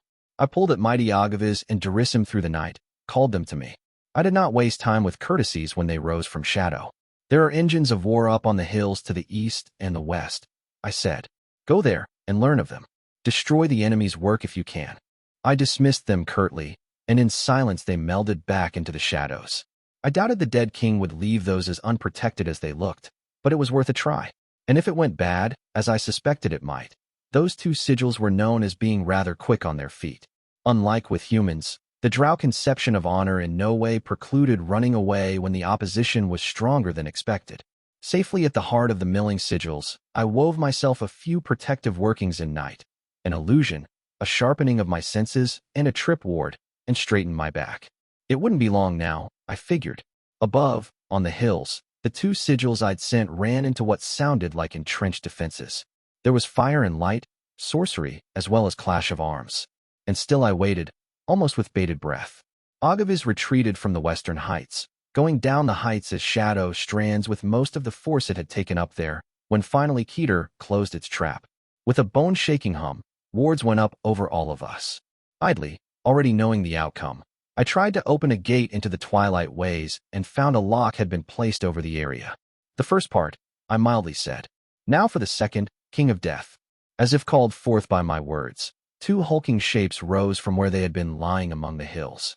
With horrid roars, the great undead dragon creatures we called WRMS spread their wings as their eyes glowed with eerie power. There was a great clamor as the drow who had gone up to the other heights fled in disarray. A tall silhouette in armor standing over the edge and bringing up a bloody head. Mighty Durissim, I recognized. Revenant. I cracked my neck to the side and grinned. Good. Keter had finally played its hand. Now the fun could begin. Book 6, Chapter 57, Battery. Mighty Breslage. I spoke into the night. Begin. Breslage 100 Eyes was an oddity by firstborn standards. Most sigil holders prioritized obtaining fighting secrets, but Breslage had instead begun picking up sight-related sweets as far back as when it had been ISP. It had since survived not by being slaying all its rivals, but by dint of the unnaturally good timing those secrets lent it. Its sigil had been shaped in the same image, sharp but fragile and relying heavily on its keen perception. What I wanted from Breslage was not one its more famous tricks, like the Farsight or the Nine Pridneys foretelling, but instead one that had been considered near useless back in the Everdark. The Source Finder, it was called, and up in the Burning Lands it had found a use at last. Mighty Breslage signaled agreement and submission, and I dismissed the matter from my mind. It would reach out to me when it had results, and the other two sigil holders I'd handpicked would hang back until the preliminaries were done. Now, stuck under ward with our backs to the wall, was the time to make a splash. Avereed. I asked in a roar. Are you worthy? The gospel I had first passed on to the firstborn under twilight glow, long grown into something greater than the sum of my words. It might have been my lips that spoke it then, spoke it now, but the words did not belong to me. They belonged to the gray-skinned silhouettes standing in the dark of Lozon's Hollow, those fresh faces bedecked with ancient glories come to wage a war against death tonight. And they answered, for I'd given them the first half of the prayer, but the second was of their making. Sarah Ain. The nuances bloomed in the night. Shame, fond amusement, hard-toothed pride, and grim determination. Are you worthy? I had asked them. Ask tomorrow. They replied. An oath, a threat, a boast. They were not yet worthy, but the night was young. I did not often like them, these strange and vicious souls that cruel goddesses had placed in my hands. But there were times where I could not help but love them. How could I not, when I had spent my life taking in lost souls and broken things as my own? Perhaps it was that the crows had seen in me when they stole me back from the brink, that I would not able to use them without coming to care for them. Even the worst of firstborn was beautiful in its own way, and when time came for another to stand as first under the night, I would not part with the mantle embittered from my years under it. The drow had screamed their defiance into the starlit sky, but it could not answer. The hidden horror did, with fury and crawling madness. With a deafening crack, the sides of the hills broke open in showers of stone, horrors crawling out with ear-splitting shrieks. Above us, the stars were blotted out by great wings as the WRMS roared, spewing out clouds of poison onto my raiders as the great war engines atop the hills began to ponderously turn towards us. Over the edges, tides of undead were unleashed, leaping down into the hollow, ghouls and skeletons and mages lit in ghostly green, spells already aflight. Among them a handful of silhouettes stood tall, revenants clad in faded things, and awaiting to unleash old horrors. The head of mighty Durissim was thrown into the throng, leering in death, even as the first strike of the drum was heard. Deep, slow, and unrelenting it shivered through the air. Sorcery flared. Doom. The faraway drum promised. Doom. And through the sound, fear and fatigue slipped into the ears of all who heard. Sorcery, just as poisonous as what boiled within the belly of the WRMS. save NOC stirred in the distance, ever jealous of the souls of their flock. You'll have to do better than that, King of Death. I laughed, night gathering to me like rivers to the sea. Let me remind you which of us it was, old bones, who once reigned over the night. I had no use for subtlety, not when I was making a point. So it was an arrow of screaming night that shot up towards that insolently closed WRM above me. It spun as it shot up, siphoning ever more night from my veins as Kamina's harsh glee howled against my ear, and the abomination screamed when it pierced its belly. The night did not fade after, staying a solid length rising straight from the tip of my staff to dozens of feet above the dead thing. Poison oozed down the length of the spike as I shifted my footing, grunting with effort even as a second hand came on my staff and night surged through my limbs. With a savage whoop, I slammed the dead dragon into one of the western engine turning towards us. The belly burst open, unleashing a tide of steaming poison, and though the thing was not destroyed, I had shredded its wings and body with the fall. I let go of the night, gasping, and watched as pillars of wind turned back the cloud of death that had come for my raiders. Eagerly, a whirling storm of obsidian and steel met the walking dead. I glimpsed only parts of the maddened melee. The nightmare suddenly turned real. Rilla and sigil holders split apart tusks even as they trampled Zlu with impunity. Isp flickered from shadow to shadow as they danced the blades with sharp-fanged ghouls. Javelins ripped through ornate breastplates as sorcery and night traded deadly volleys. Night had fallen, but there was light enough one would have been forgiven for believing otherwise. There would be no gate into twilight to take me up to the heights above, but then I had other ways. I whistled, with a flick of the wrist unleashing a rolling ball of black flame that tore a hole through a tightly packed shield wall of armored dead, giving trouble to the Viraga Zlu, and lightened the pain on my leg so that I might leap when Zombie passed by my side at a gallop and took flight again. Settling into the saddle, I unsheathed my sword and savored the ring of well-crafted goblin steel. With my knees alone, I led her to take me to the eastern heights, where the revenant that had slain mighty Derisim still stood, and my mount's long wings flapped as she hoisted us upwards in a spiral. Striking at the WIRM had dispersed my protective illusion, but it was not with surprise that I greeted the enemy's first volley. I'd been well aware it was coming. Ghostly green flames flew at me in winding streaks, following even as Zombie dipped and twirled, while javelins and arrows came in swarms. Were I tired? Were I spent? These could have been a threat. I was neither, for the night was yet young, and so I crushed them head-on. Their dead flame I drowned out with my own, and no arrow was so well-crafted that it would not turn to ash when swallowed by black flame. We came down on the enemy in a storm of fire, my mount whinnying with glee at the sight of the mayhem, and as her hooves touched the rock a circle of dead becomeish burned around us. "Come out, Revenant," I idly called out. "That won't have been enough to destroy you." The noise was soft, under the roar of flames, but not so soft I did not catch it. Eyes flicking to the side, I saw the spinning throwing axe about to bury itself in my chest. Swallowing a curse, I leaned back and swatted at it with my staff, narrowly landing the blow. But I was looking the wrong way, as a flicker at the edge of my field of vision told me. The Revenant was coming from the other side. Zombie kicked at the enemy, but I saw an axe come down and go straight through her leg. Shit, I thought, throwing myself down so she could flee. The Revenant was quicker than her. I glimpsed a blur of pale plate, and then a large two-handed axe as it went down her back, splitting her in two. "No," I screamed, night already at my fingertips. I lashed out with darts of shadow, but the Revenant met my eyes for a heartbeat, a pale brown, somehow sympathetic, and stomped down into the ash. The erupting cloud covered his retreat, leaving me with the horrible sleight of Zombie, cleaved in half. The pieces fell, after a moment, with sickening lurch. Destroyed beyond repair, whatever light there'd been in her eyes gone from a single stroke. Swallowing the grief I'd not expected to come, I laid a hand on her flesh and dragged the remains into the night. I could dispose of the flesh properly, at least.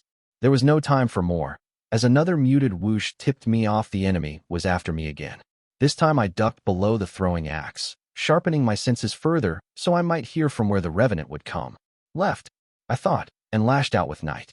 A ghoul went up in black flames. Then I caught sound from the right and burned up another. I was being toyed with. It was only luck that let me catch a glimpse of moonlight on steel and realize that, utterly silent, the Revenant had somehow gotten behind my back and was leaping towards me. A working would be too slow, I thought. Night burned in my arm as I twisted around and met that great axe with my sword and staff, being forced back as pain burned white-hot in my bad leg. The Revenant withdrew his axe and I struck, sword flicking out, but even with Night along the edge the steel found no purchase in the plate. It had been bait, and when I blocked the following blow with my staff, spell-forged steel or not, the Revenant's blade bit not a whisper into the dead I'd been gifted in the depths of Lys. I gave under his strength, stuck on the defensive long enough for him to take off a hand and sock me in the stomach. I spat out blood as a rib broke with a sharp snap, giving ground as I fled backward and flicked off the Knight on the edge of my sword at the Revenant in the form of black flame. That white plate, though, was not so much as darkened by the heat of it. Dangerously well-crafted. Who were you? I gasped out. Adouber Barthin. The Revenant replied in stilted chanton, his voice deep and pleasant. Once the White Knight, now a hound to the enemy. Run while you still can, Callowin. A White Knight using an axe. Helsen. Alamance. Using an axe? He must have been quite the odd duck. Not in the cards, I rasped. The hand taken off the great axe reached behind his back. Another throwing axe, I decided, and threw up a quick gale of wind. But there was a flare of sorcery, and it was another great axe that was revealed, one in each hand as he sped towards me.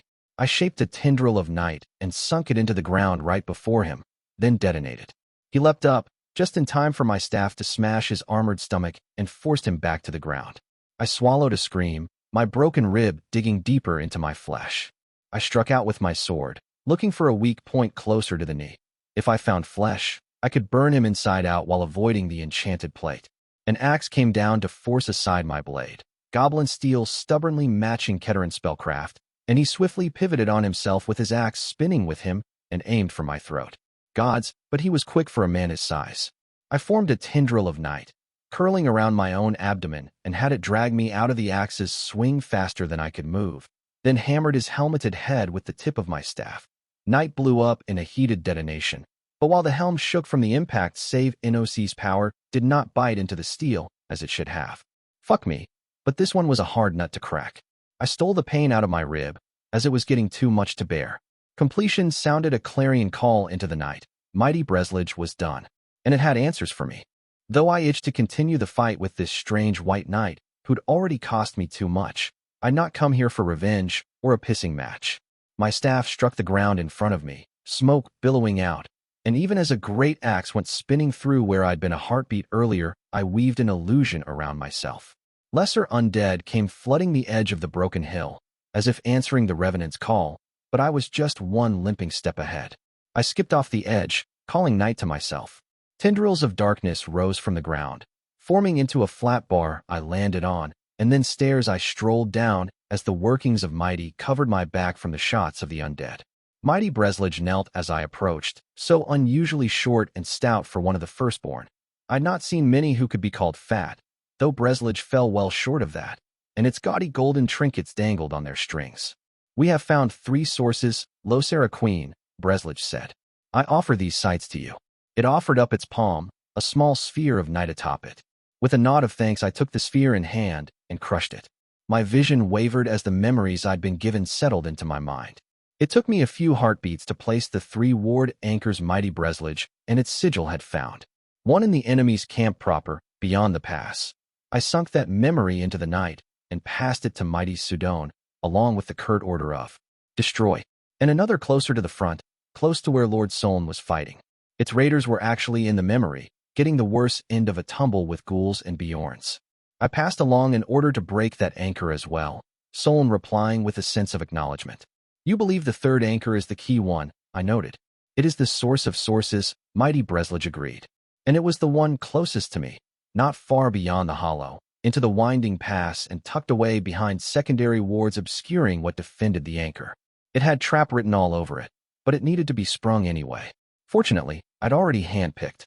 "No you fucking don't," I snarled. The WRM I downed had been patched together by necromancers just enough to start moving around again, and now instead of massacring anything daring to climb its hilltop, it was getting back on its feet and preparing to bound down into the hollow. There its weight alone would kill hundreds if not thousands of my warriors before it was itself ripped apart by the mighty. Above us the other WRM made a pass, spewing clouds of poison and tying up Mighty with defending against them.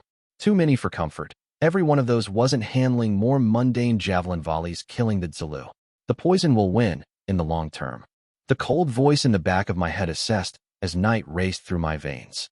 The gales were not dispersing the clouds, just pushing them higher. Already a dome of death was beginning to form above the hollow. The thoughts had flickered as my will-shaped night, weaving it into a cable stronger than steel.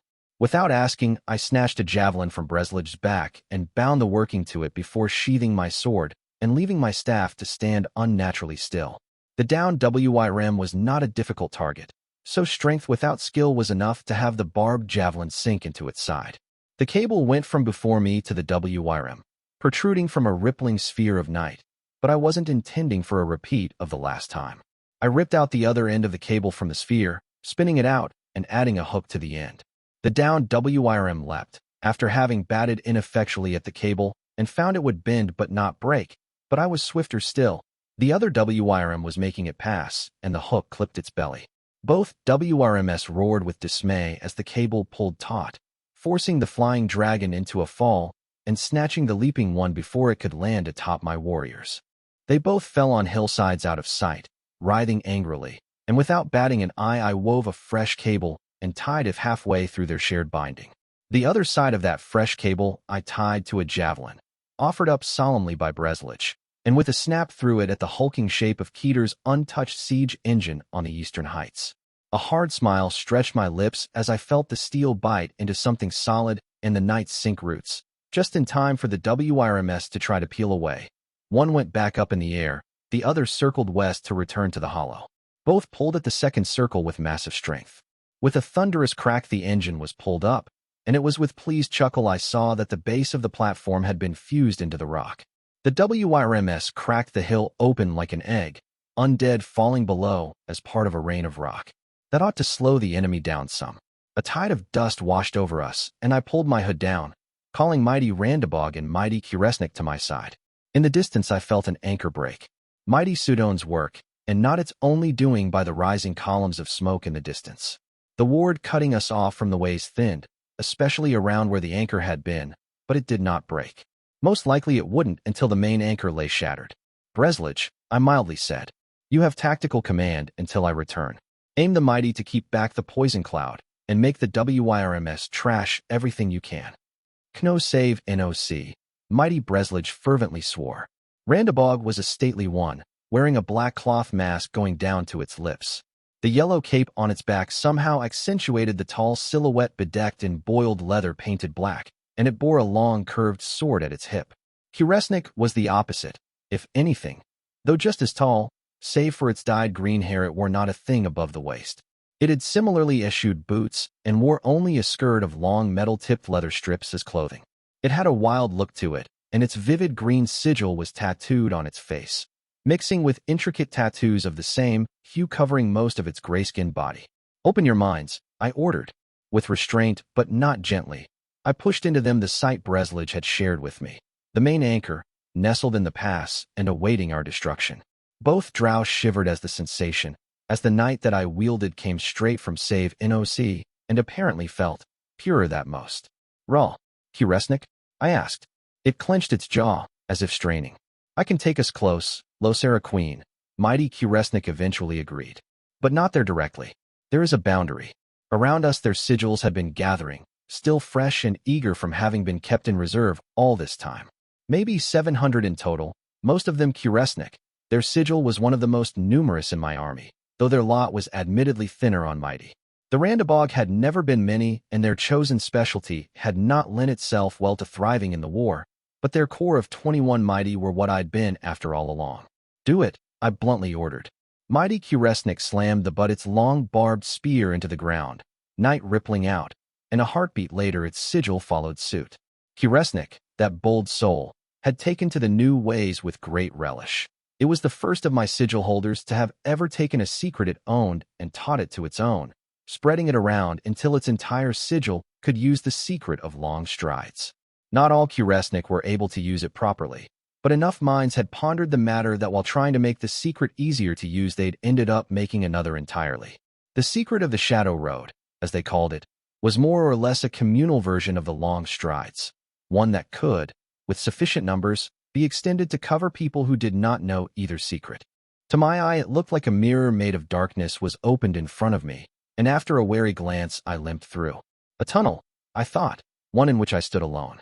The dark silently roiled around me, swallowing up all sound, but I could glimpse a patch of night at the end of the tunnel that was lighter in shade.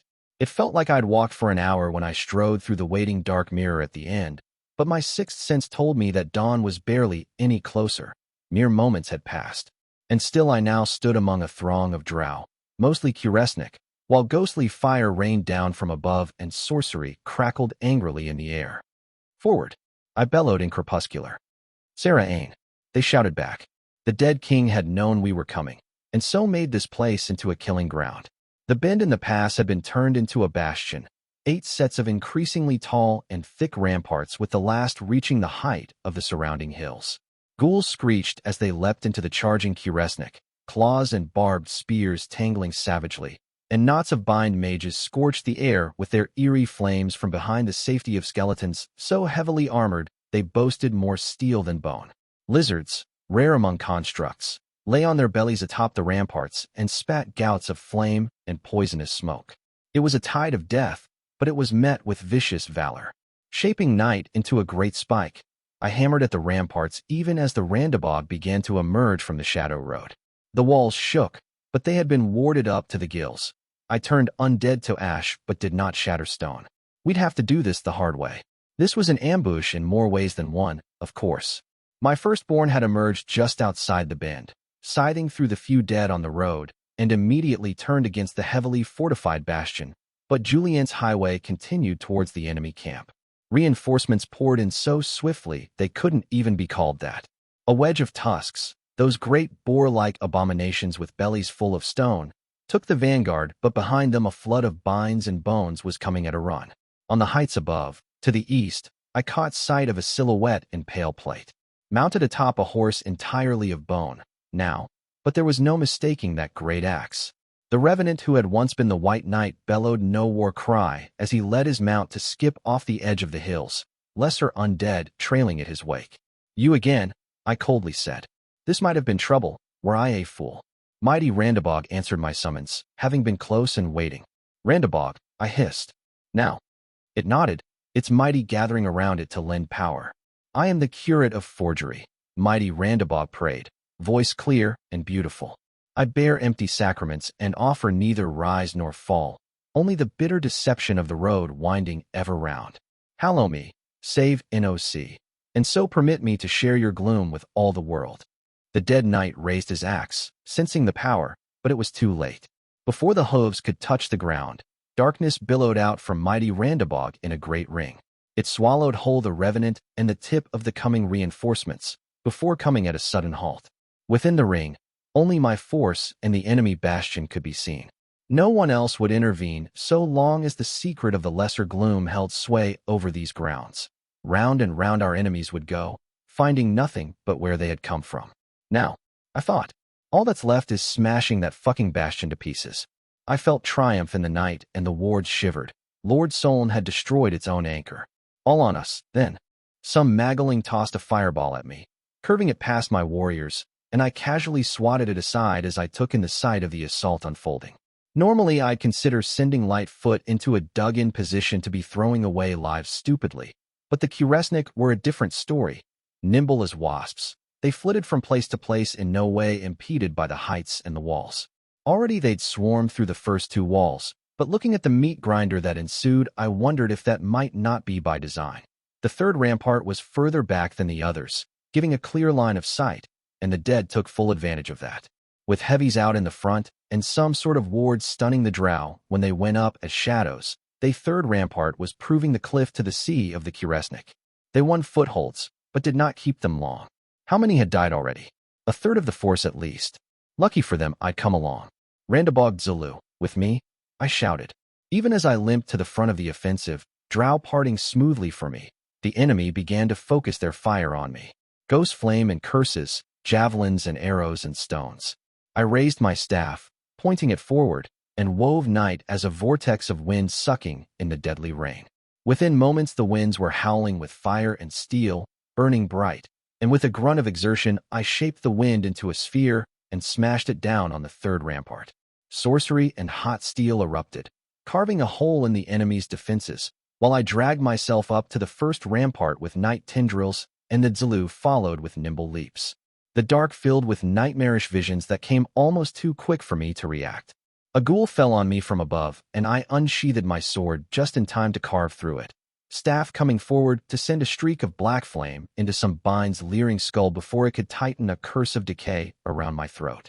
The Kuresnik surged forward in the hole I'd blown from them, one even smashing the wardstone that had been giving them trouble, just in time for the enemy to toss down great pillars of rock. I would have laughed at the absurd mundanity of that tactic, but Neshama didn't. Mundane. To the utter surprise of the firstborn, night wavered around the pillars, now shining with runes, and those that tried to escape into shadow instead of dodging were crushed. The third rampart, not even fully taken, became yet another killing floor. Tentatively, I chucked a spear of black flame at the fifth rampart, and found it became unstable just before hitting the enemy javelin men perched there, though it still torched a few. There were more, then, and direct workings were doomed. I'd have to pull something heavy and risk the vulnerability. I called mighty Kuresnik itself to me, signifying I was in need of a bodyguard, and let the night roar inside the back of my head. I'd drawn heavily on my well, tonight, and though it was not empty, not when the sisters smiled on me as they did tonight, I was beginning to near the limit of what my body could tolerate using. It was time to wrap up this raid. As if sensing my intent, Peter pulled out all the stops.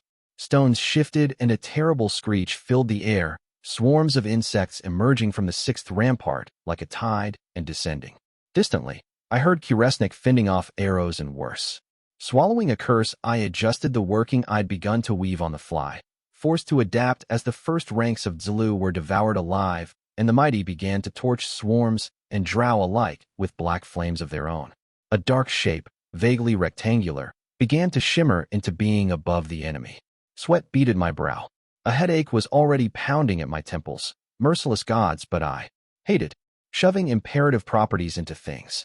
I only had the barest understanding of them through my patronesses, so pulling on one of them always had that horrid bleed. Back when I'd been smoke and mirrors, I was able to shrug that off, but these days I was at a risk of my brain beginning to boil if I trifled too much with things beyond my understanding. It worked, though. I'd pretty shamelessly stolen a favorite trick of Radhost the Dreamer, the sixth general, but with my own twist on it. Rados liked to make large miracles with magnetic properties, since it could foresee the enemy's approach and arm its own forces appropriately, but simple imitation wouldn't help me with the swarms. So instead of a simple magnet, I'd leaned on the sisters to allow to understand a nameless property. It was, essentially, bodies with night and bodies without night. As my miracle flared, the dead, ghouls, swarms, skeletons, were slammed against their own ramparts as a great force repelling all bodies without night exerted its strength against them. Quick, I gasped. Clear the ramparts, I won't last long. It was all butcher's work after that, killing enemies that mostly couldn't fight back. The pillars that troubled night were tossed aside with simple strength, and the ways cleared as mighty took the time to get inventive now that they were no longer being shot at. Acid and fire and curses that turned bone to dust lashed out, clearing one rampart after another as the Zulu advanced. I released my working as soon as we began storming the last bastion, spent and covered in sweat. And though there were a few last nasty surprises, one of the Kuresnik eventually shattered the last anchor with a well-placed blow. The invisible weight went off our shoulders, and I breathed out in relief. We'd lingered long enough. The swarms and revenants couldn't be far by now. Retreat. I spoke into the night, putting an end to our raid. Bodies were picked up where we could, and within 30 breaths of my order, there was not a living soul left in Lausanne's Hollow. Book 6, Chapter 58, Prophylaxis. One can no more win a battle than one can win a hurricane or a house fire. It can, at best, be a disaster withstood better than some others also suffering it. Dread Empress Sanguinara, the shrewd. The blades had gone back to the sheaths, so as always the generals were left to the grim business of counting the corpses. With the protective wards set down, the rest of our army had crossed into creation and a camp begun being built, but even so General Hune had prepared casualty reports by the time I returned. A little over 900 dead for the fight taking the beachhead, more from the Dominion than the army of Callow. Significantly more wounded, but we weren't low on priests, so that ought to be a temporary measure in most cases. Given that there was sure to be fighting tomorrow, our standard orders that mages would not currently offer advanced healing stood. Not too unexpectedly, the raid I'd led into Lausanne's Hollow had turned out more costly than the first battle of the day. Almost 1,200 drow had died on those grounds. Lord Soln's battle claiming the largest share of dead. It had run into heavily entrenched positions and waiting revenants. A costly affair, losing more than a tenth of our current force of Firstborn on the first stroke, but the payoff had been worth it. We couldn't be sure of the enemy's casualty numbers, but around 6,000 at the hands of my raiders was a conservative estimate, and that was without taking into consideration the targeted objectives we'd gone after. On WIRM was destroyed entirely, stormed by a hunting pack of mighty while I'd been gone, and one of the siege engines made essentially unusable. Soln had devastated the enemy's fortifications in the front, and one of its sigil holders slain a revenant, while Sudon had done more damage than the two of us put together.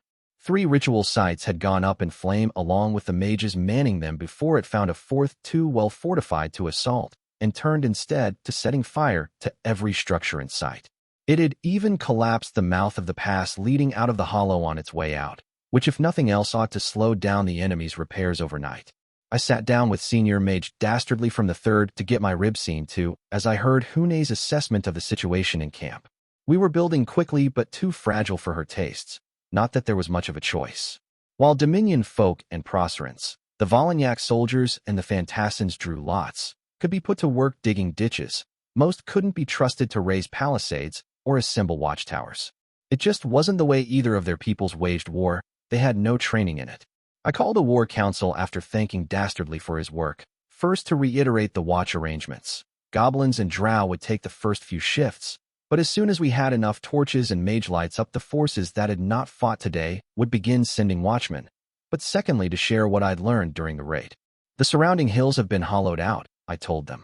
To what extent I can't be sure, but at the very least the valley where the village once lay is significantly larger now, meaning the enemy would be able to cram a lot more soldiers into it when we tried to break through.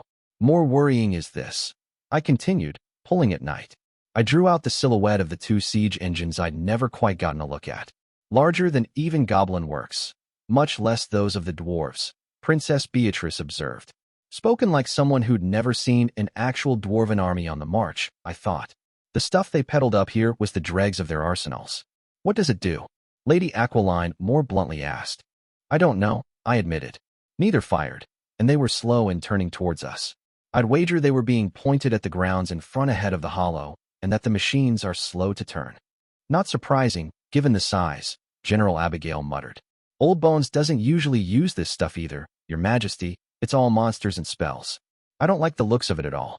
Several people leaned forward as the Calawan general, famed for her sharp military instincts, expressing such wariness.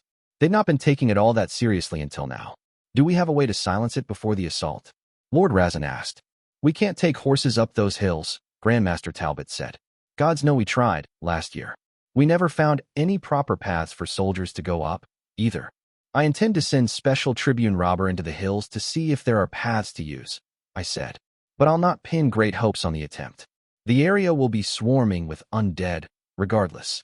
Even mighty in the fullness of night were unable to seize those positions.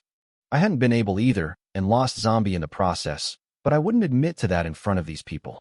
The myth of my unconquered strength was much too useful to begin chipping it now.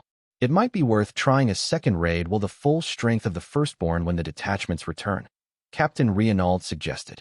Playing the same trick on Keter twice always ends the same way, Razantanya firmly said. Good boy, I thought. He was learning, our Lord of Malaga.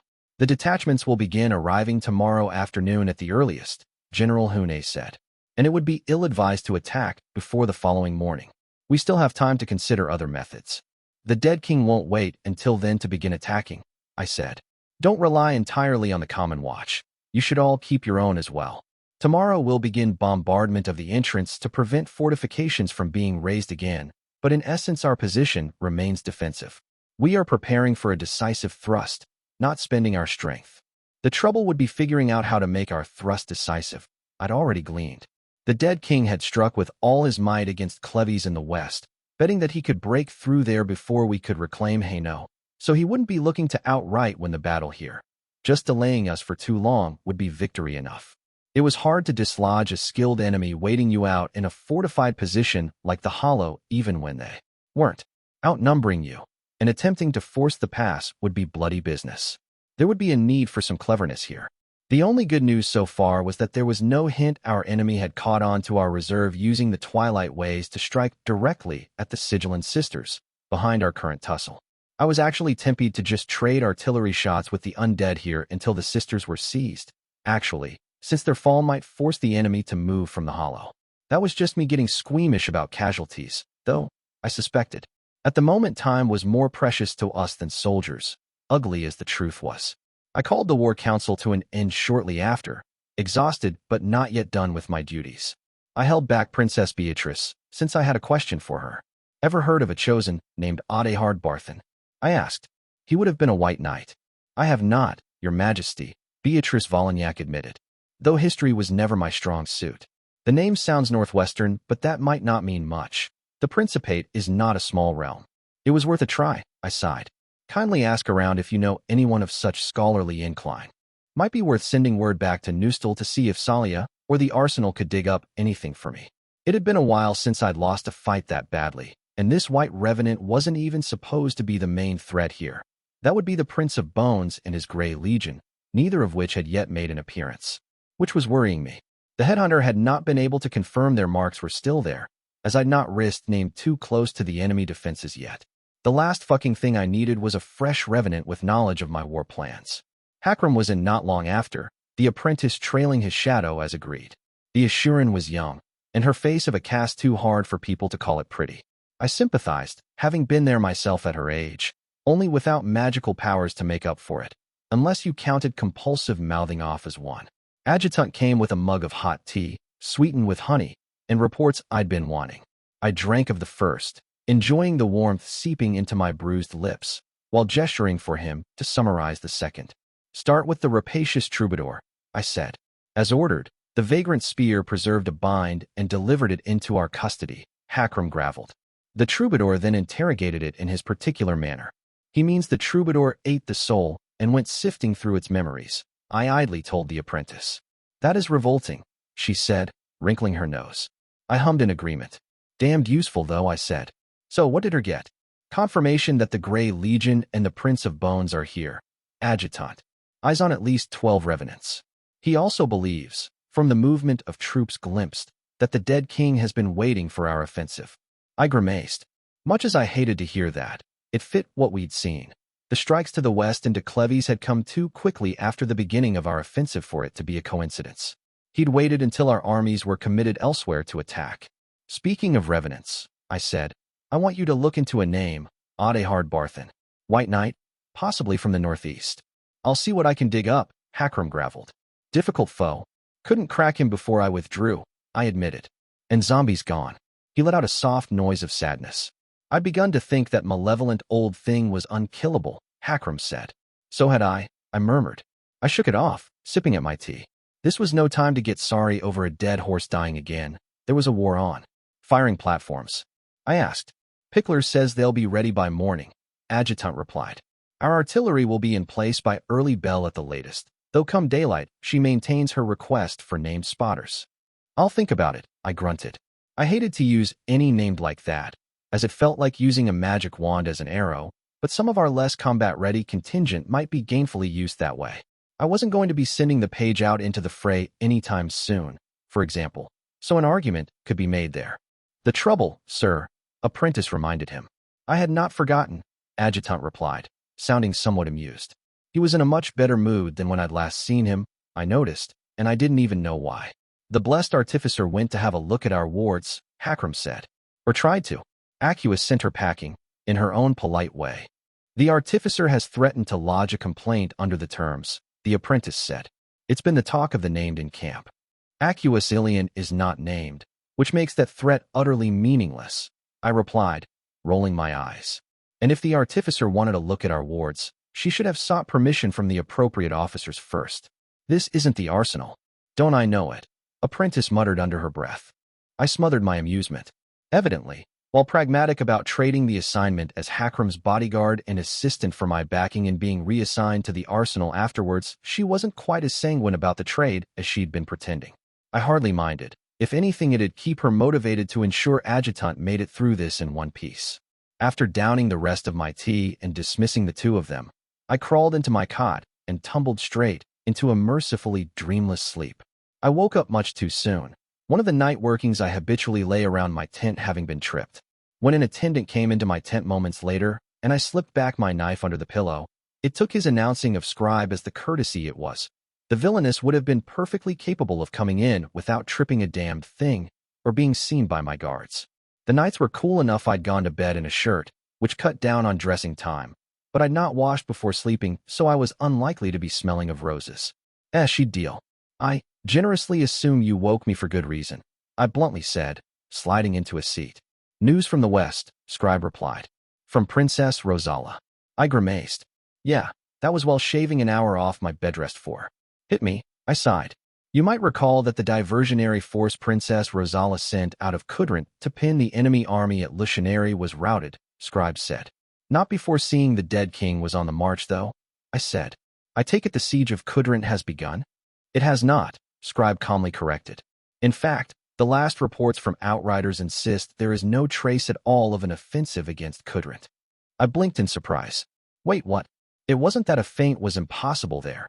I could think of half a dozen ways it could be done without even using magic, but rather that if that 150,000-strong army wasn't headed west, where the hells was it? Is it coming down the Blue Road instead? I asked. Vivian was in for a ride, if that was the case. We had a stronghold straddling the Blue Road, north of Arbusans, but even with reinforcements holding it against such numbers was going to be rough. I frowned before Scribe even replied, already suspecting what the answer would be. There have been war bands, but no sign of an army, Eudokia said. Less than 3 bells ago, I'd been convinced that the dead king's plan had been to strike hard into Cleves while delaying us in Hainaut, so that whatever gains we might make were made worthless by an entire front collapsing to our west. But that only makes sense if he attacks along both lines. I thought. Even if Triflin fell right now, and it was by far a harder fortress to force than Kudrin at the moment, to boot, Cleves would be able to rally and mount a defense. Which meant I had been gravely, utterly wrong about what Nishamiya's campaign plan was. Fuck, I cursed. We were had. I don't know how yet, but we were had. Dragged into full wakefulness by dread, I turned a hard eye to Scribe. Wake up, Adjutant, I said. I want my full war council up and here within the hour. The Scribe nodded, but did not immediately depart. My brow cocked with impatience, as I probably needed to get some pants on if I was going to be entertaining royalty. I had fond memories of doing otherwise, admittedly, but it was best left as a one-off. I hear you have been asking about an Adehard Barthen, Scribe said. I gestured curtly for her to go on, since it was a rhetorical question we both knew the answer to. Though I cannot speak to this Adehard in particular, the House of Barthen is ancient Proceran royalty, Eudokia said. Unless I missed a name when I made myself memorize the highest assembly, and I did not. You mean ancient in a very literal sense, I noted. Relatively so, Scribe hedged. It preceded the House of Gothel on the throne of Brus, but collapsed after the death of nearly all adults of the line in the Sixth Crusade. In the short-lived civil war that ensued, the Gothels seized power while having essentially no real claim to the throne save force. Well, I thought that was something. Anything related to them and a great axe? I asked. It was an unusual enough weapon for an Alaman's noble, it was worth asking. She stilled a moment, as if deep in thought. The heraldry of House Barthen was a white axeman on green, wearing armor, Scribe finally said, and their words translated roughly to none may mar it. My eyes narrowed. I'd not scored so much a single wound on the dead white knight, had I? And my inability to damage his plate, mar it, so might say, might have a deeper source than simple sorcery. Talk with Hakram, I said. Look into it together. Artifacts like a set of pale plate and a great axe would be details of interest to me. If I was going to be fighting this one again, I wanted all the knowledge I could on my side.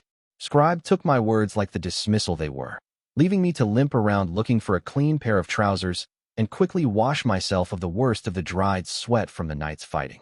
My hair went into a loose ponytail, and I went looking through my desk's drawers for nuts and dried raisins, which while far from a meal would have to suffice until something more filling could be arranged. I unrolled my maps of Hainaut on the carved table, setting down painted iron blocks for the forces once more. I wasn't seeing the solution, and it was like an itch I couldn't scratch. I honestly couldn't make sense out of the Dead King's campaign plan here. The army here in Lausanne's Hollow to stop us made sense, no arguing with that, but the rest wasn't adding up. There were too many little details going against the grain. Like Prince Klaus' best efforts to bait out the army hold up in Juvelin failing even though at first his advance had been harassed quite aggressively, for one. The way that attack on Triflin, which Princess Rosala had turned into a bloody fortress, had been obvious enough in coming weed. Known. It would for weeks if not months. And not the supposed march on Kudrint turning out to have been a feint, which made some sort of sense, but less so that there'd apparently been no follow-through. Where had the army in Lucianary gone?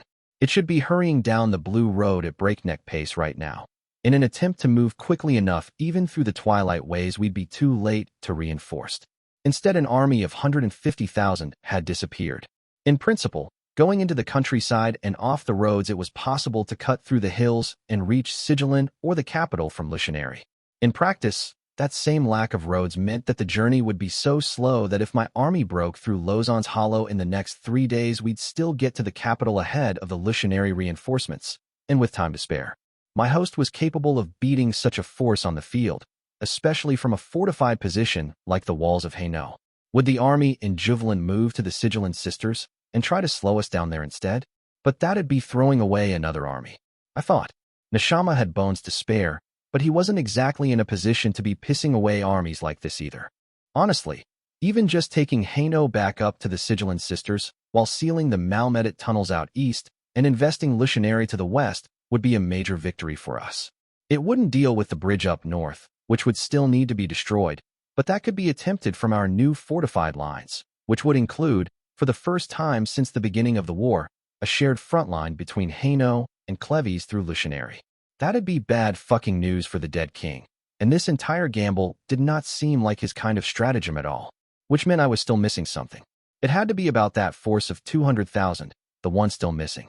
It had last been seen north of the capital, and obviously it wouldn't be able to move quickly when it was so large a force, but maybe it had gone west? It might hit Triflin, still being besieged, as a second wave. Else, it might even try to attack the shore elsewhere entirely by going through the bottom of the lake. I clenched my fingers, then unclenched them. No, I decided. That wasn't it. There'd be sense in that strategy. The Lucianary army would then finally attack our defense lines after having delayed, forcing us to commit there and not reinforce Malanza. But that was, as the intercessor had reproached me, still thinking like a general. Neshama wasn't trying to win a war, not like we would. He was trying to exterminate vermin. Battles and strategic victories meant little to him. It was only the destruction of our forces that mattered. And he wasn't going to get that out west in Cleves, not when so many of the prominent named and our finest armies were here in Hainaut and taking risks. The killing blow would come here, on this front. I could feel it in my bones, even if I still could not discern the shape of the doom to come. My war council filed in just as warm meals and steaming mugs of tea were brought in for everyone. Hakram's eye for detail had not failed me, and I filled them in as everyone dug in. Not everyone understood the trouble we were in, unfortunately. I'll not complain at fighting fewer enemies, Captain Reinald said. Let the Princess of Equitan turn them back from her nice, cozy fortresses. The dead will not grow wings, Black Queen, Lord Razin said. We'll find this missing army sooner or later. I eyed him with displeasure. Or they'll find us. Tanya, Lady Aquiline flatly said. This is grim news. Good girl, I fondly thought. She was learning, Our Lady of Tartessos. In the worst-case scenario, General Hunet said, the force that routed the raiders from Kudrint could have been a simple large detachment, 15 or 20,000, enough for a full-scale assault to be inferred by scouts, while the rest was already marching east. They could already be closing in on the capital, or even the Sigillin Sisters. I hadn't even considered that, in truth. I nodded appreciatively at the ogre, even though she'd made it plain we might be in more trouble than I'd thought. Word should be sent to the Iron Prince, Princess Beatrice suggested. It will be, I said, but there's no guarantee the messengers will make it there, much less back to us with an answer.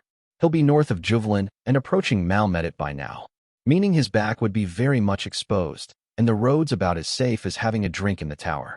No point in talking much about it, is there? General Abigail shrugged. Only one thing left to do. I suppressed a grin at the sight of every eye in the room turning towards her. See, the thing about that little jewel of a find was that while she was deeply paranoid, a healthy survival trait, in the army of Callow, and just a little on the side of cowardly, she was also a significantly better commander than she believed she was. Her trouble was, in essence, that her points of comparison were the finest generals of our time. She had the stuff, though, the spark that meant you had the potential to be one of those. The War College couldn't teach you that. And while today Hune might be the better commander in every regard, a decade from now I'd bet on Abigail of Summerhome 9 times out of 10. Something like anguish struck the other woman's face when she realized that her conclusion had not, in fact, been obvious to everyone else in the room. Proceed, General Abigail, I drily said. If we can't figure out what the dead king's up to, then we have to punch through as quick as possible, she hesitantly said. Doesn't matter what his plan is, if we throw a sharper in the middle of it. She'd put her finger to the pulse of it. Tempting as it might be not to act until we'd figured out what Neshama was up to, it was too late for that. The armies were already marching, the bets had been put down. Now the only way out was through. My thoughts exactly, I agreed. It has now become imperative to break through even before the reserve strikes at the Sigilant Sisters. It'd allow us to secure the lands between the Hollow and the Sisters swiftly, and make sure the army holding Lausanne's Hollow was annihilated instead of dispersed. I had no intention of allowing chunks of it to break off after we won the field and cut our supply lines after we moved on. We'd bottle them up in the lands between the two armies and eradicate them before moving on the capital together. Prepare for battle, I ordered my war council. As soon as the artillery is ready to begin firing, we will begin probing for a weakness to assault. There was no arguing with that. So as soon as the meals were finished, they returned to prepare their men. I'd been blunt with my commanders mostly for the sake of clarity. As hurried or not, I did not intend to throw soldiers into the meat grinder of a straightforward assault of the Hollow. It had become undeniable, however, that we no longer had the time to be too sly about forcing out the enemy. I was left to rely on the possibility that my first leanings might have paid off, so when a bone-tired robber returned to camp an hour after dawn, I had him brought to me directly. Dusty and bloodied, he still came in with a swagger. It did not hold for long when I asked for a report, though. I've got something, Special Tribune robber admitted. But I'm not sure you'll like it, boss. It beats the nothing I currently have on the table, I frankly replied. Talk. There's no goat paths left, the goblin told me. Keter got clever about it, broke up anything that might serve as a road soldiers could use coming from the outside. Went over the hills by climbing, but the place is full of ghouls and mages. I lost most of a line to some pretty well-hidden wards. I cocked an eyebrow. Blew up the dead, he said. Keter'll get no word out of my lot, even in death. It was the sharpers that let us find out what we did, actually. You mentioned the hills were hollowed out some, boss, but it's a lot more than that. They made the sides of the pass into a massive cavern camp, I reckon. I grimaced. I'd not thought that the dead king would have invested so long in building up the Hollow, or that we would have missed it. Hells, with work of the scale, he was mentioning the dead must have been at work even before we seized the pass last year. They'd hidden their tracks well, if even heroes had missed them. You can get in there? I asked. Sure, robber of the Rockbreaker tribe grinned. We know a thing or two about digging goblins. He elaborated further under my questioning. Having assessed that trying the hilltops any further would just get more of his people killed to no gain, he'd instead spent most of the night getting a sense of the lay of the structures under the hills. The malevolent imp had 3 points of ingress for me and a sketch of what he believed the lay of the artificial caverns might look like, a copy of which was already in Pickler's hands. Good, that'd spare me sending him to do that afterwards. Taking those would get real messy, boss, Robert told me. Legions don't do well on grounds like those, not against things like tusks and Bjorns. We need an open field for our mages to handle their like. I'm aware, I mused. But if you're right, the enemy will have hidden a significant part of its army under the hills. Waiting to surprise us after we'd taken the Hollow, I decided. First they'd bleed us taking the entrance, and after we pushed the dead back beyond the old village they would have sprung the trap. The raid of last night paired with my favorite marauders had sniffed out the jaws, though, so we might be able to turn this on them. I drummed my fingers against the table, closing my eyes and forcing myself to think. The dead king's army had a superior position, superior numbers, and it had been preparing for this fight for long enough it'd still have a few nasty surprises up its sleeves. What did my army have that could overturn all those advantages? Maybe they'll turn around and walk home. If we're lucky, Robert mused. Stranger things have happened. My eyes opened. That was an answer, yes. Luck and goblins. Didn't sound like much, but you could do a lot of damage if you used those right. Book 6, Interlude, Old Dogs. I fear our tyrant in the east, but dread I reserve alone for what staying on our knees would make of us. Queen Eleanor Fairfax, founder of the Fairfax dynasty. General Abigail looked into the Balite eye again, wishing generals didn't have to be on horses. It made her stand out, and people who stood out did have that unfortunate tendency to get shot. She couldn't even use the damn thing to run away, because it made her stand out so people would bloody well notice. It was the 6th time since the Third Army had begun to mobilize that she was having a look at the enemy positions, but repetition wasn't improving her prospects any. The Drow had done good work, smashing up the enemy's walls and collapsing their ditches, but the corpses had worked tirelessly overnight. The walls had been rebuilt into little more than stacked stones, more like a cattle fence than a fortification, but the nice thing about cattle was that it wasn't usually trying to stab you. Somehow she doubted the undead would be so congenial. At least they're low on bowmen, General Abigail muttered. Javelins aren't as bad when it gets down to it. They did a number even on plate, and they could scrap a shield, sure, but the range was lesser, and you couldn't carry anywhere as many of them. I don't understand why Keter fields so few. Staff Tribune Crolum gravelled at her side. With their numbers, mass volleys would be near impossible to deal with. Except with them made shields, of course, but those would be needed for the more exotic stuff the enemy had up its sleeves. Their dead are too dumb, Abigail absent-mindedly told him. The binds, the one with souls still nailed to the corpse, they're as clever as people. But the bones? They can't maintain gear for shit, certainly not something as finicky as a good bow. Javelins are simpler and easier to make too. She glanced at her right hand, the tall orc looking like he was spoiling for a fight. It wasn't his fault, Abigail reminded herself.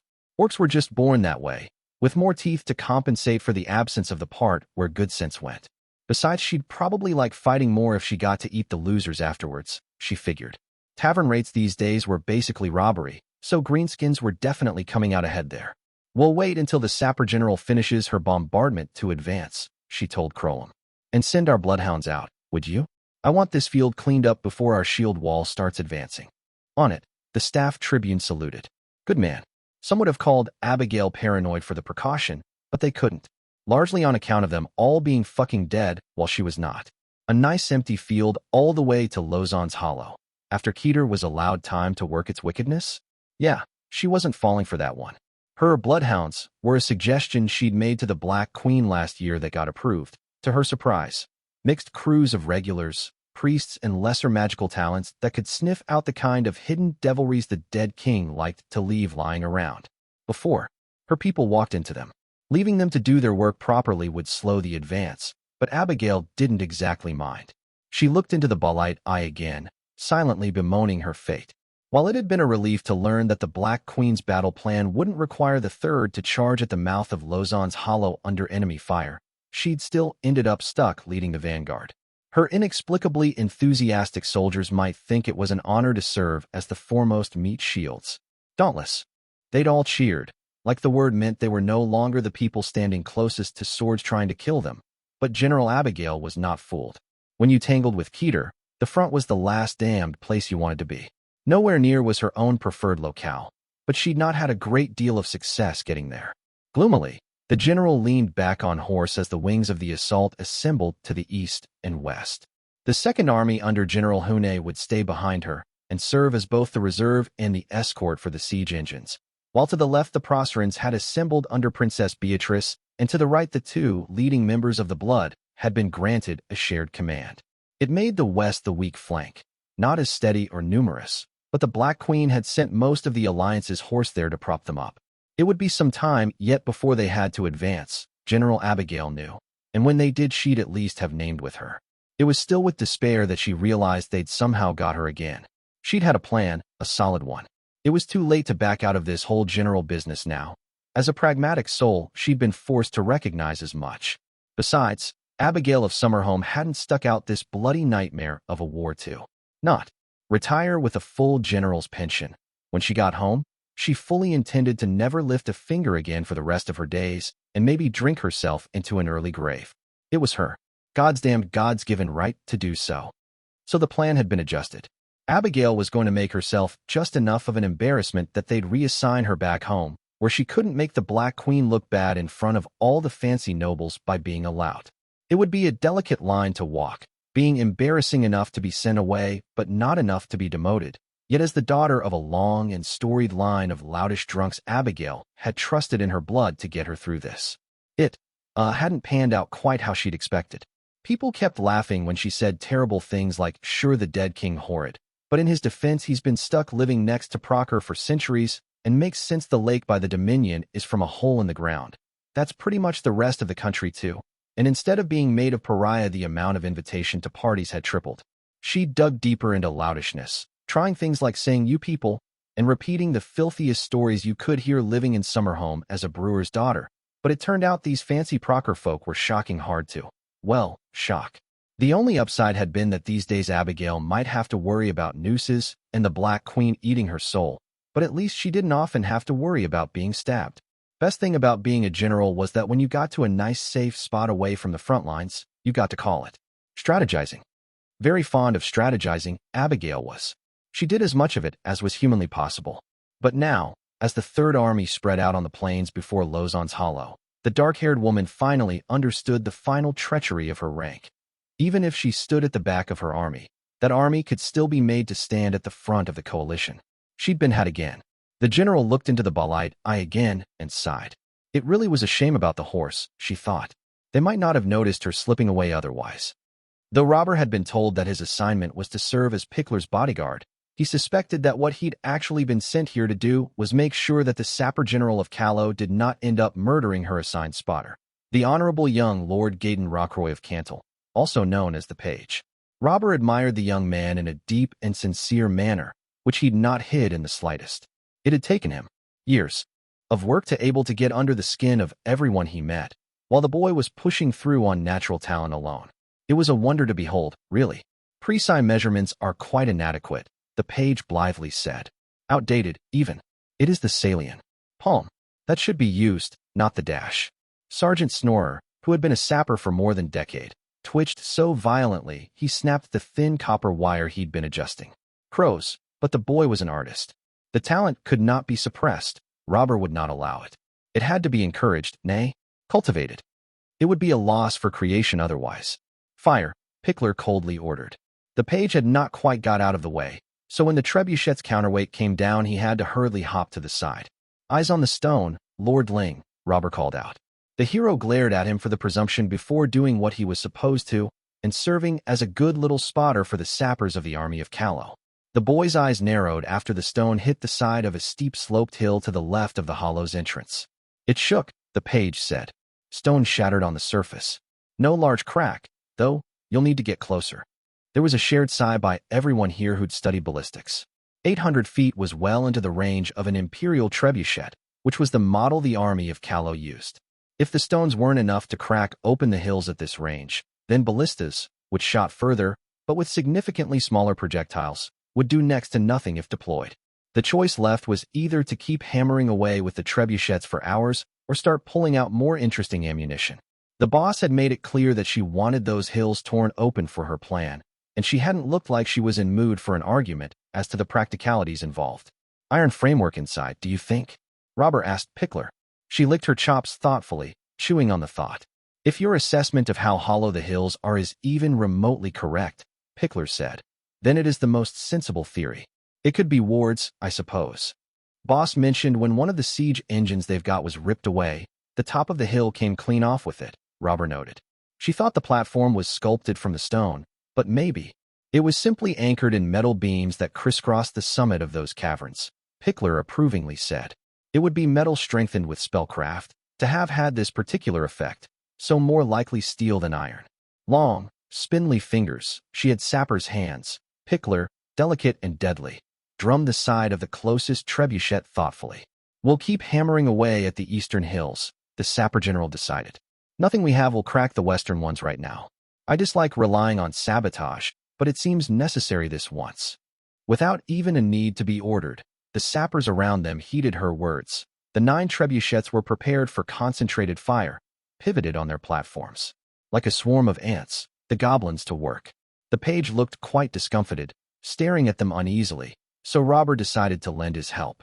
Sidling up to the boy, He offered a wide and fanged grin. Do tell me about these palms. Good sir, Robber asked.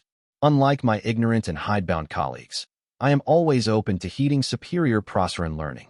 The boy's face lit up with enthusiasm, and from the corner of his eye Special Tribune Robber caught sight of a lieutenant kicking a trebuchet stone in fury. Would Catherine be open to permanently assigning the boy to him? He wondered. Roland de Beaumarais suspected that many would have envied the surface of his current situation, namely, walking forward slowly as four beautiful women were pressed up against him. The whole part about it also involving a tricky illusion spell and being surrounded by undead desiring to kill them all might have been considered something of a drag, mind you, and sadly he wouldn't even be able to remember the experience fondly. Not when Sidonia kept elbowing him, as the Levantine heroine just had the most horridly bony elbows, or when the silent guardian was not stepping on his feet for the 8th time. Gods, that plate armor was heavy, aside from the fact that the guardian herself was in no way a small woman. My foot, the rogue sorcerer croaked out in a whisper. Please, be careful.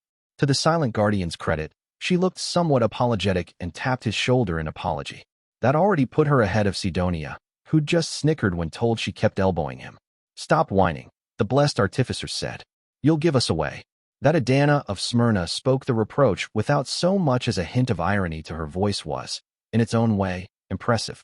Roland made himself count to 5 so he would not indulge in a retort, and then they resumed their slow advance. The paths that Catherine's worrying goblin lieutenant had found proved true eventually, the 3rd attempt allowing them to slip into a crevice that led into the great caverns below the hills.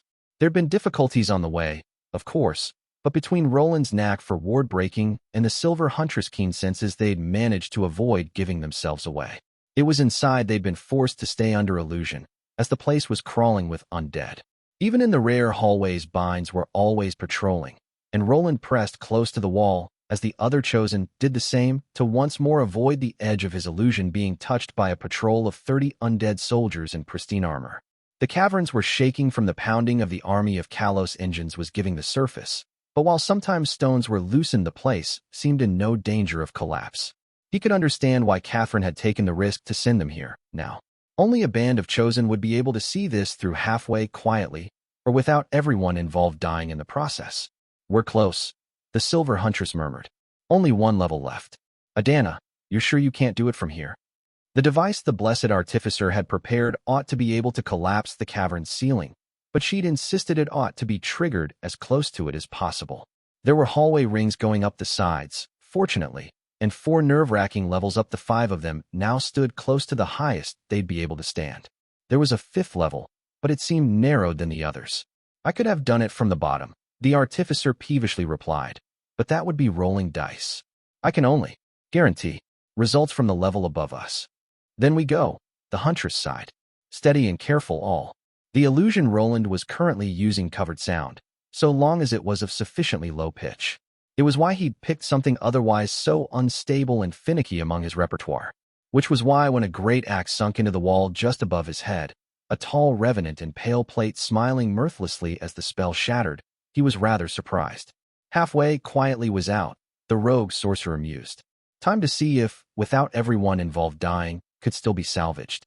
There was a moment of silence as a massive lance of light tore through the hilltops on the left side of Lausanne's hollow, spinning up in the sky like some behemoth spit until it thinned and vanished into a shower of motes. Trails of smoke followed behind, the heat from the priestly power having set small fires and scorched rock. You know, Robber said, looking at the rising smoke, when the boss told me there would be sabotage, I figured it would be something a little more subtle. Pickler suggested. Yeah, he faintly replied. That works. Was that from the woman that looked like Wasteland Get? Gobbler knew it couldn't be the vagrant spear or the Silver Huntress. The former would have had Archer bragging up a storm, while the latter would instead probably have tried to kill Archer by now. The rogue sorcerer was a skillful meddler but no use of light, and the silent guardian was by reputation a solid warrior but not particularly powerful.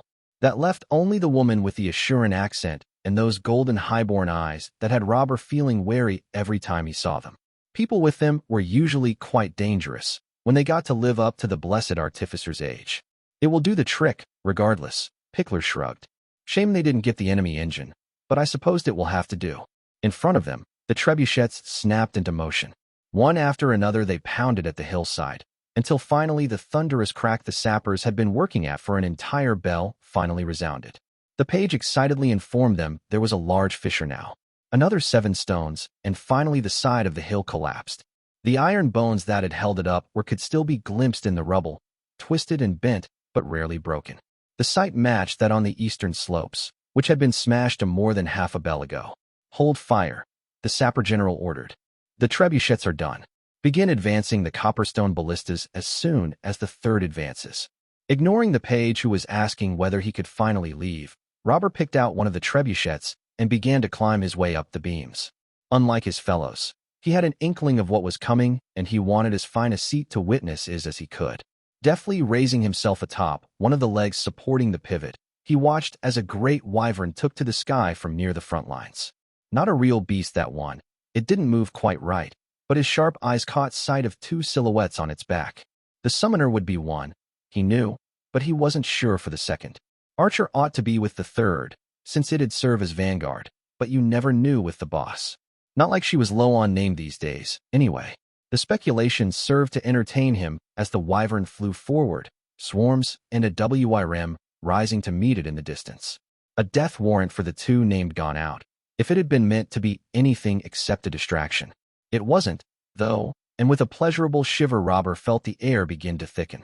He gulped down his breaths as if struggling against an unwilling creation, the sheer power being gathered always surprising him. It was good for this army to be reminded exactly what the Black Queen was. Now and then, the Special Tribune felt. Cat played nicer these days, so sometimes the Westerners forgot who it was exactly that had won the 10th Crusade. A large circular gate winked open in the sky above Lausanne's hollow, and to Robert's delighted surprise a heartbeat later a second. One did. Sahelian was finally earning her keep. Then, the hollowed-out hills on both sides of the pass had been torn open at the top and smashed in the front. So now all that was left was using that broadened field of engagement and giving a pitched battle, or so conventional wisdom would have suggested. That wasn't the boss way, though not at all. She rarely settled for a single knife in the kidney. It was one of the more charming things about her. So it was with utter glee that Robert began cackling when he realized that the gates in the sky weren't connected to the twilight ways at all. The way water began pouring out of them was something of a hint. Roland pulled deep on one of his strongest defensive magics, forming fire and turning it dense and liquid before tossing 100 droplets of it at the mass of skeletons coming after them. The vagrant spear, pulling the unconscious Adana closer to her, turned just long enough to send a blast of light at the armored revenants still pursuing them, cursing angrily in Cesio when the dead hero shrugged it off like he had everything else they'd thrown at him. Nothing made a dent. Not steel, not sorcery, not even light. The Silent Guardian had managed to throw him off the ledge earlier, the most success they'd had, but he'd been back before long. With more revenants, of course, for the gods despised Roland deeply and wanted him to die screaming. Alexis put a 7th arrow in the shield-bearing titan of a woman coming after them with a halberd, that revenant's unsettling laugh echoing across the cavern even through the cacophony of an entire army mobilizing to kill them. Arrows clattered against the wall as they passed by a pillar, just a second too slow to catch any of them. But already they were being charged at by armored skeletons ahead, and javelins were in flight from somewhere he'd not even looked at yet. Swallowing bile, already feeling the raw sting of his aspects being leaned on too harshly, Roland conjured a shield to take care of the javelins. The Silent Guardian plowed into the skeletons a heartbeat later, smashing everything aside like a bull in a house of glass. But deep down the rogue sorcerer knew it wouldn't enough. It was still 2 levels down before they'd get to the crevice they'd squeezed in through, and there was simply no way they were going to last that long. Opposition was hardening the further down they got. The Guardian screamed when a great barbed arrow punched through her mail, shot by some distant revenant with a black iron bow. And though the silver huntress managed to turn aside a blow of the revenant in pale plate and throw him off the ledge again, it was a temporary relief at best. Already the one with the halberd was coming at her, and now that the Silent Guardian was wounded and was going to start struggling with their front, it would all be. A wall of water came down from the sky, smashing through the hole that had been melted through the ceiling of the cavern. The halberd revenant was caught by a stream and smashed into the wall as the huntress danced away just in time. That also works, Roland admitted. Mind you, if they didn't figure a way out of this soon, they were just going to drown instead. Still, this was already a distinct improvement. Thank you, Catherine, he mused. Very timely of you. screaming at each other so they could hear over the roar of the falling waters. The rogue sorcerer and the silver huntress agreed on a plan. If you could call an agreement to get the hells out of here as quick as possible, that water was beginning to gush down with them, and to their horror it was already filling the crevice they'd used to come in. They'd need another way out. Thankfully, even as they were wondered what in the merciful heavens that would be, scaffolding on the level above them collapsed. A large flat piece of wood, one that must have served as a work platform, bounced down and rolled slightly downhill until the wounded and white-faced guardian caught it with a hand. It was large enough for all of them, Roland noted, and quite likely to float. He met Alexis' eyes, then shrugged. "Do you have a better idea?" he asked. She didn't. General Abigail shivered. It was not the first time she'd seen this horror unleashed. Even if her memory had allowed her to forget the first day of the Battle of the Camps, her nightmares would not have. The gates did not look the same, now sleek rinks of darkness rather than the thin slices into creation the Black Queen had once wielded. But then, as now the sky had opened and wept. Abigail remembered the hate that had simmered under the fear, back in those days where it had been the Principate they'd fought. The way she'd known that their queen was a monster, but she was not a monster who had sought this war, that it had been forced on all of them by a handful of rapacious princes in their palaces across the Whitecaps. But not even then had she believed the invaders deserved that cold, brutal, and senseless end. Not the sky wept again, two gates torn into the fabric of the world high above, and like jugs being filled the hills that had been ripped open by siege engines received the deluge. Even stone shattered, when the water came from so high, and before long the hordes the dead king had hidden within his caverns began pouring out on the tide half-smashed. The water rushed out of the broken hills, taking with it rocks and corpses and steel, and began to spread into the plains below. In the sky above named skirmished with horrors and revenants, light streaking bright as the floodgates were protected from disruption. It wouldn't last forever, Abigail thought, but it wouldn't have to. That had never been the plan. Water stormed out of the pass itself now, having overrun the hills themselves and swept into the hollow between them, the tide bowling over the undead and smashing the fortifications at the mouth of Lausanne's Hollow. The mud would make for unpleasant fighting grounds, Abigail thought, but it would hinder the undead as well. And it was the cost for something almost priceless. Right now, as the waters kept hurling down from the gates, the dead king's waiting army had been essentially dispersed. All preparations, positions and traps and been unmade by the brute force of thousands of tons of water coming down from the sky. It would not win them the battle by itself, but as far as first strokes when it was a masterful one. Let it not be said the Black Queen had come by her reputation dishonestly. It was not even half an hour before the first enemy got through and took a swing at a gate, making it stutter, and within moments both gates had winked out of existence. Water kept pouring from a cloudless sky, jarring to behold. But General Abigail knew what was required of her now. "Crowlem," she said. "Have the advance sounded." "Ma'am," the orc saluted. Water still flowed, but the plains were large, and it had not rained in days. The earth would drink the tide in full, and it would not take so long as one might think. Abigail would not waste the advantage she had been given. "Good, you're not dragging your feet." The dark-haired woman almost fell down her horse, utterly startled, and froze in a different kind of fear when she saw exactly who it was that had addressed her. The absurdly large bow would have been answer enough, even if the dark linen scarf and long coat had not been just as telling a sign. The archer was not an uncommon sight around the camps of the army of Callow, though Abigail preferred to avoid named like the plague when she could. "Pardon," General Abigail got out. "You're attacking," the ochre-skinned villainess said, smiling pleasantly. "Like Catherine wanted you to. Don't be afraid to press your luck in the assault. General, we're not done with surprises for the day." Of course," Abigail stammered. "You are to be the name that comes with the third, then?" "Something like that," Archer grinned. "Don't worry your pretty little head about it." Abigail noted that her horse was looking at the villainess with fear-tinged distrust as well.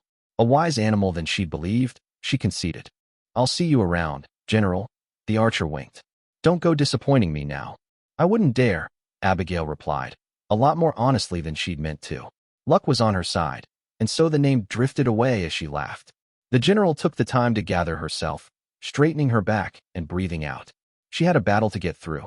In the distance in front of her, horns sounded as the Third Army's ranks tightened into a shield wall, and it began to advance. Noting its unease, General Abigail patted her horse's neck and mercifully ignored the attempt to bite her fingers she received in return. If you get through this, Boots, I might take you with me when I retire, Abigail of Summerhome muttered. If you're unhappy about being in this mess, that already makes you the second smartest animal in this bloody army. Onwards they went anyway, to swift death and grave shallow. Book 6, Interlude, New Tricks. Surprise is not a fixed quality. Yesterday's coup is tomorrow's blunder. Theodosius the Unconquered, tyrant of Helice. Princess Beatrice Valignac of Hainaut believed in being honest with herself even when it was painful to do so, particularly when it was painful. Even when she'd only been the sister of the ruler of Hainaut, she had known that there would be great dangers in refusing to look the realities of creation in the eye. It was why she did not bother to pretend that she was anything but fat, even when her high birth meant that flatterers offered up sweet lies insisting otherwise by the basketful. She was fat, and she would not slim up. It was the way of things, something she did not like, but would have to live with. Allowing herself to indulge in a fantasy world at the expense of reality was just being childish, and childishness in a woman of her rank was the road to an early grave. And now she was not a mere princess sister anymore. She was the Valignac. Julienne had gone off and chased a death worthy of song, leaving Beatrice with 2 grieving nephews, as well as a crown she'd never expected she would have to wear. This was Procure, and here blood mattered, especially when it was as old as that of the House of Valignac. So Beatrice was still being treated as royalty, but she had no illusions about what she truly was. The leader of a large armed gang, dependent on the charity of the high throne and foreign powers for her survival. She was royalty only so long as no one cared to challenge it. And should the army she'd salvaged from ruin perish, it would be the end of Hainaut as a realm. There could be no return when one's rule extended only to ashes and refugees. And so Beatrice had thought herself cleverer than those Langevin whoresons and Cleves, at least, whose smidgen of safety had deluded into thinking that they could afford to plot when the very end times were at their doorstep. The staggering stupidity of Gaspard Langevin's maneuvering still surprised her. Had the man truly forgot that more than half the forces defending his lands were foreign, that some of the very same firstborn he wanted to slight had bled for Cleven grounds? It had been a comfort, cradling that knowledge. And yet now, as Beatrice Valignac's fingers tightened around her lance, she was forced to acknowledge that in some ways she had been a fool as well. Queen Catherine Foundling of Calais was an easygoing woman. That temper was legend, true, but it was not easily provoked, and when in a good mood the young queen was both amiable and impulsively generous. She was free with honors others in her position would have clutched tight. The Queen of Calais' obvious lack of schooling in the mores of one of high birth was an occasional figure of fun in Proserpine circles, for she was cunning in the way that a peasant or a tradesman was cunning, without polish, without elegance. Beatrice was not fool enough to consider the Black Queen of Calais a mere savage, but between the cordiality and the lowbrow habit, she'd come to forget who it was that she was dealing with. Then hills were cracked open, the sky opened, and an army was smashed by celestial deluge, all in the span of an hour. Beatrice remembered the stories, then, of the Battle of the Camps, of the doom of Lys, of what Calawan veterans fondly called the Arcadian Campaign, as if it were not utter howling madness, to have invaded the realm of the Fae, and at last of the prince's graveyard, where sport had been made of her kind, as none had dared since Theodosius the Unconquered. The Black Queen did not bother with the proper courtesies, Princess Beatrice remembered, because after the graveyard there was not a living ruler left who could demand them of her. The Princess of Hainaut let that truth sink into her bones, breathed deep of it. It would not be forgot again, she swore. Princess Beatrice let the fear settle down, reminding herself that this once the horror was on her side, and turned her gaze to the enemy. Already the Third Army under its canny fox of a general was advancing at a brisk pace, red-painted shields locked tight in a shield wall. The waters had not yet finished flowing, but they'd slowed and would soon die out. Behind them would be left muddy grounds and a roiling mass of undead, an unprotected and hindered formation that the army of Calais was already punishing with sustained artillery fire. The rumored copperstones fired by the sapper general's ballistae burned with bright light where they hit, incinerating bone and unmaking necromancy. The battle plan, as it currently stood, dictated that the flanks of the coalition army would wait a span before advancing as well. Beatrice understood the purpose, for she had made some study of war. It was hoped that the enemy reinforcements already pouring out from deeper in the pass could be drawn back into the water-emptied caverns by the Third Army's hasty advance, in an attempt by Keter to pincer that force as it pulled ahead of the rest of the coalition army. This was a risk, on the surface, but in truth it was the Black Queen's attempt to limit casualties on their side as much as possible. She wanted, in Beatrice's opinion, to draw the dead into fighting her at the mouth of the pass. There, where Keter's number could not be brought to bear as they would in a broader field, the Queen of Calais wanted to eat up an army of 100,000 one bite at a time. The battle lines would stabilize once the flanks caught up to the Third Army, and when they were the artillery could be brought to bear on the massed undead facing the coalition. In a very real sense, the Grand Alliance soldiers would not be the executioner's axe, but the chopping block. Their purpose would be drawing out the enemy and keeping them in the artillery's killing field, not necessarily to do a great deal of damage themselves. The young queen's art of war was not famed without reason, though the Princess of Hainaut did not believe it would be quite so simple. It never was, with Keter. Yet blind worries were no reason to stand paralyzed. So when Princess Beatrice Valignac received the word from their supreme commander, she passed down the order to her captains. Trumpets sounded, a bright clarion call, and the drum rolls began as the last army of Hainaut began its advance intermixed with companies of fantassins. To the east the Levantines mirrored her advance, and just as the Third Army reached the edge of where the waters had touched, where the dead had been swept up, the march of the flanks finally began. The Queen of Calais' plans were proceeding nicely so far, Beatrice saw. A stream of reinforcements had hurried out of the deeper pass to prevent the Third from just sweeping through, and when finally it made contact with the shield wall of the Third Army, both forces slowed in the morass of mud and steel that the water had made. The undead did not have sharp enough teeth to smash a Callowan shield wall, though, so the stream split. The caverns, torn open for Al to peer into them, were beginning to fill with undead attempting to go around the enemy's shield wall. Instead of just fighting in front, the dead were trying to bring their numbers to bear by attacking on the flanks as well, for now only splashing harmless at the sides of that stout eastern square formation. But the undead were gathering numbers to mount more serious assaults. The enemy was moving too quickly, Beatrice thought as she watched with narrowed eyes. Light skeletons, without armor and barely armed, had been sent out first and, en masse, as they were not so prone to getting stuck in the mire. The Princess of Hainaut sent for one of her captains and ordered that the roll of the drums be quickened, setting a quicker march.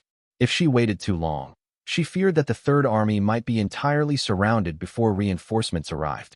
That would be a disaster, especially should the well-armed Callowan soldiers rise in the service of Keter. No wonder Calais was bereft of all beauty, she sometimes thought when looking at the pristine armaments of the army of Calais. All the wealth there had gone into war. Would that Julienne and their father before her had practiced that same folly, which in these dark times was no folly at all. The House of Valignac had more use for plate than palaces these days. The princess' eyes drifted to the hills in the distance, beyond the fighting, where she had been told that a great siege engine still awaited. It had yet to fire a single shot, but as far as she knew the Chosen had not destroyed it. What was Keter waiting for then? We're through with the easy part now, ducklings, Sergeant Hadda growled. Shield steady and mind your right. Don't get smart, it doesn't pay off against the skellies. Edgar breathed out, feeling the usual tremor of fear going down his spine. He'd be all right when the shield wall made contact with the enemy, but until then he knew from experiences the nerves would stay with him. Orders had come from above for the 4th cohort, of which Captain Pickering's company was the 2nd company, to move from the back to the left flank, to prevent the enemy outflanking the army. Felt odd to be turning his back to the dead in front of them, coming out of the hollow, but then Edgar was just turning to look other undead in the face, wasn't he? Liked it better when we were just smashing the down bones, Edith muttered at his side. Like a dangerous chore, but still better than the fucking shield wall. Edgar snorted. A dangerous chore had been a good word for it. The Black Queen had called forth the tides to smash the enemy's hidden army, and when it had washed up in a sea of mud and roiling undeath, the front ranks of the Third Army had sent forth the priests of the House Insurgent. Streaks of blinding light had hit the struggling skeletons and ghouls, carving smoking furrows into the mud, but it had been the task of the legionaries following behind them to shatter any bones they saw sprouting out. Not harmless work, this, for sometimes skeletons played dead than they were and nasty surprises of mud and steel came at you from below. But like Edith, surprisingly sensible, for a Lycan girl, had said, still a damned sight better than the shield wall. There, sometimes luck just meant you didn't get back up in the enemy's service when you died. The company moved into place as smoothly as was possible on muddy ground, a line of 20 moving to the front. Edgar's own line made up the 2nd rank, which meant they'd see fighting before long. Over the shoulder of a shorter soldier, he saw pale bare skeletons with only spears in hand deftly going through the mud. Companies filled in to the side of Edgar's own, broadening the shield wall before the enemy could sweep around it, and he breathed out quietly. If he'd been in the first rank, he wouldn't have dared to take his eyes off the enemy, even when he caught movement above. In the second, though, he risked a glance. It wasn't the summoner and another named engaging vultures up in the sky, as now that the floodgates had closed they'd fled. Too low, anyway, and too quick. It was with quicksilver surprise that Edgar realized he was looking at artillery fire. Some sort of enormous spear had been fired, or perhaps a pillar. Whatever the truth of it, a great length of dark stone fell into the back ranks of the Third Army, killing a dozen with the impact. Edgar's fingers tightened with fear at the tight, for the black stone was glowing with runes. A heartbeat later, there was a crackling sound and a burst of sorcery followed by screams, half a company dying in a heartbeat in a mess of lightning. Another pulse, and the dead rose. The companies in the back of the third turned to face the fresh threat, and while another pillar was shot at them, it burst in midair as if artillery fire of their own had somehow caught it, but the pulses kept coming. Always the same too, lightning and necromancy. But it was a potent combination, and the streaks of light and sorcery thrown at the pillar did nothing. Edgar of Lore breathed out and looked away. Fear ran in his veins as the distant sound of great drums began to thrum, but he could no longer afford to look anywhere but forward. The first wave of skeletons charged forward in utter silence. "Dauntless!" Sergeant Hadda screamed. "Dauntless!" They howled back, and for a moment the boast chased away the gloom. "Gods!" Indrani grimly thought. "That's a new one. What the hells was that pillar?" She recognized the stone from their trip into the Crown of the Dead a few years back. She'd never seen that exact tone of black anywhere, but in the deepest reaches of the Dead King's fortress. But it was the first time she'd ever seen this particular breed of nastiness. It was a pretty simple setup, but the alternating pulses had already chewed through two companies, and all attempts to handle the situation ended up turning into oil tossed at the flame. Not that she could afford to spare much time looking. The enemy's siege engine was still firing the damn pillars, and there were only so many heavy arrows in her quiver. 3, actually, and she was already on her last. That would mean 3 pillars swatted out of their trajectory, at least. But somehow she doubted Keter would be running out of ammunition the same time she did. Knocking the last heavy arrow, Archer suppressed a grimace as she saw another blackstone pillar let loose. She breathed out, steadied her aim, then drew and released. Indrani didn't even bother to watch if she'd hit, already knowing she would. Normally she'd have a few more heavy arrows, but today Cat had sent her out to handle constructs, so it was unravelers she'd loaded up with. Useful things, those, but unlikely to dent a pillar. Pickler's copperstone ballistas were still chewing up the undead coming out of the pass, so the third wasn't in danger of collapsing anytime soon. But casualties were already mounting, and that slippery eel General Abigail had left Archer behind at some point. Glancing ahead, Indrani found that Bjorns were massing in the pass. House-sized abominations resembling bears, damned hard to put down and surprisingly agile for their size. They also carried bellyfuls of undead soldiers, which made them a bloody plague for regulars. It was like a living battering ram spewing out soldiers. Archer bit her lip. She couldn't anything more about the pillars. It'd have to be one of Catherine's contingencies that handled it. She could begin hammering away at the constructs, though. So even as another pillar was shot in the distance, Indrani reached for an unraveler and knocked it. In that, at least, she could tip the scales. "You have no assignment," the Black Queen had told him. "Follow Providence where it leads you." Bowser, who men now knew as the Sage, had done so without qualms. Even the Peregrine had been burned by that villainous wiles, and he would not gainsay them when they stood on the same side. So the Sage had retreated into himself, closing all shutters so that nothing might obscure the sensation of the slight nudges of fate. And fate had led him not to stand with the Dominion's warriors, with whom he shared blood, or the Procerans he had sworn to protect from the enemy's attentions. It was with this strange Third Army that his steps had taken him, not even to fight on the front, though Bowser knew many secrets of destruction beyond those of his fists, but to stand at the back. He understood why only when black stone fell from the sky as a pillar and death bloomed around it. Bowser had learned many secrets, for which some called him wise and others had decreed him a sage, even sage, in time. But enlightenment was not a shared road. It was the struggle within, lonely, endless, forever reaching for unattainable perfection. So he was not surprised when the priests of the house insurgent molded their faith bright and threw it against the black stone to no avail. No candle could light up the ink-black sea. And what could sorcery do, be it flame or thunder? Only a fool sought to beat a devil at devil's tricks. In this, though, he could lend aid. The sage waded through the fresh undead, smashing skulls through helmets as he glided through their ranks, and before long beheld the pillar from up close. "What a malevolent thing you are," the sage murmured, eyes narrowing. "Kill," the Blackstone sang. "Take, kill, take." Its insistence washed over him like morning mist, even the touch of lightning. The light within him was greater than what the enemy's work could bring to bear. Bowser pressed his palm against the stone, disliking its feverish warmth but not lingering on such ephemeral things. Like the river, he must flow and never cease. It was the opposite with this thing of stone and dread, for it was a shell hosting pulsing hate and greed and nothing more.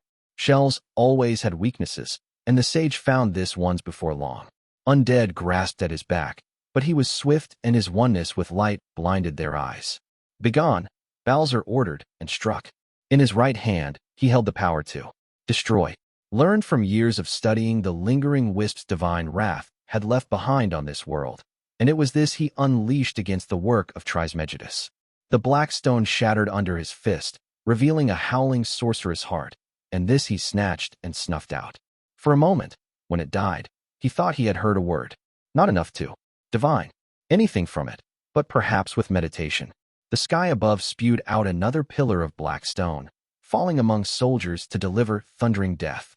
Ah, opportunity. The sage smiled. Today was a good day, he decided, and sought the next pillar of black stone. Lord Razantanya of the Binder's blood threw down his shield, for the javelin might not have punched through, but it had made it good as useless anyway. That was the third shield he'd gone through since the battle began, and he'd already had 2 horses killed under him. Keter was in fine form today. His sworn swords, which had served as the vanguard, were holding steady ahead of him. Malaga was upholding its honor today, though it was Aquiline who was adding deeds to the rolls for her blood. She'd taken a few slayers and lanterns to kill a tusk that had passed by the archer's punitive barrage, giving the killing blow herself. It ought to put her in a better mood, wiping away the disgrace that had been getting wounded on the first real day of fighting of the campaign. The dead were holding firm under the assault of the Dominion, the Lord of Malaga found when he scrutinized the battle lines. The warriors of Levant weren't making enough of a dent to push back the enemy, though they were themselves in no danger of losing ground. Much as Razin would have preferred a more glorious bent to the battle, he could not deny that the Black Queen's plan was working. The copperstone ballistas of the army of Callow were tearing through entire companies of the enemy as they poured out of the pass to reinforce, focusing on the center in front of the Third Army. It was not a great honor for his warriors and aquilines to be used as mere hooks keeping the metaphorical fish from wriggling out of the ballista's reach, Razantanya thought, but if it led to victory, he would make his peace with it. The Procerans had been tasked with the same on their wing, anyhow, so there was hardly a surfeit of honor to go around. Only Abigail the Fox, that ruthless and cunning general who'd bled his binders so starkly at the graveyard, had claimed any by being given the pivotal role of the day. Still, there was no reason for the Dominion not to try to seize a better position.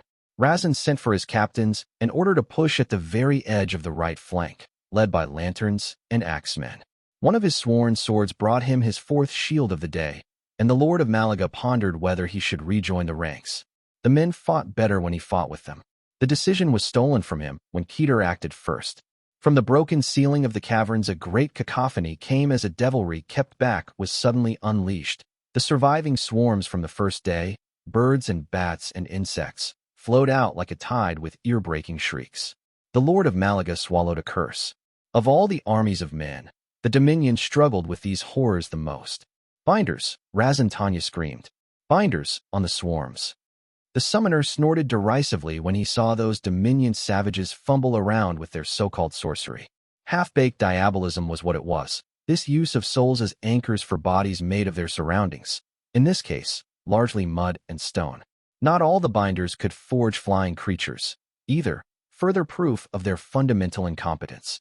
Cedric reminded himself that not all could equal his own mastery, but it was a half-hearted thought, and almost more a boast than a commiseration. "You are certain your creature is capable?" the concoctor asked. Beneath them, His summoned wyvern batter of her wings as she sped towards the undead swarms. The summoner cast his colleague a scornful look. A little late for asking, yes? Cedric sneered. She rolled her eyes, the insolent wretch. Gods, but the Black Queen simply did not recognize his worth. Always she used him as a horse handler for some inferior named, when he could have done it all on his own. My concoctions will work as promised, the concoctor flatly said. The only possible point of failure here is your work. The summoner scoffed. My works is always beyond reproach, he said. It is why I have been judged too valuable to send to the arsenal, unlike some others. She probably would have argued with this self-evident truth, so Cedric ordered his summon to bank hard upwards and leaned closer to its neck. The containers the concoctor had loaded its belly with made the construct less maneuverable, but he'd learned to compensate. It would not matter, anyway, he thought. Unlike what his colleague believed, the containers would not simply be spat out. Cedric manipulated his summon to constrict its stomach when they neared the edge of the swarms, breaking a container even as it opened its mouth. Like the old dragons of legend, his summon breathed out a gout of something, though it was a gas instead of fire, rather lessening the effect. The gas did its work, the summoner was forced to admit, even as he began leading the wyvern into making a long pass through the mass of undead creatures, spewing out clouds all the while. The brew attacked the necromantic constructs almost as holy water would have, eating at them and disrupting the spell holding them together. It was particularly lethal on insects, but even the birds collapsed after a heartbeat of exposure. Yet another victory to be laid at his feet, the summoner thought with smug satisfaction.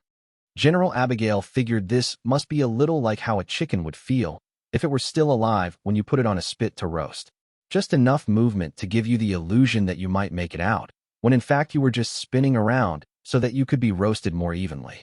Sadly still on her horse, the general hid another wince as she watched another pack of ghouls leap over the shield wall at the front and land atop the shield panels of the mage cabals, then wiggle through a weakness in them.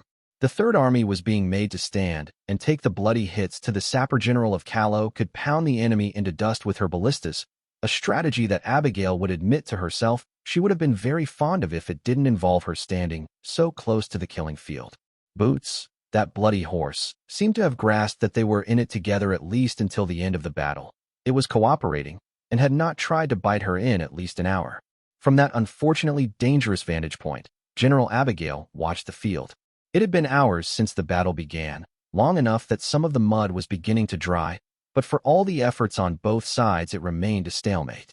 Revenants had tried to smash the front lines a few times, but Named had met them head-on and gotten the better of them. Most of the time, anyway.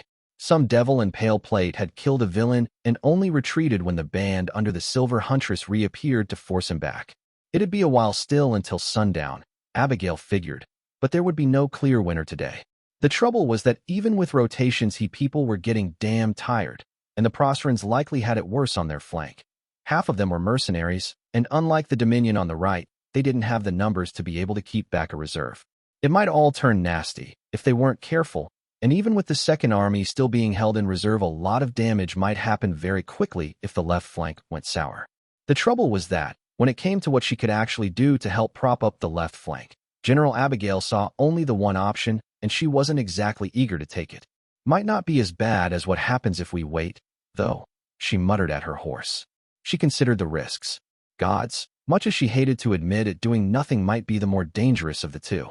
The Volagnac soldiers were a hardy lot, but the mercenaries didn't have the same stomach for the right. If some started running, Abigail still held back on doing anything until she saw the first Fantassin company break, cursing and giving orders to her general staff, even if the mercenary company managed to rally and return into position. It was only going to get worse the longer she waited, and with Abigail's luck, everyone up here was going to pull a runner except her own damned army. After dismounting, she gathered as many companies of heavies as she dared to pull to her and arranged for a wedge. She sent for the Third Army standard, picked some poor bastard to carry it into battle, and waited for the orders she'd given to trickle down to the house insurgent and the mage cabals. The change was noticeable when it happened, from defensive to offensive. The priests struck out with mass volleys as shields winked out and were replaced by great spears of flame ether. Gods, Abigail faintly muttered. How bad could it really have been, being a tanner? Too late to back out now, she knew.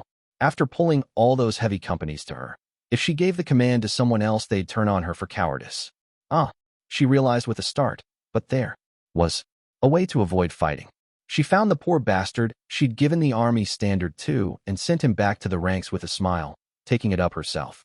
See, with that thing in hand, she wouldn't be able to use a sword, so no one could expect her to. Shit. Abigail realized she could no longer use a sword, and Keter might go after the standard to hurt morale. She'd made herself a target again. Are you ready, General? Krollum asked.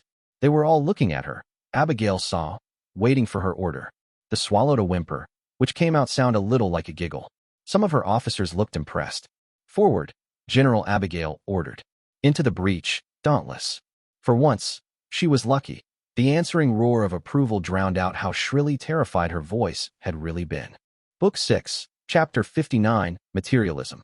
Victory in war comes by 3 parts: fighting, diplomacy, and strategy. No single third is sufficient to bring victory alone, and each is neglected at great peril. Extract from the Ars Tactica, famed military treatise of dread Emperor Terribilis I. It was a nice afternoon, if you discounted all the dying. As the opening strokes of the second battle for Lausanne's hollow fought under my command began to reverberate, I sat on high chair and watched as I absent-mindedly tore into a late midday meal. A meat pie, still warm with the juices splattering on my armor when I bit deep. The prelude had, to my mixed pleasure and wariness, unfolded largely as I'd planned.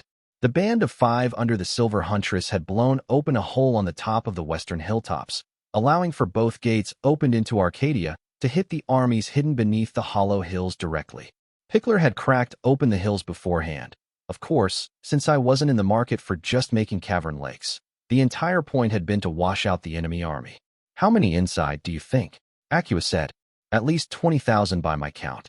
The shade stood upright at my side, in an intricate gold-accented dark dress, and veil whose occasional flickering betrayed the gate had taken a lot more out of her than she liked to admit. It had taken even more out of me, of course, since Acua drew night through my own connection to it. She could manipulate outside stocks of it just fine, as she had at the prince's graveyard when she'd called the eclipse, but otherwise she was also limited by what my body could stomach, which was, at the moment, essentially nothing. 2 large gates, precisely aligned to parts of Arcadia, and for some time, and in broad daylight, to boot. No, I was effectively out of the fight until sundown, and that meant so was she.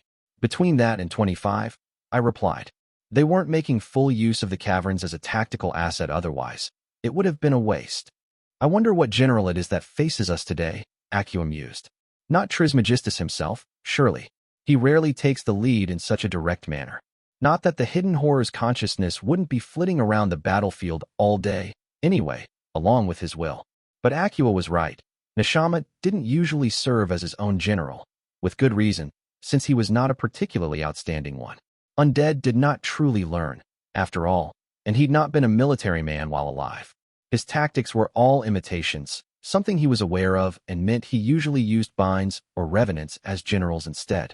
It was typical of his brutal streak of pragmatism that the dead king would raise anew the commanders that had been most troublesome to him and bind them to his service. I did not doubt he was the overall strategist of the Kingdom of the Dead's campaigns, mind you. On the grand scale, the one beyond tactics, there really wasn't a thing in existence that could think the way the King of Death could. The Prince of Hanovan mentioned the Princes of Bones usually commands all local undead, as well as his own Grey Legion, I noted. But I've seen no sign of him. It might be the Pale Knight, though admittedly he seemed more a champion than a general to me. Or it could be 100 other unseen trembling souls, none of which we'd even slightly sniffed out. We'd not yet dug so deep in the reserves of Keter that the dead king had to be stingy with generals, to my enduring displeasure. I kept tearing into the meat pie as the battle began in earnest, the Third Army under General Abigail sounding the horns and beginning to advance. By now the tide of water flowing out of the caverns and the hollow was beginning to die out, swallowed by the thirsty ground and turning it to mud. Maybe 10,000 scrapped by the water, I said, sharpening my eyes with night as I studied the field. I'd hoped for more. The remainder are buried in mud, in disarray and often weaponless, Acua replied. Your hunting hound in the third will make good sport of them. She's meant to a lot more than that, I muttered. Mind you, I didn't expect the third to wipe out all those downed undead. The Third Army only made up the center of my host's formation, with the Proserans under Beatrice Vollignac making up the left wing and the Levantines under their blood making up the right. I expected she'd bite off a hard chunk while advancing, falling upon it while it was not yet recovered, but she'd have to spread out the third to get them all, and that was the last thing either she or I wanted. After all, in the end the Third Army was bait. I was not brought into the full battle plan, the Shade idly said, but it seems to me that you are taking great risks with the array of your forces. The third is pulling heavily ahead, and your left wing is undermanned. She wasn't wrong. Black would have blanched at this kind of battle array, which was a stark departure from the traditional legion doctrine. My center was a steady 10,000 legionaries and my right wing a wildly overstrength 17,000 Levantines, while my left wing was a mere 6,000 Proserans. Mostly Volognac soldiers, principality troops, with some fantassins. The rest of the Proseran troops had been sent out to clear the lowlands with the drow under Iva, after all, and had yet to return to the field. But then the three minds behind the modern legions, Black and Grim One-Eye and Rancor, had built that model to smash mortal armies. Fighting the kingdom of the dead was a different kind of war, one where the enemy did not tire, where being outnumbered at every turn was a near certainty, and the enemy's arsenal bore a few more nasty surprises tailored to undermine your strength with every passing battle. I'd adapted to this war, though, learned how to wage it. We came to Lausanne's Hollow to achieve two things, I said. Seizing the pass itself and destroying the army defending it. We couldn't just do one, unfortunately. Even we forced out the army and took the Hollow, we needed to destroy the enemy's fighting force here. Even it retreated weakened, we couldn't afford to have it at our back while we moved on the capital. It'd be child's play to cut our supply lines if even just a few thousand raiders stayed loose around the Hollow, and we were already outnumbered by the enemy, so I was reluctantly to shake loose a garrison force to leave behind. The single worst way to achieve those objectives is assaulting Lausanne's Hollow, I said. Taking fortifications is a war of attrition, and the moment the battle ends up in the narrow pass, this becomes a slugging match that Keter will win 9 times out of 10. I'd seen battles turn that way before. The dead king and his generals just began throwing corpses at us, well aware that even if the battle itself was lost, they'd still win the war by effectively destroying our army in the trade-off. No, fighting in the pass was something I wanted to absolutely avoid. It was why our original campaign plan had called for the forces under General Pallas to strike at the Sigillan Sisters further north tomorrow and then swing south to pincer the enemy here as soon as they'd secured the fortress. That plan had obviously gone out the window since, but the underlying reasons for making it remained. Yet you are, in fact, assaulting Lausanne's Hollow, Acua Drilly pointed out. No, I'm not, I grunted. We cracked open the hills, Acua, so now instead of fighting just at the mouth of the pass, the battlefield got extended. These are proper grounds for classic legion warfare. They just happen to be at the front of a pass, which the opposing general will notice, the golden-eyed Shade said. Why prevents from retreating deeper in, where the pass narrows and your advantages evaporate? Bait? I grimly smiled, set out in 2 parts. I finished the last of the meat pie, scarfing it down and licking the warm juices off my fingers. I pretended not to see the disapproving look thrown my way under the gauzy veil. In the distance, as the Third Army began plowing through the dead washed up by the waters, reinforcements began pouring out of the pass. Skeletons, yes, but also constructs. It'd be a hard fight. And as the dead who'd washed up on the flanks of the Third clawed their way out of the mud, still a disorganized horde, the enemy general did exactly what I'd wanted them to do. They sent out the horde in waves, trying to flank and even envelop the Third Army before the reinforcing wings could arrive. The enemy had committed. The enemy's siege engine atop the hills began unleashing some deadly surprise. Pillars of black stone. But Archer was with the Third, and I'd left heroes floating. One of them would nip this in the bud before it turned too bad. Providence good, as ensured it. You seem pleased, which implies this dawning rout is exactly what you intended, Acua noted. Which fits better with my appraisal of Abigail of Summerholm than that of the overeager general who struck out too far ahead I am currently looking at. I shrugged. It holds up, you know, for someone who's looked into our armies, I said. If someone else had rushed too far, it might be a trap, but the Third. I named them Dauntless personally. They've served as my vanguard in 6 war, and they're commanded by a rising star among my commanders, but a young one, who never went to the war college. Militia will have records of that, which means the dead king has them as well. If this were Hune rushing, it'd be suspicious, but this. I grinned. Why? Acua, this isn't a trap, I said. It's an opportunity. One Keter has seized quite eagerly. So the dead had come out swinging from the pass in the distance, pouring reinforcements and trying to swallow up the third before the seemingly feet-dragging Proserans and Levantines caught up and handled the flanks. From an outside eye, that tortured formation, one wing two storing, the other two wing, would have been forced on me by politics and a fear of trouble in a shared command structure, not more tactical considerations. I'd split the wings by nation of birth and was now paying the prince for it. Neither Levantines nor Proserans too eager to follow the lead of a reckless Calawan general. But the third held, because the third always held, and so the jaws of the trap closed. So now you hurt them, Acua said. As if bid by the hand of Gate, the ballistas of the army of Calo began to sing. I saw the understanding dawn in Acua's eyes, for though she was not exactly a veteran commander, she was clever and well learned in matters of warfare. The enemy had to reinforce through the pass, its entrance now stripped of all fortifications by the thorough work of Lord Soln, which meant my sappers knew exactly where the killing fields ought to be set up. The copperstone ballistas pounded the enemy into dust again and again and again, as the flanks caught up to the third and tore through the still ill-prepared undead brought there by the waters. And so the enemy general slowly came to realize it had been baited into filling a box, the once caverns, the mouth of the pass, where its numbers were being made into a disadvantage. The fighting with blades, after all, only happened between the first ranks of the dead and the living. The fire of my siege engines burned swaths behind this, and would cost Keter easily fivefold the casualties the rest of my army would cause it. Acua stayed silent for a long moment, taking it in. I sometimes forget how deeply unpleasant a general you are to face, Acua mildly said. I snorted. We'd never faced each other as commanders of armies, actually, as she'd been the general of her forces at neither the Dead Dawn or the Doom. An inspired trick, she continued after a moment. Such direct praise was rare, coming from her, and I allowed myself a sliver of enjoyment before setting it aside. I'm hardly the first to use it, I dismissed. Jahan the Wise did the same with the banks of the Wassilidi at the Battle of the Sparrows, and Terribilis to the Third Crusade at the Danse Macabre.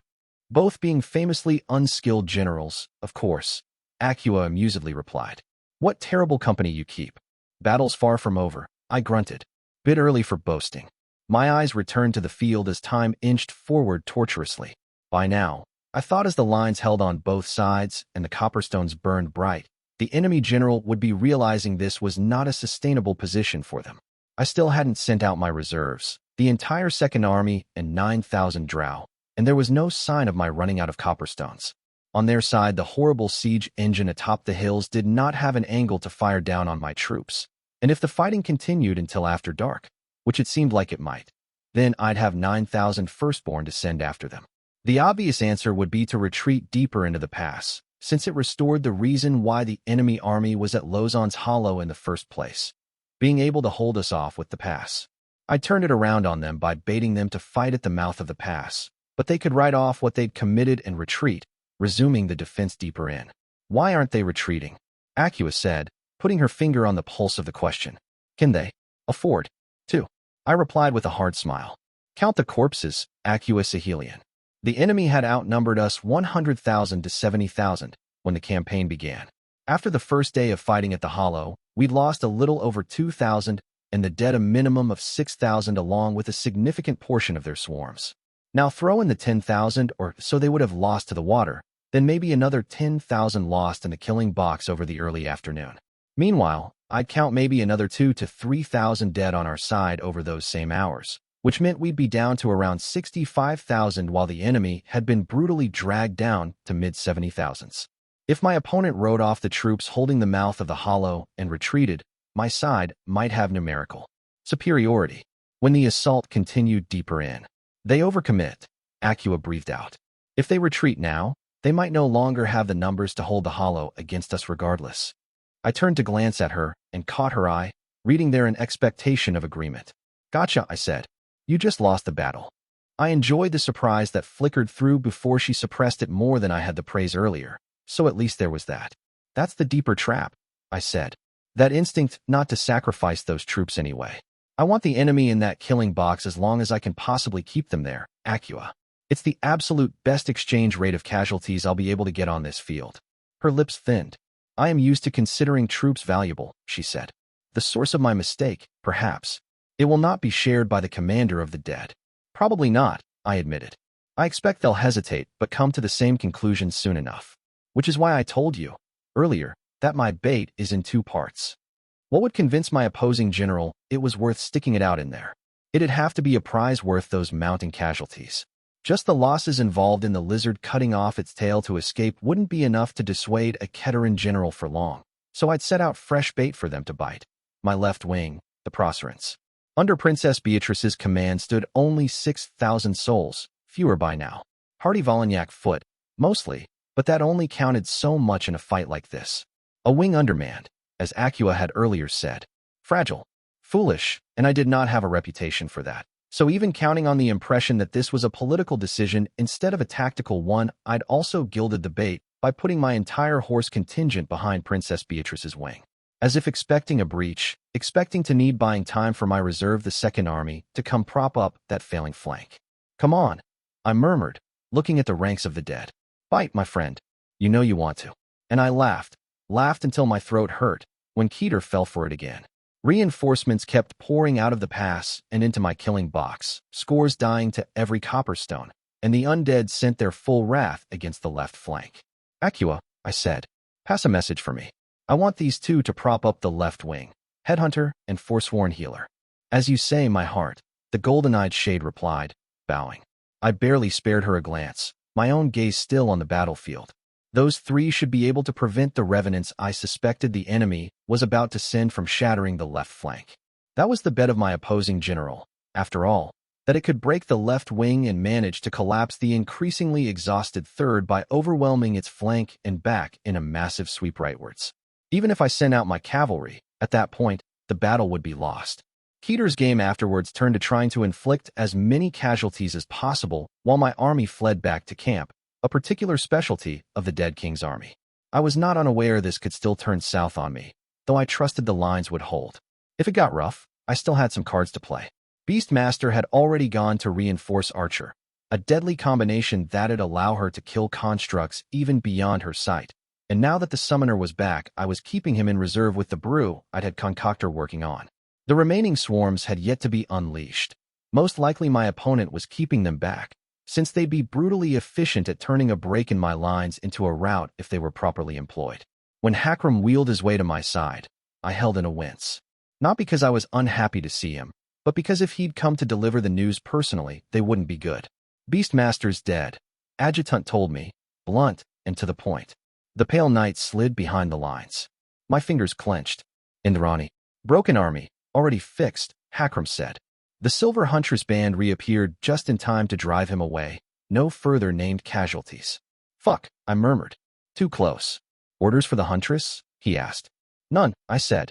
She's free to follow Providence and judgment as she pleases. That was the main reason I'd sent out a band of 5 heroes.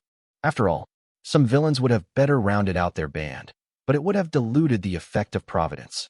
Best to have an imperfect force at the perfect time and place than the opposite. Hakram stayed at my side afterwards, letting his helping hands carry the rest. We stayed silent, but not uncomfortably so. We both had our minds on the field in the distance. Not long after, to my surprise, the Dominion began pushing into the undead lines ahead of them. They were fresher than either my third or the Procerants, admittedly, and significantly more numerous. I'd genuinely not expected they would, though, so I was unprepared when the enemy general decided to set them back with a decisive stroke. The swarms came loose from the broke ceiling of the caverns, coming down as screeching tide as the binders did their best to keep them at bay. Summoner and Concoctor. I curtly ordered Hakram. The messenger was moving before I was even done speaking. I'd positioned them closer to the left flank, expecting the strike would come there, so my fingers were raking the arms of my seat, while the 2 silhouettes on Wyvernback went up from too far away as the first ranks of the Dominion were engulfed and shredded. It got handled, in the end, but not quickly enough. The dead pushed hard into the Malaga section of the shield wall simultaneously to the swarm assault, and it would have turned into a rout without what I suspected to be named intervention. Couldn't be sure at this distance, not with armies so large and the constant streaks of light and sorcery. The next helping hand that came to report to Hakram was Scribe, which told me there were grimmer news yet. The sage stabilized the break in the Levantine line, Scribe told us. And Adjutant graveled. The moment after the shield wall closed up, he was sniped by an archer revenant, Scribe told us. I believe he might have used his 3 aspects over the afternoon's fighting and become vulnerable as a result. Tell me they recovered the corpse, I said. Lady Aquiline Osina saw to it personally, Eudokia said. I blew out a breath. It could have been worse. There weren't clean victories outside the stories, I reminded myself, and stuck the course. When the Proceran flank began wavering despite the best efforts of Beatrice Vollignac and the desperately fighting named there, the headhunters slew 2 revenants and claimed their heads, according to the reports Hakram received. I did not panic or send orders to my cavalry. Instead, I smiled and sent for Senior Mage Jindai, Hune's senior spellcaster. Send word to Lady Catalina to prepare for the crossing, I ordered. We are nearing our moment. This very afternoon, after all, was when the detachments we'd sent out were due to return. Instead of letting them come openly across the plains, I'd instead requested for Iva and the Fantassins under Lady Catalina to take the Twilight Ways. I could, that way, unleash them as a surprise when the time came. Keter would have accounted for our own mages. There was no hiding them, but not for those that had left with our detachments. I could, because of this, bet on surprise with good odds. It'd help with Proceran morale as well to be pulled out of the fire not by foreigners, but by their own kind. After the battering they'd take today, it would do them some good. When the first Fantassin company on the left flank broke, I immediately gave the order for the reinforcements to begin crossing into creation. I jolted in surprise, though, when the Third Army's shields winked out and they began shaping offensive magics instead. Wait, had General Abigail guessed my plan? I studied the Third's movements carefully, noting the massing of heavy companies around the standard, and decided that she hadn't. The gates were just now beginning to open, after all, to the cheering of the Procerans behind them. More likely she'd been worried about the left flank collapsing on her and acted to cut off the thread at the source. I chuckled. Regardless of her intentions, the timing for that charge was actually perfect. I'd gotten what I could out of my soldiers for the day. It was time to wrap this up. Send word to Summoner to pull back from the right flank and help with the charge instead, I told Hakram. Cut loose Apprentice as well, he suggested. She'll thank you for it. I mulled over that a moment, then nodded. He was by my side and deep behind our lines, and while there might not be such a thing as safe, when fighting Keter, he was not at so great a risk he could not spare his bodyguard and assistant for a bit. I settled back into my seat, watching the last few exchanges of the day unfold. It went better than I'd dared hope, in truth. The enemy center, while steadily reinforced over the afternoon, had also steadily been culled by hours of copperstone bombardment. I'd not anticipated that would mean it was thin on binds. They'd need more light to be destroyed, if anything. But that was the only explanation that came to mind as to why the undead center shattered like a rotten egg when the Third charged into it. I watched the enemy ranks break apart under weight of the heavy companies and almost asked Jindai to send a signal for General Abigail to pull back, for she was getting too far ahead, but she stopped on her own anyway. Good, I thought. I'd kept the Grey Legion out of this so far by making the ground muddy, and so effectively making it impossible for infantry that heavy to accomplish anything save get stuck in a mire, but there were drier grounds further in. I had a lot of faith in the Third Army, but there was a reason the standard order for mundane troops encountering the Grey Legion was retreat. General Hune, sensing like me that the battle was coming to a close, came my way. She made her courtesies to myself and Hakram, then got into why she'd come here. Congratulations are in order, Your Majesty, the ogre said. Another victory to your name. I didn't disagree, even though there was still fighting on the field. With the Third having claimed the head of the narrowing in the pass, enemy reinforcements were cut off, so the left and right wings were just pushing up pockets of undead against the walls of the caverns and systematically exterminating them. It'd take a while, and the Third would have to hold until they were done, but with the amount of named we had on the field, we should be able to deal with any nasty surprise the enemy had left to unleash. All that was left was for someone to sabotage the enemy's siege engine on the hills before we could retreat, which I was already mulling sending word to the Silver Huntress Band to do. A moment later, there was a great burst of light in the distance atop the hills, followed by pillars of flame, and I was once more reminded that the heavens had a sharp sense of humor. It's only half the battle, I finally replied. We still don't hold the hollow itself. Given Keter's casualties today, and the raiding the Firstborn will no doubt undertake tonight, there can be no question of the dead still holding the pass by tomorrow afternoon, General Hune said. The last sword stroke has not been granted, but it is a victory all the same. We'd be out raiding in force overnight, and with the full strength of the drow, nearly 20,000, including several hard-hitting mighty. I fully intended on savaging the enemy army as brutally as I could before dawn came and the fighting resumed tomorrow. We'll see it if pans out that neatly, I replied. But I take the congratulations in the spirit they were meant, regardless. Thank you, General Hune. She didn't linger after that, leaving us to our thoughts.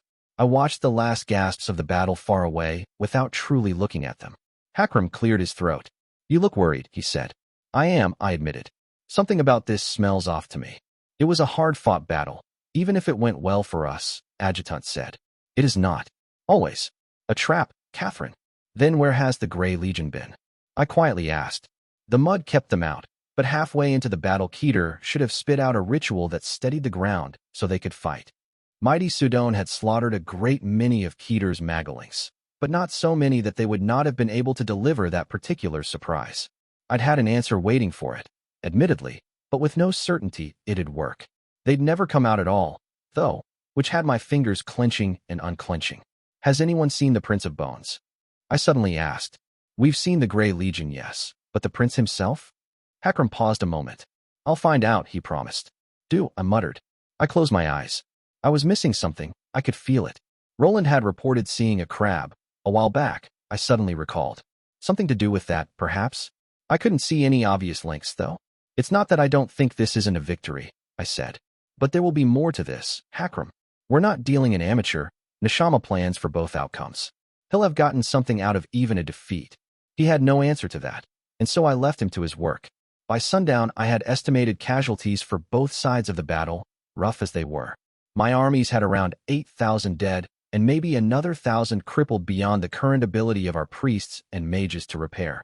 That took us to an army 59,000 strong, perhaps even a little lower. The enemy, though? Keter had begun holding Lausanne's Hollow with an army of 100,000, and now it had barely half that. 50 to 55,000 left, we believed, though the Grey Legion counted among them. My soldiers had, without even our full army being on the field, fought like lions and won the day. A heroic victory, some would call it. Now we just needed to win another 100 and never lose. Welcome to War with Keter. Book 6, Chapter 60, Zwischenschach. In war and politics, we are all as men sharing the same dark cave and stumbling along blindly. The keys to victory in either matter are patience and seeing just a little further ahead than your opponents. Luc Montsealer, 32nd First Prince of Procure, largely remembered for the Great War that followed his assassination. A brawl. The last blows of the battle, not even an hour passed, and now they were brawling. Sometimes I sympathized with Cordelia Hazenbach, for though I had fought her tooth and nail to keep the truce and terms from being beyond the reach of temporal laws, I didn't entirely disagree with her when it came down to it. I bent the rules for named all the time, didn't I? I'd made them beyond the authority of all but two of their own kind, allowed them to wield power over others, and invested them with weighty responsibilities. But sometimes, God, sometimes, they just went and did something that made it feel like I was biting down on a mouthful of embers. I knew the names and the names, could discern the source of this stupidity, but to understand was not to excuse. If they'd been soldiers under my command, this would end with a flogging and a demotion. If it had been allied officers, even nobles, I would have had them removed from command and sent away. But names were rarer than noble blood, the power they gave more highly prized than titles in these days where the end times were howling at our door. So instead I would have to be lenient, to chide and discipline, as if dealing with children instead of hardened killers empowered by creation. What hope was there for the lease accords, when not even the dead king at our gates was enough to force reason onto us? I wrestled my mounting fury down as I limped through the dusty grounds of our camp, knowing calm would serve me better. It was exhaustion and anger talking, I told myself. There would be good days and bad ones in the era to come, and no treaty could change that. It had never been their purpose to fix the world, for that was too ambitious a charge for anything made by my hand. The Accords would do what they were meant to, and Calernia would muddle along with a few less atrocities splattered across the pages of its history. That alone would already be a better legacy than I had any right to claim, some would say. In the distance, as I turned a corner, I heard cheering. The night boiled in my veins, answering the livid streak of anger that seized me, and the closest legionaries shivered. I'd sent for a full company of armed soldiers, phalanges one and all, to accompany me. They were to serve as either escort or mailed fist, depending on my orders, and my mood was feeling more and more like clenching fingers. The cheering itself wasn't bad. It was what it meant. That named had decided to fucking brawl in public in front of any soldier that cared to watch. On the same day as a bruising battle with the kingdom of the dead, our corpses not even all burned. My fingers clenched. Well, at least one was going to be one of mine, so maybe flogging wasn't off the table yet. It was with that hard stomp particular to soldiers meaning business that my company entered the picture. A large crowd of soldiers, a few hundred, 1,000, had gathered in a great ring. By their looks and armor, they were from half a dozen different armies and oaths. A clean slice of our coalition shouting hoarsely as 5 named brawled and coin changed hands. A quiet fell in the immediate surroundings of the phalanges, soldiers paling and hastily getting out of the way of authority having come to call. There was just enough of a quiet, I finally made out one particular thread from the cacophony. An old ditty I'd learned as kid in lore, beautifully sung by a cold-blooded monster. Maiden Mary, fair and merry, your tears make poets sigh, but for a smile given sweetly, tall banners will kiss the sky. The rapacious troubadour had a nasty sense of humor, it seemed. Maiden Mary was a children's song, but it dated back to the War of the Cousins, the civil war that had put on the throne the same branch of House Fairfax that my father had later ended, and the Mary in question was Mary the Claimant. Queen Mary III, most scholars called her, as her eastern belles had won over the southern belles just long enough for her toddler son to die a crowned king and another cousin succeed him. I would have been impressed about the troubadour knowing the song at all, if he'd not also been the same shit playing a song about civil war while named fought in front of a crowd of rowdy soldiers. There was blood on the floor, I saw, but at least no one was dead yet. Archer and the Silver Huntress were both bleeding, and I knew the look in Ronnie's eyes. She'd take a killing stroke without hesitation if she got the opportunity. The Silent Guardian and the Headhunter were both in better shape, the Guardian having nothing but marks on her plate, while the Headhunter had suffered only a small cut on their cheek. The only voice of sanity in there was Roland, even now trying to force everyone apart and largely failing. Settles nothing. I caught the rogue sorcerer saying, "You are only making it worse for Dash." "Do it to him, Lady Archer," someone with a heavy Lycan accent shouted. "Callow, the sword and crown." "Huntress," an Alaman's accent shouted back. "For grace in heavens, Silver Huntress."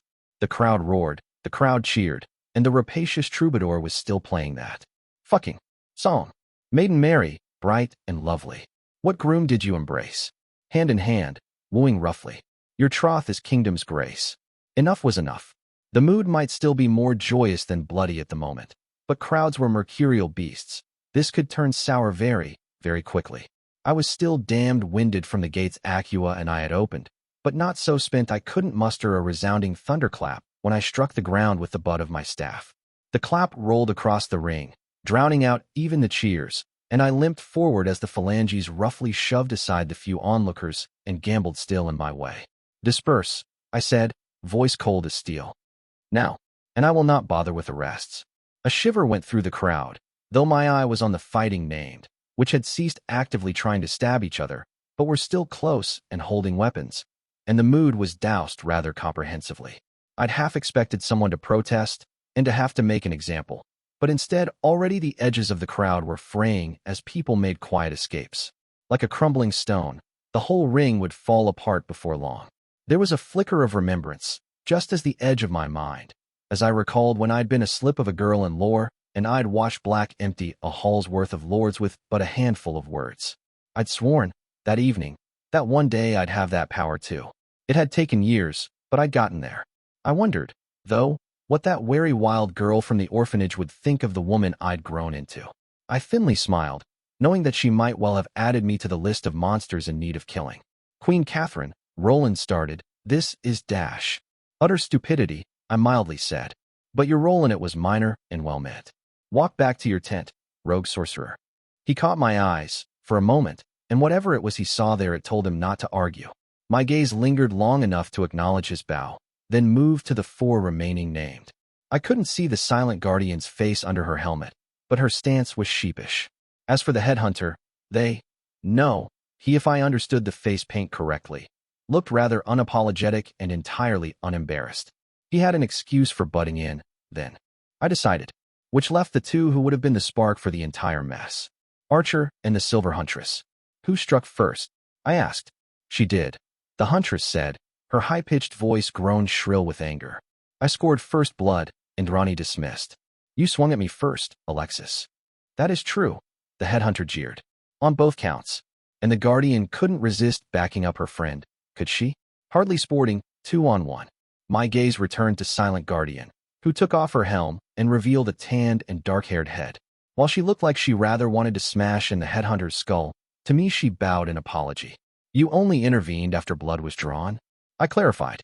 She nodded. I hummed, eyeing the headhunter.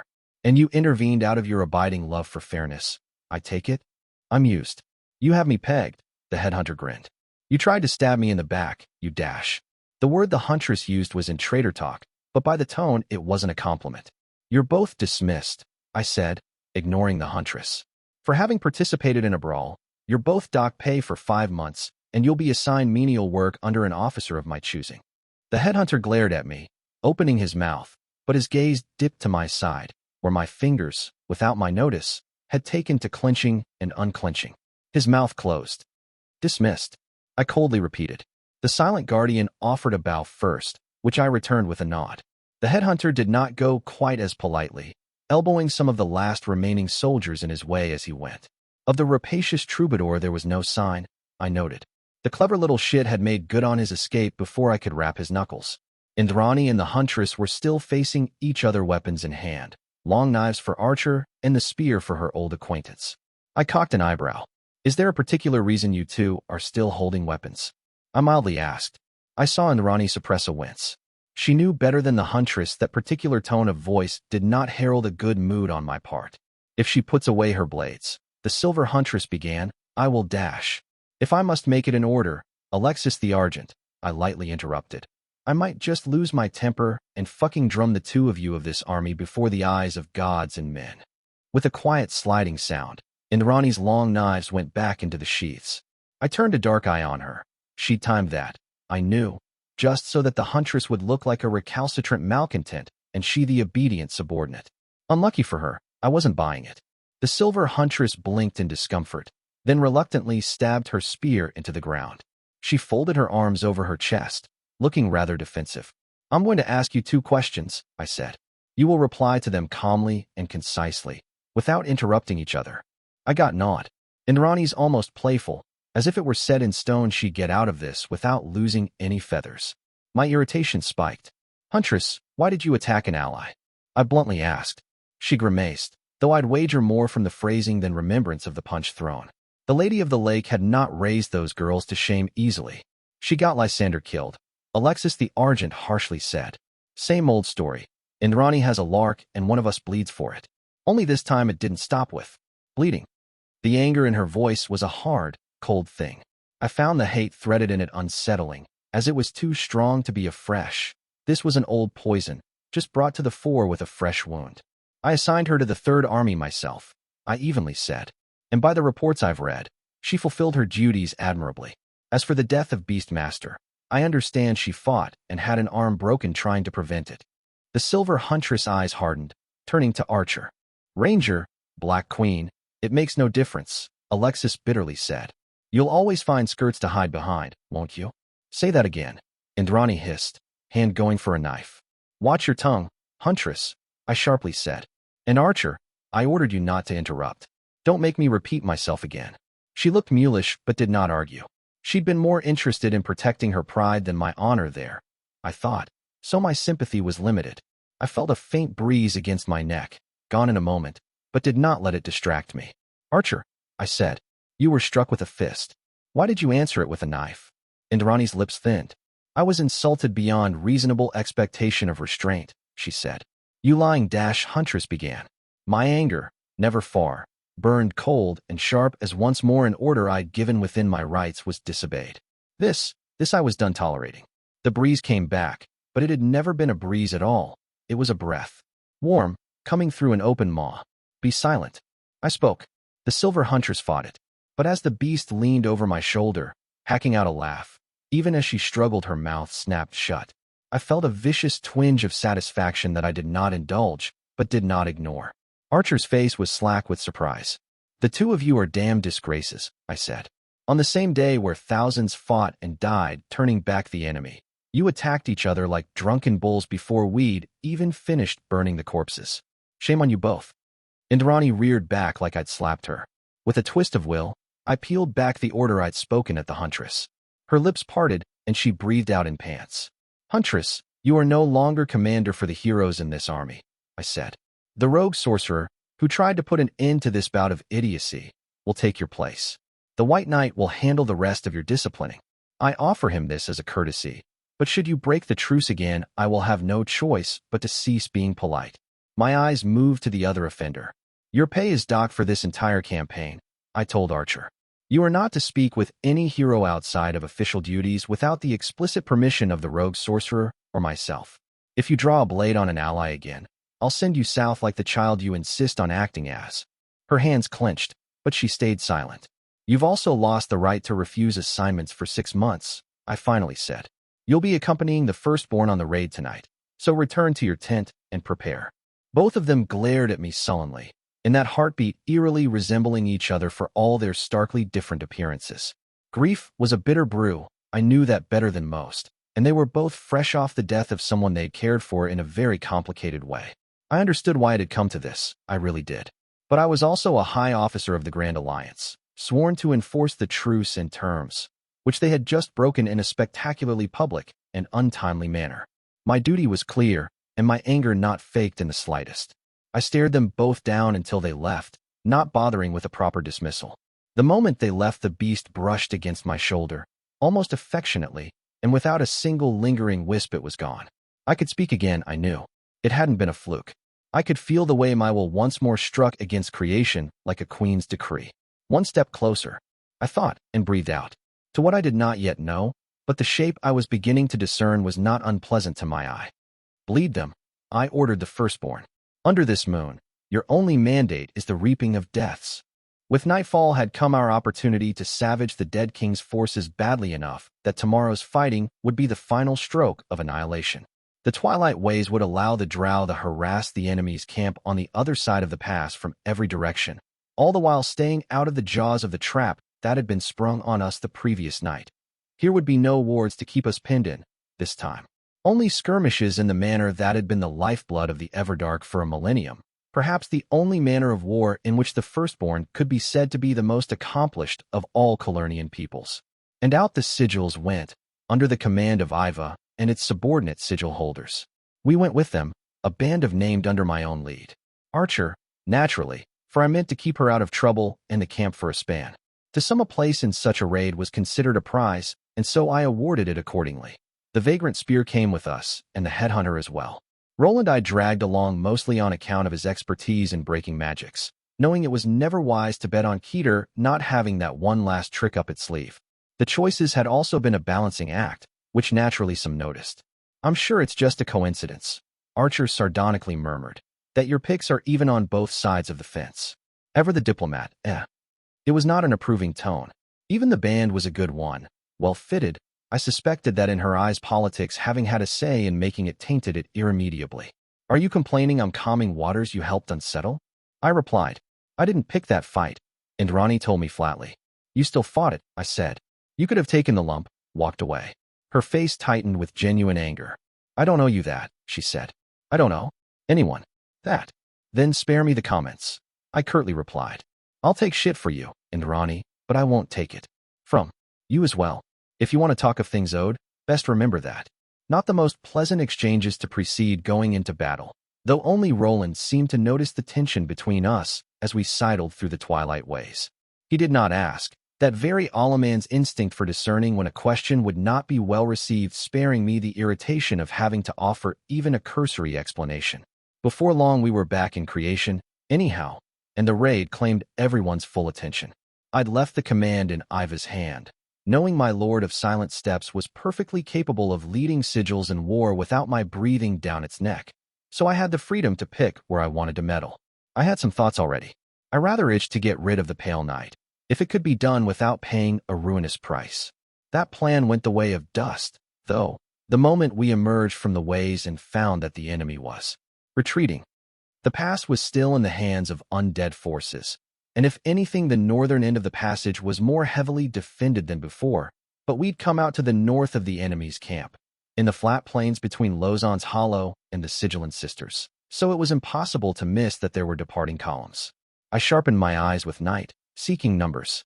Maybe 10 to 20,000 massed to hold the pass in case we struck overnight, but the rest were mobilizing to leave. Hells, there were already scouting detachments north of us in the distance. Leaving? The headhunter sneered. Fools. We'll catch up through the ways. It was she, tonight.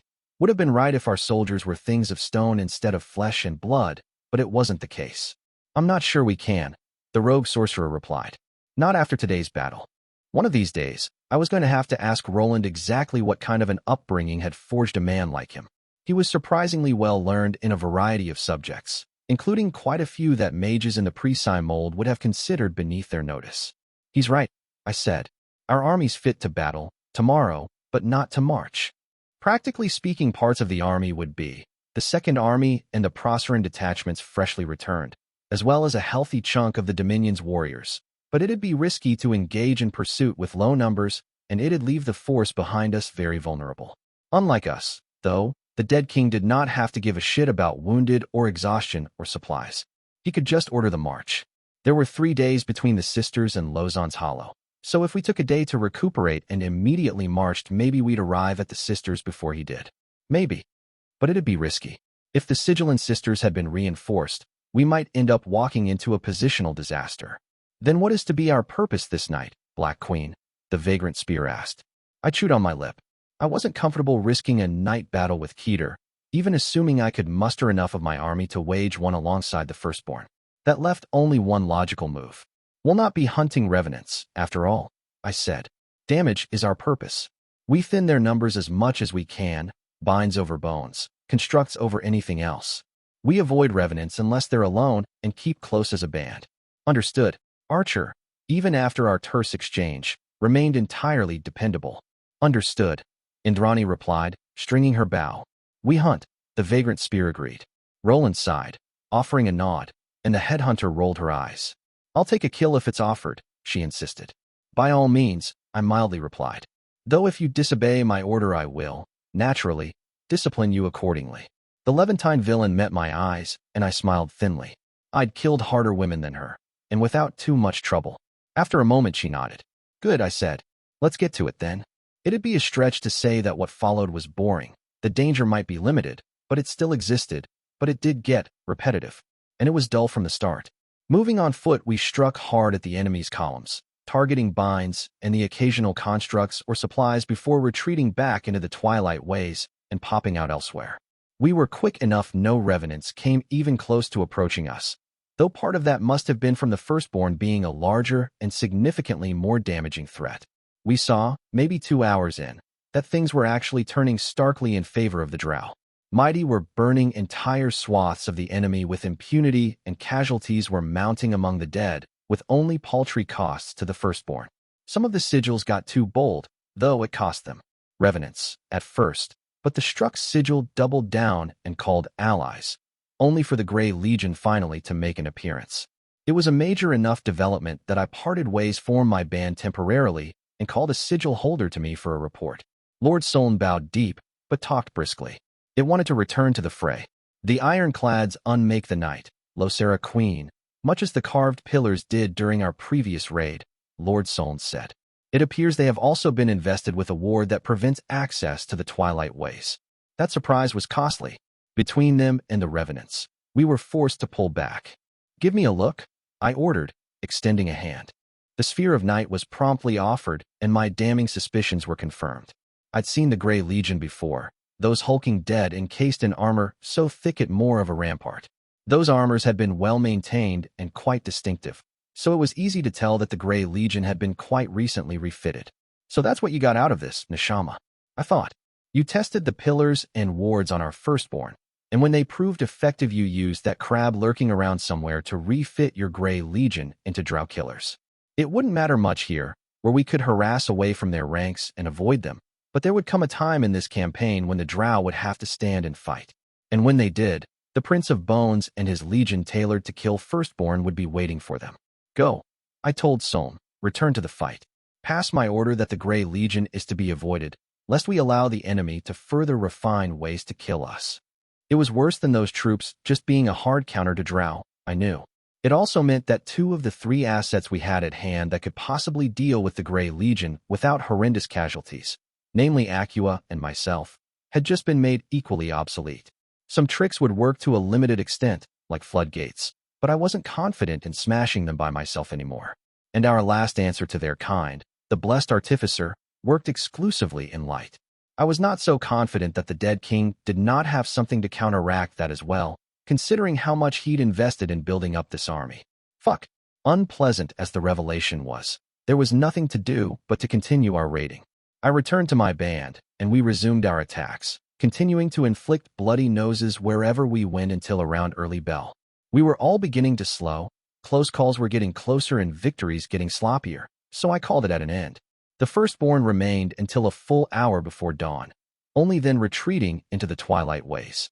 I slept for as long as I dared, which wasn't much, and woke all too soon to be presented with corpses, named and revenants. This time, I took 2 aspects from the Beastmaster before it grew unfeasible to do more, but unfortunately, I did not have the rights to the sage's body. The way the headhunter took heads from the foes they defeated fucked with my ability to steal aspects. I discovered with displeasure after a very frustrating hour pawing at revenants fruitlessly, but I still got 2 out of the kill the vagrant spear had made. Disappointingly weak, those 2, but I was never one to sneer at having another artifact up my sleeve. When the War Council held session afterwards, once more with the full roster, there was no real disagreement over the decisions to be made. The morning scouting parties and found Lausanne's Hollow abandoned, so we'd send out Name to smell out the traps no doubt left behind, and after them a forward force to hold the end of the pass. The full army would only begin moving tomorrow at dawn, when we took to the twilight ways in an attempt to catch up to the enemy. If we were lucky, our surprise strike would seize the Sigillant sisters before the enemy arrived, and we'd be able to pincer the dead king between the fortress and our field army. If not, we'd have to get inventive. There were still too many unknowns for a proper battle plan to be made, unfortunately. There was a bit of a commotion before noon bell when the Gigantes delegation finally caught up to us, but the giants were polite, and it did wonders for morale. I was sent a polite yet firm reminder that the Gigantes would not fight unless attacked, and could not be used as warcasters by my order, but I had no qualms with that. Just as wardmakers, they'd be worth a dozen times their weight in gold, which would be no small sum. The Gigantes, though, had been largely expected. I'd known they were coming from the messages received from Nustel. When there was once more a commotion at a sudden appearance, though, it came as a genuine surprise to me. I figured it might have been an early supply convoy, at first, but Hakram swiftly sent a phalange to inform me otherwise. It was Scribe herself who escorted the surprise arrival into my tent, helping him into the chair with surprising gentleness. I dismissed her with a look afterwards. Hakam I'd trust with such a conversation, but she was not Hakram. Catherine, the Grey Pilgrim, greeted me tiredly. Tarek looked a month past exhausted and all too frail, even for a man of his age, which did not bode well. He was also supposed to be with Prince Klaus' army, which boded significantly worse. Tarek, I quietly replied, can I offer you a drink? I did not bother to ask if something had gone wrong, for he'd not be here otherwise. To my surprise, he took me up on my offer. Something stiff? Tarek Fleetfoot asked. It will keep me awake long enough to get through this conversation, at least. I've not slept in weeks. I silently revised my estimate of the trouble from pretty bad to fuck as I poured him a full glass of brandy and pressed it into his hand. He drank deep and offered thanks. We finally learned why the army in Juvelin did not chase us when we marched past it towards Malmedit. The Grey Pilgrim told me. Did you? I said, already grimacing. We also found that missing army of 200,000. The Peregrine mirthlessly smiled. It was, after all, waiting for us in the latter city. Book 6, Chapter 61, Adouber. Fear is the prerequisite to any genuine learning. Anything that can be learnt without questioning the foundations of your world is essentially decorative. Dread Emperor Sorceress. It was easy to forget that the Grey Pilgrim was, for all the power of his name and the favor of the Ophanim, very much mortal. An old man with an old man's frailties, whose relentless march towards my camp had brought to the brink of collapse. His loose gray robes looked half made of dust, and even drabber than usual. His roomy blue were clouded with exhaustion. It made me uncomfortable to look at, someone of that strength, so openly at the end of their rope. His brandy was sipped at carefully, and he declined my offer of sending for a warm meal, claiming that exhausted as he was, he'd probably retch it right out. After gathering his bearings some, the The peregrine needed no prompting to begin speaking. The campaign went well, at first, Tarek said. The enemy's raids were heavy and sustained, but we held strong through the days, and the nights belonged to the firstborn. I'd poured myself a cup of brandy as well before dropping back into my seat. I had a feeling I was going to need a stiff drink before this conversation came to an end, and maybe second when it had. The last messenger I got from your column told me the army was preparing to pass Juvelin, I said. The Iron Prince's part of the campaign plan had been relatively straightforward when it came down to it. His smaller column, 54,000 to my 70, had left days earlier than mine from one of our defensive strongholds to the east of Neustal, just north of the town of Cassine. It had then quickly advanced north along the old mining roads. Our intention had been for Prince Klaus' army to draw the undead army at the town of Juvelin into battle, as the town sat over a passage through the hills towards the central valley where the capital lay, the army holding it also being the undead force closest to said capital. Unfortunately, the army in question had refused to leave Juvelin, instead remaining in a dug-in and defensible position that it would be difficult for Prince Klaus' numerically inferior army to invest. We'd anticipated that was a possibility, though, and planned accordingly. To the north, further up the mining road, lay the city of Malmedit. To the dead king, it was a place of some strategic importance, as the mine shafts surrounding the city had been connected to tunnels he'd had dug through the northern hills, and he now used Malmedit as a major staging area to pour war bands into the lowlands of Hainaut. If the Iron Prince made it to Malmedit, he could collapse the tunnels, which would be a significant setback for Keter. Knowing that, our working assumption had been that if Prince Klaus' army kept marching north towards the city, the undead army in Juvelin would have to engage him. The dead king would just be pissing away his eastern road into Hainaut otherwise. Yet we had, it seemed, made a grievous mistake along the way. The plan seemed a success for the first few days of the march on Malmedit, the peregrine said. Raiding parties began harassing our supply lines, and though young Hanno kept them open sword in hand, our generals believed this to be the prelude to an enemy attack against our back. The old man paused, pressing down an errant tuft of white hair from the sparse crown around his head and sipping at his brandy. Yet the days passed, the gray pilgrim said, and that attack failed to take place. I grimaced. That'd be the point where I would have smelled a trap, so I refused to believe that a commander as experienced as the Prince of Hannoven had not. I'm guessing he ordered a heavy war party forward as reconnaissance, I said. Suspicious as he would be, Prince Klaus wouldn't have turned back at the first suspicion. The dead king could have been bluffing, or simply writing off Malmedit as a lost cause while focusing his attention elsewhere. In his place, I would have encamped relatively close to the force I knew I could handle in a pitched battle, the Juvelin army, and send out a strong contingent to probe the enemy's defenses ahead. 6,000 horse, Tarek agreed, with the Witch of the Woods as magical muscle and 2 champions to escort her. One day shy of Malmedit itself, they ran into the enemy's own vanguard. I drank from my cup, fingers tight around the silver. With horses and that caliber of sorcery on their side, they would have gotten away mostly clean. It was the strategic situation being described that had me aghast.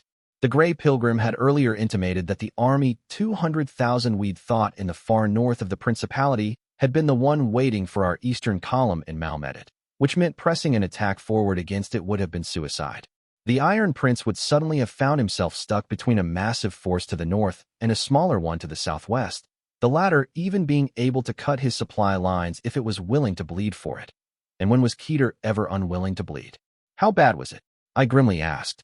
Even using the twilight ways, the war party only returned quickly enough to give us 2 days of forewarning, the old man said, which sounded like a lot if you'd never commanded an army.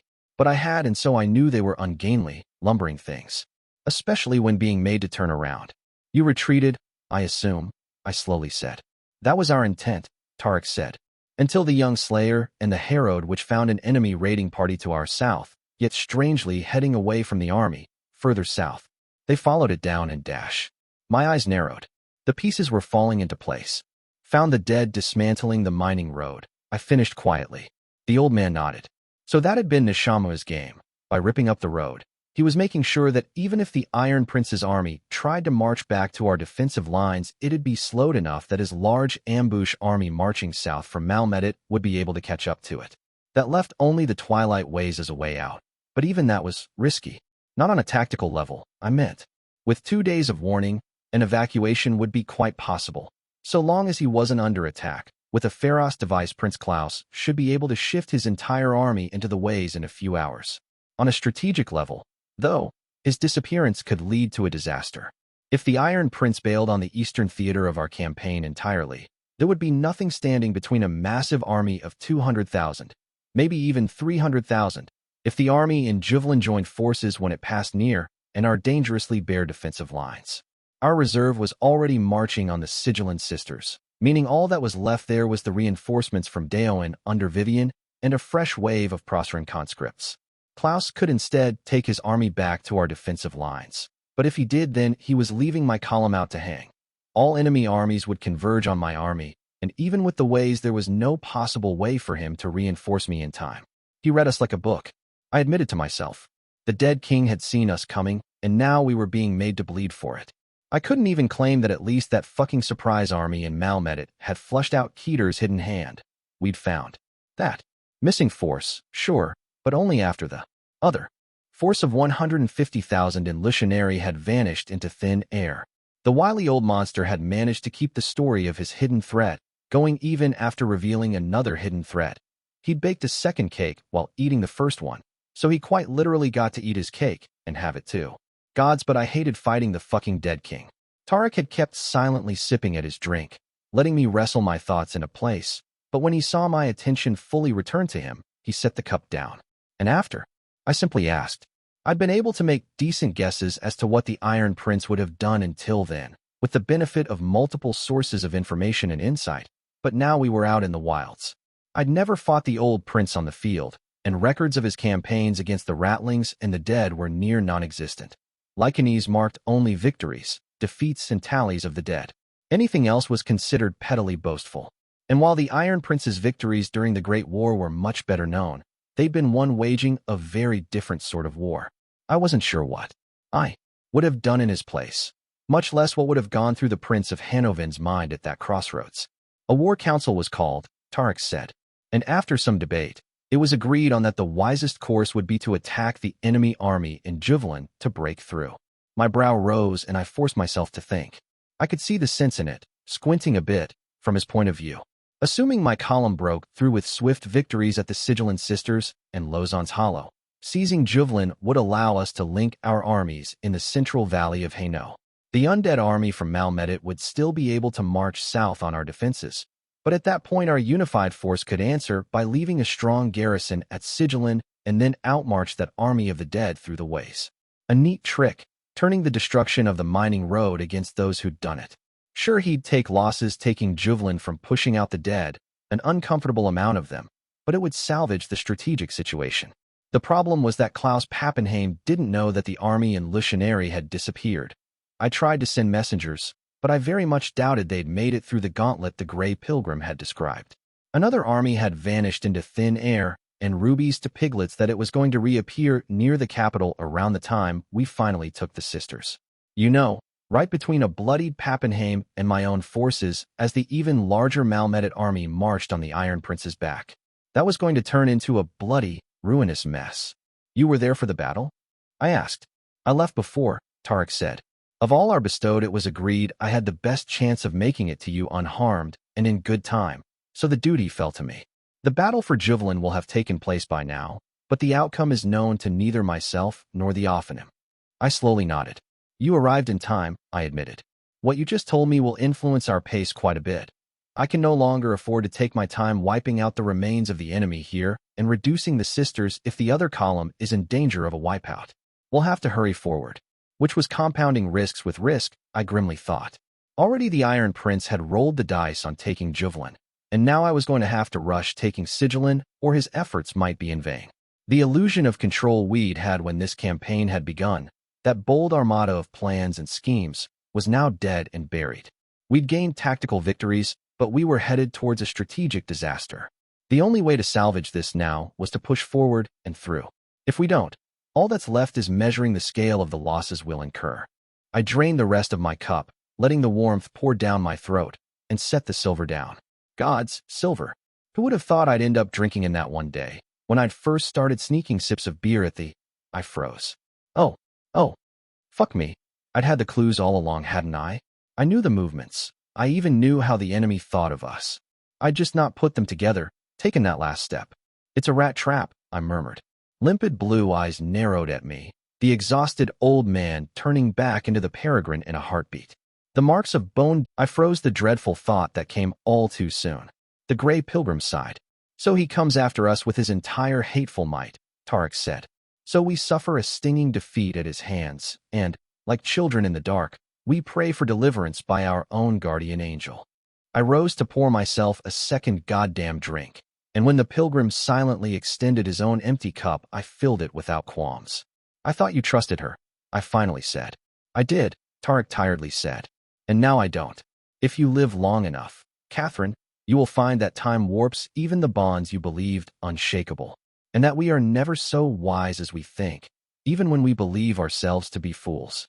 I held my tongue, even though it would have been pretty easy to stick a dagger or two in him now, considering how badly we'd butted heads over the intercessor over the years. It had been a rough year for everyone, and there was no need for allies to make it worse. I got the shivers when you said that, I finally said, and it makes me sick to even consider. So I tend to think you read this right. But he's not coming at us with his full might, Tarek. I've seen the battles up north he wages against the drow. And there, I blew out a breath. In the back of my mind, old words came to me as a harsh refrain. Where are the devils, Catherine? The intercessor had once asked me. Where are the hosts that darken the skies, and the demons he has kept leashed for centuries? Where are the rituals that poison the land, and the sorceries never before seen? Well, he's pulling out tricks there we haven't seen down here, I said. And I know he has more. We haven't seen either devils or demons yet, for one, and he's perfectly capable of calling on both. The old man shook his head. He cannot use either, Tarek said. It would represent too steep an increase in strength on his side of the scales, Catherine. Providence would allow us to bridge the gap, and the last thing the dead king wants is a war of equals with such power in play. It would put his forces at a genuine risk of annihilation. The gray pilgrim leaned back into his seat. He has been most careful to limit his efforts to grinding us into dust by attrition for good reason, Tarek continued. It is a method of victory that involves very little risk for him and has proved difficult to handle. I frowned. That held up somewhat, I supposed. I honestly wasn't sure what Providence would be able to spit out to even the odds, but arguably that was rather the point. I'd known for a long time there was a risk to villains winning by too large or obvious a margin. Invincibility as a prelude to failure. My father had once phrased it, but I'd not considered that on the scale the pilgrim had. It was the crusading mindset, I supposed. It was not only battles and name that had a story, but the crusade itself. It was what I knew of the dead king's rise to power that had me inclined to believe the peregrine. Carefulness had always been his priority back then, even if it meant slowing his advance. He'd always preferred giving his enemies no opening to swift victories. This changes things, I finally said. He wetted his lips, sipping at the brandy. Does it? The peregrine asked. Retreating serves no purpose. We are committed to war, even knowing his intentions are different than we'd expected. I went rifling through my pockets for my pipe, the long shaft of dragonbone that Masigo had gifted me years ago comforting to the touch. A packet of wake leaf, still from the White Knight's gift, was carefully stuffed, and I lit the leaf by tapping a finger against the rim and letting black flames slither in. I breathed in deep, the acrid smoke filling my lungs before I breathed out a long stream of it upwards. If it's our armies that are in his sights, it means he's gotten sloppy elsewhere, I said. His resources aren't unlimited, and while it might seem like this trap has been years in the making, I'd wager it's a lot more hastily assembled than that. The intercessor would not have wanted him to win cleanly. That is true, the pilgrim mused. The more costly the victory to him the better, in her eyes, and that means a warning as late as she could feasibly give it. I grunted in agreement, pulling at my pipe and blowing out a ring of smoke. We thought he'd guard that bridge up north like it was his own baby, I said, but I'd wager it's been stripped clean. Sure, we still can't account for the Lucianary army, but it can't. Teleport. There's no way it could have gone all the way up there so quickly. You're suggesting a raid, Tarek said, sounding genuinely surprised. I am, I replied. First we'll need to reunite with Prince Klaus' army. But when do I believe we need to send at least one band of 5 up north to demolish that bridge? We won't get that opportunity twice. You suggest sending away 5 bestowed, and they would have to be among our most powerful to have a real chance of succeeding, before a series of battle that promised to be the decisive clash of this war. The pilgrim slowly said. That is bold. which meant he'd wanted to say foolish, I amusedly thought, but my favorable record against him had earned a more diplomatic phrasing. We can argue the point later, I dismissed, but I'd be a mistake to find out at this late hour we lack the stomach to take opportunities when they are afforded us. Regardless, we now need to move forward as quickly as we can and link with Prince Klaus' column. If you rest through the rest of the day, will you be fighting fit tomorrow? A few hours will have me back on my feet, Tarek hesitatingly said. I have never needed much sleep, and less so after I was blessed with the friendship of the Ophanim. He kept hesitating, so I cocked an eyebrow at him. It finally moved him to speak. You seem invigorated, the Grey Pilgrim said, and raised a hand as if to ward off a protest. I mean no ill by it. Only that a conversation that would have set others to despair seems instead to have lit a fire in you. Had it? I pulled at my pipe, considering it, then ultimately shrugged. This is the most confident I've felt about this campaign since it started, I admitted. The old man started in surprise. I take it you're not making sport of me, Tarek said. I nodded, and, to my own surprise, he snorted. Ashengods. Why? He asked.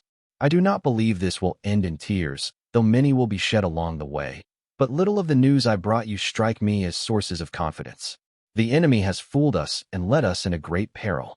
It was always going to get ugly, I frankly said. But now we knew the forces in motion, Pilgrim.